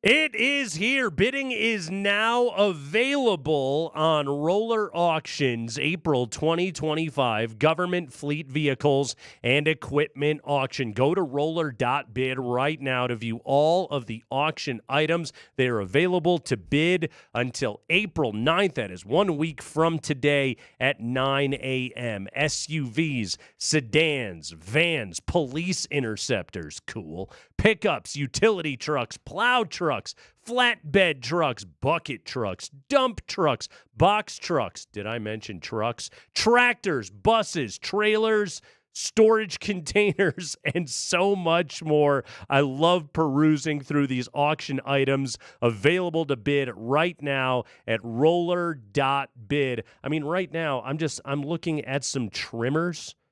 Unbelievable, the low prices available to you. Leaf blowers, lawn equipment. Go bid right now at roller.bid on this government fleet vehicles and equipment auction. That is roller.bid.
61 last night for Nikola Jokic. 10 rebounds, 10 assists. It's not about how it ended. It's about all the fun we had during it, which was Nikola Jokic playing a regular season career high, 52 minutes last night, Andy. I believe 52-38 was the total. He did play more in that Game 3. Wasn't that the 4 overtime game they played against Portland? He played more minutes, but last night, new career regular season high, 52 minutes and 38 seconds. Apparently in the second half of the game, he told Michael Malone, I'm good. Keep me out there. He wanted that game. Did Nikola Jokic. And Andy, he was tired. He left a baby hook shot short in the second overtime, but he finished that sucker, and he was a beast all night long. He was not afraid. Yeah, he was. That had to be one of the most amazing, not only athletic, but endurance feats I'd ever seen. So, yeah. So I was at I was at my hurt me. local grocery store this morning, and I found out how he did it. Okay? Yeah. Because, Andy, there is energy with an MVP taste. And sure enough, I was lured by the siren song of the display for a new energy drink called Joker. Joker energy drink. It's got Nikola Jokic's autograph. Well, I didn't notice that. You're right. It's right there. He signed it. Yeah. Uh-huh. What I'm worried about is it says no sleep at the bottom. No sleep. That's what scares me. Yeah. I was like, I'll try this thing. I got no problem with this thing. And then I looked at the label and it said no sleep. It also said guarana. Yeah. Which sounds awesome. Not totally sure what it is. I don't think it's bat poop, but it's guarana. Why no bat? sleep? Why would you assume bat? You never know. You never know? Guano. Okay. Guano. Right. It was a guano joke. Anyway, I looked at the label, by the way. There's so on this product, which I'm very excited to try. You know me, I'm a big Jokic guy. So there's a sticker that has all of the nutrition facts in English, you know, for sales stateside. Yeah. But behind all that, all of the nutrition information that is given on this can is in Serbian. Well, they know their market. They do. And I don't speak Serbian other than knowing the names of the basketball players from Serbia. The itches. And being a very big fan of their national team. So anyway, how did Jokic do it? I'm assuming, Andy, he was just mainlining Joker, guarana no sleep energy drink all throughout that game, and that's what kept him afloat. Maybe if Russell Westbrook, actually, honestly, maybe Russell Westbrook needs less of this stuff. Yeah, I was going to say, honest. he did all right. But anyway, we're going to go, Andy, are you ready for the live taste test? Yeah. Here we're we go. live on TikTok. I know you're big excited about that. Wow, that's okay. We got live everywhere. All right. YouTube, Twitch. Here we go. Spring, give that a crack. Ooh. Smells fruity. Smells like no sleep. Yeah, give it the aroma. Let me tell you. Mm-hmm. All right. Smells like 4 a.m. at the after party. I was going to say, do I need a mirror and a razor blade Spring's right already now? done it. Here we go. Let's bottoms up. Nope, not too much the first. Come on, let it. Bubbly. Ooh. Yeah.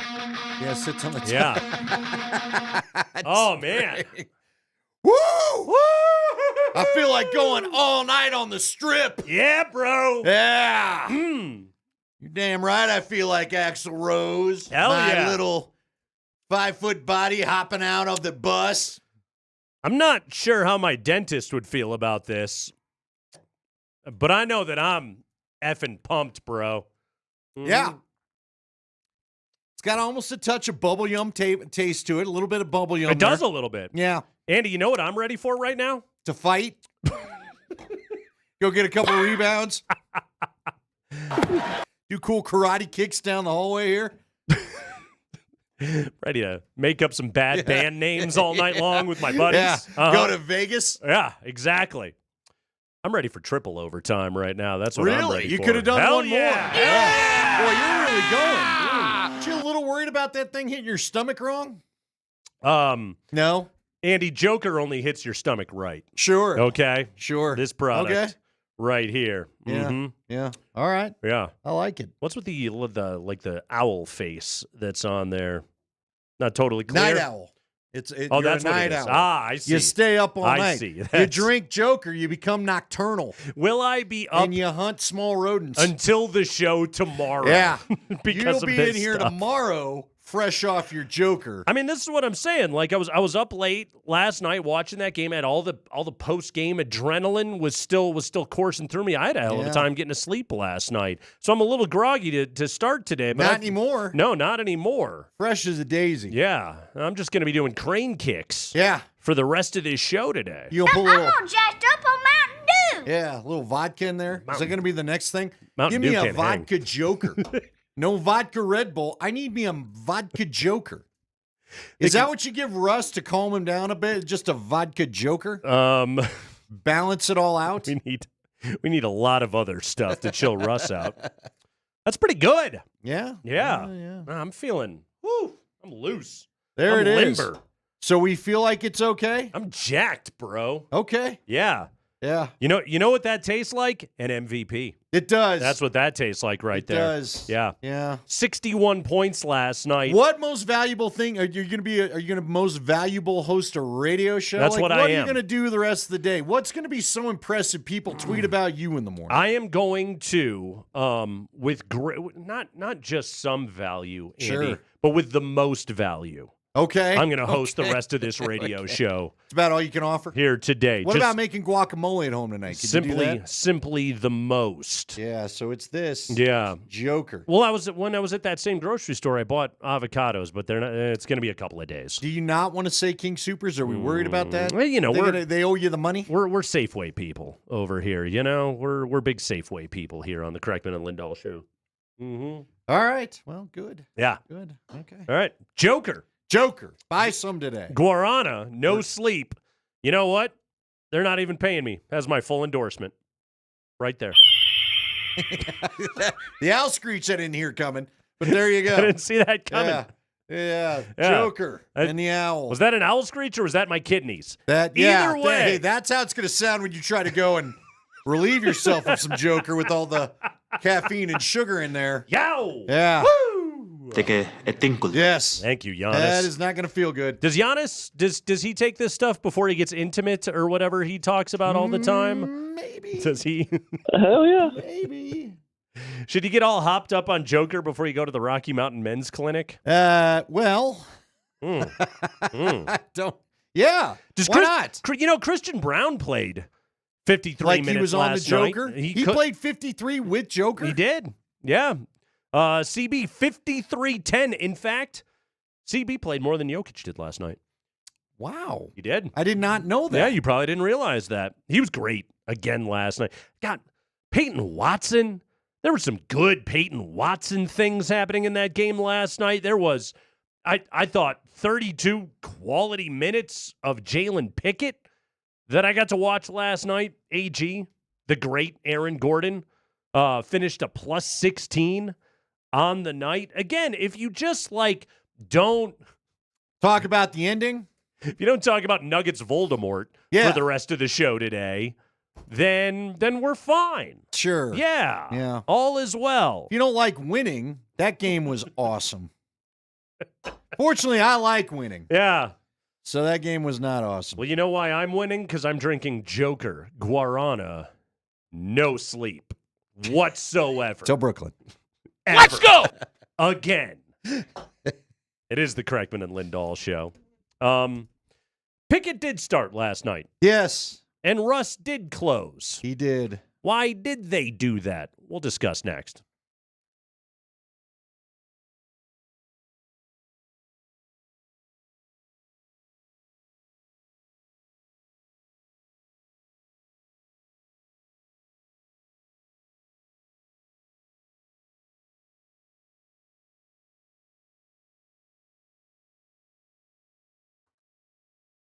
What's up, everybody? Are you looking for truck or 4x4 accessories to throw all those dubs in? We just heard the commercial talking about grabbing some dubs. Maybe you need to throw them in the bed of your truck, but you want to keep those dubs safe. Well, you get yourself a little bed cover. That's a dub right there. They've got them at Colorado Off-Road. Great ones. Ones that you've got a lot of options there. Ones that are powered. Maybe you can roll it up by the automatic engine or whatever the heck runs those things. I don't have one of those, so I'm not quite sure. I've got one that folds up. They've got some that work like a lid. You can get some that are soft, hard, whatever. Whatever you want, they've got it. I'm choking on my power drink over at Colorado Off-Road. So if you need maybe step rails, Colorado Off-Road, stuff to go camping, Colorado Off-Road. At the end of the day, anything you could want for a truck or 4x4, they've got there. I've got the floor mats are probably a good thing to talk about. It's supposed to be really crappy, wet, slushy weather over the next 3 or 4 days. Go get some floor mats from Colorado Off-Road. And if you're a professional craftsman, the Workforce Pro truck topper is for you. And Colorado Off-Road's the exclusive dealer of this great truck topper. Give Jerry Jones, the owner, a call today, 303-761-1264. Find the showroom 3 blocks south downtown Littleton on Prince Street, right behind ACC. Find them on the web at cooffroad.com. Colorado grown, Colorado owned. It's Colorado Off-Road.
All-timer of a game, all-timer of a crap result. Nuggets lose last night, 140-139 in double OT on a career night for Nikola Jokic. Unfortunately, it did not go their way as Russell Westbrook at the end of this whole thing. Andy, let's dive into this a little bit. Okay, so last night, Malone starts Jalen Pickett. Okay? Yep. Wanted to maintain a bench rotation, so he kept Russ coming off the bench with Jamal and MPJ out in that game. It was a thin Nuggets team to begin with, and then they end up playing 58 minutes of basketball. So not ideal, to say the least, and especially when you don't, win the friggin' game. But they go with Jalen Pickett to start the game. I thought Jalen played well last night. I did too. I thought, and I do think he has played well. He's grown into being a good NBA player. I think he has good composure and poise out on the floor. And I think his combination of kind of goofy body type and sort of, this sounds weird to say, but like slower nature to his game is oddly effective. There's just, and I say this right now, and I don't mean this in a derogatory fashion to him. I feel like there's like poor man's Andre Miller to his game right now. And maybe one day it won't even be poor man's anymore. He'll just play like Andre Miller. That was his coach in the G League. Yeah. Would expect it to rub off, but I know what you're talking about. Yeah. It's, he's not Andre Miller yet. I won't even pretend that for 1 second, but he's doing good things out on the floor, and he's growing into being a nice NBA player and a guy that I think that this team trusts. And Michael Malone rewarded him with a start last night without Jamal Murray available to be able to play, and he brought Russell Westbrook off the bench. And when it got to closing time last night, Pickett did play in the fourth quarter of that game. But when it got to closing time, he closed with Russell Westbrook on the court instead of Jalen Pickett. And ultimately, he put Peyton Watson back into the game, which, again, you're going to have to do because you needed Peyton Watson's defense out on the floor. And I thought Peyton Watson had a very good defensive game last night. The problem is Anthony Edwards is a tough one-on-one matchup. I think Peyton Watson is at his best when he can sort of play off the ball and be more of a help defender, and that's when he can get a lot of those blocks, and he had a number of them last night, including at the end of the first overtime where he saved the game, let's be honest. But also, it's tough to guard Ant when he's on a heater. So Jalen Pickett goes out of the game. He does not see the floor again. It's going to be Russell Westbrook the rest of the way. What did you think of that decision? Look, at the time, I'm not going to lie to you and tell you that I was like, you got to get Pickett back in this game. Mm-hmm.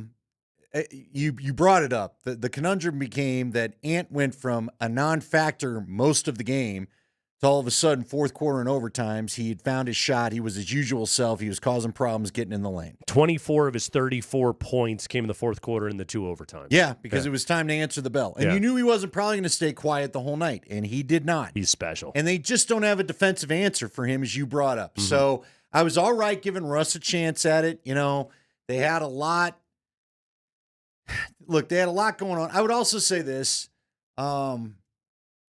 Jalen had a couple passes that made me nervous, but I say that, and Russ does a few of those too. Do you know what I mean? He did have 5 turnovers. Jalen did have a few where I was like, wow. Now, look, there were some where he completed them, but Randall in particular kept trying to cheat and jump around and get to a couple of those. So, that maybe is what made Malone nervous, or maybe just, look, Jalen's not a guy he was looking to go and put and finish in the game anyway.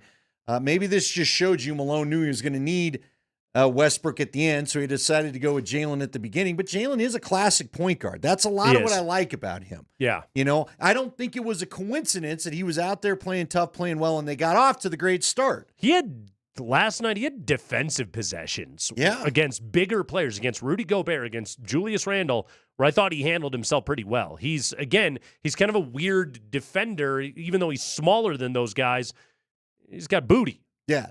He's not afraid to just lower in and he can put that thing out there. Why did Russ close the game instead of Jalen Pickett? The answer is, sadly, Andy, it's overly simplistic. There's no planet on which Michael Malone is going to close the game with a virtual rookie over a 16-year NBA veteran who's got an MVP award. That's just his DNA. And, Rookies don't play a lot for Michael Malone, period. He's been better, I guess, if you want to put it that way, the last 2 years about letting him play. Yeah. And here's the other part of it. And I firmly believe this, even though players can't come out and say these things. Nikola Jokic wants Russell Westbrook out there. Yeah. Aaron Gordon wants Russell Westbrook out there. Those guys, if you're asking the veterans on the team, who do you want to play with? It's the other veteran, right? That's who they want to be out there in that moment. There's a trust that gets built up with the time that they have spent together on the floor, even though Westbrook routinely violates that trust. After the game, Michael Malone was asked if he will talk with Russell Westbrook about the final sequence of the game, which I think is kind of an interesting way to frame the question to Michael Malone. But this is what Malone had to say. I will. Yeah, I mean, it was just I just addressed the team real quick just about how proud I was of them, for battling. And I feel awful for them because when you put forth that kind of an effort and you put so much into it and you don't get the result, I feel bad for our guys. It never comes down to who deserves to win, but our guys did everything within their power to win that game, and it didn't go our way. And we just got to regroup and find a way to get one tomorrow night. Can I tell you what's crazy about that? Can you hear the noise in the background behind him? It's the Timberwolves. Yeah. A lot of people don't know it. I didn't really realize it. The wall's right behind him. The Mammoth had the same scenario. Oh, yeah. No, where the team that beat them in the last second was hooting and hollering like that. Yeah. No, and same thing happened last year after Game 7. Timberwolves are right there going nuts. Yeah, they're having the party. Okay? Malone was asked if he was okay with the decision that Russ made with the layup or if he'd rather see him pull the ball out and try and eat a couple of extra ticks off the clock. Yeah, it's a tough one. It reminded me of playing the bubble. Same situation. We had the ball with the lead, and we went in for the layup, and we missed it. And Mike Conley hit a shot that literally went in and out. And tonight it's tough. You got a 2-on-1 break. As a coach, am I up on the sideline yelling, "Don't go"? I mean, we got a layup. But it's easy to say that in hindsight because we missed a layup. And they wanted to be getting 3 free throws at the end. And that was a deciding, really crucial stretch of the game. But, I'll address Russ individually, but he's a pro, he's a warrior, he's a tough kid. And I think he knows that everybody in that locker room's got his back. Yeah. And it's a veteran point guard that you have empowered with this position on your team and that you have chosen to trust his judgment in that moment. That I get. Now, here's the only thing I'll ask you. Mm-hmm. I'm not saying there's a revolt in the locker room about it, but is there, now that this has happened, will there be any looking differently at how you close the game moving forward? Because, look, he's missed a bunch of layups in the past. He's had crazy turnovers. He was 3 for 7 shooting layups just alone last night. Right. Yeah. I mean, there's a body of work that says anything can happen when he goes to the rack. It can be good. It can be bad. We saw it all in last night's game. Do you think this? I'm sure that no one is going to come out and criticize the guy, but do you think the teammates in the back of the mind are? You still want him out there after last night? That's a great question. I don't know if you can speak, for every single one of his teammates individually. I agree with you. I think Jokic wanted him out there, but for example, let's hear what Jokic said after the game last night. If he would have rather have seen with the 2-on-1 break with CB and Russ have the ball pulled out instead of going for the layup. I mean, it was a layup. It was 2-on-1. I think we should probably they were chasing us to get a foul. So I think it was the right decision to do probably. Mm-hmm. I don't think he's full of crap. No, with the way he shot free throws, yes, go get the layup. Yeah, go get the layup. And also Christian Brown talked about it as well. Go get the layup. Go get the play. I don't think that there is criticism of the decision. And I want to add, and reiterating what I said in the first segment of the show, I believe the decision was right. Go get the layup. The execution was bad. He missed the damn layup, but go get the layup. Like, go get a 3-point lead. There was 11 seconds left on the clock. You weren't going to be able to drain it down. You're in that moment, you're not playing Michigan State. You're playing the Minnesota Timberwolves, You're not going to be able to whip the ball around the key enough times to be able to drain out the clock. Like, the Nuggets had 2 players on that side of the floor. Minnesota had 4. They were going to get the foul. They were going to leave themselves 8-9 seconds left on the clock, and the best you were going to be able to do was make it a 3-point game. You would have had to have made both free throws in that instance as well, and everybody was struggling to make free throws by then. Go get the layup, absolutely. All right, my question for you then is this, as we talk about Russ finishing out the game, because you did watch it and you took notes. I should add make the layup. When you watched that sequence back, was it a great play by Russ to get the steal, or was it just a bad play? Because my initial viewing, it felt like Ant made a bad decision, and Russ was... There was a miscommunication between Edwards and Randall, Right. and Randall cut. But it doesn't change the You part credit where Russ for being there he made to the make steal. the play. Hey, he made the play. Yeah. Hey, he made the steal. He got it because he played hard, because it was boom, and he made a cut and he went and grabbed that thing. Like, it wasn't thrown directly to him. He did make the steal, and he went out and he got out on the break, and he was aggressive on that play. Do you think if Jalen Pickett was in there, the same play would have been made? I don't know. No idea. Because that's where it comes down to with the teammates. Couldn't tell you. If you Now, you don't have the steal if he's not out there anyway. I have no idea. You know what I mean? And if it's Jalen Pickett and Christian Brown on a 2-on-1, is CB even giving the ball back to Jalen Pickett, or is he just going to try and go and make a play himself, or is he going to peel off into the corner? Hard to say. Conley's probably not giving them the pass. You know what I mean? Right. Conley's probably like, all right, Rook. Yeah. I'm going to watch you make this thing. Right, exactly. So it's really hard to say in that moment of exactly what went down. All we have to go off of is what we saw. And ultimately, like Jokic said, it's a basketball play. He missed a layup, Jokic, and to be fair, and I think these guys are pros, and I think they respect one another. I think every single one of those guys would go, yeah, I missed a layup tonight too. Oh, yeah. I think that's how they would view it. I don't think this is a finger-pointing situation for the Nuggets afterward. I think much of the and I say this about fans, I say this about media, I say it about talk show hosts, about everybody, okay? It's really easy for us to sit here and point fingers afterwards. I think for the guys that are on that basketball team, it just flat out it is not that simple.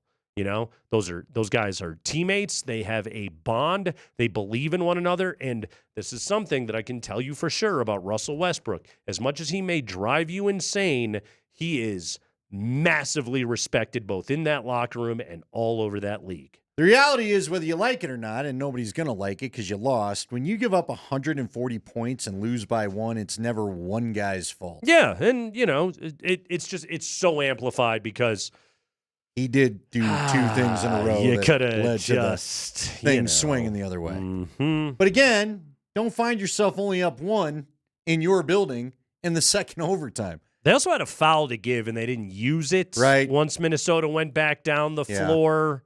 But it was a 1-point game. And this is what, and you know what, Andy? Like this is what sucks about it is like, okay, if you make the layup, it's a 3-point game.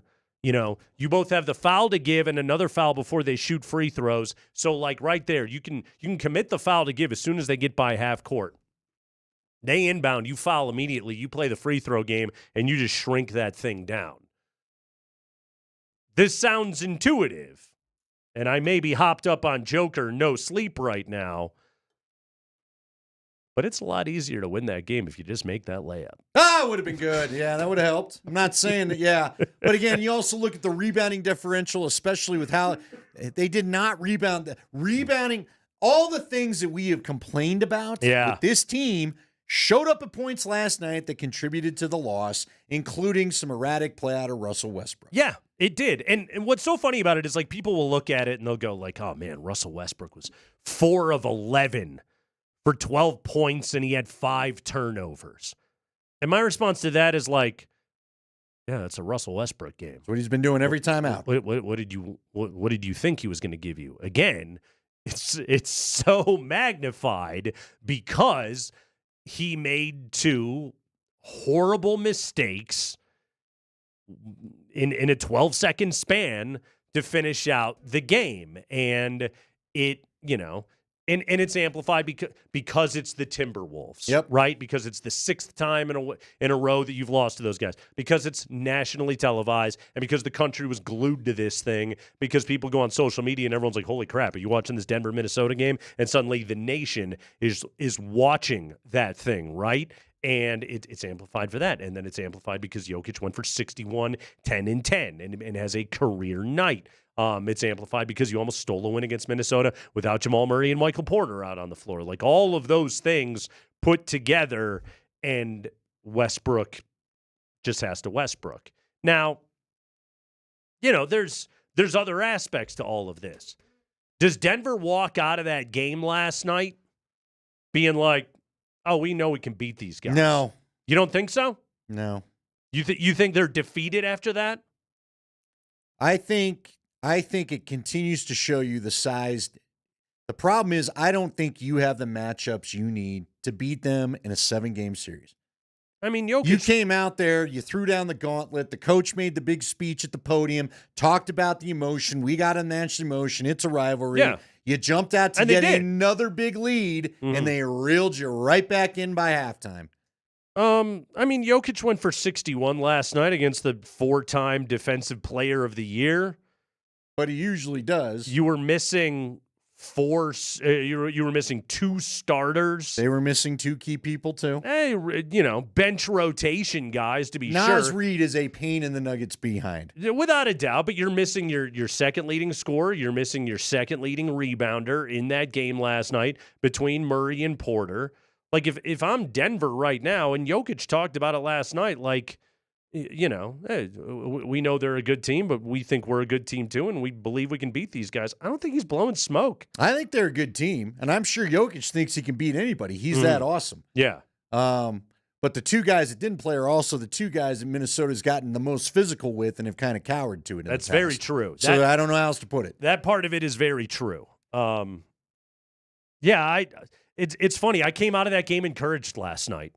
I'm glad you did. And this, I know no Nuggets fan will agree with me on this. I want to watch these guys play. I don't want to see them in the playoffs. Yeah. I'm good skipping this year. Yeah, I want a series. I want 7 games of this. I would watch that. This is a rivalry now. Like, we're in that place.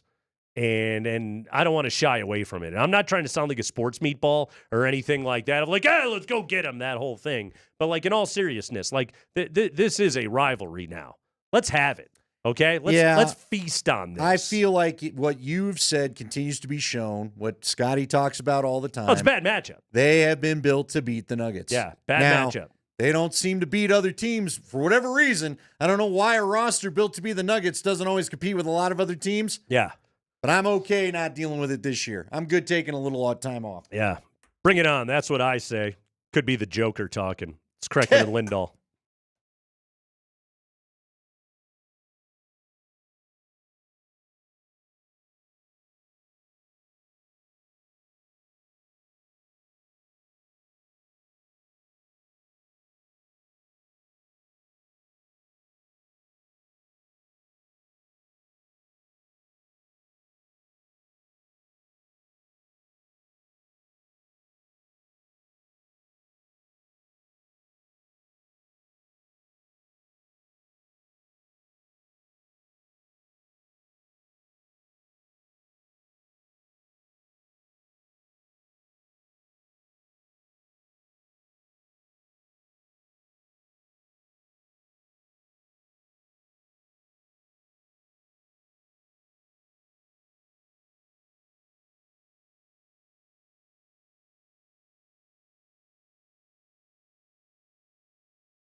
We are live in the Backus and Shanker studios. Their passion is justice. Our passion is Joker Energy Drink. We are with you today until 6 p.m. Tonight, the Nuggets will take on the San Antonio Spurs. The Avalanche will be in action this evening against Chicago with pregame at 7 o'clock on AM 950. Raj has that for you. The Nuggets Spurs pregame is at 6:30 tonight with Birdo. I have not seen updates as to who's playing tonight or not. Have you, Andy? No, I could go and check, but I don't think. Like, I don't everyone's questionable. Everyone. What do you? Well, but here's the thing: you can't let. In this, everybody shows up to the arena, and you're just like, "How you doing?"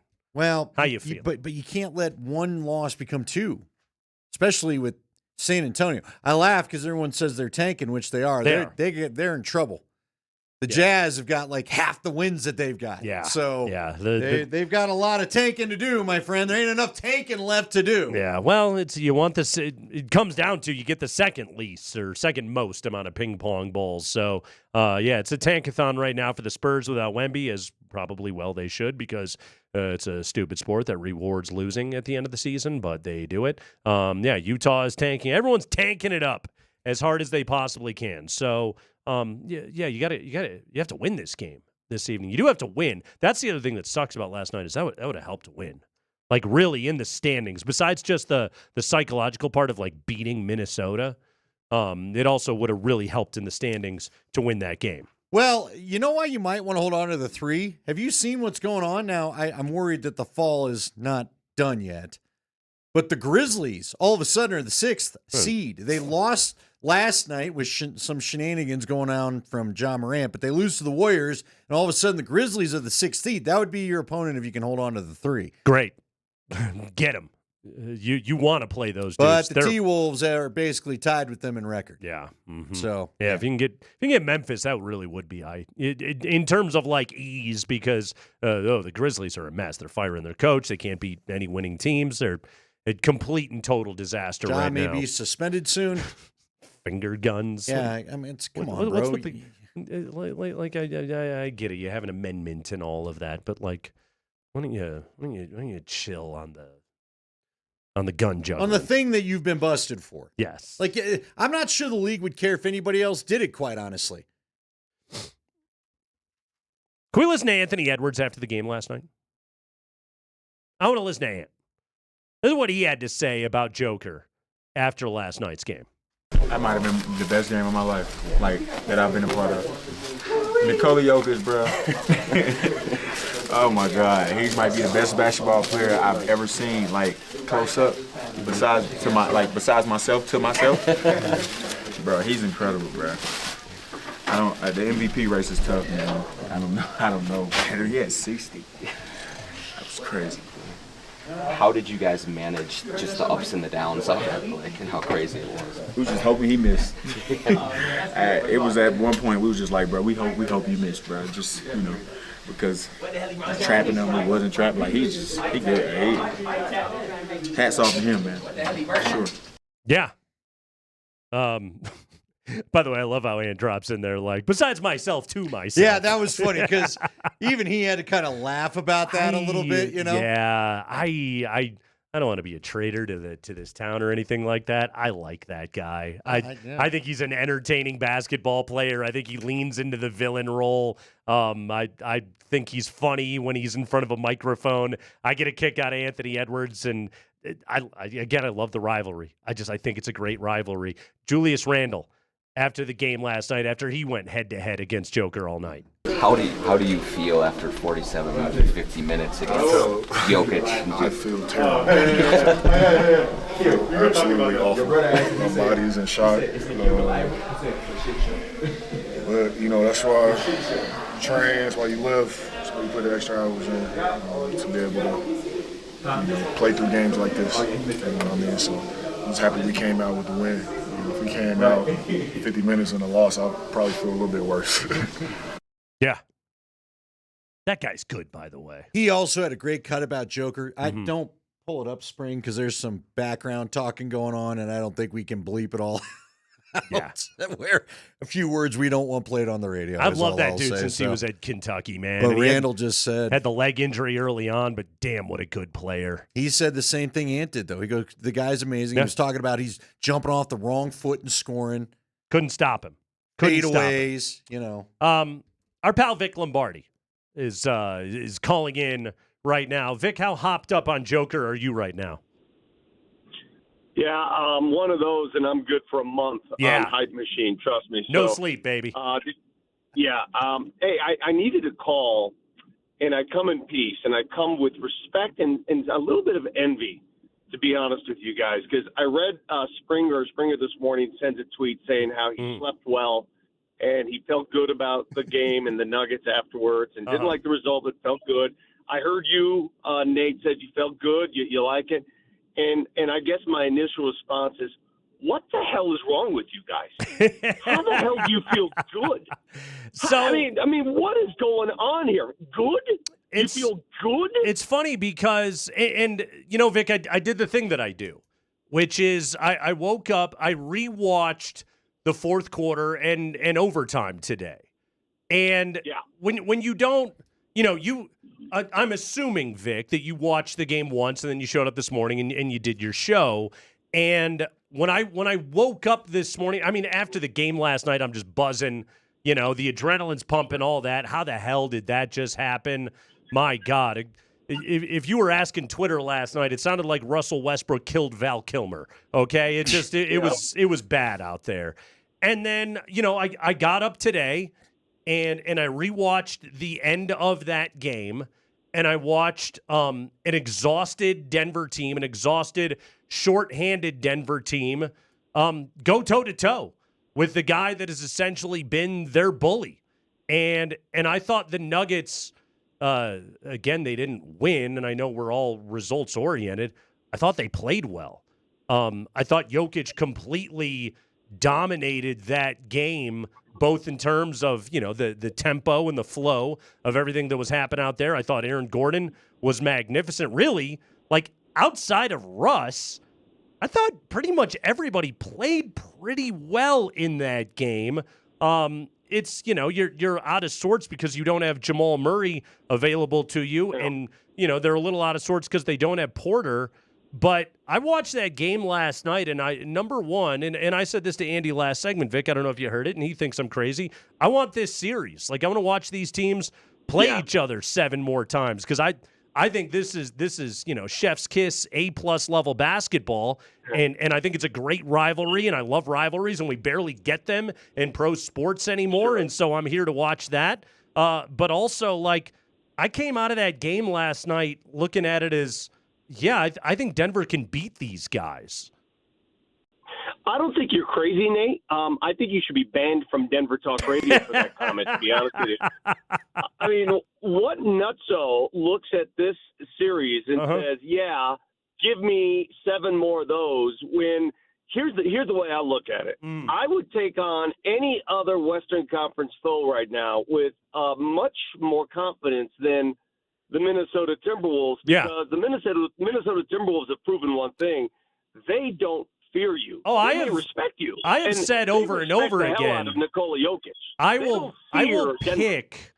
will pick Denver to win any series against any Western Conference opponent, except for the Thunder and the Timberwolves. And you know what? I probably will pick Minnesota if they play them in a series. It doesn't change the part where I want to watch it, though. Like, this is so good. I want to win. But see, I want to win. Yeah. I hear that. This isn't about your viewing pleasures. This is about winning and moving on. It's about my viewing pleasures, let's be honest. Yeah, but sure. I mean, listen, there's a lot of things I want to watch that may not be legal, but I'm not going to tell you I want to watch it here in Denver, Colorado. I don't want to know about your search history, but okay. The point is, look, listen, Mr. White Lotus, go ahead. We are on the radio right now, Vic, but go ahead. Results matter. What you're doing is taking this game and saying, yeah, the Nuggets played their hearts out. I agree, man. I had nothing but respect for the boys that were out there, and I feel awful for Russell Westbrook. They should have won. I feel terrible for him. I'm going to see Russell here in a few minutes as I enter this arena, and I'm sure he didn't sleep a wink last night. I feel terrible. But the result is the result. Mm-hmm. And they lost a game that they had in the bag, a gift that was given to them off a bad pass, and in a span of 9 seconds, a gift in their lap they gave right back. And when you look at the results and what it can do moving forward, it could be catastrophic.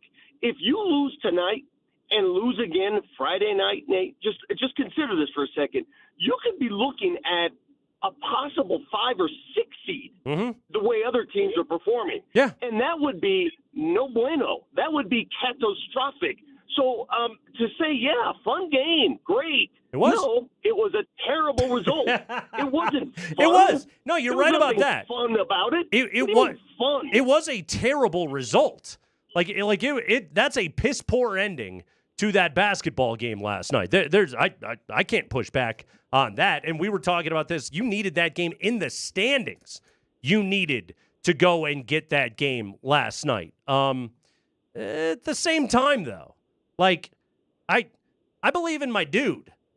I believe in Nikola Jokic.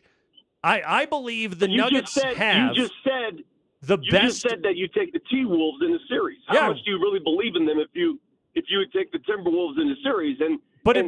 Sometimes this is just it, Vic. Is this all we are as front runners, or can we look at a situation? Can we say the Nuggets are going up against a team that is built to be able to defeat them, that is built to be able to go up with them in terms of matchups all over the floor, and yet at the same time, I want to watch Rocky beat Apollo. I want to watch the Denver Nuggets solve this. I think this is one of the great challenges that is laid in front of the greatest Denver Nugget that we will ever see. And he has an opportunity, should these two teams meet in the postseason, to author yet another great chapter in what has been a Hall of Fame career. I, for one, think that is some good viewing. Yeah, I, for one, would like to see a trophy raise again. I think you're high. I think it's shown in every matchup this year. They don't have the damn size to compete with this team, period. Oh, they should have won that game last night. Come on. I just think that's weird. I think you guys I think you're a masochist. You want to see that? Here's what I want to see, Nate. Mm-hmm. You know when you were beating the Lakers every single time you played the Lakers? Yeah. Remember how fun that was? Mm-hmm. That's what I want to see, and I think that's what most fans want to see. You want to see them dominate an opposition, not get dominated. Oh, I don't believe they're going to get dominated. I don't believe they're going to get dominated. No, I mean, Vic, you were in the building last year. I was in the building last year for Game 5 against Minnesota. I know he went for 61 last night. I will always posit Game 5 last year at Ball Arena is Nikola Jokic's crowning moment. It's the greatest game that I have ever seen one player play in my life. Yeah, sure. So what? They lost the series. Going 16-0 on your way. They lost the series. Yeah, they did. Who cares about Game 5? Who cares? Oh, okay. Then I don't fundamentally, what you you're and I saying. disagree. Then fundamentally, you only find joy in victory, and I find joy in the process. You're a results guy, and I'm a process guy. I mean, this is so fundamental to me. I don't understand. I mean, Andy, are you on the same page? What is this, a museum? No, I'm What with are we you. I doing want to here? win, but he loves. Here's where it's interesting. I like sports. I like back and forth. I like rivalry. I like narrative. I like But story. don't you like coming out on top of that rivalry? Of course. Don't you like seeing your guy move on? See, the funny thing is, Vic, his favorite athlete, I feel like almost of all time, might be Nikola Jokic. Isn't it greater, though, when you do that? Isn't it like... No, I'm getting a John Elway vibe from this thing. He's dragged... Vic, did you not get a little feeling of that last night? He's dragging along a team that when missing a part or two, you're like, wow, this roster probably is going to need some help, and I don't want to see it all wasted. But isn't John, weren't the 2 Super Bowls that much sweeter because of what happened in the first 3? Oh, it would have been pretty sweet if you got one of the first 3, let me tell you. I didn't need to watch the 49ers curb stomp them to make the other 2 feel good. No, I didn't. That's fair. I don't get that. I want to win. I mean, Nate, and I respect it because you can watch the games with a little more peace than I can. Yeah. Obviously, yeah. I think that if a victory is in front of you and you give it back, there's nothing more painful. That was theirs. It was theirs. It was done. Nothing Game that I 7, have said changes the way that game ended last Let me night. ask you, though, do you feel, because Vic keeps bringing it up, and I think it's a good point, Vic brings up, not only did you give it up in the last minute, you had leads. Again, you had leads in the first half. You had a lead. What did they get up to 9 or 10 in the second half? They were up 11 with 6.5 minutes to go. Yeah, these are situations that the other teams have closed in that this team can't. At the same time, they were Minnesota down. Or not. They were down 6 in the first overtime, Let me leave you with this. and came back. Let me leave you with this. And were able to force that thing to a second overtime last night. Like ifs and nuts. If Westbrook makes that damn layup, I mean, we're having a party right here today. We are. Well, win or lose, I would not want to see Minnesota in the playoffs. Win or lose last night. I said it even before the game was over. I don't want to see that team. Minnesota has now authored, in a span of 10 months, 11 months, they've authored the single 2 worst losses in Denver history for the Denver Nuggets. One was the single worst loss ever, which was Game 7 last year when you're up 20. Yeah. That was the worst loss in franchise history. And last night was the craziest, most dramatic, most painful finish to a regular season game I can ever remember. And this is history of the what Nuggets. saddens me for you, Vic. What saddens me for everybody that's agreeing with you guys right now is like, you know what, you guys wanted to turn on the Mighty Ducks and just watch them blow out the Hawks in the first game. No, but you know the Mighty Ducks win, Nate. You guys wanted to turn on Rocky and just watch him beat the hell out of everybody from the moment the movie started. Where's your sense of theater? You realize he didn't win. Where is your sense of cinema in that first movie? In all of this? That's just it. The Nuggets didn't win last year. We've had enough of not winning. There's a reason why they made a second movie, because eventually Rock was going to have to come out on top. Listen, this guy hates the wave too, Nick. Vic, let's just move on. I think what's happened is, I'll leave you here, I think so many years of the Cubs being so bad at baseball, I think it skewed what you think is good or bad in sport. And I think your view is good, just showing up. 2016 was the greatest sports fan memory of my life because it was 108 years of pain that led to it. You guys need a little character. You're being front runners over here. You need a little character. Yeah, to says all Mr. of this. Bulls fan over there. we're Mr. being 6 fans. championship Bulls fan. Which, Yeah, what so we're happened to being them fans. 2 years in a row against Detroit? Oh, I'm They got sorry. their ass handed to Yeah, that them, was- and then they swept those guys, but because the Pistons were a bunch of bad sports, they couldn't even go and shake hands afterwards as Michael rolled right through them, which, again, these are the great sports fan memories. Where's your You guys' dominated. sense Your of guy had cinema? to go take a gambling break. You dominated again. That's what I'd like. I'd like that story arc for Jokic. It was if you don't baseball, mind. simply. It was baseball. Nate, I envy your Buddhist approach to professional sports. Thank you. Please teach me your ways. Thank you, you. guys. Love the show. Enlightenment, my friend. No, in all seriousness, I want to see this series. I really do. And I don't, so we can leave it there. We're already going to be listening to this. We're going to have a long meeting here pretty soon. Seriously, we've got a rivalry on our hands. Good for you, bud. We got I'm a good. rivalry. Would you have preferred that the Avalanche and the Red Wings just stop playing each other? Yeah, kind of. The Wings won way more. No, you know what that is for me is Dallas. I don't want to see Minnesota Franklin. I don't want to see Dallas. Is Miro Heiskanen going to be back for that series? Hey, dude. If Dallas keeps winning, we may see Winnipeg in the first. Dallas is a bit of a wagon right now. Vic Lombardi. Tomorrow Listen to him morning. in the morning. Everybody. Read about him in Avid Golf. Exactly. He's an avid golfer. It's Kreckman and Lindahl.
Oh, you will follow us down here on the Kreckman and Lindahl show on Altitude Sports Radio 92.5. Nuggets Spurs this evening.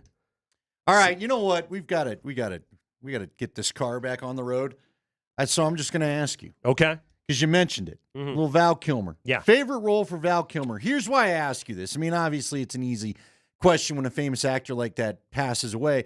But my first notification last night actually came as I think it was like during the first overtime I saw it. Yeah. On my phone from 9 News, and it said Val Kilmer had died. And then I saw a tweet that said, Batman Forever's Val Kilmer. And I was like, that's the movie you're going with? If I asked you to pick a movie that you remember him from, for me, Batman Forever, that's way down the list. I don't know if I'd even remember he was Batman in that. It's frankly probably the highest grossing movie he was in. But do you remember he was Batman in that? I do. Okay. I remember that movie. It wasn't particularly good. Jim Carrey is the Riddler in that one. Tommy Lee Jones was Two-Face. Nicole Kidman.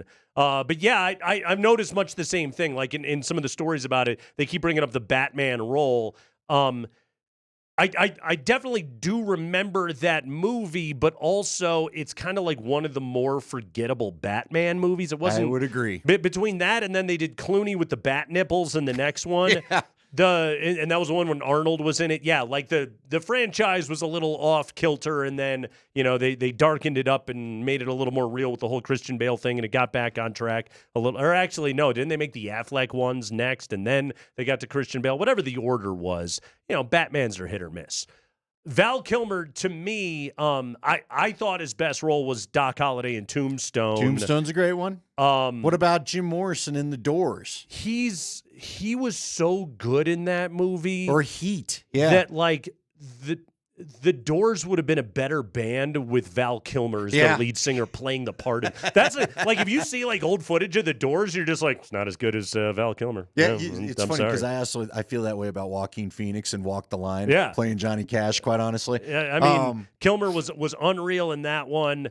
Top Secret, 1984 slapstick comedy, silly movie. I love that one. But I'd go to Tombstone first because that's such an iconic performance. It was more of an ensemble. He wasn't necessarily the star of that like he was with The Doors. But that to me is Val Kilmer's chef's kiss. See, I love him as Iceman in Top Gun. Do you know I read something? I don't know if it's true. I saw something that said he was only on screen for 10 minutes in Top Gun. Yeah, and that yet, sounds about right. That is the impact he had on that movie. Yeah. Mm-hmm. Great actor. Mm-hmm. Yeah. No, he was marvelous in that. You brought up Heat. Obviously, Pacino, De Niro, incredible. God, I'm trying to think of like other Val Kilmer movies. I'm sure there's a lot of artsy ones out there too. We just haven't seen them artsy. Well, no, I don't mean but you know what I mean. He was in The Ghost in the Darkness. Did you ever see that? It was about the lions that were eating villagers. Yes, I did. And how did you mention it? Him and Michael Douglas are like hunting down the lions. That forever. It wasn't necessarily a great Val Kilmer role, but it's a cool movie for sure. But yeah, I would always go Doc Holliday, probably number one on that list. He was so creepy in that movie, and man, whatever they did with the makeup, and he was always sweating. What do you have, tuberculosis? He did. I'll be a Huckleberry. Yeah. Bad case of the TB. Yeah, going on over there. Yeah, unreal though. Unreal, great actor. I do want to add, Val Kilmer was the bad guy in MacGruber. He was. Yes, he was Dieter von Kunth. Well said. Yeah. Well said right there. And nice pronunciation. Good enunciation. One of my favorite comedies of all time, MacGruber. Well done right there. But yeah, he was in Willow. It's a Daikini baby. He was Mad Mardigan in Willow. I bet you if we were to pull up do you have his IMDb up? He would have all sorts of roles we didn't even think about. I'm sure of it. Yeah. There were a lot out there. Do you remember he was in True Romance, and it was like Christian Slater's. He was supposed to be Elvis. Yeah. But he was sort of. But I don't think they could. The I don't know if they didn't have the and all license or whatever it was to say that he was Elvis. Yeah, loved Val Kilmer. The Birthday Cake, Pay Dirt, Soldier's Revenge. Hold on, he was in Jay and Silent Bob, the reboot? Did you know that? I don't think I saw the reboot. I only saw the original. Robot Chicken, Psych, Tom Sawyer and Huckleberry Finn. He might have really been Huckleberry. In all seriousness, last night, and I was delirious at the end of that game, but it did kind of feel like Russell Westbrook killed him. Wow. It did sort of feel like it was Russell Westbrook's fault that Val Kilmer died last night. He was watching that game. It was if Russ too much. If Russ would have made that layup, Val Kilmer would have lived. Dude, the amount of wide open layup. Wide open layup. He was the voice of Kit in Knight Rider. The movie? From 2008 to 2009, the reboot. The reboot of the television show? 18 episodes. I didn't know there was a reboot, but yeah, he apparently was the voice of the car. That must have been an awesome paycheck. Good for Val Kilmer. Well done. Holy cow, dude. He is scrolling. It's yours scrolling down. Oh my gosh. You getting at 80s roles now? You getting like pre-Willow Val Kilmer? Probably some interesting stuff in there. No, he actually did a lot of stuff recently. I had no idea. He was in Willow. Yeah, that's what I'm saying. He was Mad Mardigan. I don't remember Willow. Mm-hmm. Top Secret. There you go. You mentioned that. Yep, great movie. Real Genius. Mm-hmm. Real Murders Genius. in Rue Morgue. Don't know that one. Man Who Broke 1,000 Chains. Mm-hmm. Billy the Kid. He was in. There was a Billy the Kid movie. Kill Me Again. I was not aware. Thunderheart. The Real McCoy. Yeah, you're getting into stuff I don't know. It's Kreckman and Lindahl. Heat. You know that one. How about the Island of Dr. Moreau? I did see the Island of Dr. Moreau. Creepy movie. Oh, The Saint. The Saint was a pretty good movie, wasn't it? Yes. He was in The Saint. Remember the movie poster? It's Kreckman and Lindahl. We have got NFL news that we got to dive into. Plus, coming up at 20 minutes after 5 o'clock, is the world appreciating Nikola Jokic enough? Obviously, the answer is no. We've got all that coming up.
Rockies and Phillies just underway in Philly. No scores. They head to the bottom of the second. Rockies did put a man on as Hunter Goodman was hit by a pitch to begin the top of the second, and then Chris Bryant grounded into a double play. He is now 0 for 11 on the campaign. Let's do football news. These guys are 11. Springer. It's the High Five. It's brought to you by Bet365. Whatever the moment, it is never ordinary at Bet365. So, did you guys know that Adam Schefter has his own podcast? It's called the Adam Schefter Podcast, and he was talking on his podcast. Creative name. It's very creative. He's talking on his podcast about, it looks like the Titans are going to take Cam Ward first overall. The Browns and Giants need a quarterback of the future, but Adam Schefter says it feels like they're not going to take Shedeur Sanders. Here's Adam. And it certainly feels like the Cleveland Browns are inclined to look elsewhere aside from quarterback. And it's starting to feel like the New York Giants at number 3 are starting to look elsewhere other than quarterback. So if the Browns don't take Shedeur Sanders at 2, and if the Giants don't take Shedeur Sanders at 3, and that is the feel that I'm getting recently, where is Shedeur Sanders going? Jets at 7, Saints at 9 are obviously possibilities. We've talked about this, Andy. Also, if you're New England at 4 or if you're Jacksonville at 5, are you potentially trying to find out, is there any team that is further back that's getting a little hot for Shedeur and maybe looking to move up? You talk to the Niners. Interesting thought. Yeah. I mean, I think Coach threw that one out there today, but I've said it. If he gets to the Niners, I think he'd be great with Kyle Shanahan. Sure would. And then good landing spot. You don't have to pay Brock Purdy because it doesn't feel like they want to pay him $50 million. Yeah. Even though they've unloaded like half their team. Well, I mean, we heard yesterday Kyle Shanahan said, no, we tried to go and get those guys back. They just had already made up their mind by that point. Yeah. So. So no Browns, no Giants at the top. How big a slide we talking here? Shedeur going down into the teens, into the 20s perhaps? Well, we've looked at it before. I don't have it up in front of me, but I think you and I, the last time we took a peek at this thing when we got the report, remember there was the one, someone is popping off saying they've got a second-round grade on him. Yeah. I think you and I both thought the Steelers at 21 might be a spot. Steelers need a quarterback, you'd have to think. Quarterbacks with second-round grades on them get taken in the first round all the time. All the time. Yeah, so he's still going to be a first-round pick. If you're the Giants, this is my question to them. In all seriousness, what are you doing? No, it's a great question. What are you guys up to? Yeah. Okay? You're not. You've signed Russ. You signed Russ. Russ. Is a 1-2 year deal? 1 year deal. You think so highly of him. You gave him $10.5 million, and I believe in order to be able to hit all of his incentives, he'd have to go 17-0. Right. Pro Football Talk, put that out there. I'm going to go out on a limb and say I don't think he's going to do that. Sure. Yeah. We can all dream. Yeah, sure. Absolutely. But if you're the Giants, what do you got going on right now? Hell, if you're Cleveland, what are you doing? You need a quarterback. You do. Desperately need. Now, granted, you're Cleveland. You need everything else, too. But you guys got to pull the trigger eventually. You got to, sometimes, and in all seriousness, a part of why the Broncos were the team that went after Bo Nix, which, kind of to your point there, Andy, a lot of teams in the NFL had second-round grade on Bo Nix, okay? The Broncos, they talked themselves into it. They said, but also, like, what the Broncos decided was, come hell or high water, we're going to make this happen. We need a quarterback, and we're going to go out, and they did all of the research and all of the due diligence, and they figured out this guy is going to be a good fit with this head coach, and they got him, and pretty good start, right? We're off to a pretty good start of the Bo Nix era right here. But what the Broncos decided was, we got to make this happen. We can't sit on our hands. It's time to go. We got to find a damn quarterback. Yeah, the other thing I'd warn people, remember, usually the visits I feel like happen after the pro day when teams really decide are we into this or not. The CU pro day is Friday. Shedeur is supposed to throw there. Remember, Bo Nix was not, because Sean Payton said it, Bo Nix did not have a good combine. Yeah. It was going to the private workout. It was the retention of information and whatever with the backpack, and I'm sure there's some other things that aren't as fun a story. that Sean said, all right, this is my guy. This is who's going to run my offense. This is the kid we're going to take. Yeah. That could happen come Friday for Shedeur. And maybe it just hasn't happened yet because he didn't do anything at the Combine. Right. And you're going to see suddenly probably another uptick in opinions. Yeah, all about of a him. sudden, he's climbing like Jackson Dart. Look, I think it was Matt Berry told Kay Adams, she had one of the scout guys on today, and he said that Jackson Dart's going to go top 10. Jeff Legwold talks about this all the time. And this is we're in the absurd season. We are. Part of the draft. Right? And the draft media in particular is. And that's just it. Like, there is such a demand for any sliver of storyline, of nugget of information. And eventually, it's like every single scout that is on an NFL payroll, and probably a lot of people that aren't even on NFL payrolls, suddenly come and it's, all right, I talk to this blogger, and here's my opinion on it, and it gets aggregated, and it gets spewed out there, and it becomes massive. Like, inside the buildings, and I'm not saying there's not debate that is going on, they don't do this. Right. If they do, they're bad at it, but they don't do this crap, and Sean Payton has talked about it. Like, you got to stay out of the NFL machine, and the good organizations are just like, no, we're making our evaluation, we're having our internal debates, but we can't worry about every last stupid little thing that is out there right now, but it's such a massive event that the beast has to be fed. By the way, for whatever it's worth, our friend Field Yates on his mock draft today, Giants, Shedeur Sanders, pick number 3. There you go. Spring. High five. All right, we got Chiefs news as it pertains to the upcoming schedule. So remember last year, the first Friday night of the NFL season was played in Sao Paulo, Brazil. The Eagles beat the Packers. Well, we know that the Chargers are playing in that game, and The Athletic reports that the Chiefs are the favorites to be selected as the road team to play the Chargers, who will be the home team in that Brazil game. Also, the Chiefs are expected to play on Christmas for the third straight year, and they have requested that the NFL make them a fixture on Christmas the same way that the Cowboys and Lions are fixtures on Thanksgiving. Well, that's clever. That's not bad. I mean, I get why the Hunt family would want to do that. As for the Brazil game, Andy, I mean, 100% of teams that have played in the Brazil game have made the playoffs, and 100% of teams that have won the Brazil game have won the Super Bowl. I like that. That's good math. Is the Brazil game, is that going to be the hot commodity for teams to go and get? No. I wouldn't think You saw so. how rough that field was last year. I hope they get it in better order because, to your point, for those that don't remember, Philadelphia and Green Bay played in the Brazil game. They both made the playoffs. Philadelphia won the Super Bowl. Stealed them. Yep. They were tougher as a result. I do want to go back. I just want people to know, but I don't think people realize this. You know, the Broncos played in the first nighttime Thanksgiving game they had. If you remember, that was the famous do your job and bleep, bleep, bleep on the sidelines. Yeah. And they weren't happy because the NFL Network mics were there. But Pat Bowlen asked after that game, can we be the host of the nighttime Thanksgiving game? Owners want in on these holiday games like the Cowboys and Lions have. I would say this as a Bronco fan, I say let the Chiefs have it.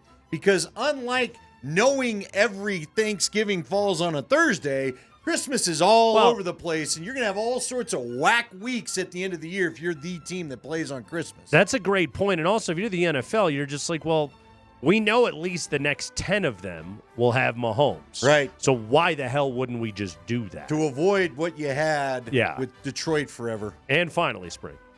High five. All right, so the Bengals did extend both Jamar Chase and T. Higgins. They have yet to extend pass rusher defensive end Trey Hendrickson to a new contract.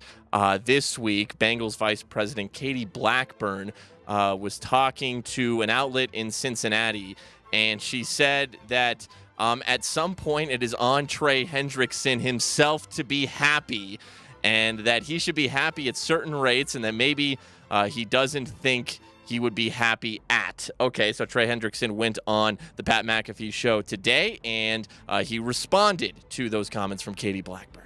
Well, first off, yesterday was April Fool's, so I was traded to all 31 teams and had like 100 different contracts. So the one thing I was hoping that was an April Fool's joke was that article, but called my agent, found out it was not, and that was a little disappointing because communication has been poor over the last couple months. That's something that I hold in high regard.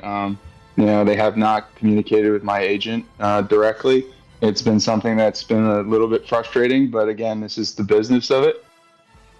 And isn't it on all of us to be happy at some point? That's wild. Don't you have to find your own joy in this life? Yeah, I think he's going to do that when you with money, pay him what he's friggin' worth for bashing his own head in. What are we doing here? That's a wild comment to throw out there towards a guy that you thought you had some good rapport going with. Seriously. You should just be happy with what you have. He should be happy at certain rates that maybe he doesn't think he'd be happy at. That's something that an owner would say, I would think.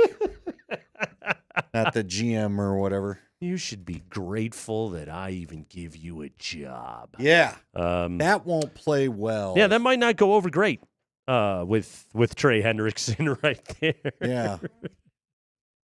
It's an interesting negotiating ploy, though. It is. I got to say, I've never heard that one before. It is. Yeah, it is the Kreckman and Lindahl show. All right, we have got an update on this Nuggets Spurs game tonight regarding the great Nikola Jokic. You'll want to hear that coming up next.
All right, here's the update from Ball Arena, where the Nuggets will take on the Tankin Spurs here this evening. Well, it's the Tankin Nuggets tonight that are running out there. Let me tell you who's not playing this evening for the Nuggets. Good.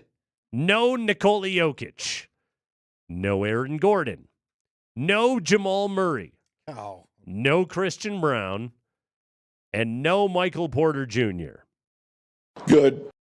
Thoughts up with Mike. I know Coach said something about it. I Still hope with his whatever's family. going on Personal is reason. just, it doesn't sound great. Yeah. So hopefully it's, Okay. It has been a rough season off the court for a lot of these dudes, frankly. So here we go. Let's devise a rotation. Let's make a lineup for this evening. So Here's my box score for this. There it is. I believe that makes Russell Westbrook available. Yeah. Will Ball Arena give him a Bronx cheer if he makes a layup tonight? Yeah, Way to go, man. Nice timing. Thanks. If he can contest a 3 without fouling, good job, dude. No, thanks. I am frustrated, but don't you got to show the guy is your guy? He's your guy. I mean, look, he also did a lot of good things. Like I said, you gave up like 20 more offensive rebounds, and he's it's not just him. He's far from it. Here's the problem. He makes a lot of good defensive plays. You just don't want him to keep the basketball once he's retrieved it from them. He had a very bad shooting, especially in the first half. He had a very bad shooting night. Yeah. He made some shots. Fourth quarter in OT, and granted, they were off of great feeds from Jokic, but he made a couple of shots. But this is just it, Andy, is when you think of games like that are decided in, by a play or a series of play in the very waning moments of the game, 2012 Broncos-Ravens playoff game. And it's, again, like that game is extra magnified because it's your rival in Minnesota, because it's on TNT, because you've lost 5 in a row, and because Jokic goes for 61 with a triple-double. The game becomes absolutely magnified. But also it's like you think about the end of that game. This is what sucks about that game last night is it was a Nikola Jokic 61-point triple-double. And we're going to remember that as the game that Westbrook blew. That's what we're going to remember. Yeah, just that sucks. Raheem Moore. Yeah, he's the Raheem Moore. Jokic scored 56 earlier this year in a loss in Washington. I keep forgetting that altogether. You're did. absolutely right. They're 0-4 in his career when he goes for 50 plus, which is insane, but it's true. This team is much better off, and Dan Hyatt sent it over earlier today. This team is at its best. This will be a stunner to everybody when the guys got a little bit of help. When Jokic takes 25 or more shots in a game, they're 6-6. When he scores 40 or more in a game this season, they're 4-5. If he has 12 or more assists, 15-4. Get him some help. Get the guy some help. Yeah, so many things, so many directions I want to go with you. First off, we do have to craft a lineup. Secondly, I'm just going to tell you as a side note. Yeah. I think I've decided Minnesota's the new sports hate state that I got going on. That's fair. Everybody's moved out of Oakland. Can't hate the Raiders. Can't hate the Warriors. They're all off to San Francisco and Vegas and whatnot. I've decided between – now, you know what is weird? Do you remember one single series between the Rockies and the Twins? I know they played there. I'm sure. I don't. Like Joe Mauer was catcher or whatever. Who was their catcher? The big Joe Mauer was. Yeah. Joe Mauer was. And then he eventually moved to first base. So I got nothing Rockies Twins wise. Broncos and Vikings. There's nothing I hate about the Minnesota Twins. No. Kirby Puckett. Broncos and Kent Vikings narrowly avoided each other thanks to a bad field goal kick in that second Super Bowl. But yeah. I remember Teddy Bridgewater playing an excellent game against the 2015 Broncos, but I believe it was TJ Ward at a late strip sack that gave Denver the victory. That's a memorable Bronco-Viking game. But hey, look, the T-Wolves and the Wild, they do it. It's enough. Yeah. Let's go. Division rivals. Yeah. They're All right, division let's craft a lineup because I like that you said that. Let's try to figure this out. I'm looking at everybody that Now, here's the guys that did not play last night. Dario Saric, Spencer Jones, Vlatko Čančar, P.J. Hall, and Trey Alexander. You're going to have to get some Dario minutes tonight, right? I would think. Okay. Because you're probably going to start DeAndre, aren't you? I would think so. DeAndre got 5 minutes. Now, they were productive and also a little bit crazy. They gave him about 3 alley-oop attempts. He got one down. Yeah, one of the 3 went down. Yeah, he got one down. of the passes sailed over his head. Mm-hmm. So basically, you said, give me the guys again. Aaron Gordon, no Gordon, no Nikola Jokic, no Murray, no Brown, no Porter. So that leaves Pickett and Watson still available. So correct? literally, your starting 5 is not available. Is Watson available? Because he did play 45 minutes last night. Yeah, P. Watt's playing. So this is what I would do starting 5. I'd go with Russ, Jalen Pickett, Hunter Tyson, P. Watt, and DJ. Okay. That's my 1 through 5 for you right there.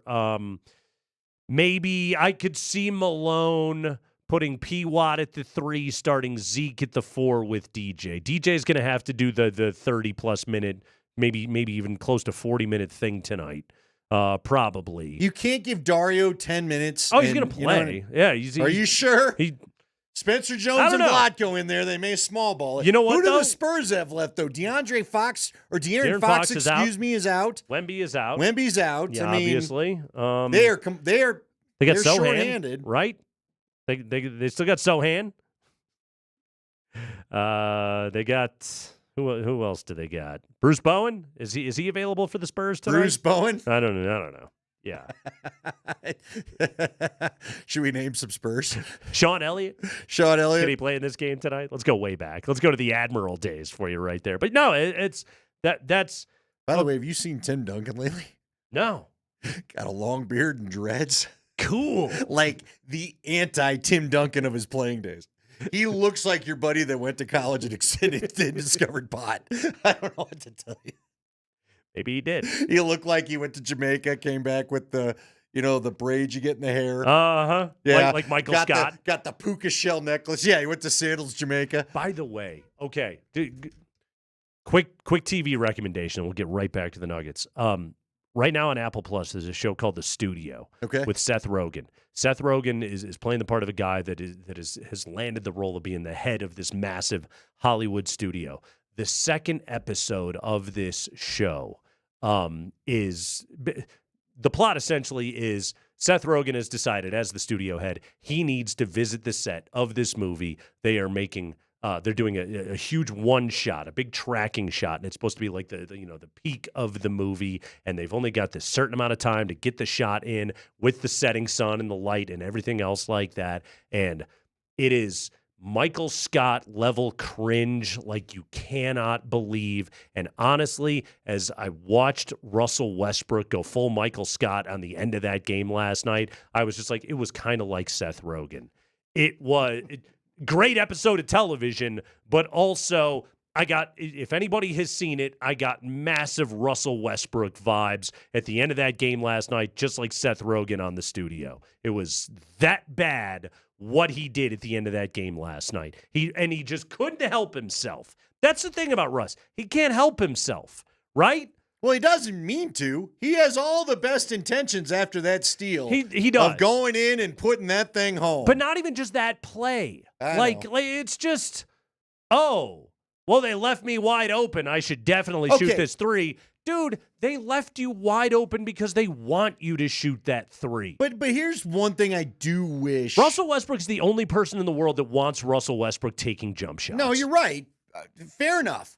But you know what? I will say this. At least he still has the guts to still shoot it. Plays hard. Try to shoot it out. Did you hear the part where Greg Anthony called out Christian Brown flat out going, you were open. You need to take that. Mm-hmm. You've got to. You can't pass those up in the playoffs. And he missed a corner 3 last night. Oh, they were all missing corner 3s. P-Watt missed a corner 3 last night. Yeah. Ugh. No, you're right about that. No, he's He's got the chutzpah to take the shot. I just don't know if that's always a good thing. I know. He's the one where you're going, no. Yeah. There are times I was like, Christian, take the dang shot. You're not going to find. There was one time, Nate, they passed high, low. They hit Christian right on the block, right by the hoop. He passed it out, found its way to P-Watt, and P-Watt took, you could just tell in the body language. Well, I'm not sure, but clock's running down. Did you realize CB last night was 7 of 8 from 2-point range? How about that? But a lot of 7 of 8, and he had some great finishes at the rim last night. He did.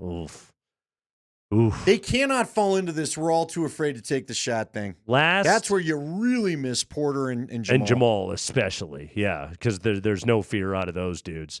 I want to read this tweet that was going around this morning.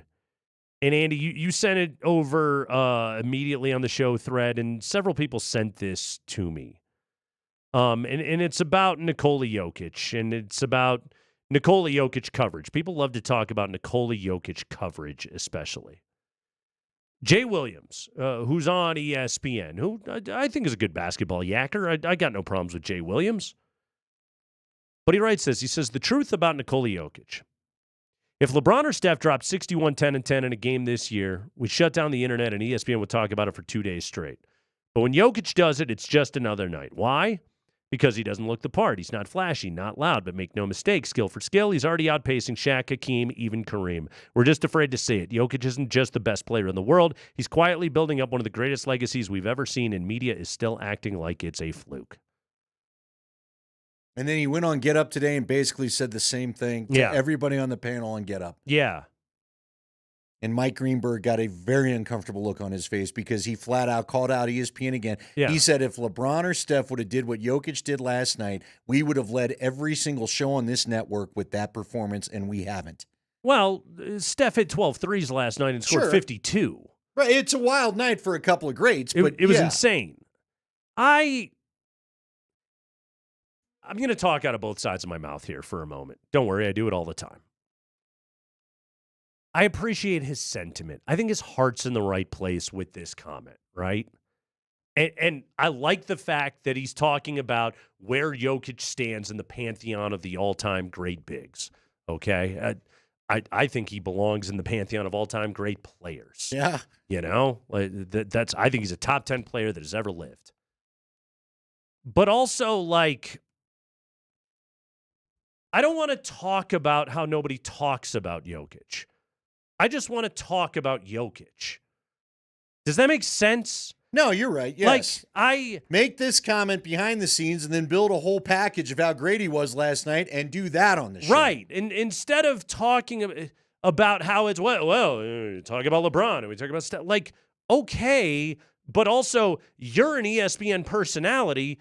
Just go on TV and talk about the brilliance of Nikola Jokic. Like, it doesn't always have to be framed in that way. And I do think that we have a tendency to look at it and say, well, there's a fair shake that he's not getting or a spotlight that he's not receiving from the national talk shows.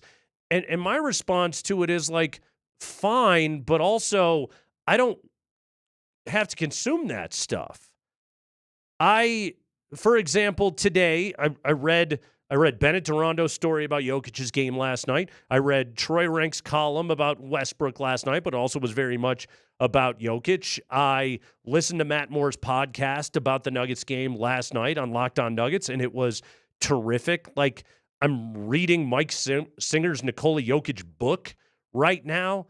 Like, I'm inundated with Jokic content. We talk about Jokic all the time on our show.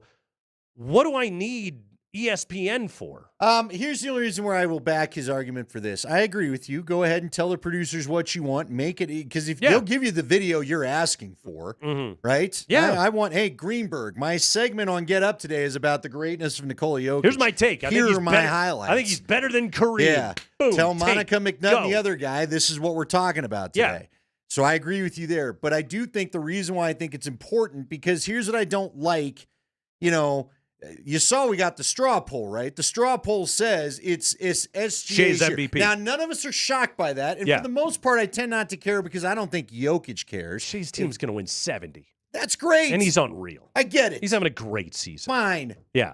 3 times. The guy that's already won 3 has done something 3 times this year. He's had games that nobody else has done something in. Yeah. Including last night with the most points ever, 61. Now it's by 1 point. James Harden and our buddy Luka both have had 60-point triple-double games, but no one's had 61. Yeah. So Nikola got past them, and you just want to act like this guy's got no shot at the MVP. It drives me nuts. It just drives me nuts. He's got 3 of them. I get it. Like this that's is the year he should have it. What validation do we need out of him? He has 3 MVP I awards. know, He has a Finals MVP. Like, he's cemented.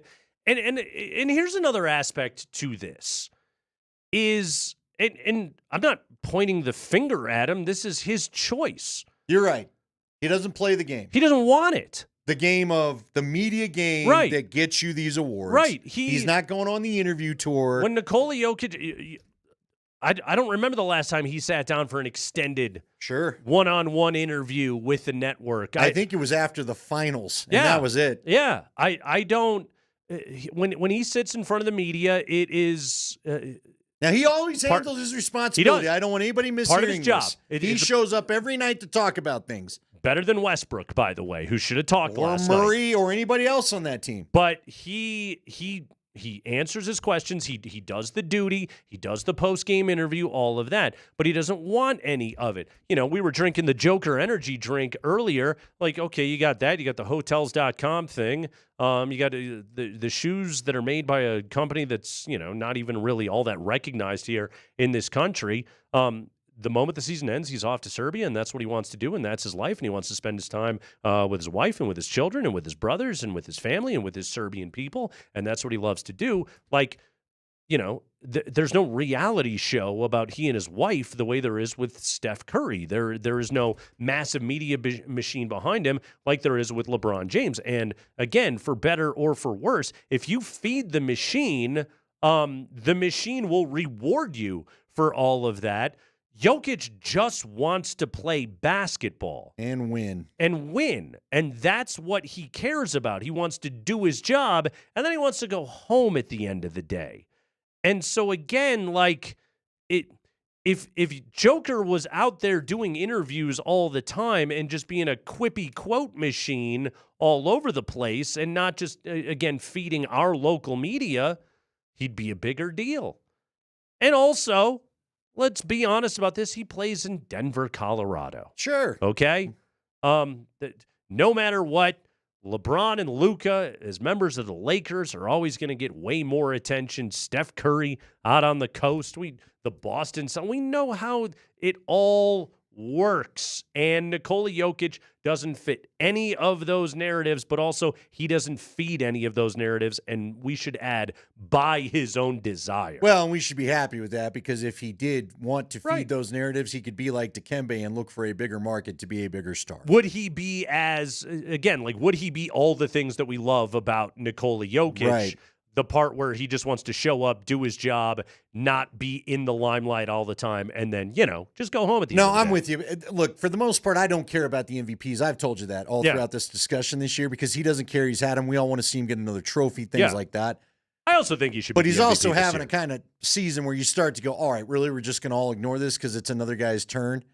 How about this? We'll give you last year's and let him have this year's. I don't know. No, I would love to see him win another MVP award. There's no doubt. I will also say this. If there was ever a year to give it to another guy and I can look at it and go, all right, I can see it, it's the season that Shea's having right now. No, I get it, but there's a part of me where I'm like, if there's ever been... I was way more annoyed when Embiid got it. You cannot argue the MVP-ness of what he's doing. This year. Of what he's doing. You know what I mean? Like 3 years ago with the stat machine and all that, I guess fine. This has been unreal. Jamal Murray has not consistently been there. Aaron Gordon has not been consistently been there. He has literally kept this team on his back and done it through injury. We watched it last night, Nate. 2 starters leave, and this thing doesn't even look like a playoff team. If he would have fouled out, what do you think the final score would have been? They're not the 3 seed in the West. He is the reason that all of this exists.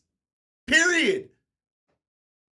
I'm sorry, I didn't hear any of that because I realized that the phrase MVP came out of my mouth, and well, I was going to say it. Yeah. Thank God you beat me to it. Well, I mean, again, And then MVP, there's a dash, Ness. a pause. Ness. Like Nessie. See, I was trying to like George Carl it the way he would say teamness. Right. No, you and I went to the same place probably because we heard Carl say it 1,000 times. But you should never say MVP Right. hyphen Ness. Yeah. Okay. That's problematic. Let's just go to break. And with that, we have one more segment to go if they'll let us back on Altitude Sports Radio 92.5.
So now we're seeing Peyton Watson also expected to not play tonight. Nuggets and Spurs here on Altitude Sports Radio 92.5. So everybody that played 1 billion minutes last night is going to be out. So Cross P-Watt out of the starting lineup. So I'm assuming now, Andy, here's my starting 5. I got Russ and Jalen Pickett in the backcourt. I'm going to go Hunter Tyson, Zeke Najee in the front court with DJ at center. That's my best guess on your starting lineup tonight.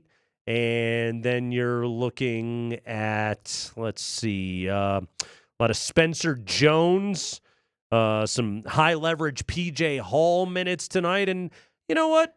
I'd like to see a little bit of Trey Alexander. Why not some Vlatko? Vlatko's in the mix again. Vlatko will play. I'm assuming Vlatko plays tonight. Let me ask you this, because... By the way, the update, if you're just joining us, no Jokic, AG, Jamal, MPJ still out with personal reasons, and now no P-Watt, no Christian Brown. Yeah.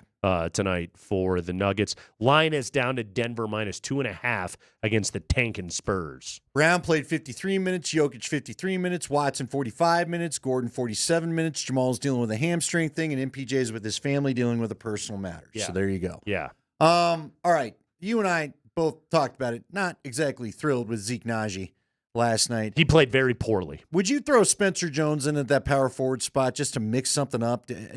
Well, not really worth sending a message this time of year or whatever, but I mean, come on. Just the up and down nature of this thing. Yeah, I view tonight more of an opportunity to hopefully course correct with Zeke. Okay. Have him go out and play better and get a little bit of confidence going. That's what I would say. Well, you know what? I'll give you this. Spencer Jones, I don't think because he's a two-way contract, you'd have to cut somebody. He's not going to be in your playoff plans no matter what. Yeah. So probably no need to get him time to feel good unless you just need the body. He'll play tonight. Oh, I'm sure he will. He'll get some minutes. He played against Golden State. Yeah. He'll be out there. Yeah, I'm going to answer your question from 2 weeks ago yet again. No, I'm not enjoying this season. So there you go. I know. Last night was great. It was great. No, it wasn't until it wasn't. Yeah, until it wasn't. It was a great basketball game. I will give you that. If you were just a casual or neutral observer, that thing was nuts. Both teams just kept going on runs against each other. Hitting big Nobody shots. could put it away. The Wolves had 3 chances at the end of the game. They had the chance at the end of the fourth, the chance at the end of the first OT, and it took a foul call for them to finally cash it home at the end of the second OT. How about the frickin' refs calling the jump ball? They called everything last night. Instead of like having the nuts to decide who that was out on, they just called jump ball. And then, by the way, they call a foul. And it was a foul on Jaden McDaniels for holding down Jokic's arms. But yeah, they did not. By the way, if anyone is wondering, they couldn't review that play. Nobody had a coach's challenge left, and unlike college basketball, where I know everyone's been watching a lot of college basketball lately, and there's an interminable amount of stoppages and review. Every single out of bounds is reviewed at the end of a college basketball game. I freaking hate it. I hate it so much. By the way, I did last week, 2 weeks ago, whenever it was. I did the WBIT game, the Wyoming Texas Tech game. For ESPN Plus up there, and it was really cool. The officials came over to us before the telecast, and they were like, hey, we're implementing a coach's challenge rule. They're going to test it out here in this tournament. So inside 2 minutes, any reviews, out-of-bounds reviews, have to be via coach's challenge. And then we got one, and they reversed the call, and it was really cool. And I was just like, hey, let's just do this all the time for the love of God in college basketball rather than constantly having to go to the monitors. But yeah, the NBA, they don't have that. You have to be able to challenge it, and nobody had one. So yeah, in that moment, God, if they just would have called Denver ball, Nuggets would have had possession and the shot clock would have been turned off. Instead, they went jump ball and Jokic got fouled and he made 1 of 2. And then you call the foul on the challenge when the ball is already gone. And I say the challenge, the contest by Russell Westbrook at the end of the game. That foul sucks. That's a terrible call. Especially when he's falling away. He tried to make as much contact with Russ as Russ would have made with him. And I'm like, look, okay, is there a planet where that's a foul? Sure. Are you calling that with 0.1 seconds left in a double overtime? Instant classic. That's how you're determining the end of that game. And again, no coach's challenge to solve it. Out of here with that crap. That was a terrible call. I hated that call right there. And it doesn't change the fact that Russ shouldn't. He should have contested better and not gone through the body. He should have also made the damn layup. I'm glad he didn't dribble it out. I'm glad he was aggressive and tried to score right there, because you should try to score right there because there's 11 seconds left in the game and you're only going to dribble out another second or two anyway. I think that Westbrook made the right decision. I just would have liked if he would have decided to make the layup. Yeah, finish that sucker. You know, I still can't get over how he left it short like that. I got to tell you, we're in the last minute of our show, and I'm still fired up about it. Maybe I'd take a sleep aid last night. Maybe it's the Guarano in me right now. Well, yeah, you're pretty. You had the Joker. It says no sleep, baby. I ain't sleeping tonight. I might call you at 2 a.m. when I take my usual get up, and do the old thing. I'm going to be I'll be up. You'll be up. I'll be breaking down Vlatko tape from the night. I'm going to walk in tomorrow. You'll have charted every game of the Nuggets season. Beautiful minding this I went back and watched them all, Andy. And here's what I found. It really does. In all seriousness, it really does. Like, I'm into the emotion of the game in the moment. When you go back and you rewatch it, and you're just like, okay, what happened on this possession? What the hell were they doing here? Okay, like, how are they defending this pick and roll? What were you doing with that drop coverage right there? What's going on? I don't know. You start to view the game differently, and then by the time I get to 3 o'clock and I show up here, I think I'm a little of column A and a little of column B. No, you need to be balanced. You kidding me? Yeah. You're with me. Someone better be balanced. I couldn't stand to watch. I normally watch the coach. I watch everybody talk after every game. Couldn't do it last night. Couldn't do it last night? Couldn't deal with it.